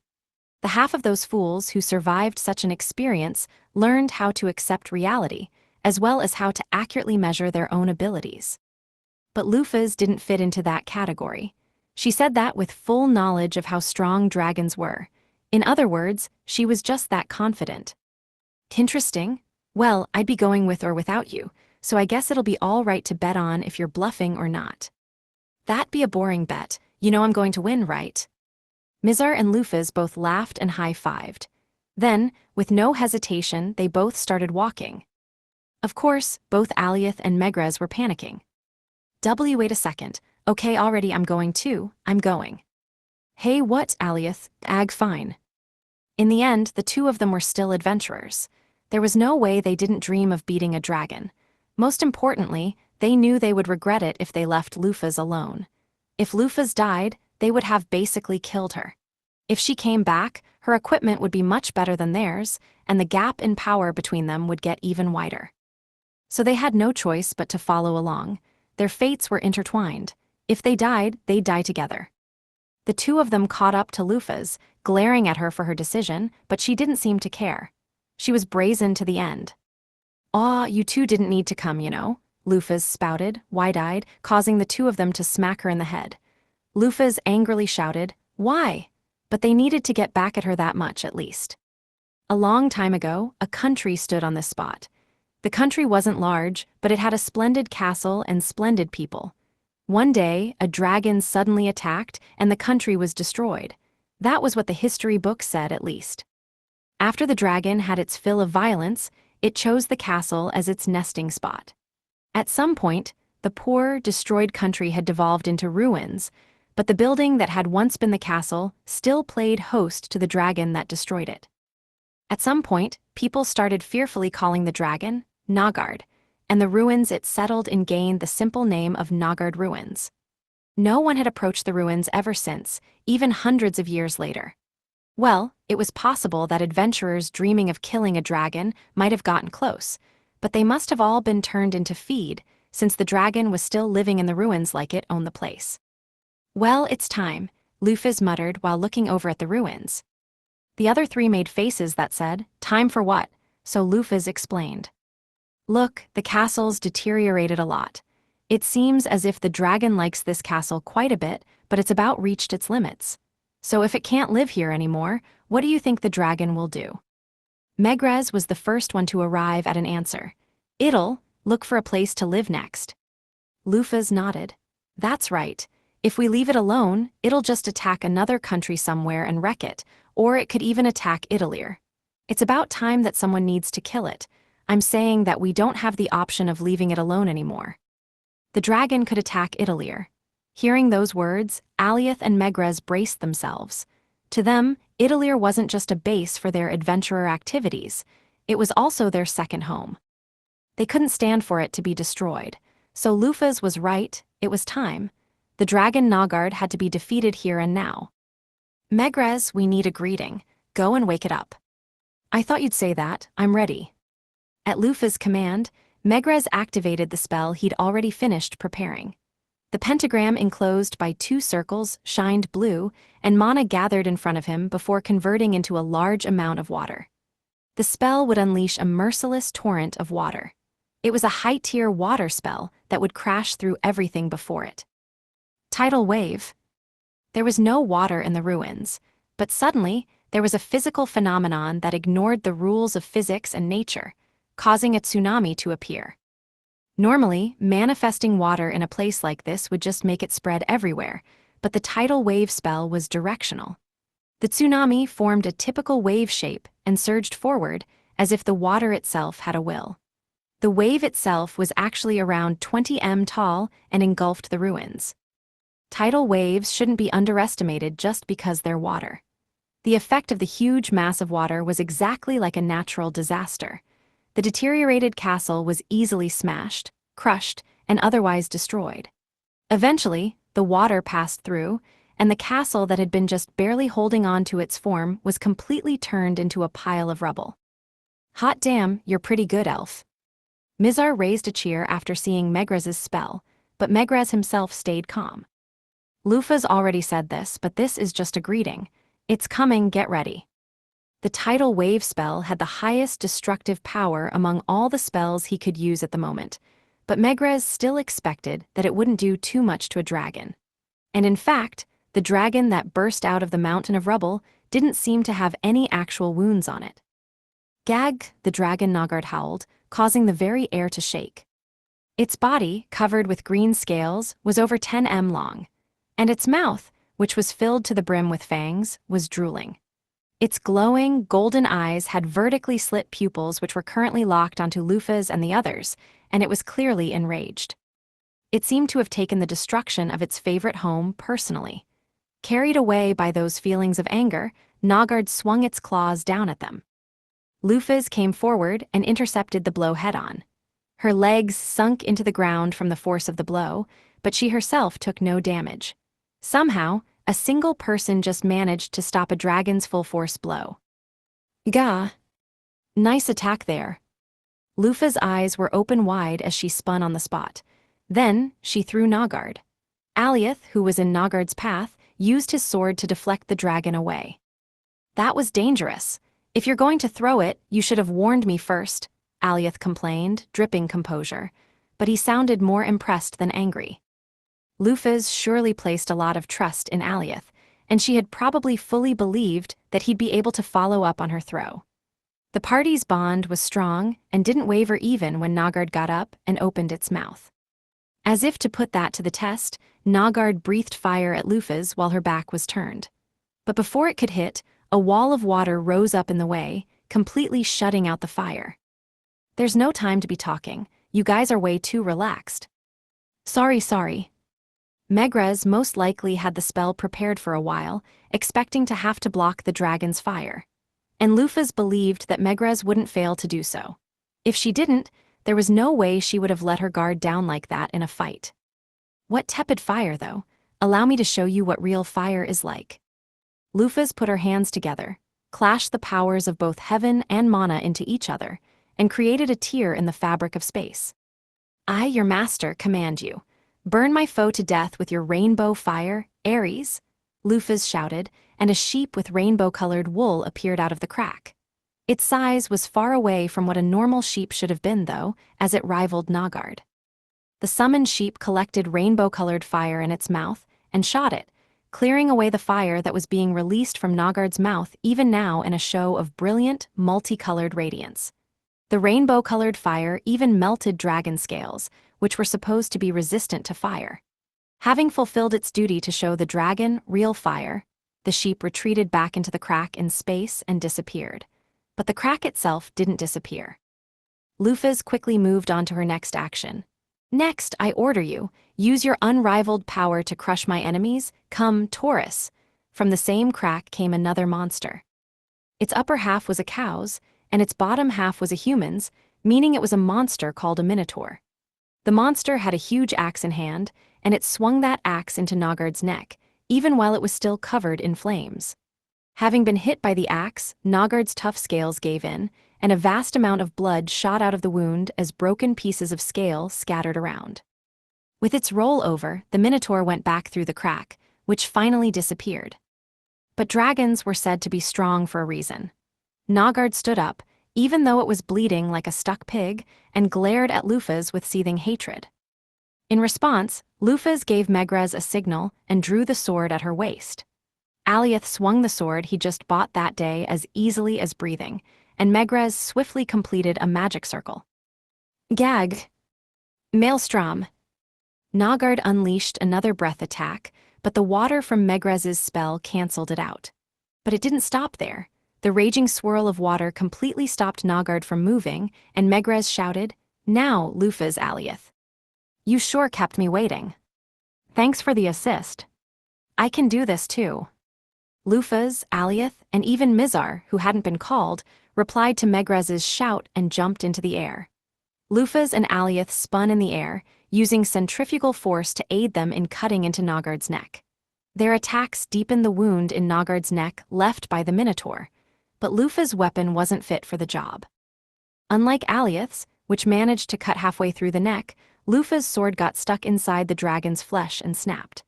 But she still managed to dig in pretty deep, and Alioth was once again reminded how ridiculously strong she was. On top of that, Lufaz actually hit scales and busted through them, while Alioth's sword entered the same way the Minotaur's axe did. Her sword breaking was only a matter of course. Lastly, Mizar's axe came falling in, and the dwarf's might finally severed Nagard's head. Just like that, the 3 successful dragon slayers touched down, or not. Mizar was the only one who failed to do so and fell to the ground. At any rate, they'd completed the request. The dragon that once destroyed a country was dead, and they'd obtained a whole dragon corpse, something that any blacksmith would be watering at the mouth for. At some point, someone started laughing, which drew the rest of them in, and they all cheered and high-fived. That's a great weapon there. Hehe, you jealous. The three of them had achieved something amazing and completely unlike most adventurers by killing a dragon.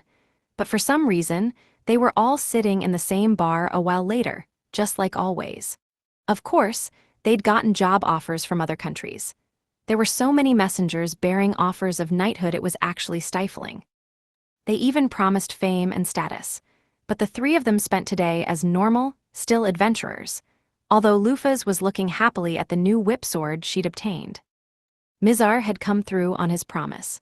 The whip sword that Mizar had crafted was an excellent piece that could extend to mow down lots of small fry all at once, and it didn't sacrifice attack power to do so.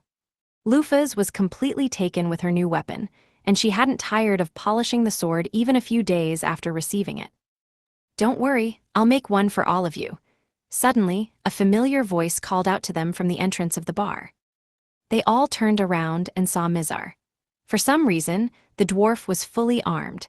He plodded towards the group and sat down with Lufas and the others without waiting for permission. "Mizar, why are you here? Actually, what happened to your store?" "I closed it."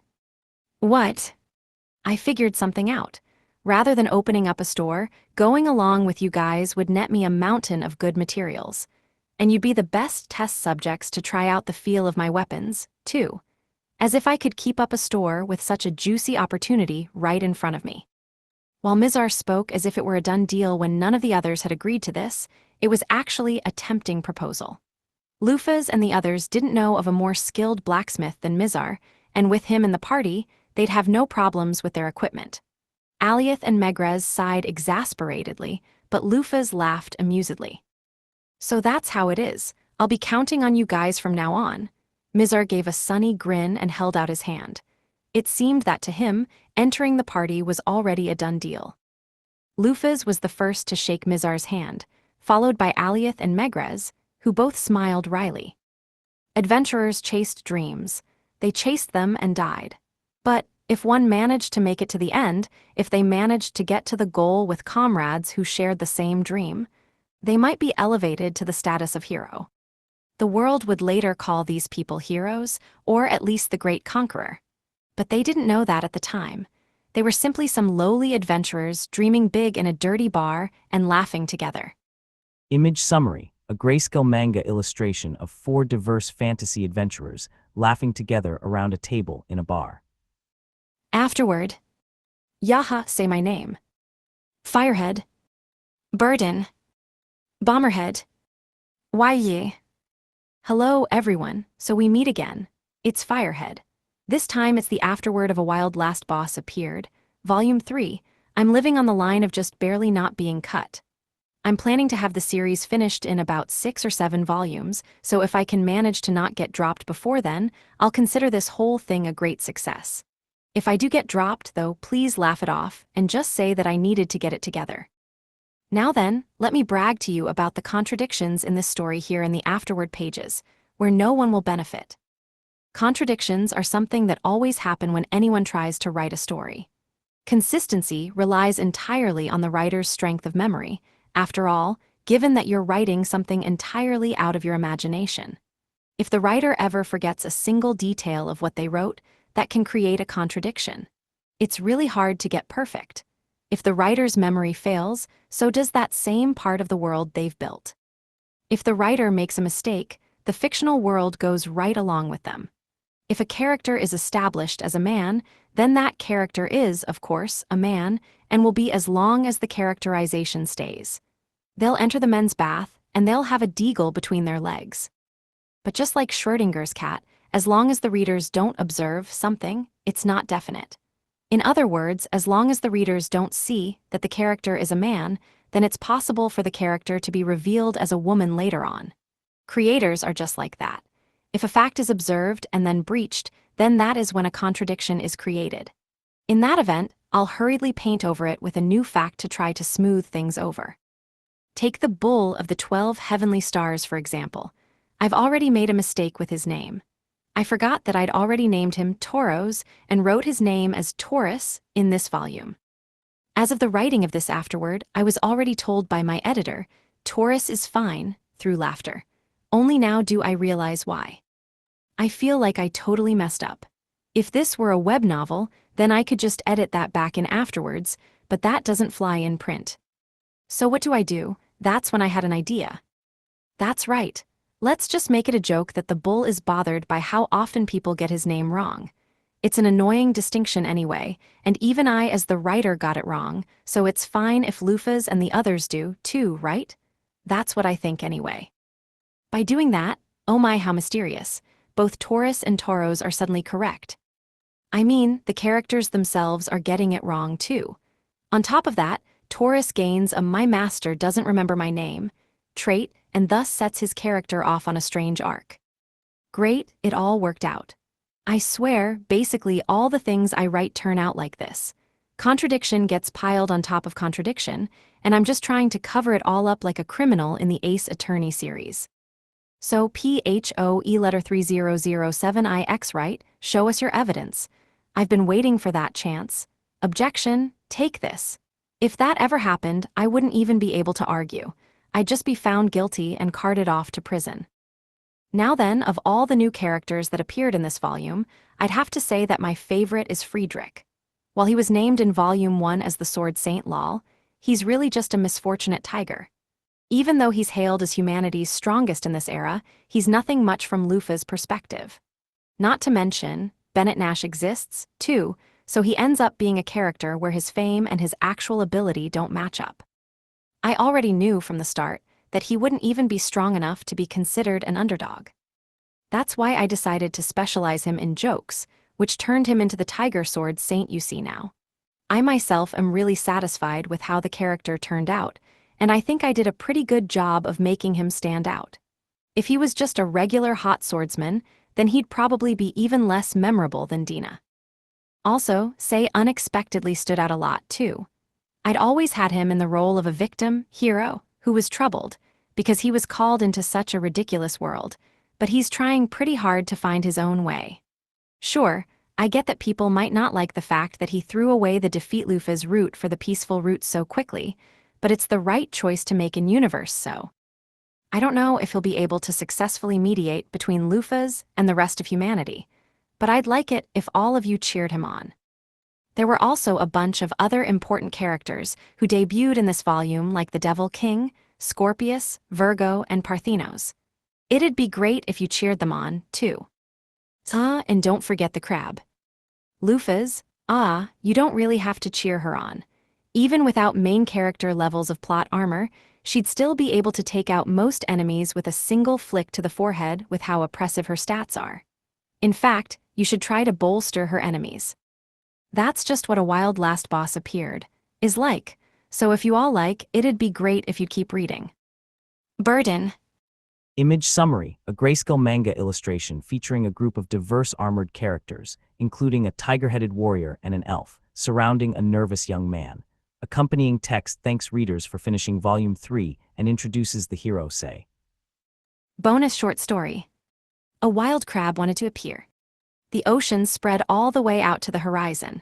There was a single party of adventurers at the beach, marveling in its beauty. The party consisted of a human swordsman, an elven mage, a black-winged girl, and a dwarven warrior. It was a strange party, but they were fairly well known. Seeing it like this, it really is beautiful. It was worth the trip. The leader of the strange party, the heaven-winged girl Lufa's Mafahal, narrowed her eyes in pleasure upon seeing the ocean, something she didn't get much chance to do. But Misgarz's beaches weren't just beautiful. They were also dangerous areas crawling with monsters. This was a large part of why Lufa's and the others had come here. They'd been requested to clean up the monsters since they'd multiplied too much. Now then, let's get to work and finish this quickly. Aliath heaved his newly bought sword up onto his shoulder. Lufas and Megrez also readied their weapons, a whip sword and staff, respectively. Mizar also picked up his axe, and the four of them waded into battle with the monsters. Megrez kept the monsters in place with magic. Mizar cracked open their shells with his axe, and Aliath split them in two with his sword. Meanwhile, Lufas had her whip sword extended, sweeping away all the ones around her. The four of them cleaned up the monsters in the area one after another, piling up a mountain of corpses. Eventually, the things cottoned on to the difference in power, and they started to scurry away as fast as they could. Lufa's party didn't even come close to managing complete extermination, but the monsters still shouldn't approach the beach anytime soon, so it was good enough to consider the job finished. "Well, I guess that's that," Alioth said, smiling victoriously as he watched the monsters run away. Lufas cast him a sidelong glance before turning back and using observing eye on the running creatures, selecting the one with the highest HP stat. "What are you doing, Lufas?" "Nothing much. I just figured I might capture some. The monsters here seem like they'd make for a good wall." Shelled monsters had high DEF stats. While they'd managed to brute force their way through this fight thanks to their level difference, they would have done almost no physical damage to their shelled opponents if their levels had been similar. That was why Lufas was considering capturing the strongest monster among them and training it. "Oh, that's a good idea. Which one do you want?" "I was thinking of that one in the rear with the spiral shell." The one Lufas was eyeing had a really high DEF stat, but all its other stats were low, making it a specialized monster. But to become a wall, DEF was the most important stat. So from that perspective, it was a good pick. "Capture." Lufas activated the most basic and relied-on monster tamer skill, capture. Her hand released a light that flew straight towards the spiral-shelled monster, and everyone expected it to hit. However, another monster appeared at that very moment, interrupting everything. "HA. Humans, let me first compliment your BEAUTIFUL looks, but your conquest stops here. ME will be the one to stop you." Then, the light of capture hit the idiotic crab, which had so suddenly appeared. NOOO. In an unexpected turn of events, the strange crab that had appointed itself the boss of the shelled monsters got hit by Lufa's capture as suddenly as it had appeared. It was subdued by her skill just like that. It must have been caught off guard. Normally, the skill needed the user to weaken the target first, but apparently, Lufa's luck was good today, or maybe it was bad. And so, Lufas ended up capturing a completely different monster than she'd intended. On top of that, she found out that the crab hadn't told a single lie when she checked its stats. It really was a high-leveled, high-ranking monster. So the only reason it had been captured was because of its foolishness. And that was how Lufas, who would later be referred to as the Black-Winged Conqueror, and Karkinos, who would be her subordinate as the Crab of the 12 Heavenly Stars, met. Although it was doubtful anyone would believe it if they were told as much. You've reached the end of the book. Licensing information follows. Copyright. A Wild Last Boss Appeared, Volume 3. By Firehead. Translated by Kevin Chen. Edited by Kathleen Townsend. This book is a work of fiction. Names, characters, places, and incidents are the product of the author's imagination or are used fictitiously. Any resemblance to actual events, locales, or persons, living or dead, is coincidental. Copyright 2016, Firehead/Yahako. Illustrations by Yahako. All rights reserved. Original Japanese edition, published in 2016 by Earthstar Entertainment. This English edition is published by arrangement with Earthstar Entertainment, Tokyo. English translation copyright 2021, J-Novel Club LLC. All rights reserved. In accordance with the U.S. Copyright Act of 1976, the scanning, uploading, and electronic sharing of any part of this book without the permission of the publisher is unlawful piracy and theft of the author's intellectual property. J-Novel Club LLC. J-Novel Club. The publisher is not responsible for websites or their content that are not owned by the publisher. Ebook Edition 1, January 2021.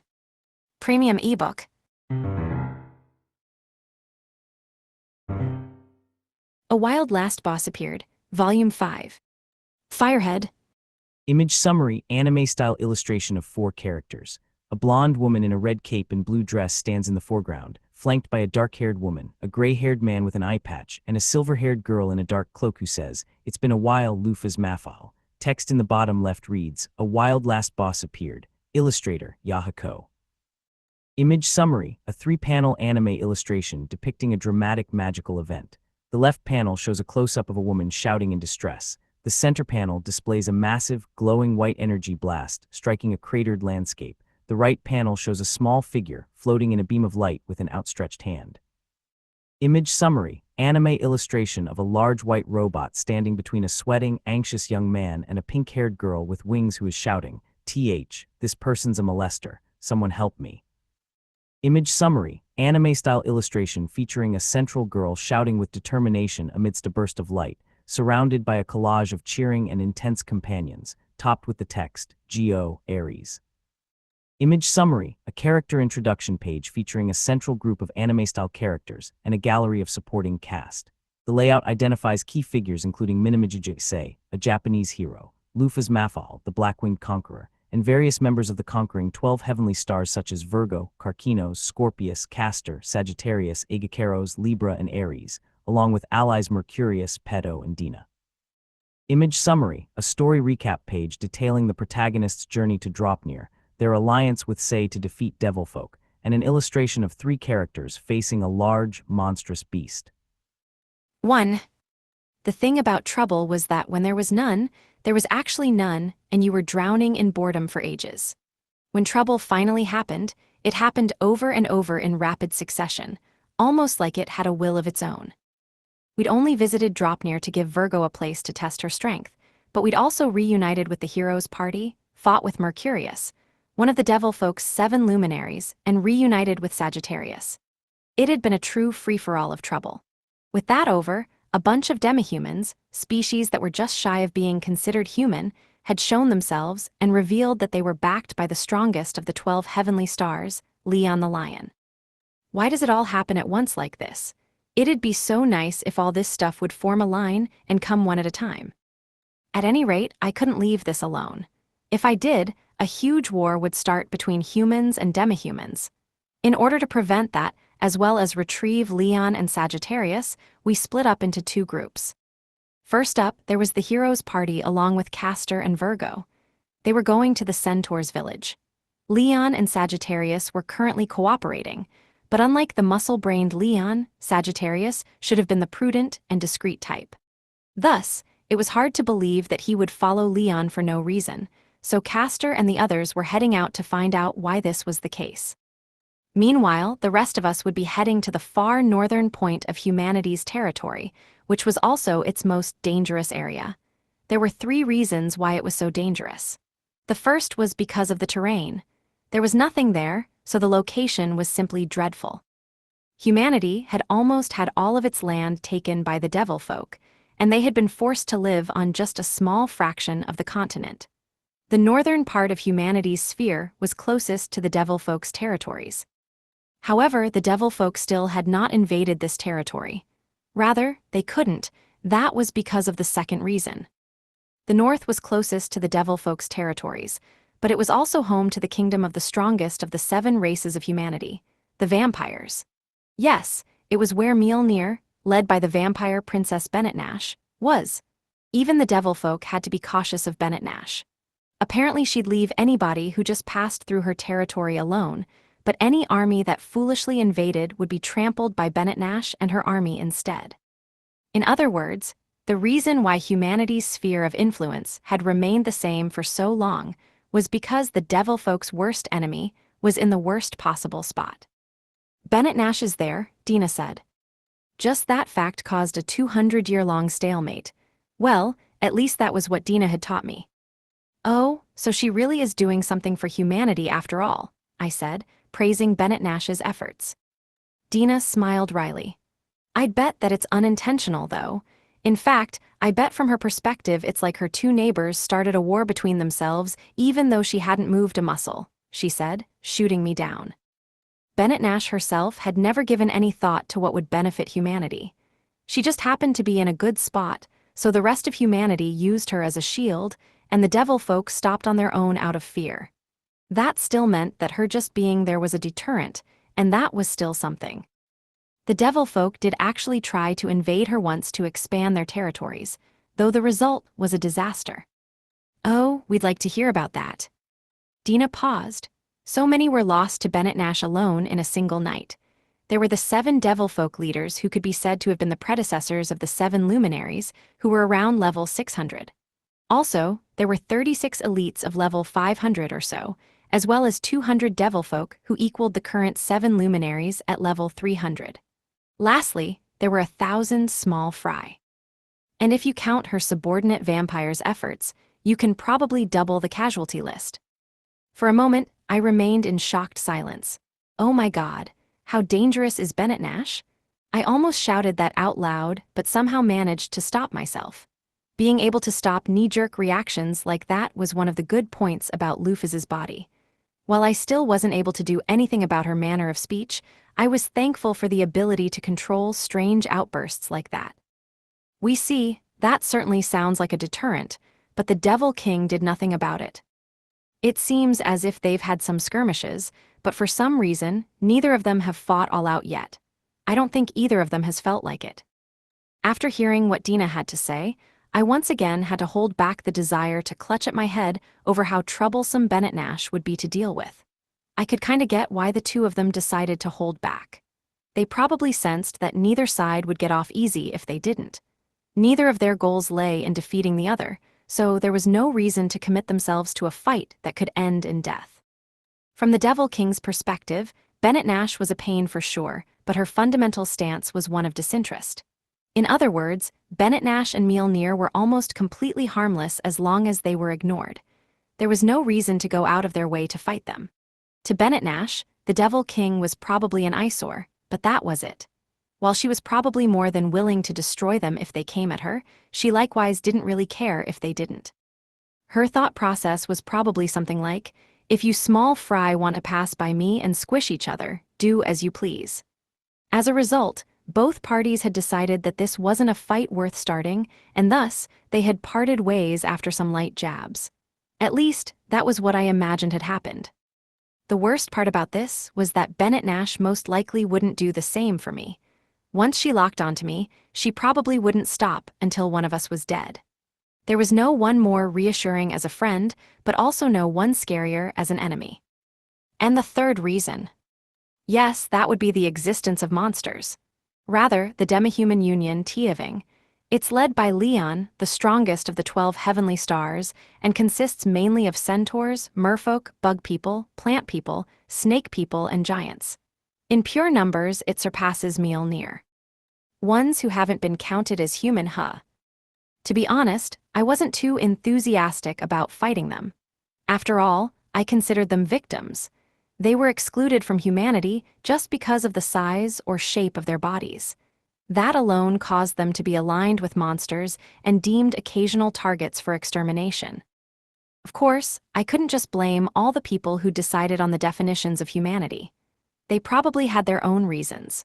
For example, they might have calculated the amount of casualties that would occur if the demihumans and humans tried to coexist and decided to cut them off. That was a totally separate issue to whether the ones deemed as monsters would understand, though, and because they didn't, we now had this current situation. Also, as an aside, orcs didn't count. Sure, it was a little sad, but they'd brought that upon themselves. Now then, our goal this time lies with Leon and the monsters. No, let's call them demihumans. We need to stop them, but the troublesome thing is that Mjolnir is so close by. There'll be no problem if Bennett doesn't notice us, but all would be fine if Bennett Nash didn't notice us, but Aegacaros quickly destroyed that faint hope of mine. There's no doubt she'll notice. Vampires are the closest to us demons. The aura of mana that you give off would be impossible for them to miss, Miss Lufus. Apparently, I put out an aura of mana that only someone like them could notice. I'm a heaven-winged, though. At least I kind of am. I should be the farthest race from mana. I wonder why this happened. I was sunk into my own thoughts when something banged onto the roof. Libra immediately reacted, opening the window and climbing up top. Is something going on? I decided to quickly stop Tanaka and go outside. That was when I saw a beautiful, silver-haired girl sitting on Tanaka's roof. Bennett Nash? Ares shouted, shocked. He wreathed his hand in fire and glared at the girl sitting on the roof. The rest of the 12 heavenly stars all readied themselves for battle along with Ares, but the girl didn't move at all.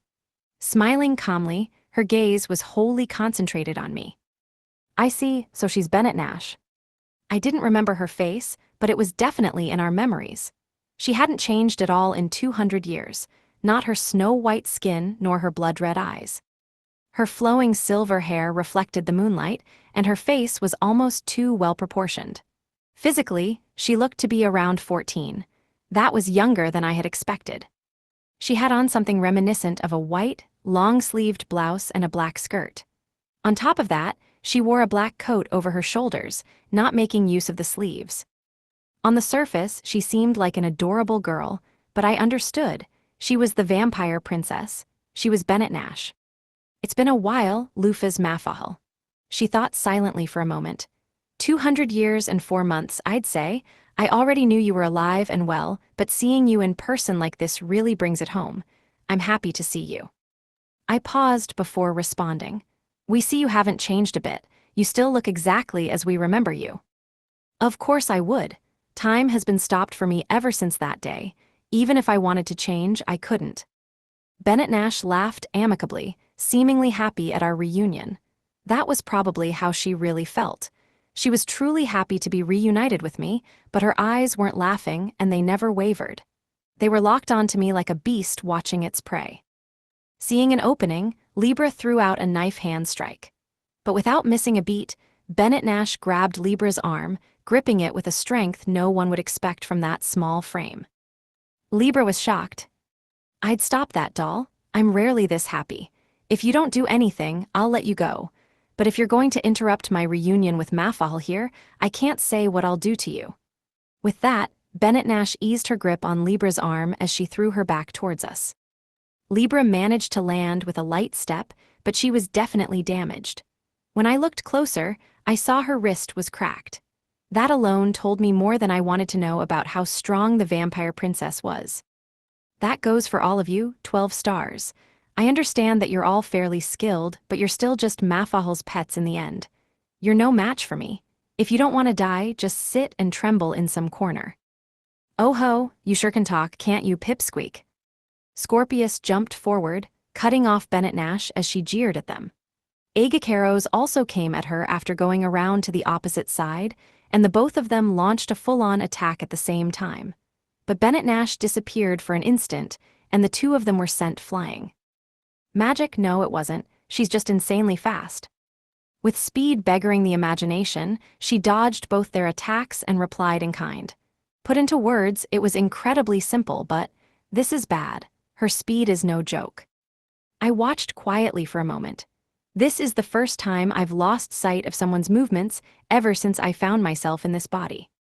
Even from a third-person perspective, I could only barely tell that they'd been counterattacked. The two of them probably didn't even realize what had happened. Outraged, Scorpius was silent for a moment before saying, "Such a disgrace, and in front of Lady Lufas. I won't forgive you, you're dead. Don't think we'll allow you to return alive after that." Enraged, both Scorpius and Agacaros were about to show their true forms. Before they could transform, I signaled with my hand to stop them. Their loss hadn't been decided yet, but they probably wouldn't get off scot-free if they actually tried to fight Bennett Nash. Even if they won, either one or both of them would most likely die. I couldn't let them continue. Get back, you two. Stop responding to her taunts. After shutting Scorpius and Agacaros up, I once again turned to face Bennett Nash. Even now, her gaze was glued onto me. She wasn't even paying attention to Scorpius and Agacaros. They literally didn't even register to her. A wise decision. If you allowed them to fight, your cute pets would have just died. You're the only one who can fight me. You sure can talk, so Leon is nothing to you. Oh, him, let's see. I'll admit that he'd be a hard opponent. It'd be difficult to defeat him. But since the outcome is already decided, it couldn't be called a fight. It'd be difficult, but that's it. That thing wouldn't be able to defeat me. Bennett Nash wasn't bluffing. She was simply speaking as if that were obvious to everyone. She'd admitted it would be difficult and that she'd have a hard time of it. But there was not a shred of doubt in her mind that she would come out on top. Both her speech and mannerisms said that she was fully confident in her victory. As for whether that was arrogance or rock-solid confidence backed by true ability. This is just my opinion, but a fight is only called a fight because the outcome is unclear. I'm only fighting if the enemy is strong enough to make defeat a real possibility, and there's no one better for that than you. You should be proud, Mafahal. You're the only one whom I can challenge, Bennett Nash said, before throwing a piece of paper at me. I caught it, and it turned out to be an invitation. There was a detailed map on it, too, as well as what seemed like Bennett Nash's signature. On the front, it said something to the effect of allowing anyone with this invitation inside the castle with no questions asked. What's this? Exactly what you think it is. I want to invite you to my castle. Ah, don't worry, there are no traps, and I won't bring any underlings either. Petty tricks like that wouldn't work on you in the first place. I only have one wish. I want to settle things with you this time. I want to face you one-on-one in a place where no one can interrupt. So she wants to face me, huh? That means she came here just to tell me this. That's unexpectedly forthright of her. She's really polite in the weirdest ways. Don't you dare run, Mafahal. I've been waiting for 200 years with this fight as my only desire. If you were to refuse me now, my temper might flare, and I don't know what I might do as I sulk. Ah, no need to fret. Even without any threats, we wouldn't refuse an invitation from an old friend. We happily accept. Good. Bennett Nash put on an absolutely lovely smile before she whispered to me sweetly, I'm the only one who is allowed to kill you, just like you're the only one allowed to kill me.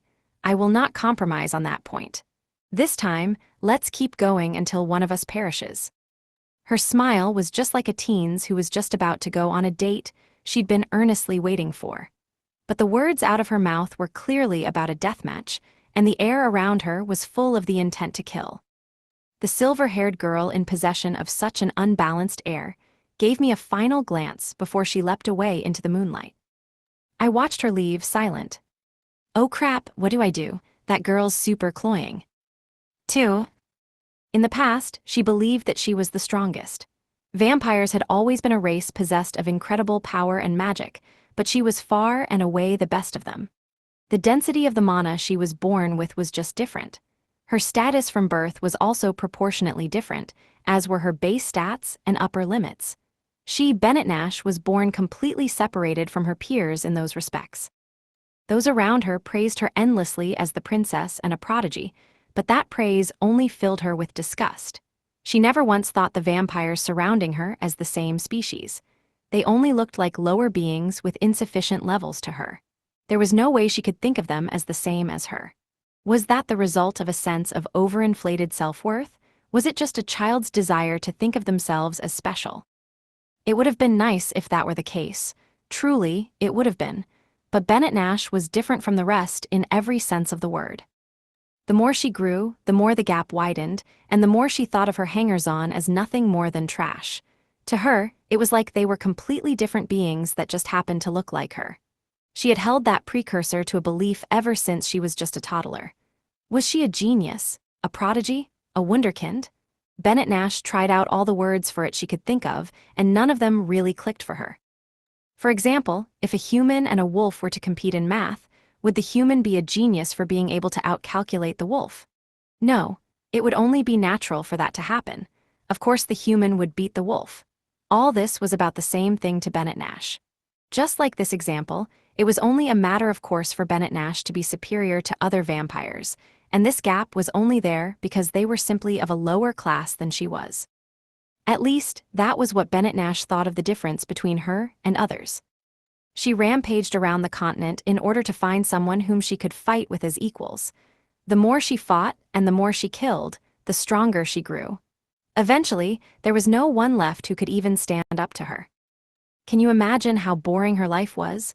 How flavorless must victory have been, since all she ever did was win fights that were basically predetermined?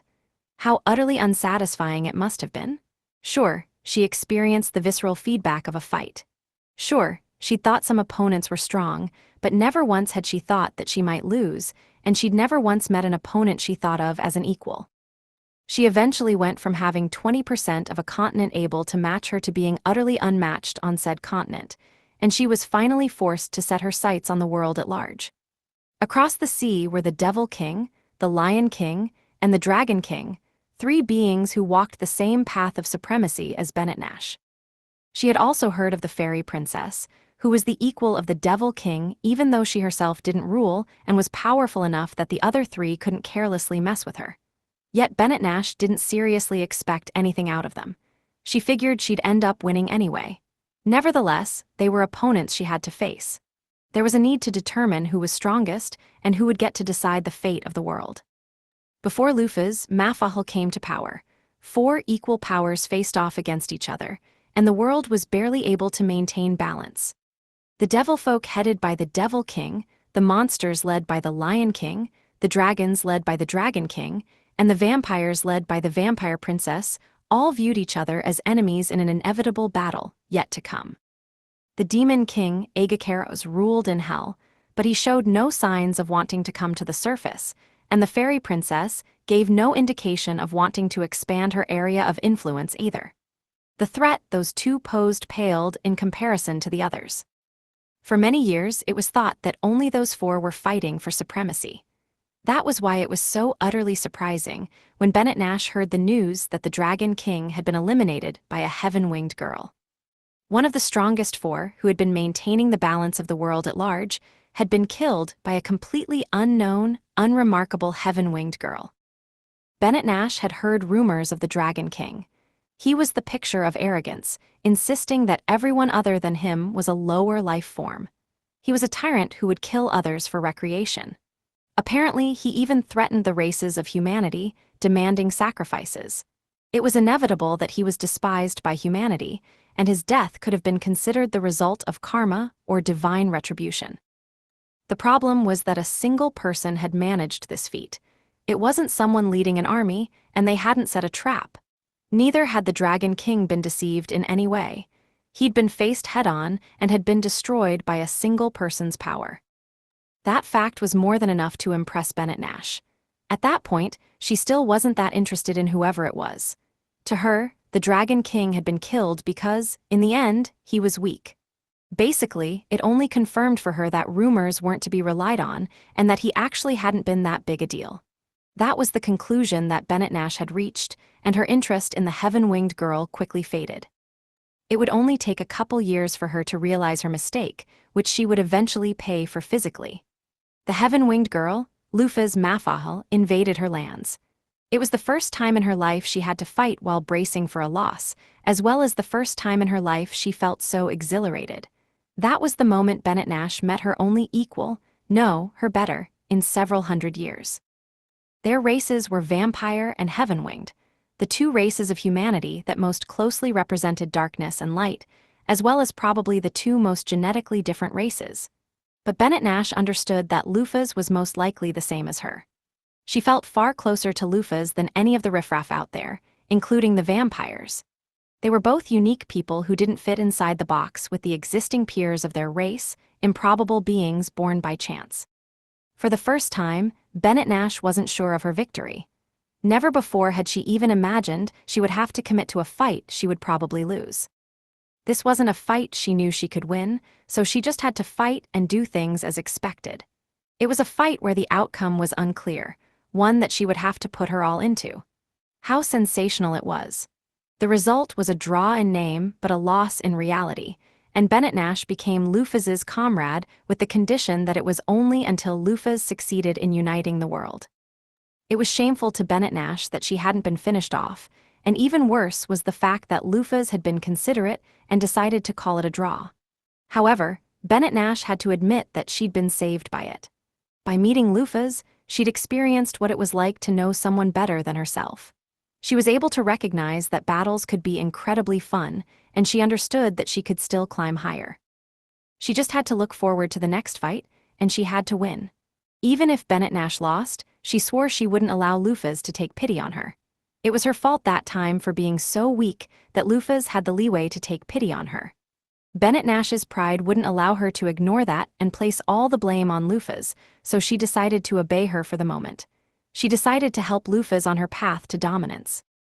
The moment Luphaz conquered the world would mark the time for their rematch.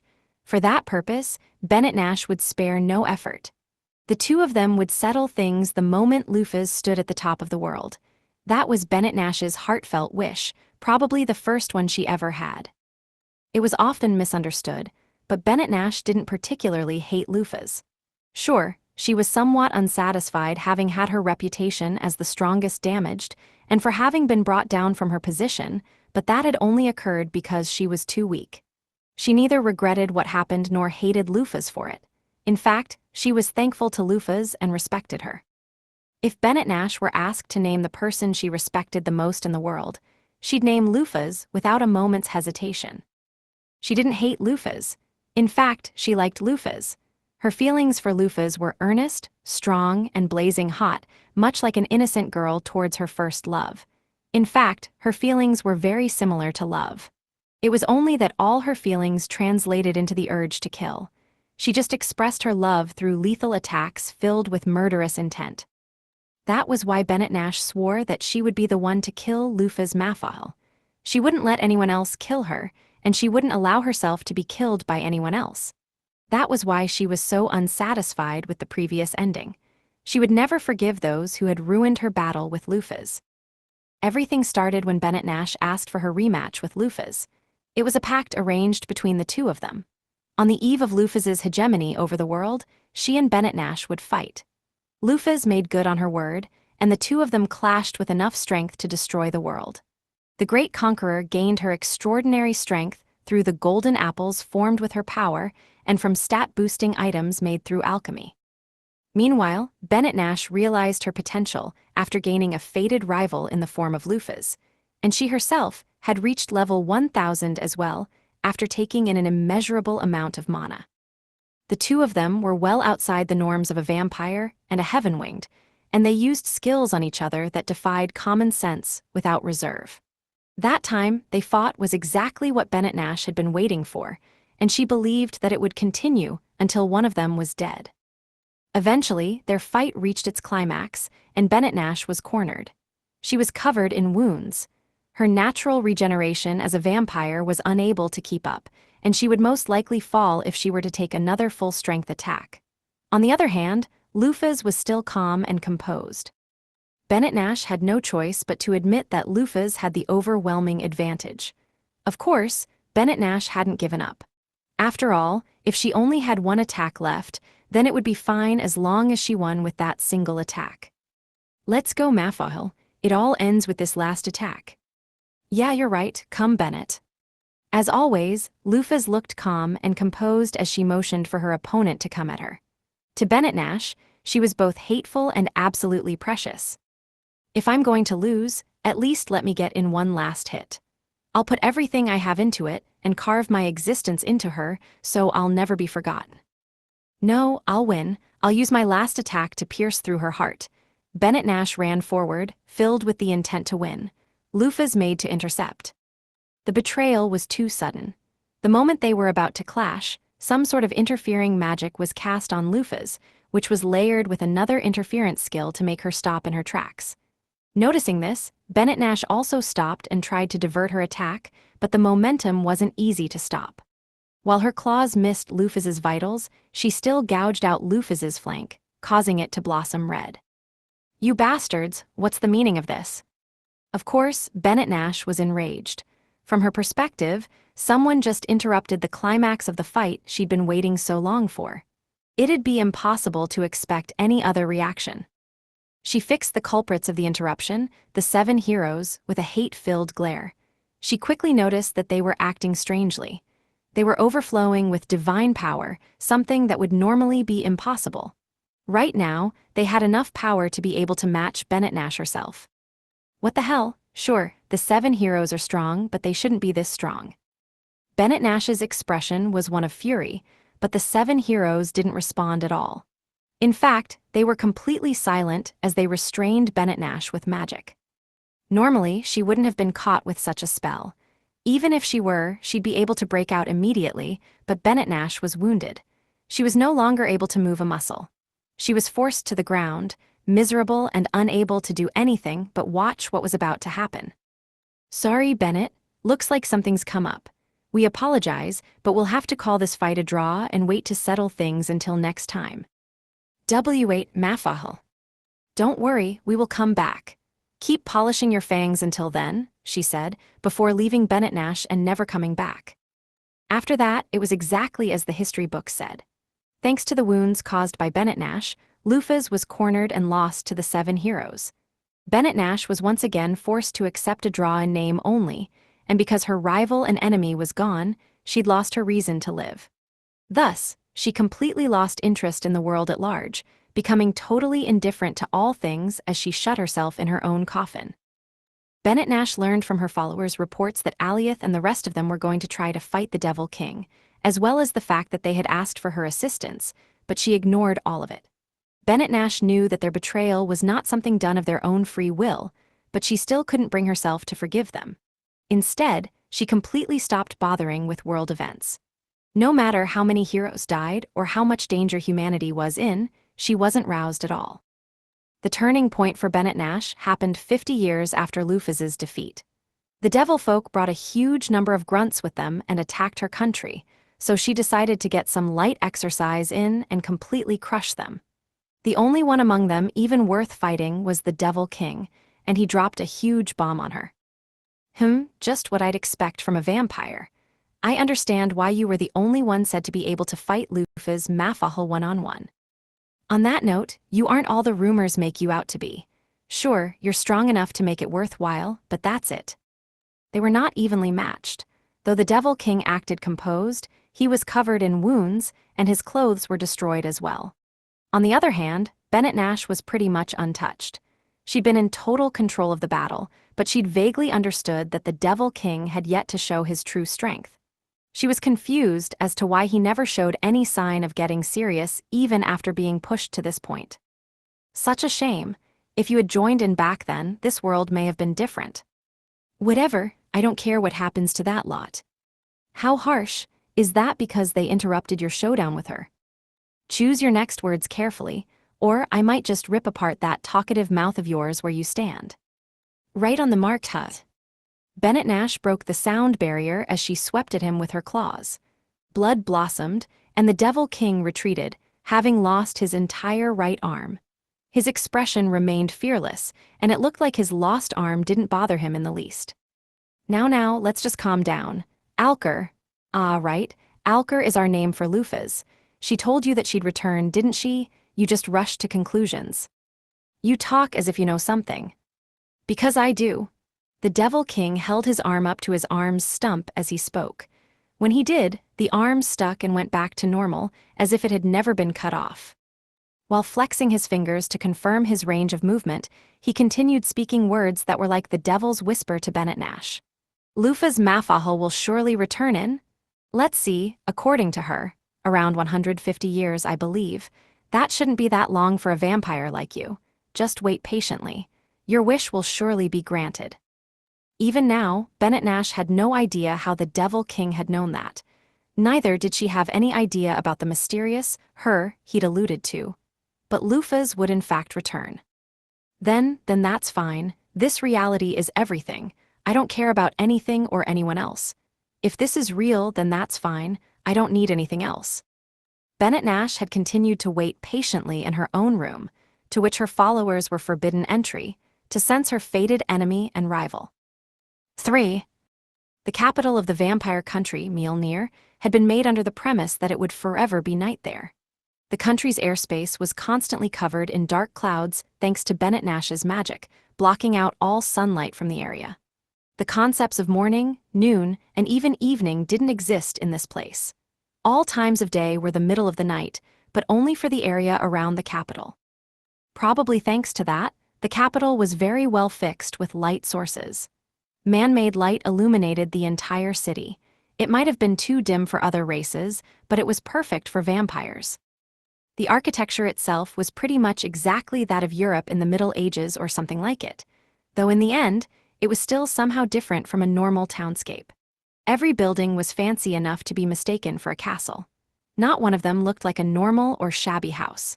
Vampires were nobles of the night, so all the residents of this capital were nobility and thus very well off, or so Dina had told me. Of course, it wasn't as if there was no one around for menial labor. They were everywhere in the city, holding down jobs. For example, the ones opening up shops weren't vampires, but a type of undead called ghouls. Apparently, they were a rather pitiable monster that formed when dead humans were mutated with mana and revived. They couldn't reproduce, but they would spawn infinitely as long as there were dead bodies and mana. While they wouldn't prosper, they wouldn't go extinct either. Well, they were basically zombies.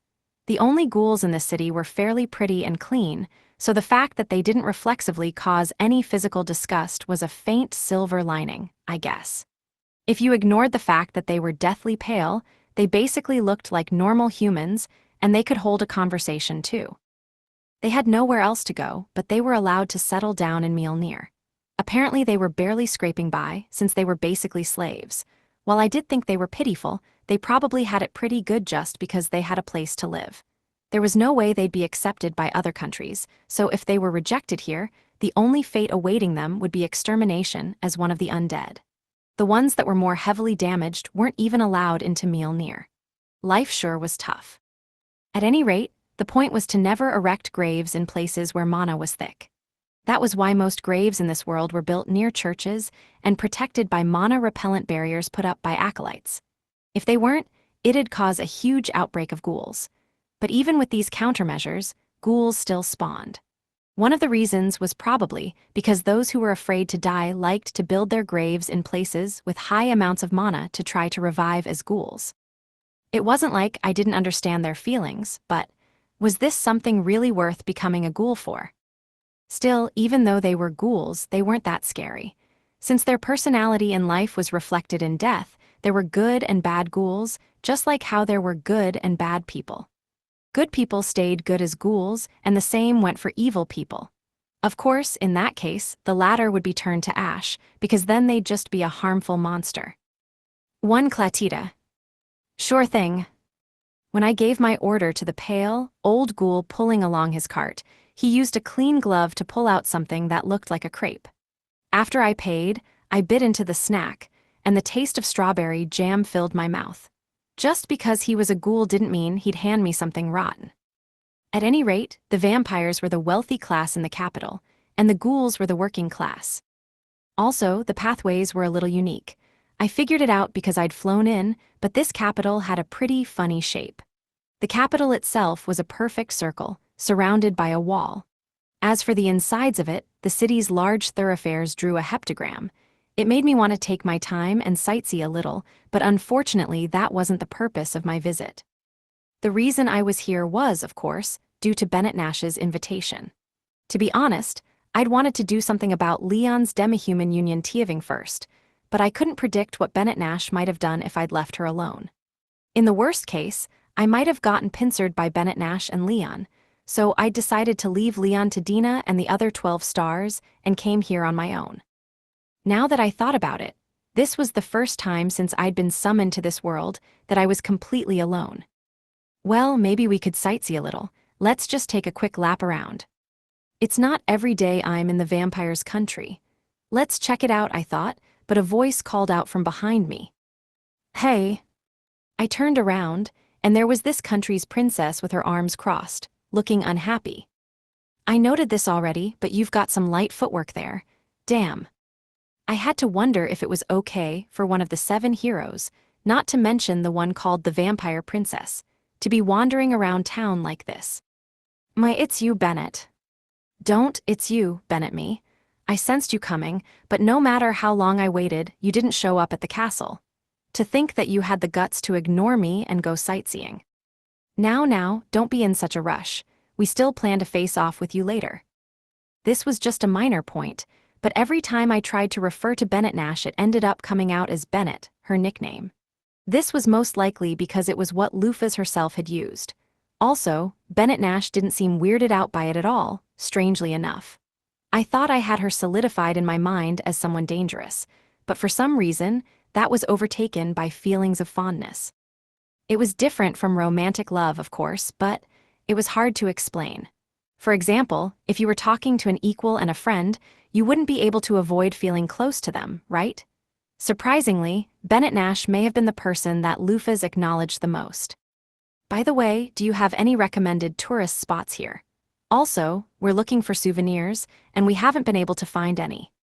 Bennett Nash watched me quietly for a moment, then said, You, Has your personality become more lighthearted somehow? We hear that a lot. She was the last of the 7 heroes, and I finally got to meet her like this. From her words, I could tell she probably wasn't the same as me, but that was something I'd expected from the start. Still, it wouldn't really be fun to start killing each other as soon as we'd reunited.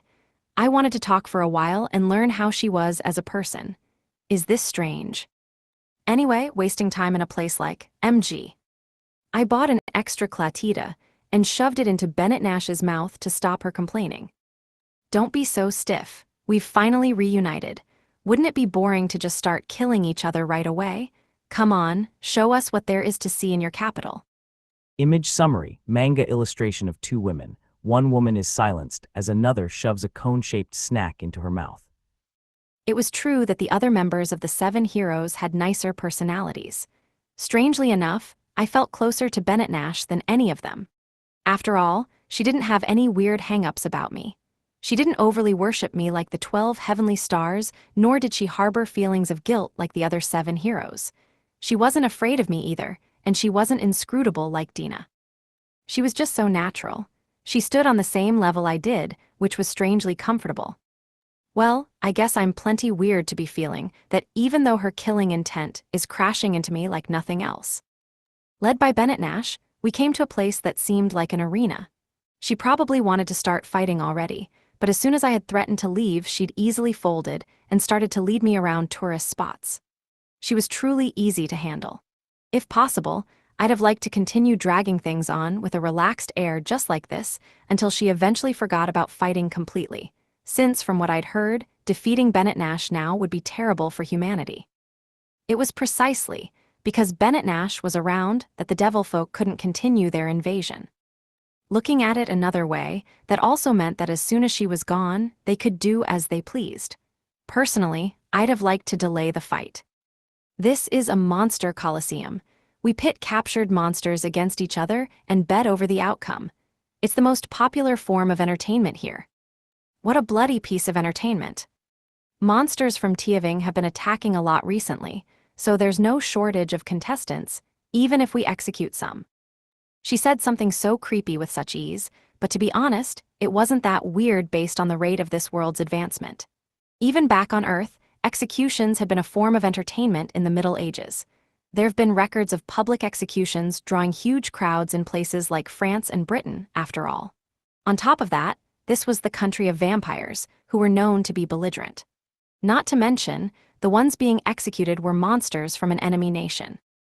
Of course, normal morals or pity wouldn't work in that situation. The only places here where people could say something like, "What do you think you're doing? That's awful," would be a peaceful human country with enough leeway to learn proper morals. The problem was, I didn't actually feel that much resistance or disgust towards this even though I was from just such a drunk-on-peace country, namely Japan. It was true that I thought the monsters were pitiful, and I did have thoughts like, "Ah, how cruel." But before all that, my biggest impression was just, oh, I guess this is just that type of place. I might have come to quite the dangerous place. While we're here, wanna bet? Bennett Nash suggested as I looked over the arena. Let's. I described it as an arena, but the place was surrounded by high walls, making it impossible to escape, so it was more like a prison. Vampires watched over it from a safe, high spot, talking about whatever they wanted as they cheered on their bets. Inside that space were a clearly strong giant hippo and a smaller, weasel-like thing. While the hippo was over 5 meters in size, the weasel was only around 1 meter. To be honest, it didn't even seem like a fight to me. Of course, the odds favored the hippo, and it was basically guaranteed to win, even in just the stat comparisons. This is just bullying at this point. Then we shall put 50L down on the hippo. What a cheap betting style. She looked at me exasperatedly. She really is the ruler of a country. Our money standards are just too different. 50L was about equivalent to 10,000 Japanese yen, so I actually felt like I'd bet quite a bit. This was probably a pittance from her perspective. As soon as the battle began, the hippo started dominating the fight, as anyone would have expected. Of course it did, their builds were just that mismatched. Given that sports like boxing separated fighters into weight classes, size and build played a huge part in a fighter's power and toughness. Stats managed to nullify a lot of that in this world, but the hippo won in that respect too, so the match had basically already been decided. The hippo slammed the weasel with a vigorous tackle, and the weasel's small body flew through the air. Its arms and legs were bent in unnatural directions, and it was clear that it was near death after just that one attack. But as the weasel fell, it righted itself and bit into the nape of the hippo's neck. I guess this is like how a weasel emits a stink from its anus when it's frightened. It's not like this one farted or anything, though, but something was off. The weasel just wouldn't let go of the hippo, and the hippo cried out like it was in pain. Eventually, the hippo couldn't stand the pain and fainted, and the weasel started to devour it. "Hey, what?" the small one won. "Hee, looks like you predicted wrong. Haverins are small, but they lack fear. They're dangerous monsters that will keep biting until their target dies. They're pretty famous in this arena for giant killing." Haverins. It's a new type of monster that sprouted up after you got sealed. It's like a small wolverine that mutated and became a monster.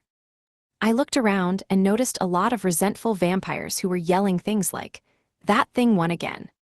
I see, so they made a mistake like I did. Accepting that I got beaten, I paid the 50L. Libra'll probably scold me later if I tell her I gambled. 4. After the arena, Bennett Nash showed me to a lot of different places, but I was currently having some regrets. Maybe I shouldn't have left things completely up to her. Personally, I was going to see if I could keep up this light, peaceful atmosphere and completely avoid the fight, but as one might expect, reality wasn't that sweet. Bennett Nash showed me to a mansion near the castle, but there was nothing inside. It looked like a magnificent mansion on the outside, but inside, there was only a sturdy-looking ceiling, walls, and floor. There wasn't even a minimal amount of furniture. There was no way this space was meant for living in. I built this mansion specifically to prepare for this. I used Mizar steel that I imported from Blutgang, so most things won't even scratch it. It's still probably brittle to you and me, but we should be able to let loose here easier than anywhere else. There is no way this is a tourist spot, at least in our opinion. I could have continued showing you around, sure, but sorry, I'm just not used to being made to wait this long. I just can't wait when such a juicy carrot is being dangled in front of me. I seem to have less patience than even a horse. Bennett Nash smiled as she spoke, but behind that expression, she was overflowing with an obvious desire to fight. If a low-level person were to walk in right now, they'd probably be so overwhelmed by her pressure they wouldn't even be able to stand. She can emit pressure like this naturally without even being a heaven-winged. What the hell is up with her? Still, now that it had come to this, I had no choice but to accept that a fight was inevitable. She was clearly nothing like any of the enemies I'd fought before, so I probably couldn't look forward to an easy win. I'll just have to brace myself for this. I've waited for too long. I've been waiting for this, just for this. Bennett Nash's expression twisted belligerently. Her good looks turned aggressive as the corners of her mouth pulled upward, revealing her fangs. Her eyes glinted a deep scarlet, and her silver hair billowed out behind her. Taking that as a cue, I sharpened my senses, causing the scenery to slow down around me. Even so, the feeling Bennett Nash gave off didn't change, meaning that the flow of time she was experiencing was keeping up with mine. "Come, let's start this thing." As soon as those words left Bennett Nash's mouth, she jumped forward. Just the force of her leap made the ground explode, the fragments freezing in the air. Technically, though, they weren't actually frozen in the air. From a third-party perspective, it would have looked like Bennett Nash had disappeared and the ground exploded, and the rubble would have fallen to the ground within a second. It looked different to me, though. Time as I was currently experiencing, it was so far compressed from the normal flow of time that the rubble looked frozen in midair. It was almost as if time had stopped. Within that moment, only Bennett Nash still moved with remarkable agility as she closed the distance to me. She just accelerates to this speed like it's nothing. The Devil King was the same, though. I guess the title of strongest of the 7 heroes wasn't an exaggeration. Of course, that's a bad thing. Amazed, I caught Bennett Nash by the wrist, stopping her claw swipe before kicking her away. She kicked right back, even though I thought I'd put her off balance for at least a moment, and I had to release her wrist in the spur of the moment and jump back. The vertical kick passed between Bennett Nash and me like a cannon shot and blew a huge hole in the roof. And she said most things wouldn't even scratch it. Also, as an extremely minor aside, I couldn't avoid being shown something that should have been off-limits thanks to her kicking upwards right in front of me. White, huh? That's a little unexpected. Anyway, wouldn't she be better off with a skirt that's, like, a little longer? While I was preoccupied with my own dumbass thoughts, Bennett Nash turned her vertical kick into an axe kick.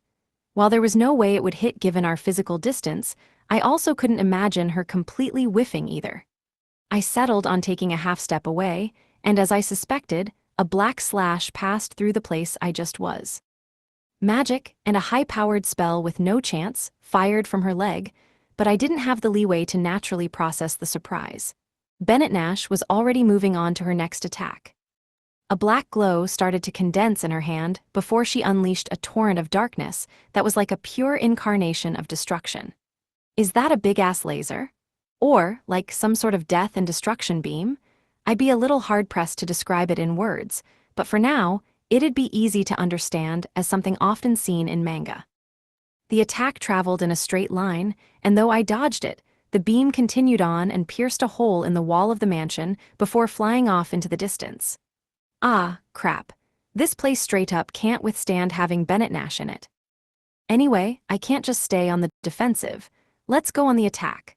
I kicked off the floor and closed the gap between us before throwing out a knife hand strike at Bennett Nash. She blocked it and countered with a finger stab. I dodged a half step to the side and Bennett Nash's arm passed by, grazing my cheek. I countered her counter with a knee, but Bennett Nash threw out her knee to intercept mine while simultaneously aiming a punch at my cheek. I weaved my head around that to avoid the damage before flipping my entire body around. Using the centrifugal force from that, I threw out a backhand, but Bennett Nash ducked under that while performing a low kick to sweep my legs. While it may have looked like I was about to fall, I put my hands on the ground and used sheer arm strength to jump. I kicked out while I was upside down as I rose upward, connecting with Bennett Nash's jaw. But she simply flipped in midair and came right back towards me, and I moved forward to intercept her. Our arms and legs flew back and forth at high speeds, with feints weaved into multiple strikes as our limbs clashed between us. Allowing the momentum from a clash to separate us, I quickly made my next move. Psycho compression. When in doubt, debuff, that's the bread and butter. I hit Bennett Nash with my telekinesis, hindering her movements as I pressed in. Bennett Nash brute forced her way out of my telekinetic restraints faster than I could approach and counterattacked with her claws. What the hell? Restraints don't work. Still, I'd managed to slow her down for just a moment. Her claw attack whiffed, only managing to damage the walls and floor even further. As for me, I leapt into the air to dodge, landing behind Bennett Nash. She was a little too slow in turning around. My roundhouse kick landed, and she was thrown clean away. That hit would have instantly killed one of the 7 luminaries, and even a member of the 12 stars would have taken major damage. However, Bennett Nash put on the emergency brakes in midair and came back to the ground like nothing had happened. But it didn't look like she was going to start attacking again. Maybe she's just going to observe the situation for now. My inner time went back to normal, and the rubble that had been kicked up by Bennett Nash at the start of the battle finally fell to the ground. Well, first, I guess I should have expected this of you. I managed to guard in the heat of the moment, but my arm is still broken, Bennett Nash said happily as she looked at her arm, which was bent at a weird angle. In a battle for supremacy, having an arm crushed was definitely not something to just be laughed off. It would have been a large enough amount of damage to decide the fight right then and there. Yet Bennett Nash simply forced her broken arm back into its normal position, and it started moving like nothing had ever happened. Is that just a vampire's regeneration? No, it's too fast. I think it'd be best to assume she has some sort of effect on her clothing that helps her regeneration. Still, it was a huge thing to know that her arm would still be broken by something like that. No matter how fast her recovery was, her max HP wasn't exactly high. I was on top in both power and toughness. Still, this attack is nothing, coming from you. I'm not too happy about you holding back on me. Bennett Nash sounded a little unsatisfied as she glared at me. Holding back, huh? Well, It's true that I didn't add any skills to that, and I wasn't buffed with heaven arts either. While I would say yes if I were asked whether or not I'd used my full strength, it was still true that I wasn't going all out. Even though I hadn't added any buffs or skills, I had still kicked her for real. It had been the same during my fight with the Devil King. I'd been fighting seriously, but my opponent had thought I was holding back. This meant that the Lufas from 200 years ago was still stronger. If Bennett Nash had equaled Lufas in strength 200 years ago, that would mean this situation was really dangerous for me. I guess I won't have the room to take it easy, huh? I buffed myself with heaven arts, but Bennett Nash activated her stat-boosting skills in response. Next, let's see how long you can afford to hold back. It's not like we were really trying to, though. Once again, Bennett Nash flew at me, but this time it was a little faster than before. So fast, even I could only track her movement for a moment, so I just managed to know that the attack was coming. I managed to react and guard it in time, and I felt a heavy shockwave come through my arms. I tried to counterattack, but Bennett Nash was already gone. By the time I thought I saw a silver flash, I'd already been assaulted with a shockwave from behind. I somehow managed to use my wings to block. Crap, I can't see her. I was clearly stuck on the defensive. The silver flash kept coming, and I was assaulted from all directions, but I somehow managed to defend myself from all of it.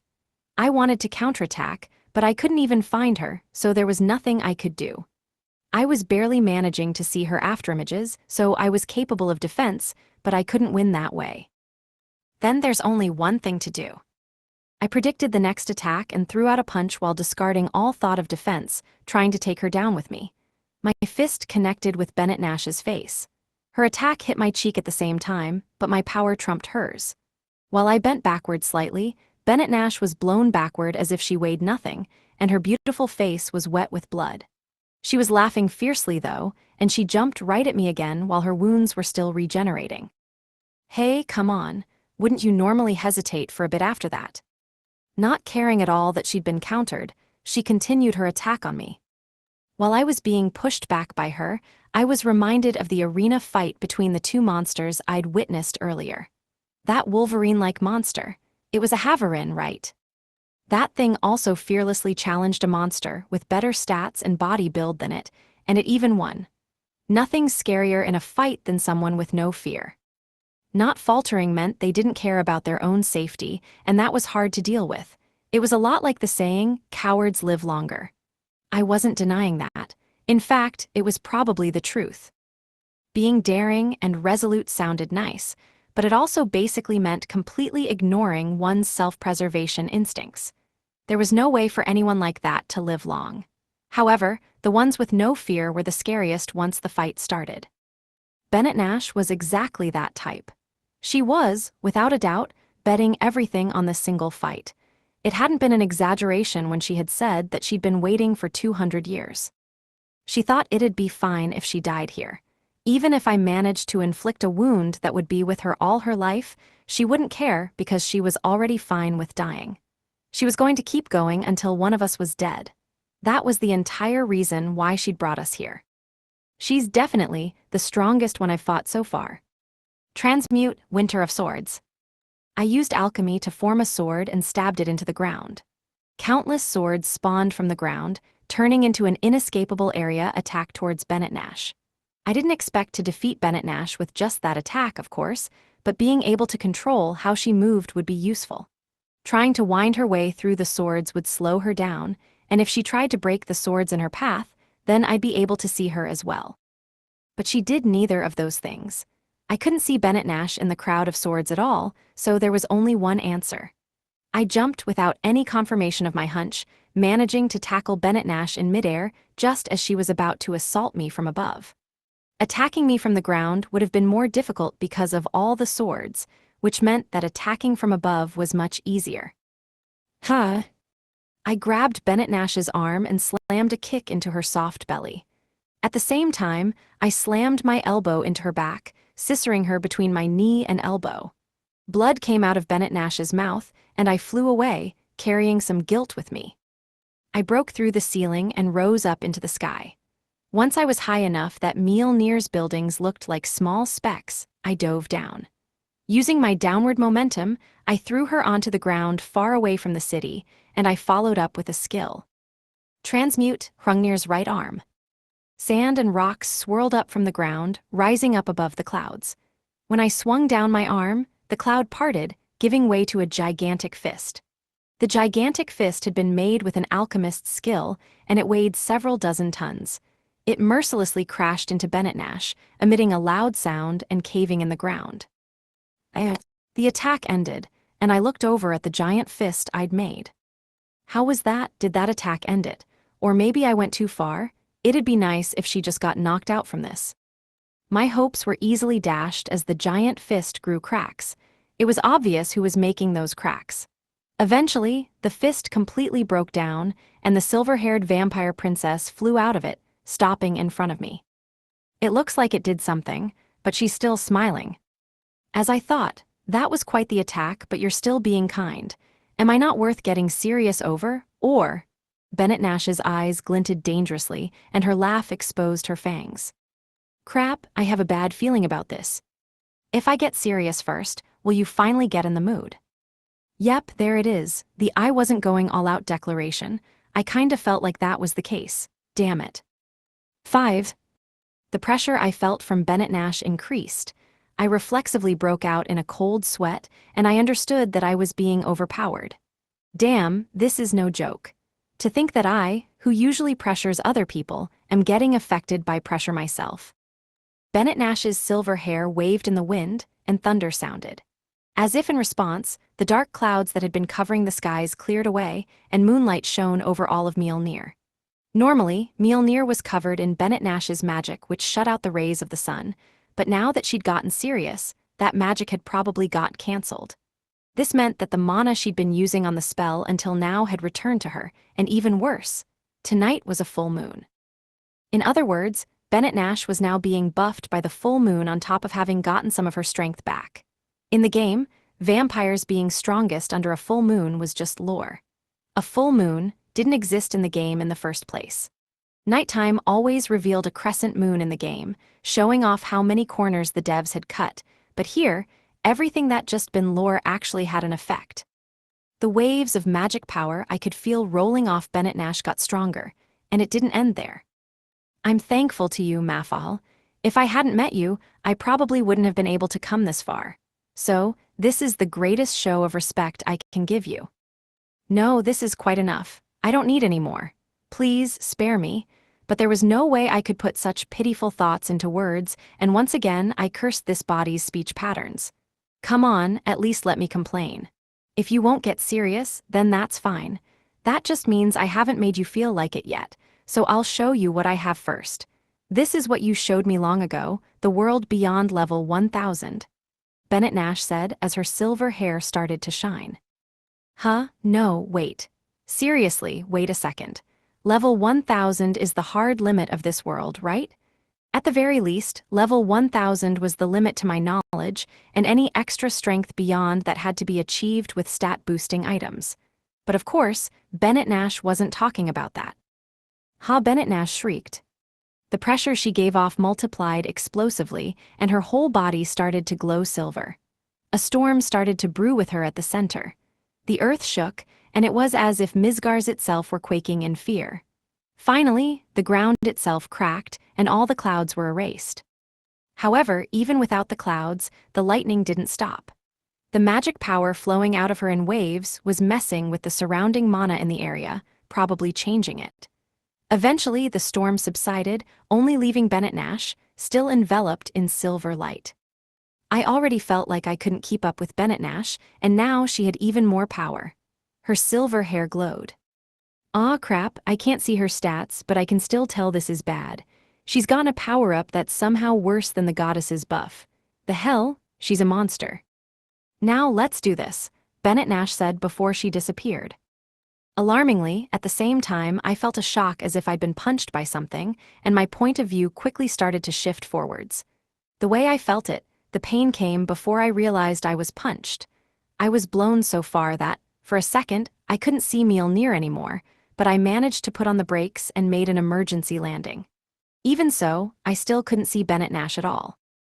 My internal clock was already being compressed. It was clear that my perception of time was still different. Even so, I still couldn't see her. I couldn't even catch any afterimages. Does that mean that just like how I see everything stopped, she sees me as stopped too? Gahag. The next hit was to my stomach. I was assaulted by another shock, and the pain was so intense I almost felt like I'd been pierced through. But I saw no sign of Bennett Nash, and like a fool, I could do nothing but prepare for the next hit. Damn it, every fight's been easy since I started inhabiting this body. Sure, I may have had to put in a little work sometimes, but none of them had actually been a hard fight. But now, I had lost sight of my enemy. It was like I was a punching bag. Unable to keep up with Bennett Nash's speed, I had realized that she'd shifted into a higher gear, a smaller frame of time. I couldn't even aim for a counter to bring her down with me. At this point, I couldn't even tell where she'd come from. Even so, I couldn't just allow myself to be killed so one-sidedly.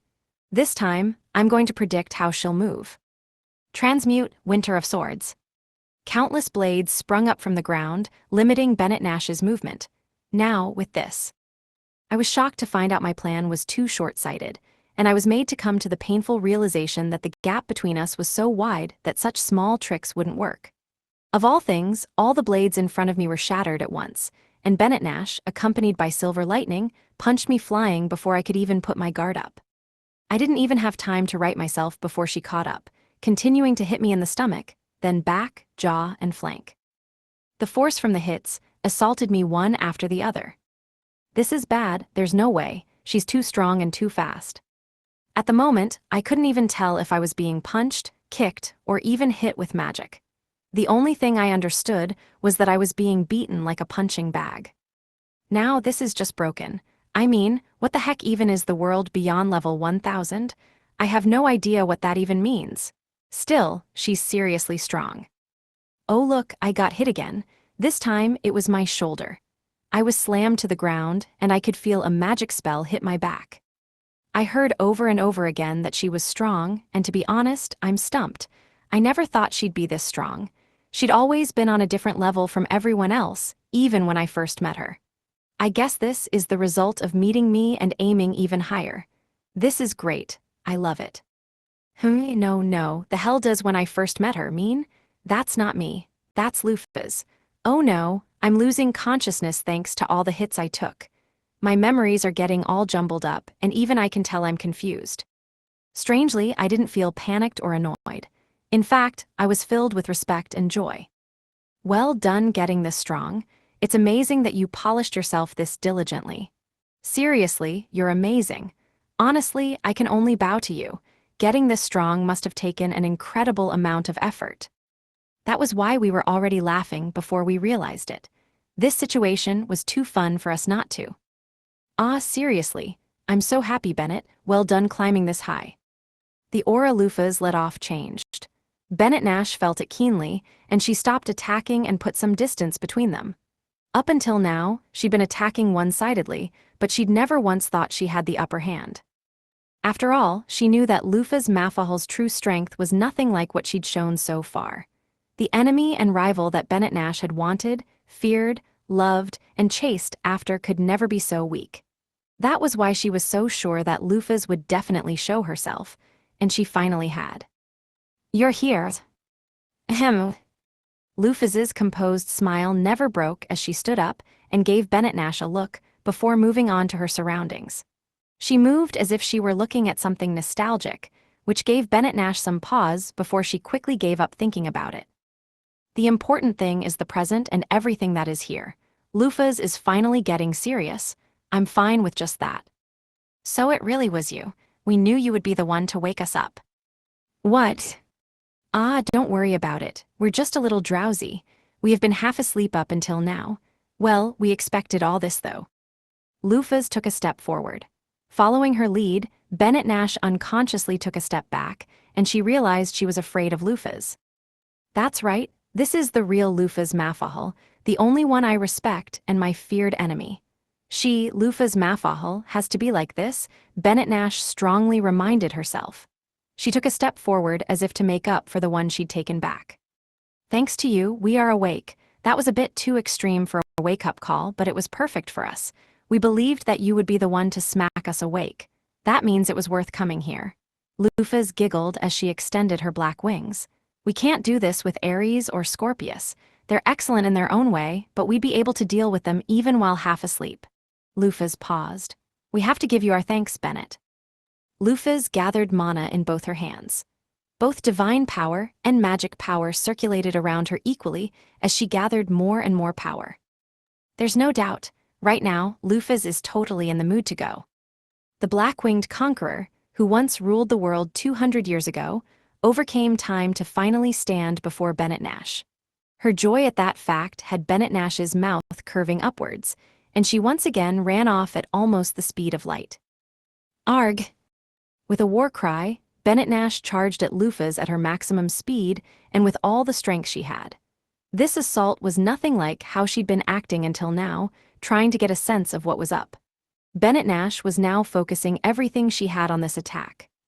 A normal person wouldn't even have been able to recognize they'd been attacked, let alone spot her before they died. Her strike occurred at basically the speed of light. The attack she'd used had once destroyed an entire continent, along with the monsters and devil folk on it. Bennett Nash didn't hesitate to unleash that attack again, and after a moment's delay, a shockwave dissipated behind Lufas. The ground was gouged out and turned into a wasteland.